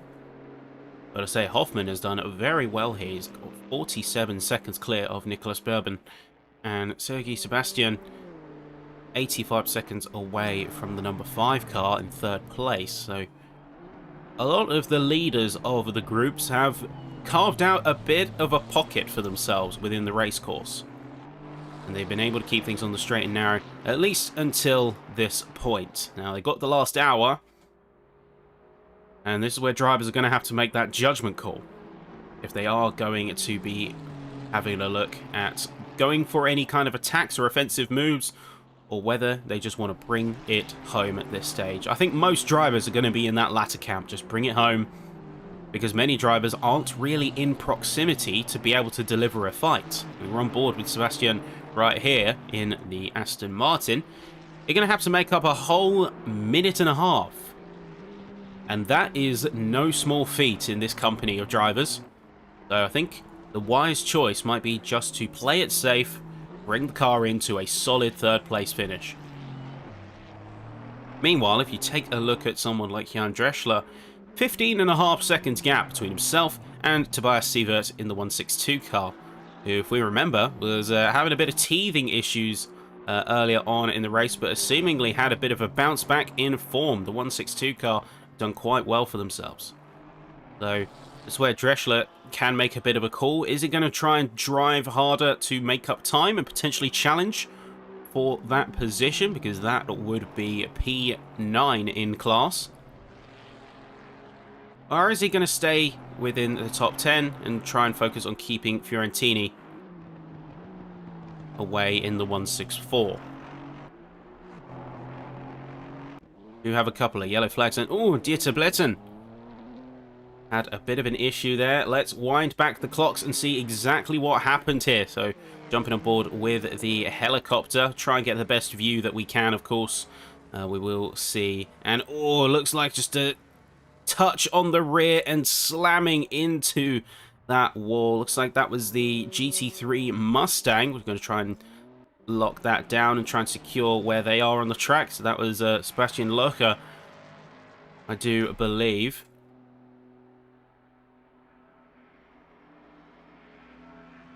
A bit of an unfortunate shame as they're just sharing the track space, and doesn't always go to plan. A couple of shuffles around Miroslav Tregub going across the line, but looking like they are either running a little bit slow or yielding position to another TCX car. It's going to be the number 70. There's going to be a bit of a fight, in fact, between himself and Frank Schroeder in the number 68. Let's see what these two do. We make our way down through the GP layout. Watch the lines, watch where they go. You can see going a little bit deep, but trying to prioritize the exit there. Schroeder's trying to get a bit of a run and break distance. As long as you can get outside of 2 seconds, that you are safe. But right now, you're in a little bit of a danger zone.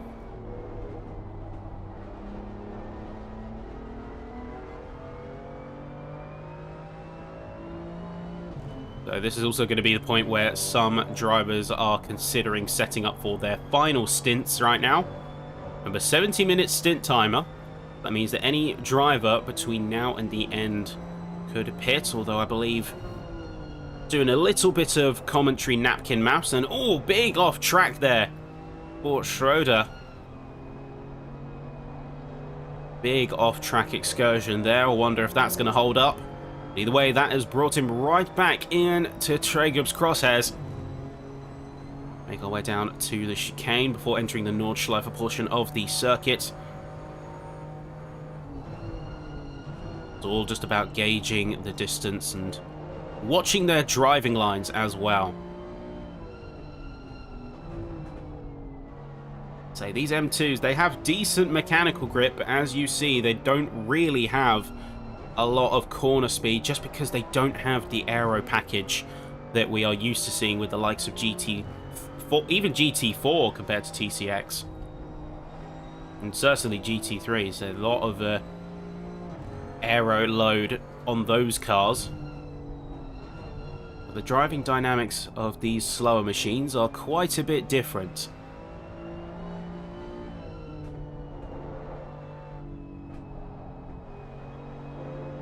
Luckily, given that they're all the same model, you know that BOP isn't exactly going to be a concern. It looks like Schroeder has managed to gap a little bit and be able to get some breathing room on the likes of Tregub here. It's broken over a second, about a second and a half. And things look to be fairly controlled now. Meanwhile, back at the sharp end in GT3, we have Marvin Moritz, who's managed to pull in to within 10 seconds of Renault Ritchie. So this is where things could get a little bit dangerous now, because remember, Renault Ritchie, with that 30-second penalty, is now in danger of being pushed down to P4.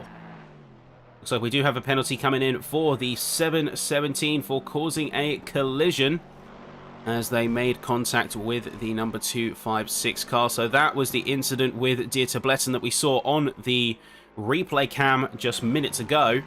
There's going to be a 60-second time penalty. That 717 car is not having a good time. If you remember at the start of the Nordschleife 24, they were handed a penalty as well for a similar incident So that is going to be additional minutes of penalties that is no doubt going to be pushing them down quite significantly. I believe that will put them down behind David Weil.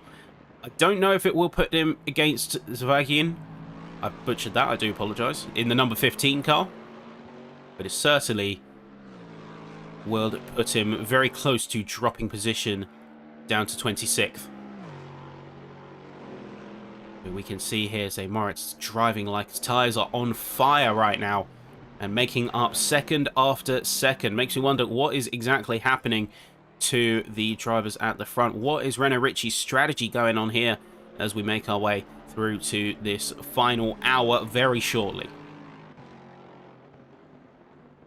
I'll say Boothby, ridiculous gap that he's been able to make up. Over 4 minutes gap. And nothing to scoff at whatsoever. So making his way through to complete lap 162.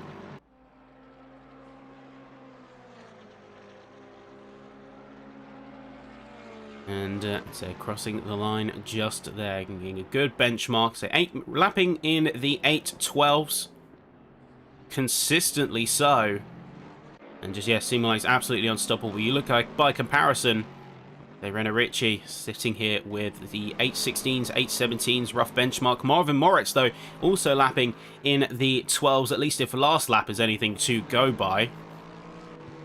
So it could come to pass that Moritz might catch up Renault Ritchie sooner than we think,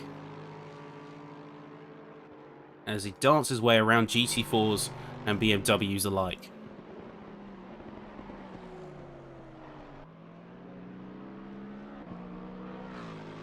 So Florian Heiser in the number 3 Lexus, meanwhile, could have a bit of a similar story to Dmitry Panodin in the 18th position. Number 88 car, as they're making their way down past the GT Auto number 5. There, that BMW looking quite planted, quite sharp with the BMW M colours in a custom livery, of course. Looking like a bit of a fight teeing up, and things getting very dicey. We jump in as Tobias Sievert and Jan Dreschler are coming to blows, and literally coming to blows as one of them gets into the grass.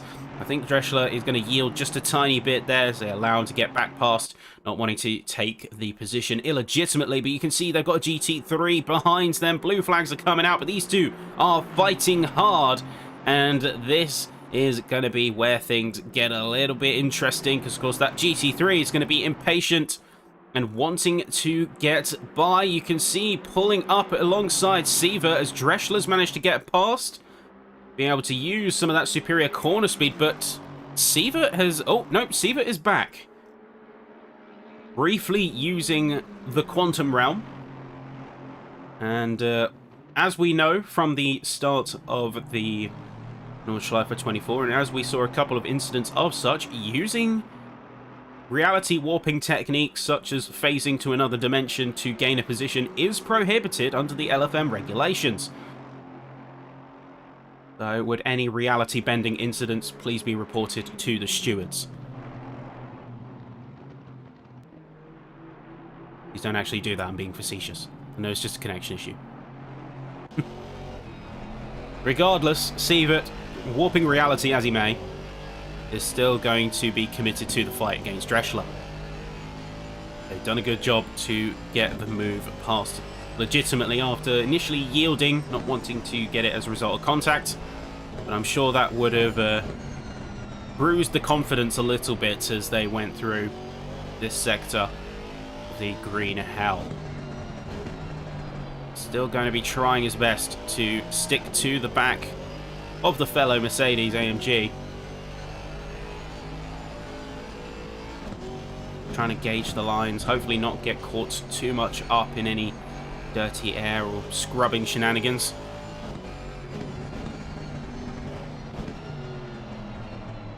See, pulling in mighty close as they get down on the brakes.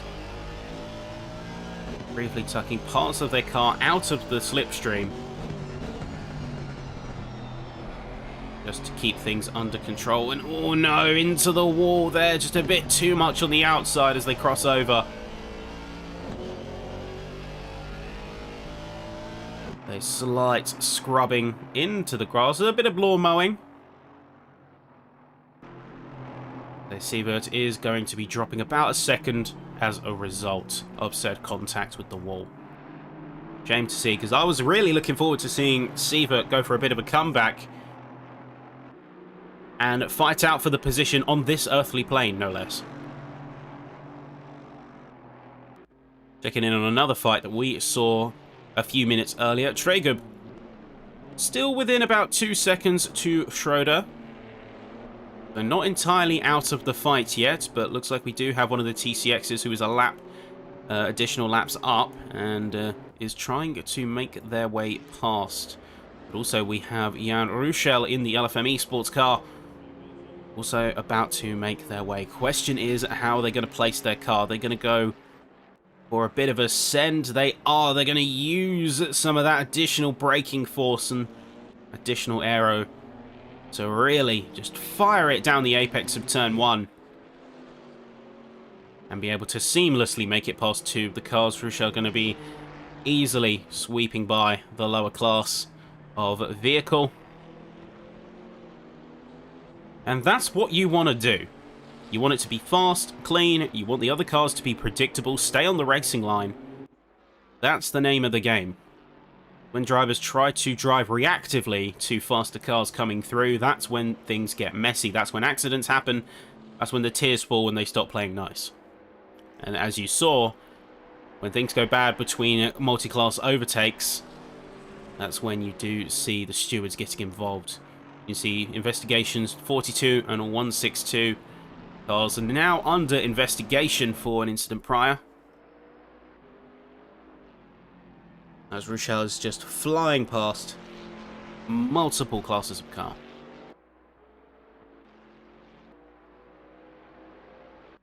So Sievert once again exercising his multi-dimensional techniques, as he's briefly appearing in and out of existence, although this time looking like he was disappearing for a little bit longer at a time. Almost looking like he disconnected for a split second, but luckily no, he's still in it, albeit 2 seconds adrift, 2.5 seconds, as we see Robin Haas in the number 9 car make their way into the pit. And looks like they are going to be taking their final stop ahead of the final stint. So at this point, folks, this is where the final stints are going to be engaged. You can see Renault Ritchie has taken a pit stop and it has dropped down to 4th position. So they have, on paper, conceded to Marvin Moritz, but I don't know if that's going to be staying the case, as soon eventually Moritz will have to go into the pits in order to hand over to the final stint, whether that is a different driver or otherwise. Thomas Rieder is going to get a bit of an opportunity here. As you can see, the Lexus up ahead of Renault Ritchie. Might be a chance for a later point overtake.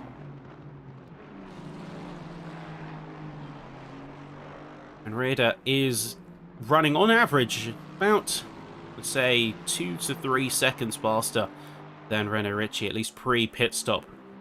So that might have been a result of degradation. Let's see how the number 2 car performs at its best. See, now making their way to the Nordschleife section, as we are officially in the final hour of this race. Ladies and gentlemen, been a long, hard fight. And now it draws to its near conclusion. Interestingly, we have Julian Schrabak, who is commingled in with the TCX racers. I'm not exactly sure what happened to this McLaren to warrant it being in such a position. However, something that's clear at this point is that it's not looking good at this stage. Oh no, Pascal Strello, who has parked perpendicular to the race course and is not having a good time, is trying their best to get things back on course as soon as physically possible. But that was a bit of a nasty position to be placing their car. Let's rewind the clocks. Let's take things back a bit and see exactly what happened. You can see Strello here making their way up the back straight and into the final corners of the course. And oh yeah, so that is brutal, as they made contact with one of the GT3s on the slowdown and then just lost control of the car. I'm not sure why their livery is showing up in replay but not in reality. That is a bit of a weird one. Not quite sure what that is doing there. But one thing's for sure, I know that the other car involved is not going to be happy. I believe that was, yes, that was John Dalton in the 899 BMW, or nearly on pace. So we are going to be seeing them going into the pits, and I think now is the good time for them to be locking in that final stint.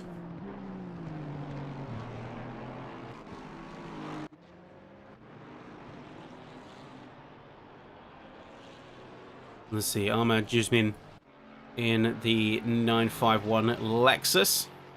We'll be running that to the finish now.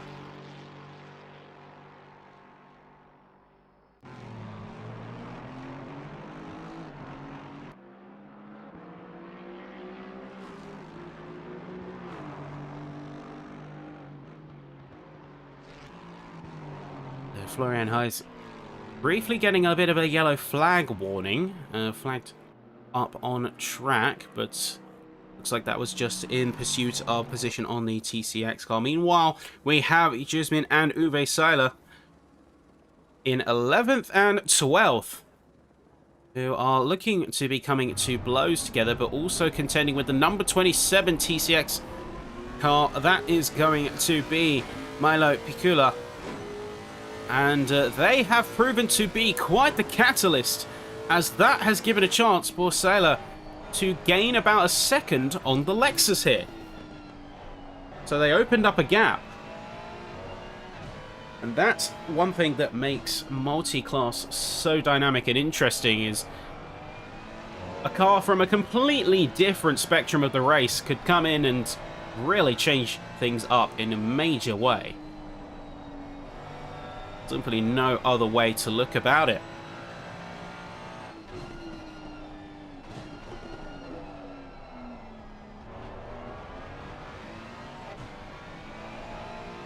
Time to see exactly what these drivers are made of. Is Juzmin going to be able to bring that gap back? Will we be able to see more combat in the GT4 section of the field as well? As the closest gap you have between two GT4 cars is 20 seconds.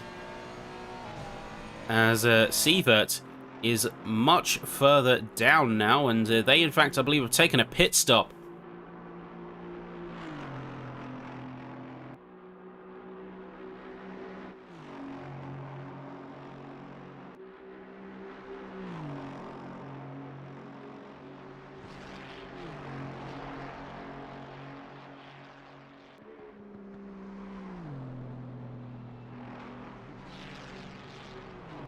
Let's see, and oh, Seaver, what's going on there? Just completely darting off into the gravel. I don't want to say asleep at the wheel, because that sounds dismissive, but it did genuinely look like they just forgot to brake in time. Luckily, quick recovery, minimal damage to their race efforts, and the next closest car is going to be over 3 minutes, and oh no! Massive collision. That's going to be brutal between the two right there. Let's in fact rewind the clocks. Let's get a bit of a different angle here. So this is going to be the number 43 GT3 car and Sievert just coming together and having a right tank slapper of a move there. So that would no doubt be under investigation, as I'm sure that Ferrari is not going to be a happy bunny, as Thomas Kuhl will not be happy about that.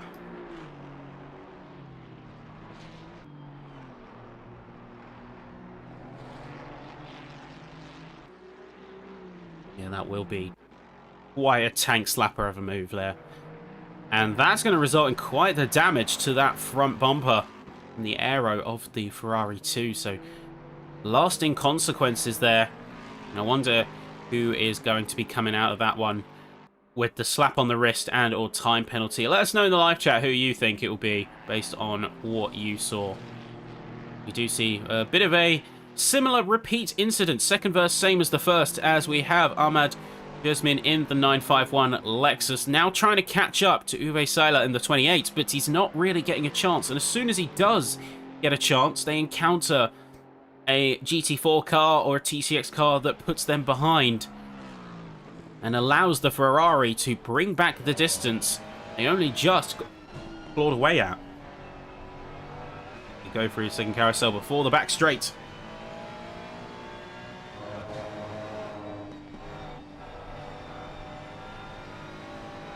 Eyes turn to, of course, these two. We do have a yellow flag briefly coming in. That's for Thomas Kuhl. I believe he just briefly skated off track, so no major incident there. As Sievert is still behind, and see what comes of that interaction.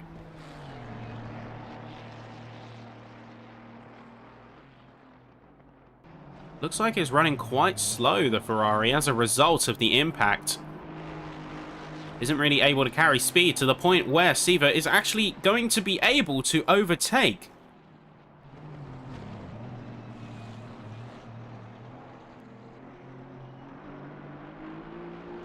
So not going to be looking good there. Oh, meanwhile, we jump over to Thomas Brunhuber, who is seemingly really struggling with that McLaren. They're barely able to hold the car together. And, yeah, really is struggling. Thomas Kuhl, meanwhile, my heart goes out to that Ferrari. It really does.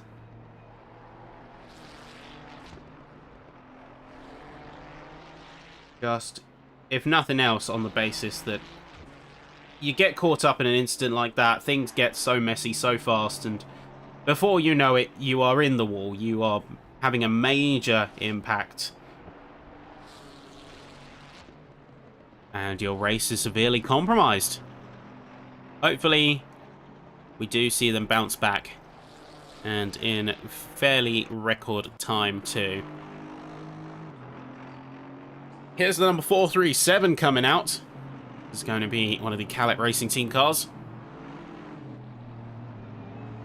As the number 438 is a little bit further down, is a few laps down relative to their compatriot. Sergei Sebastian looking to be piloting it right to the end. Senna Apeldoorn, or Apeldoorn, in the number 31 at BMW.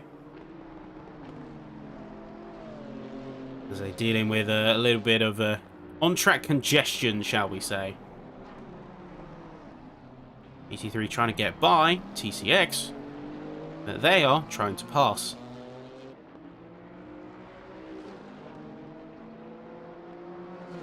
Hopefully smooth operating.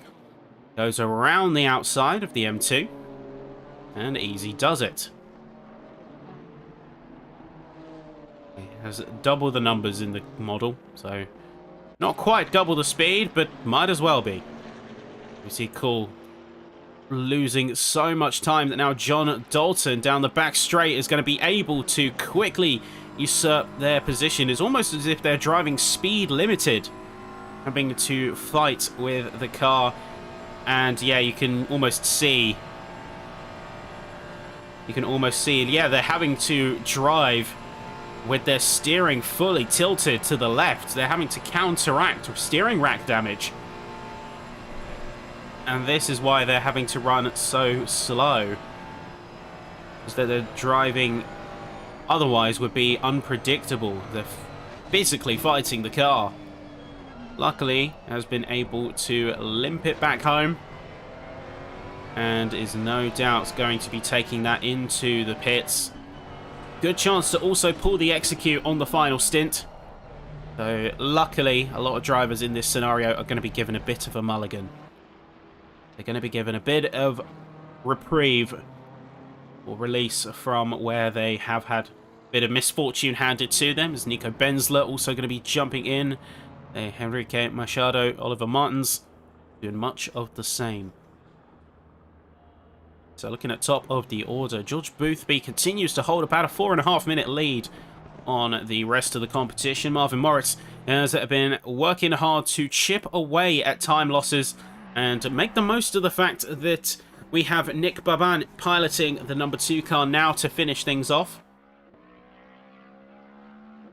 And with that, they have a crucial chance in order to be able to push and gain some time. We have a penalty for the 899 car between that and their incident and with the number 110. So that was the incident with John Dalton, who was actually ruled at fault and given a 15-second penalty for causing a collision. So this was between themselves and Woody Woodbreaker. And again, apologies that the livery isn't quite showing up as intended. It will show up in the replay, but for some reason not show up in the live race setting, which I find very bizarre, and I wish I had an explanation for that one, but I simply do not. You see multiple cars heading into the pits now. See, there is multiple racers just locking in their final strategies. Sebastian Locker in the pits in the 717.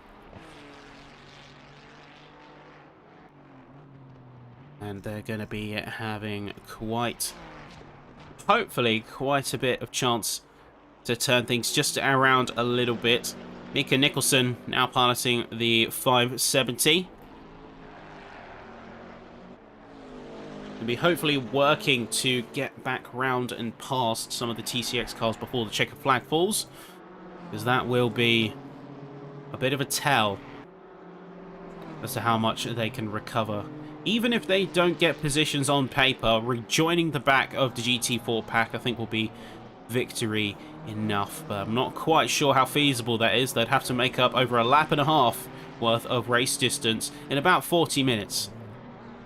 Have to be driving like the world is about to end for that one to happen. But big pushes coming from across the spectrum of the 3 classes we have on course right now.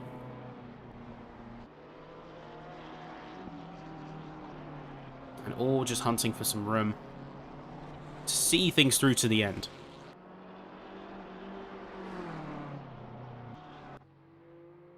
So if there is anyone that I would expect might go for any kind of moves or attacks, Lafleur could be on the cards as he's 23 seconds away of Stefan Luther in the 295. He could be looking at getting some distance clawed at. We're going to see Locker be in the pit for an extended period of time. I wonder if that is for servings. I believe that is going to be served. See Florian Hayes going through. Say John Dalton.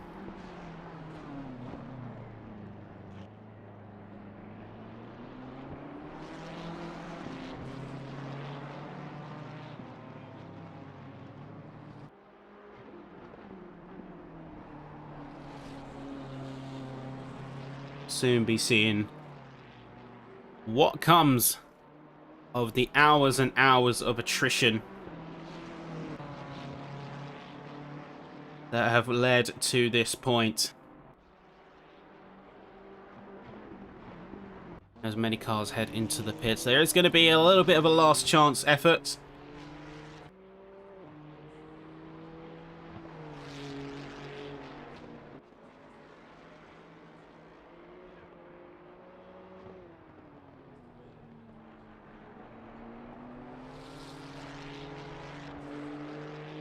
Well, looks like we have a bit of a problem though. Brunhuber is going to be the wrong way round on the track. Let's take those clocks back and see exactly what happened to the number 46. Let's get a bit of a gauge and see. So, making his way down the hill, so cresting upwards. Might be a classic loss of grips. Going to the inside, just a little bit jumpy over those curbs, and yep, that's all you need. You can see the skipping of the inside tyre. Wasn't able to get on the brakes in time, and just going straight across. So, rejoining onto the race course. Remains in P50.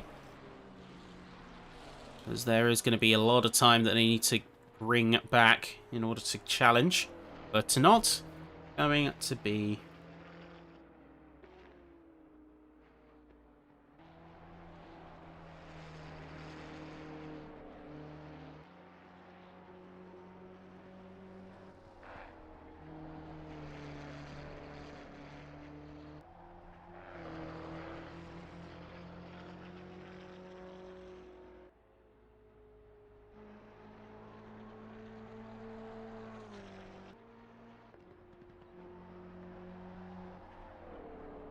checking around and making our way through the grid. Let's take stock, of course, as we tend to do at these points. With 40 minutes left to go, most drivers on their final stints at this point, if not, will be doing so within roughly the next 10 minutes. Tim O'Ryan, piloting the CRT in TCX, is going to be leading alongside Stefan Luther, a lap adrift in the number 295. Ricky Lafleur is going to be in third position. And then looking to the GT4s, we have Christopher Hoffman in the number 501. We have Nicholas Bourbon in the number 5. Now correctly displaying with GT Auto. And Tobias Lagenberg in the 437 Aston. Now making a bit of a pass and a bit of a lapping job over their teammate in the 438. Finally, GT3. We haven't had pit stops from the front three yet, so this is subject to change of course, but George Boothby is currently leading with Marvin Moritz 4.5 minutes away. Jan Ruschel is going to be 20 seconds behind that, as Nick Baban has taken their pit stop and has taken the car for the final stint, so we might see them yet have a resurgence into the podium positions, but that remains to be seen. They did take a 95-second pit stop, which I believe was to account for the penalty being served.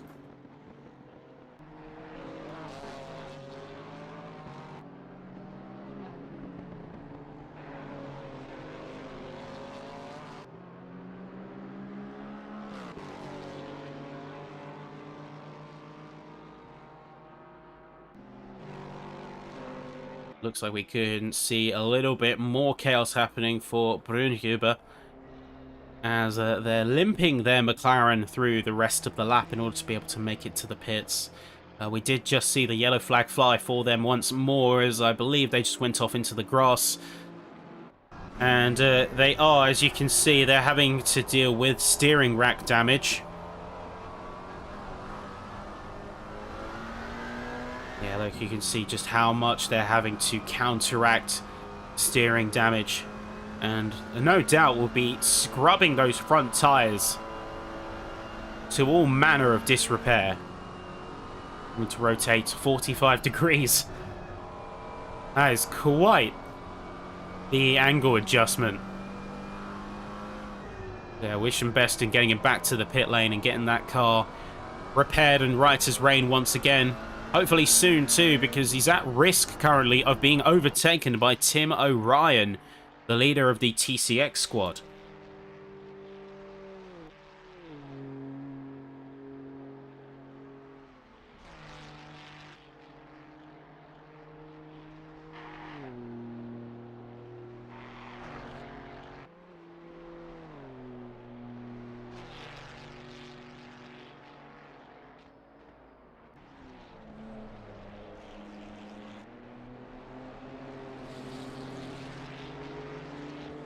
You see, even when he's getting overtaken, they're running in good time for TCX slot. Number 43 and 162 now under investigation for the incident on lap 160. So that is the incident between Bastian Herper, now piloting the 17th position car, and the number 162, if we can just find that, that is between himself and Sievert. So that was earlier when they made contact and both went spearing into the wall. You can see that is now.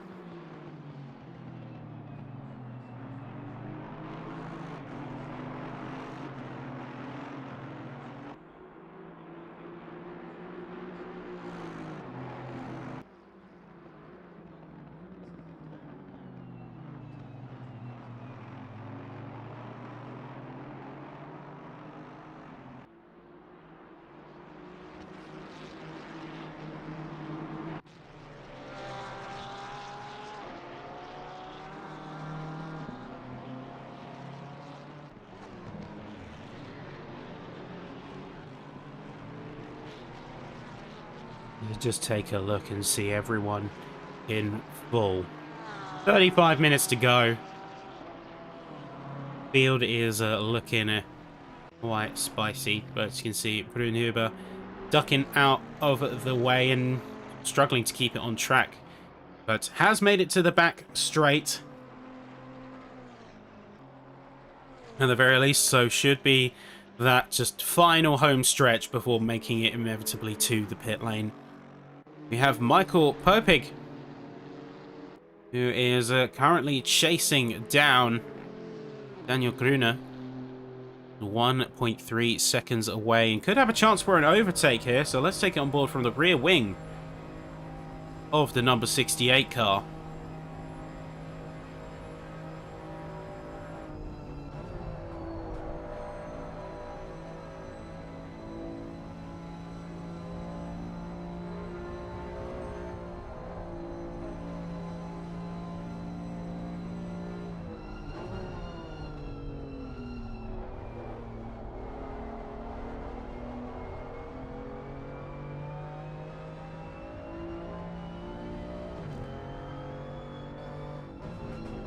You can see he's just closing in right now.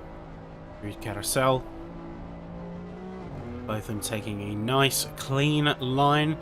Popig is getting pretty close at this point.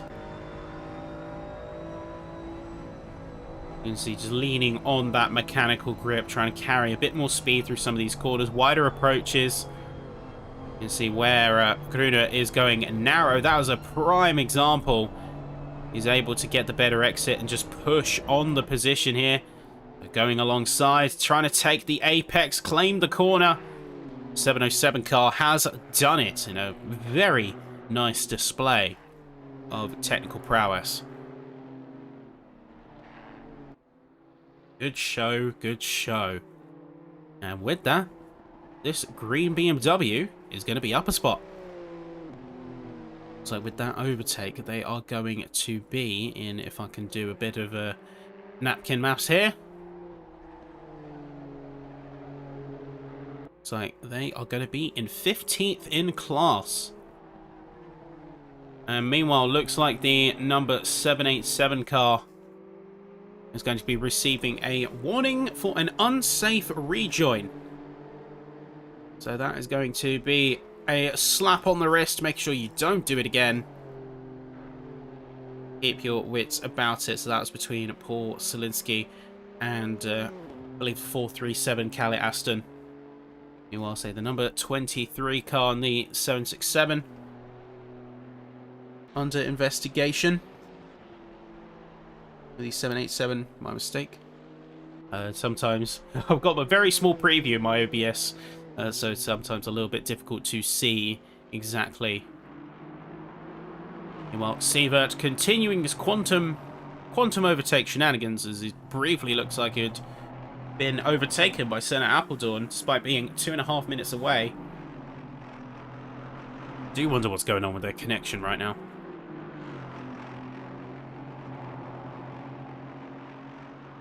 Looks like we do have a chance to see a bit of combat on the GT3 side of the audit as Orin Meggans is going to be chasing down the number 39 car. And it's going to be fighting for 19th position. So the two Ferraris going to be going at it. So cresting over, try and keep things gripped up here. Very easy to lose your nerve and lift, but that is only going to compromise you and your exit speed. Both of them going very nicely through the section. Now drag racing all the way down, as it's very close between the two. Both fully committed to the corner as, ooh, looks like one of the M4s was just careening off the circuit. That was a nasty incident there. Sent Appledorn into the wall. And there's a penalty for the 787 car for an incident on 164 for causing a collision. So Zelensky not only getting a warning for an unsafe rejoin, but now being slapped with a penalty. Not going to be a good time for them whatsoever. Stewards have smited them down this day.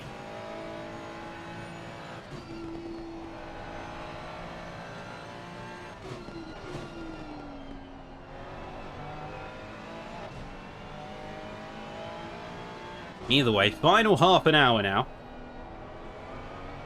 I've got to say, I'm looking at the back of Guida's car, the ACC Italia team, and I really like that nice little detail.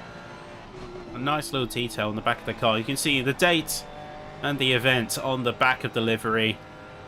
They've made it bespoke for this. Looks like Megan's is going to get a move on the inside, or at least it's looking like Guida's going to be potentially yielding here.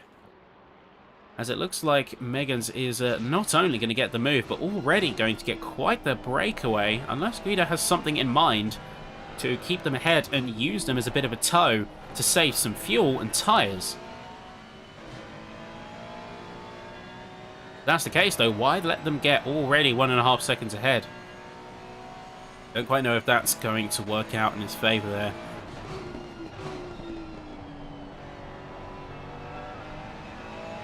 Just keep on pushing. Best one can do. Best anyone can.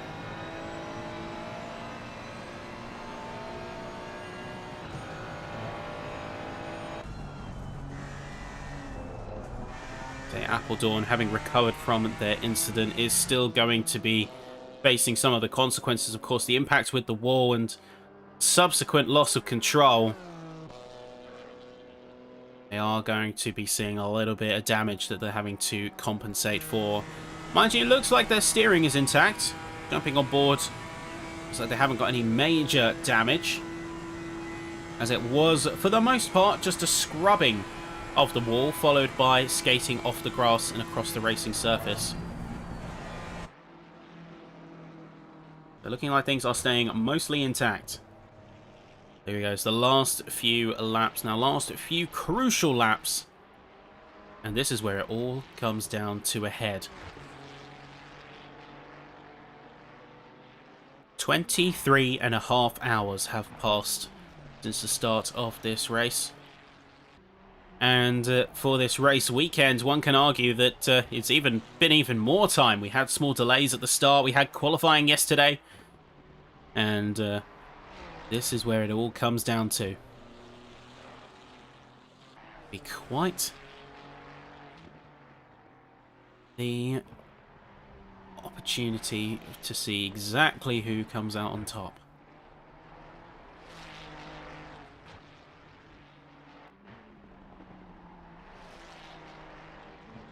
Now, big thing for me, and one thing I've absolutely loved since the start of this broadcast, is without a doubt, it's seeing everyone, and everyone who's jumped into the cars, who's been helping out. It's all come together in a massive effort. Lot of different drivers. And a lot of different paths have been leading to this event here today and yesterday. And even beyond that, it takes months to put this kind of thing together. But even so, everyone has pushed through, they've worked hard, And now we're going to see exactly how things tee up by the end. Jan Ruschel having taken a pit stop, or at least a very short one, is going to be 28 seconds clear of Nick Baban. Question is where they are ending up, or if that is a trick of the timing board. It looks like Ruschel is much further around and significantly across the GP circuit. We're still waiting on those final pit stops from George Boothby and Marvin Moritz.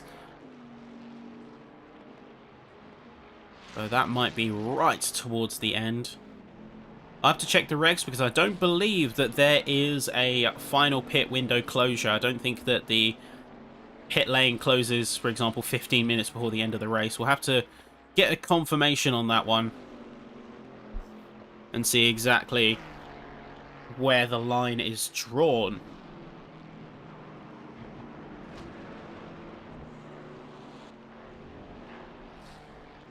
We would have an in-game indication. Oh no, looks like we've had an issue with Milo Pikula in the 27. Let's see exactly what happens now. And let's see what led to this incident. So this is going to be Pikula in the number 27. So making their way down. Just skating a little bit on the curbs. And oh no, two wheels on the grass. And going a bit too deep, spinning on the outer curbs and bumping, exiting the rear, or exiting the edge of the corner. Luckily, minimal harm done. Minimal harm done. And we'll be seeing them coming through. We've got Boothby coming down.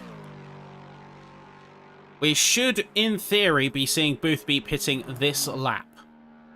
And Dennis Herzog as well have a look. What looks like a bit of an incident as they come out very battered and bruised from the back straight, or at least looking that way. Now we should see the race leader take his stop now, and we'll see exactly where he ends up. And with the amount of lead that he's gained, would be in, well, it would be in first. Unless there is a major issue in the pit lane. He'll be remaining in first by the time he comes out. And that does mean by proxy, we should most likely be seeing Marvin in the 112 car do the same. Ooh, bit of a skate to the rear axle there coming from the Ferrari chasing. Trying to see exactly who that is. That is going to be Michael Frey. Now P7 in the 181 car.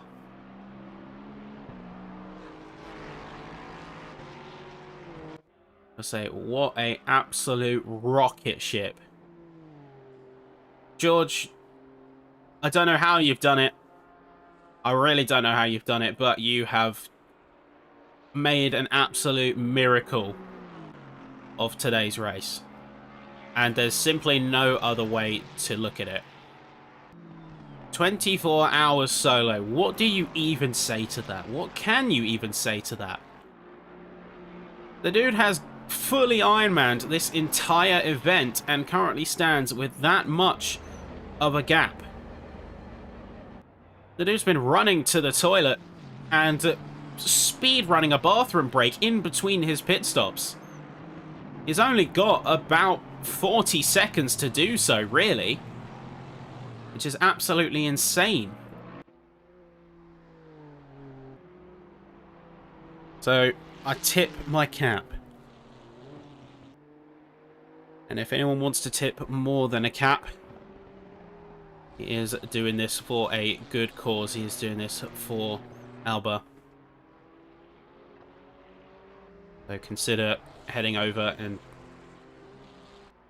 donating if you haven't already. Really good cause.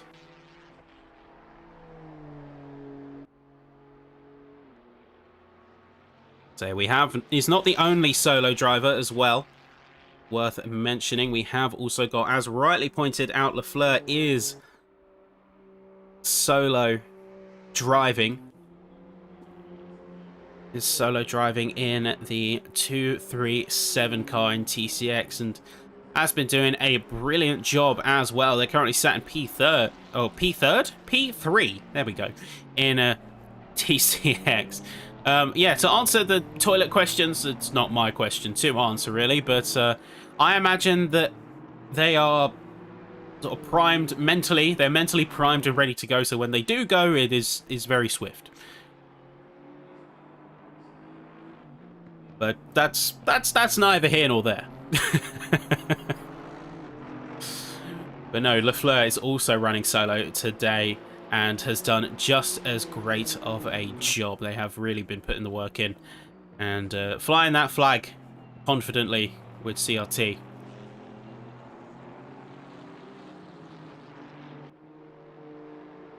Yeah, unfortunately, apparently, so was leading at one point, and I do remember them being in the leading spots for TCX until apparently an incident had changed their fortunes at 4 AM.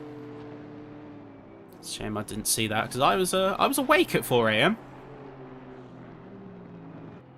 So I wish I'd managed to catch that one. Taken out by GT number 39. I see. I see. As they all will become clear and true by the end of this race. Say 20 minutes to go, so about about 3 laps remaining. 2 if you are looking at the TCX squad. Things are very soon going to be coming to a head.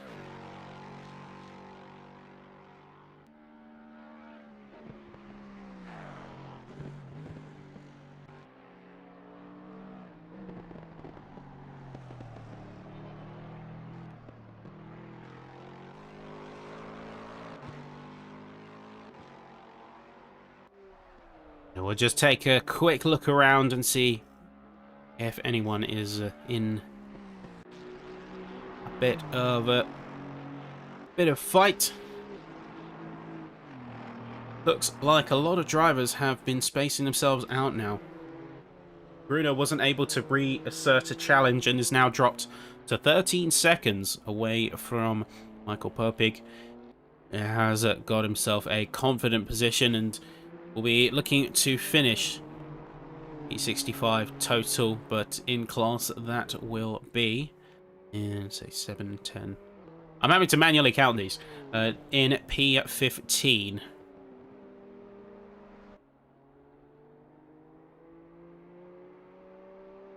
We do have quite a lot of multiple lap gaps. I believe that a lot of these drivers have had a tumultuous race up until this point.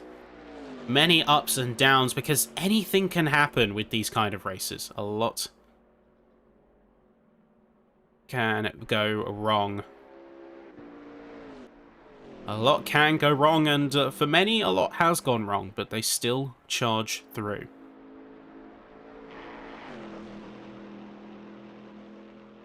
Still keeping things moving. Looks like we do have a yellow coming out. That's going to be for Tim Flegg. Looks like he's just had to slow down significantly after trying to overtake some of the traffic on the course.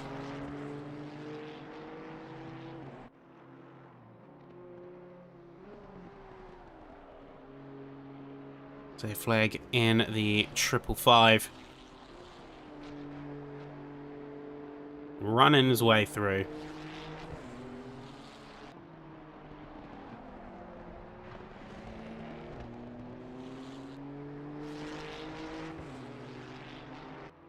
See as well, having a look over at TCX. Crazy to think, and if we look at some of the timing gaps, 539 seconds. I mean, that's a testament not only to the gap, not only to the gaps, but also just the fact that these laps are so long. In any other course, this would be 5-6 laps potentially. Depending on how fast the car is, it'll probably be 3 to 5, and be more realistic. But even so, 540 seconds nearly. And we've not even, say, we're 2/3 of the lap. Goes to show the massive driving challenge that the Nordschleife is. But here we are, so Marvin Moritz having now taken a stop, and quite a short, sharp one as well at that. Is still going to be quite far from Boothby's number 800, and 20 seconds away from Jan Ruschel.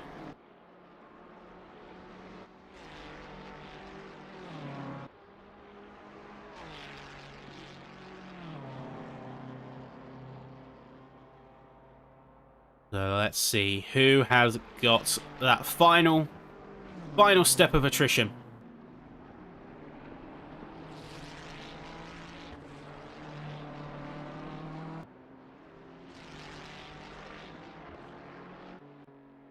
I'm going to say as well, massive tip of the cap to Timo Ryan as well. I mean, looks like CRT have really just dominated the TCX class. They got first and third right here.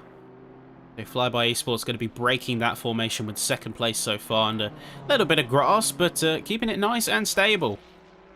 And Luther pushing the limits in pursuit of time. CRT has done an amazing job of controlling the TCX side of the order, and to a similar extent, but not as strongly, they have done well also in the GT4s. They've got third place, and then a little bit further down, if we have a look, we have Pascal Anderegg, who is, I believe, in P15. Either P14 or P15. The eyes glazed a tiny bit, trying to count them all. And conveniently running behind one of the TCX entries. So it's funny we're talking about that. And they've also done well with P9 in GT3.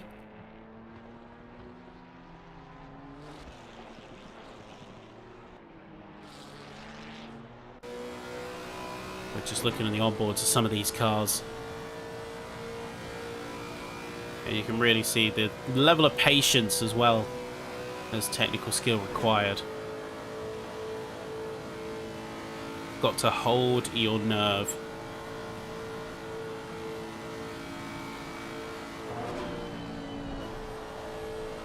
And things can get a little bit dicey. We can see Morris is going to be trying to quickly get his way past it. Oh, nearly ending in disasters. 27 almost closed the door completely. They're darting past the Mercedes AMG, but that BMW almost ended in disaster.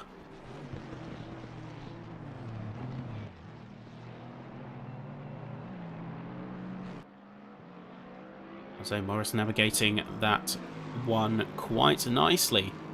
Good job, Moritz. They're looking down to the other end of GT3s. Down in P30, we currently have Jay Stevens. And we can see him trying to close up time as Nico Kiesel in the 333 car is going to be pushing. Try and hold on to their position. Michael Frey getting a bit of a yellow flag as they're trying to chase down and get past this Aston Martin here. Blue flags being waved on the course. I think maybe a sharp braking required, triggering such warning.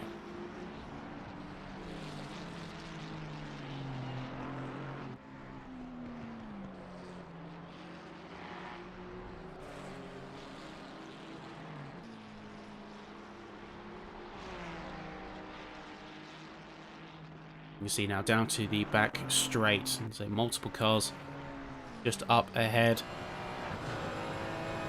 Really get that sense of speed when you're riding along on the front splitter. You can really just feel how hard and fast you're going here. As they crest their way up slightly, they make their way past the Touristenfahren entrance.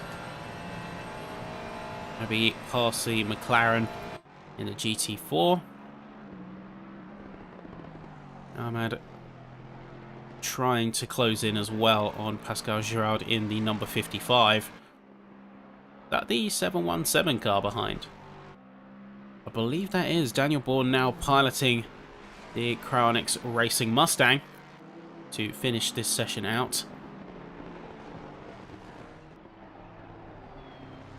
They'll be seeing exactly what he can do in the limited time he has. Got about 1.5 laps left to make that difference. Oh no, wait, contact made. They almost didn't catch that for a second with the TV counts, but no, so Daniel Bourne is gone. So let's take a quick look and see exactly what happens there. So we can see, say, here's the on-board from Ahmad Jasmin, and you can see there's a contact between them and the rear quarter, and that is that. That's your fill. And with that, Daniel Bourne is going to be going ahead.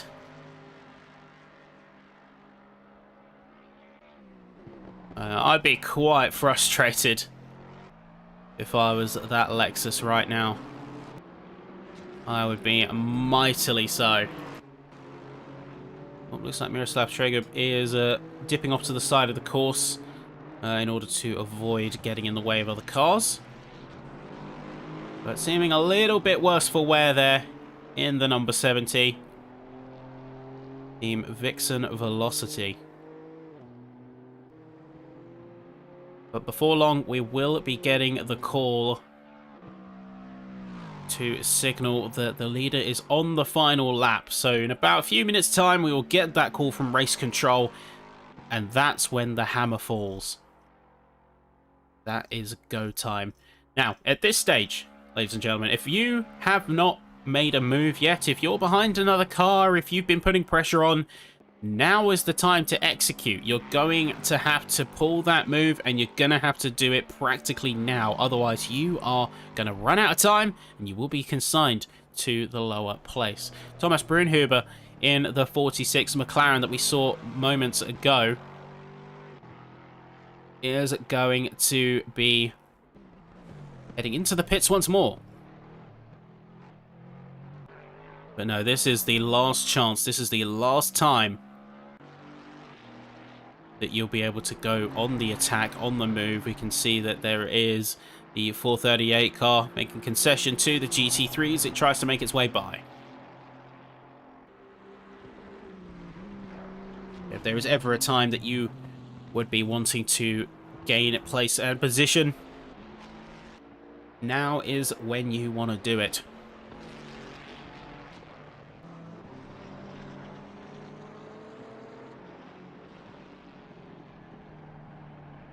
For example, the likes of Oren Megans, likes of Gianluigi Guida. Will they be able to make up 8 seconds or 9 seconds? I don't know. If there's any time that they're going to have to push for it, it's going to be now.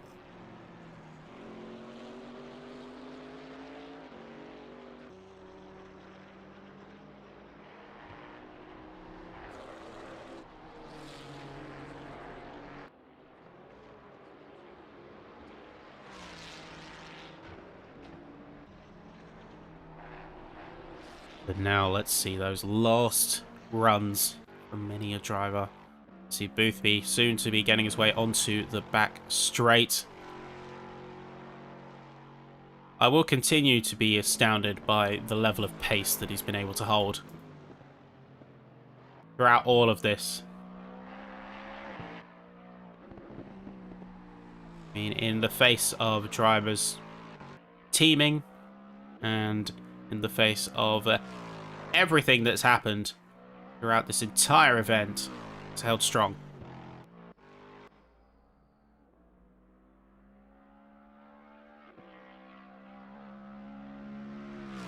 No, quality driving from everyone on this field. Of course, if there hasn't been quality driving, then that's for the stewards to figure out. Looks like there was mild contact with Tim O'Ryan in the car ahead. Just some mild contact. Luckily, doesn't look like there was any lasting impact as a result.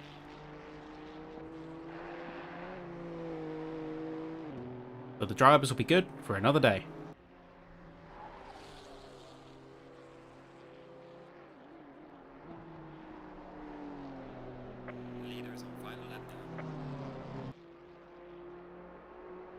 There you go, folks. There is the call from race control. The leader is on the final lap. The racers are now going to be running out of time. And this is where they have to bring everything now.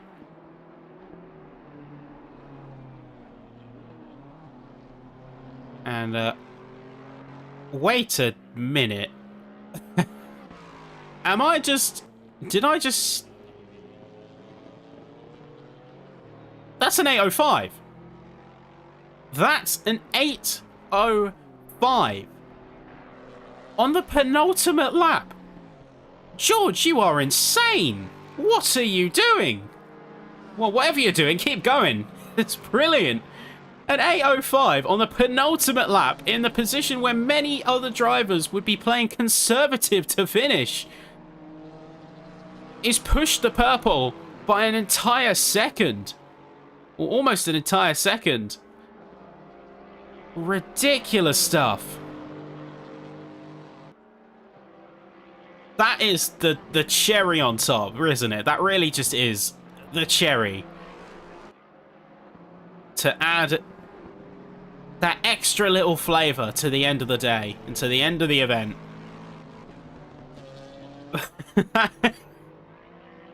It takes a certain level of driver, a certain level of, I say, mindset to go, in that penultimate lap, I'm going to add a little bit of extra spice. We're going to go one step further. We're going to purple this. Truly dominate.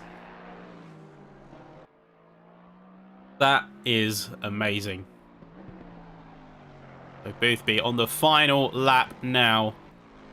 And with no less than a mission statement. As if to say, no, this is my event. And the rest of you are just driving in it.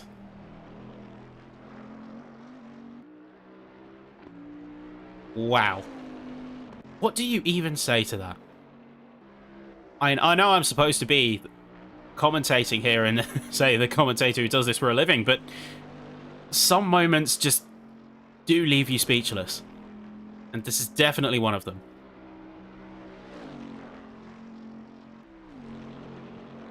An amazing way to cap off such a Herculean effort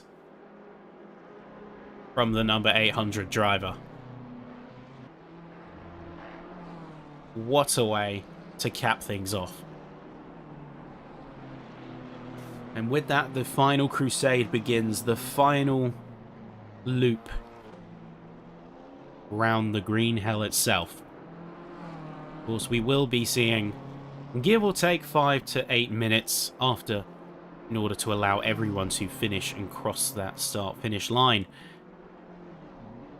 But for all intents and purposes, to all the teams who have remained on the course, who have completed 100 plus laps, the 70 drivers that have brought their car to the very end, out of 78 starters, 70 remain. And what a way to do it. Oh, things aren't looking good for Jay Stevens. Oh, into the wall, skating across and eventually spinning the front to it. Not looking good here for the Ferrari. You can see he's battling his steering rack, looking like his car is nigh on knackered. In the last moments of the race, no less. That is brutal. I don't know if he's going to be able to rejoin the track. So slamming into the wall at the very end. Wow, that is going to be painful. Let's turn back the clocks and see exactly what happened with this Ferrari, what led to its demise, and let's see exactly how things went. So, yeah, cresting over, a little bit of curb and a little bit of grass, and unfortunately too much speed on the exit, and just, yep, that's it. Slamming into the wall, skating across, and then another slam in the barriers to add insult to injury there. So yeah, Jay Stevens is going to be returning to the pit lane, is not going to be re-emerging most likely.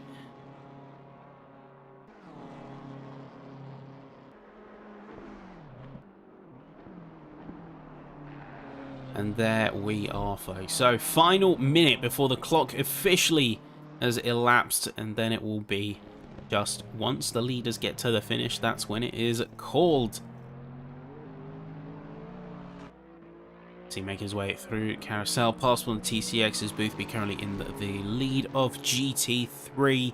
Taking a look at GT4 as well, as it's been fairly quiet on their front, but the drivers just silently putting in the work and bringing it home forward to be. So it's the number 501 currently piloted by Christopher Hoffman in the Creme de la Course 501 Camaro. Nicholas Bourbon in the number 5 Alpine for the GT Auto team is going to be holding a solid second, has consistently ran well throughout this event, and Tobias Laugenberg in the CRT Aston is going to be dealing with a little bit of unexpected visitors, as he has got a Ferrari currently tailing him and trying to get by, so that is going to be a little bit of traffic concern, but managed to be able to get by without any casualties. He's going to be standing in P3 currently. Makes his way past more cars. Meanwhile, TCX is going to be going to Tim O'Ryan with over 600 seconds, I do believe, to the next closest car. Over 600 seconds, over 10 minutes. That's going to be for Stefan Luther. Over a lap away in at P2, and then the other CRT car, the Calet Racing team, say Ricky Lafleur, the other solo flyer. And say on the topic of solo flyers, I have got news apparently that the donations have just crossed over the 15,000 threshold, which is absolutely amazing to hear. All going to good cause.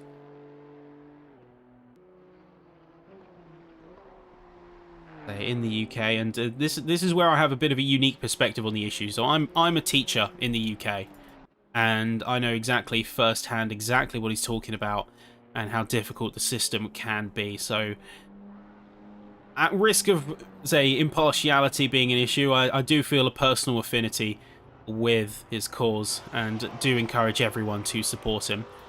If you haven't done so or considered it already, then definitely do so. But with that said, and in fitting good timing, he comes to the line. George Boothby, trials, tribulations, 24 hours, flying the flag solo and up to the line. Congratulations, Mr. UCOG, Mr. George Boothby. You have taken the checkered flag and have crowned yourself the king of the low fuel motorsport Nordschleife 24. And what a showing. What a beautiful result and a brilliant race. But now we see when the rest of the field is going to be heading through. Absolutely legendary stuff there. Well, let's see what the rest of the track has in store for us as they all come across the line. And many drivers are wrapping up their stories as they come through. Ahmad Jasmine trying his best, but only managing to close that gap to 7 seconds by the time he reached the end. Valiant effort, but unfortunately not quite there. It's sad to see some drivers not making it to the end here. There is an emotional... Oh, no. See? Well, it's absolutely deserves that catharsis of finishing the event. That catharsis of doing so well, it's absolutely earned. I've chipped into the fund. I have chipped in. You can see the final incidents as they have come through and started being reported from the stewards. They're going to be rolling through as the last set of drivers are going to cross the finish line and start coming through now. It's John Dalton, P14 in GT3. Matt Evans, P37. So that's going to be in 6th position for the GT4s. Got the number 5 of Nicholas Bourbon, who's going to be second in the GT4s as he comes across the start-finish line now.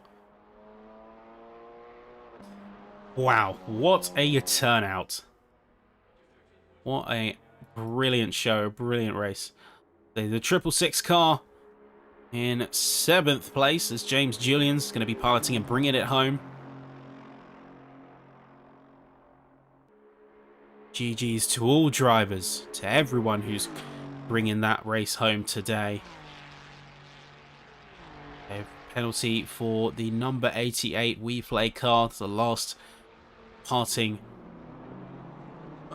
shot from the stewards there, so 15 seconds. That is going to put them behind, at least on paper, behind Order Megans, as they are going to be coming to the line shortly. So James Julian's crossing the line. Next is going to be Enrique Machado, just behind the 555 car.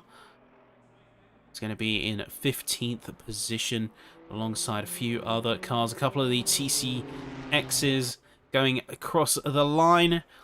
I believe that is going to be Tim O'Ryan crossing and taking the checkered flag for TCX, winning in the division, winning the class, as Christopher Hoffman has long since crossed the start-finish line and done so in quick, swift fashion.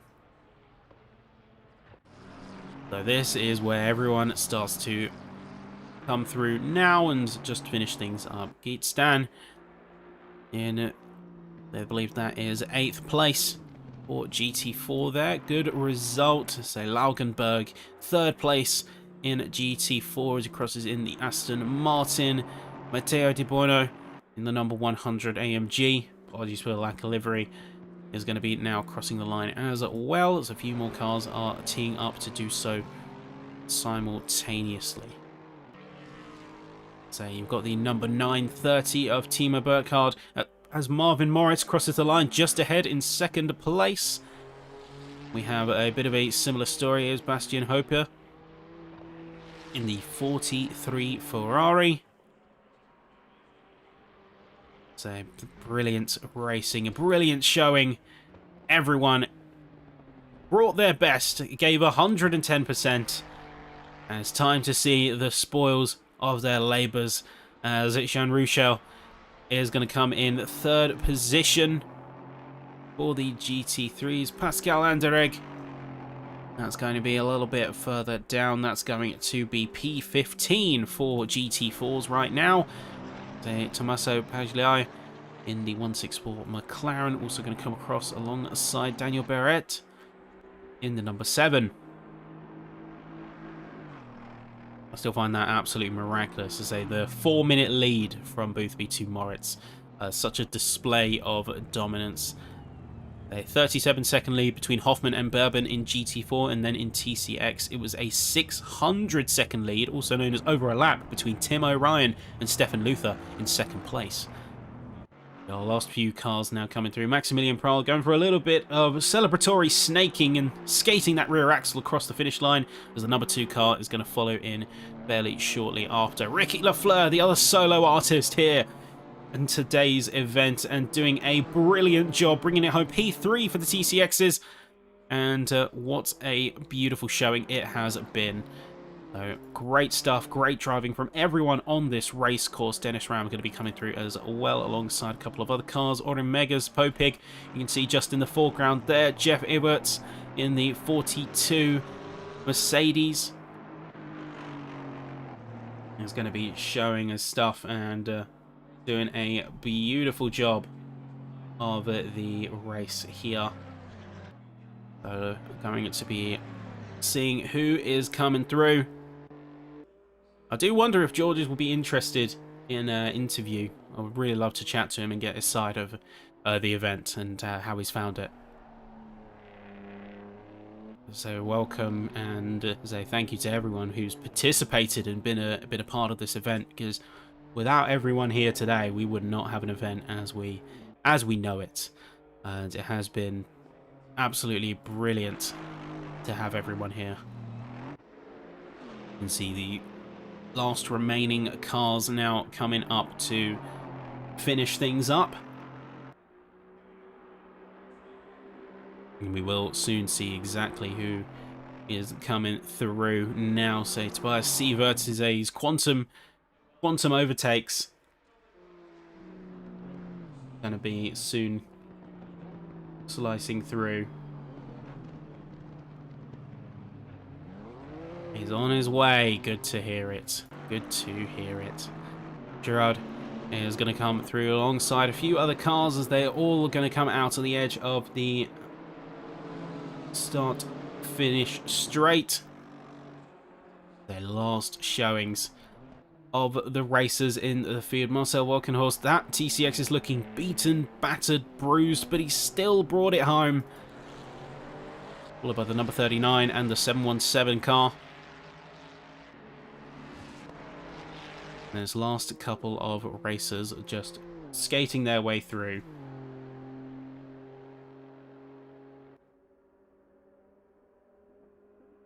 Be seeing soon everybody who is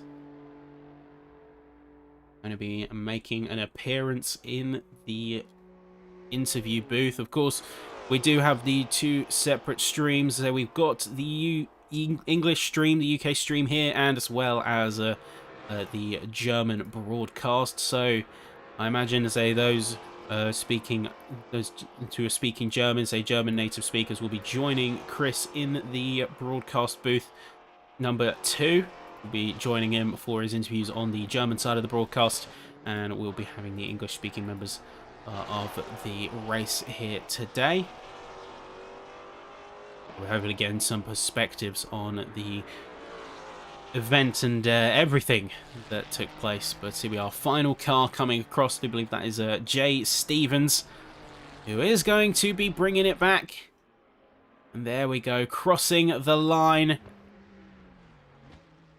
There we go. So we have everyone from the podium who is going to be on for interview today. But what a beautiful race here, and what a grand showing of everyone on that race course. We are going to be switching things over, and we'll get, of course, full review of everything that has happened up until this point. But more than anything else, I wanted to say, before we get a chance to interview everyone, it has been an absolute pleasure and nothing short of amazing to be back and to be here with everyone today for this event. So we know we opened it, and of course couldn't have done this without the amazing broadcast team, English, German, Spanish, everyone else who has brought their voices to the table, and everyone on the back end who made it all possible. So with all that being said, ladies and gentlemen, we are going to be taking a quick second to get everyone into position, and then with that we will be getting our interviewees brought in shortly. So apologies, as you may hear a couple of Discord pings while we get everything set up. We will be getting everyone ready to have a bit of a chat and see exactly how they're feeling. How they're feeling with everything that has transpired. But what a turnout. What a brilliant turnout. And I think we're going to just take a second and then have them in and see what they think. See how they felt about today. Now, last thing I do want to say is before we do that, if you have enjoyed this event and you want to get involved yourself, best place to go to will be none other than the Low Fuel Motorsport website, because that's going to have everything for our events. That's going to have everything from our, say, ACC events to traditional AC, LMU, AMS2, everything else in between. Got a wide variety of events that we continue to put on and we continue to provide. So I think we're not going to waste any time. I think we are going to be just getting the interviews in. Hans rightly pointed out, he wants his interview so he can get to bed. I think it's only right, it's only fair. Let's get him in. Go. George, can you hear us? Hello, hello. I think that says everything. How are you feeling? How are you feeling, mate? What a amazing showing. How are you feeling? I'm ready for another one. Bring it on. I'm a little bit tired, a little bit sore, slightly delirious, but I enjoyed every second of it. I mean, it looks like you did give your on-track performance as anything to go by. I mean, talk us through a little bit. So, obviously, you have very specific motives for coming into this, for running it solo, and of course, you took on the entire event, the entire 24 hours on your own back. So, just sort of talk us through, take us from the beginning, with the whole sort of story, with how we ended up at this point. So I've always wanted to do a 24-hour solo, just an attempt. Ever since Luke Whitehead did it, just to show that it was possible, right? I was like, damn, I want to do that one day. And it was just trying to find the right opportunity, really, to go for it. And then at the same time, I've had in my personal life just a few things going on with my daughter, just struggling with the healthcare system, unfortunately, as she has some disabilities. So I thought, you know what, this is like a perfect collide. Let's do a fundraiser and also go for this 24-hour solo. And so that's what we did. And I did practice, I did the prep, I did try to be, like I say, as prepared, I guess, to try and get my body to survive 24 hours. I had no idea I'd be able to do it, to be honest. I thought if I could get past the 12-hour range, I'd be happy because, you know, I'm in my 30s. Things start aching a bit more when I wake up, and, you know. But to be honest, it was, I don't know what it was. Maybe I was blessed by a higher power. I don't freaking know, but it just throughout the race, everything was just clicked into place, and you know, I just went at my own pace. I didn't try pushing too hard, just keep it on the track. And there was the odd mistake here or there, but as long as I didn't crash, that was what mattered. And we kept it mostly on the black stuff. And yeah, and then I tried to push at the end for one lap, and we got purple, so I was super happy with that. But yeah, a lot of other people, like the other teams, had, like, you know, really fast at times, made mistakes, and I just focused on not making mistakes, and that's what got us P1, I think. So it's just to get P1 in a race like this as well is just outrageous. So yeah, I couldn't be happier.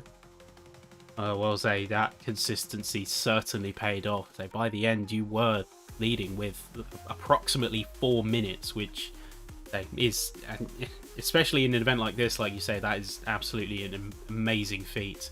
In terms of that fundraiser, how much have you raised at this point?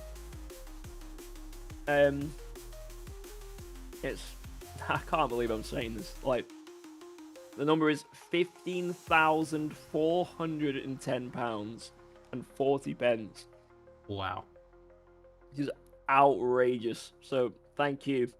If you're watching the LFM broadcast, and if you're one of those people that supported, thank you so much. And obviously to all of LFM for putting on this event and, you know, giving me the opportunity to be able to do this, right? It's got to shout out LFM, everyone on LFM. Thank you. It's been an absolute pleasure. It's just, on the other hand, wouldn't be able to do it without drivers like yourself, and especially being able to bring that sort of good cause together. It's a good mix of the two. And I mean, on a personal level, I have dealt with that system firsthand. Say, in my day job, I am a teacher. I do deal with that stuff, and I know how hard it can be. So absolutely is, to say, a great thing you're doing here, and wish you nothing but the best in that, mate. Thanks, man. I really appreciate that. Thank you so much. Yeah, any sort of parting words for the audience at home and for the other drivers who might have tuned into the broadcast now that the event is over?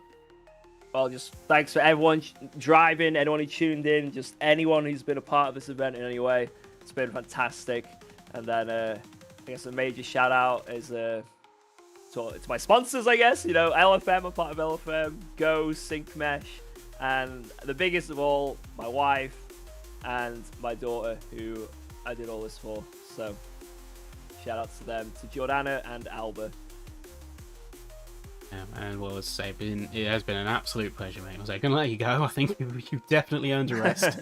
But Thank no, you. absolute pleasure to be able to catch you and talk to you, and hopefully see you soon.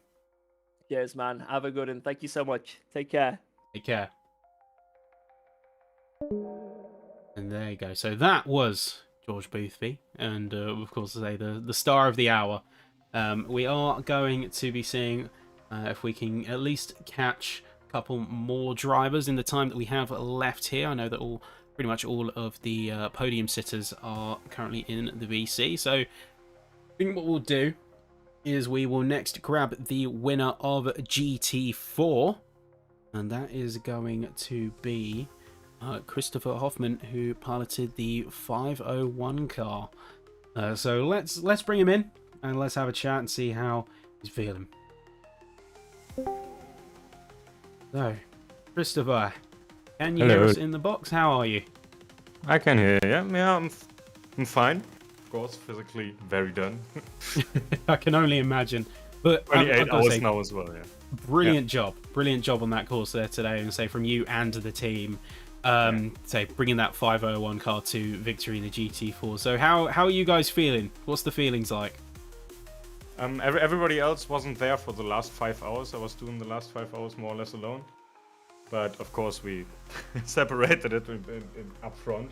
So we did I did 13 hours, and the other guys did one guy did 1 and the other guy did 11 hours. So it was kind of physically and mentally challenging, of course, the 24-hour race there.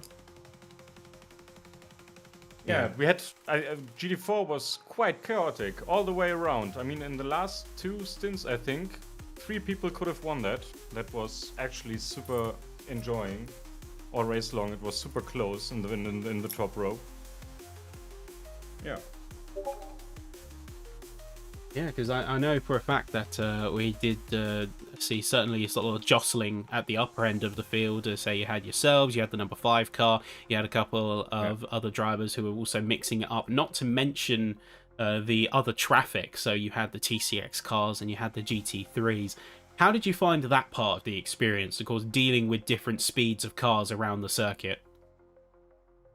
Yeah, I mean, for my part, or for our team part overall, we are kind of experienced in the Nords races and multi-classes as well.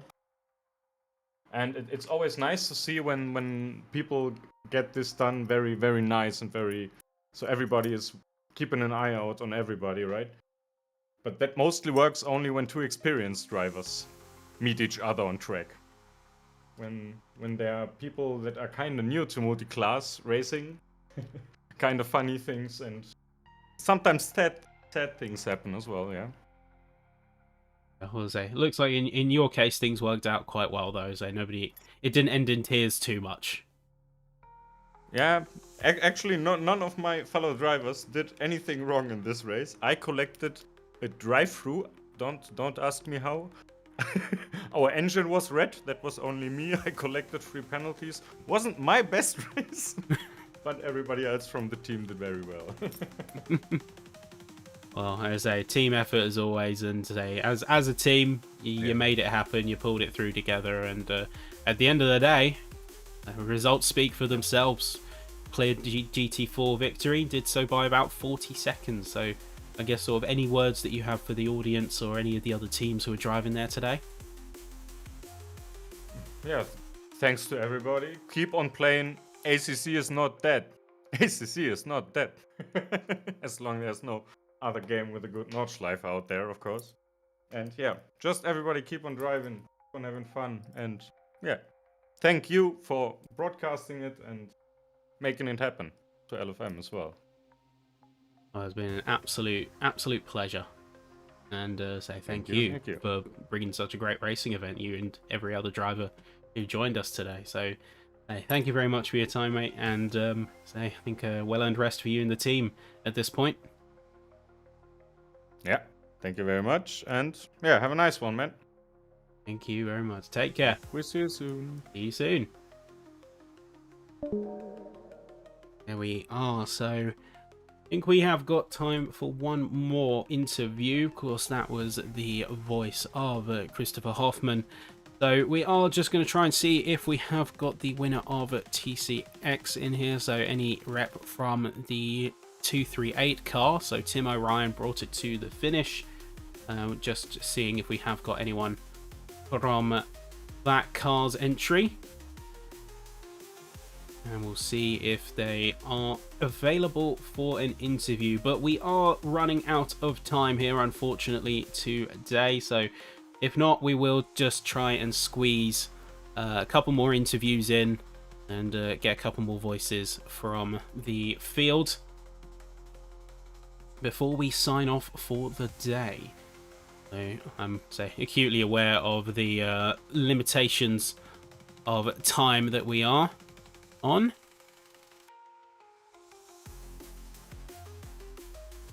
Doesn't look like we're appearing. So what we'll do as our last interview of the day is we are going to be getting Jan Ruschel in, who finished 3rd place in the GT3s today. We're going to be getting him in. Say apologies for a little bit of time stagnation earlier, as well as having limited time on the interviews.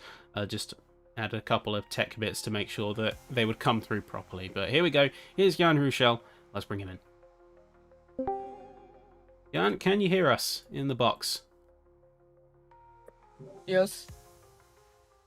Hello, hello. Well, say solid job out there today. 3rd place finish in the car with the team. So how are we feeling?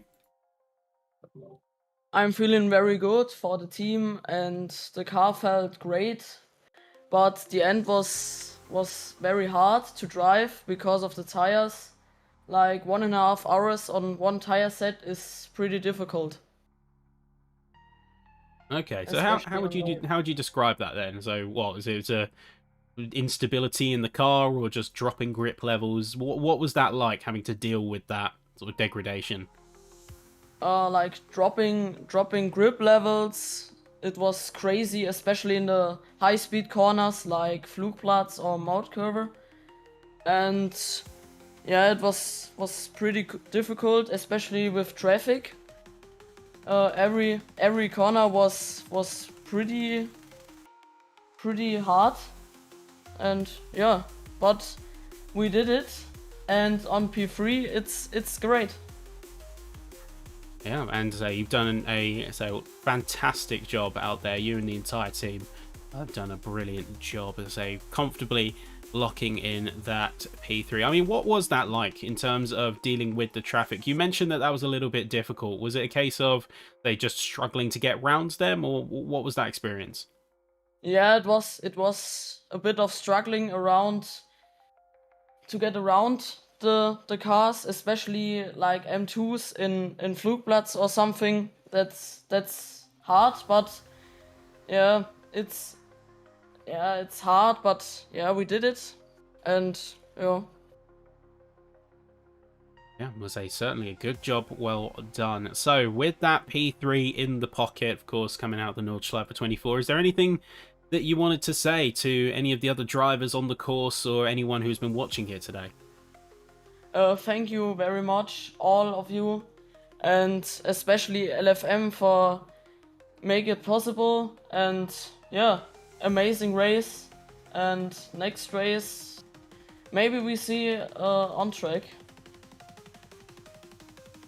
And thank you very much. So great job again, as always. Gonna let you go, and thank you for joining us in the box.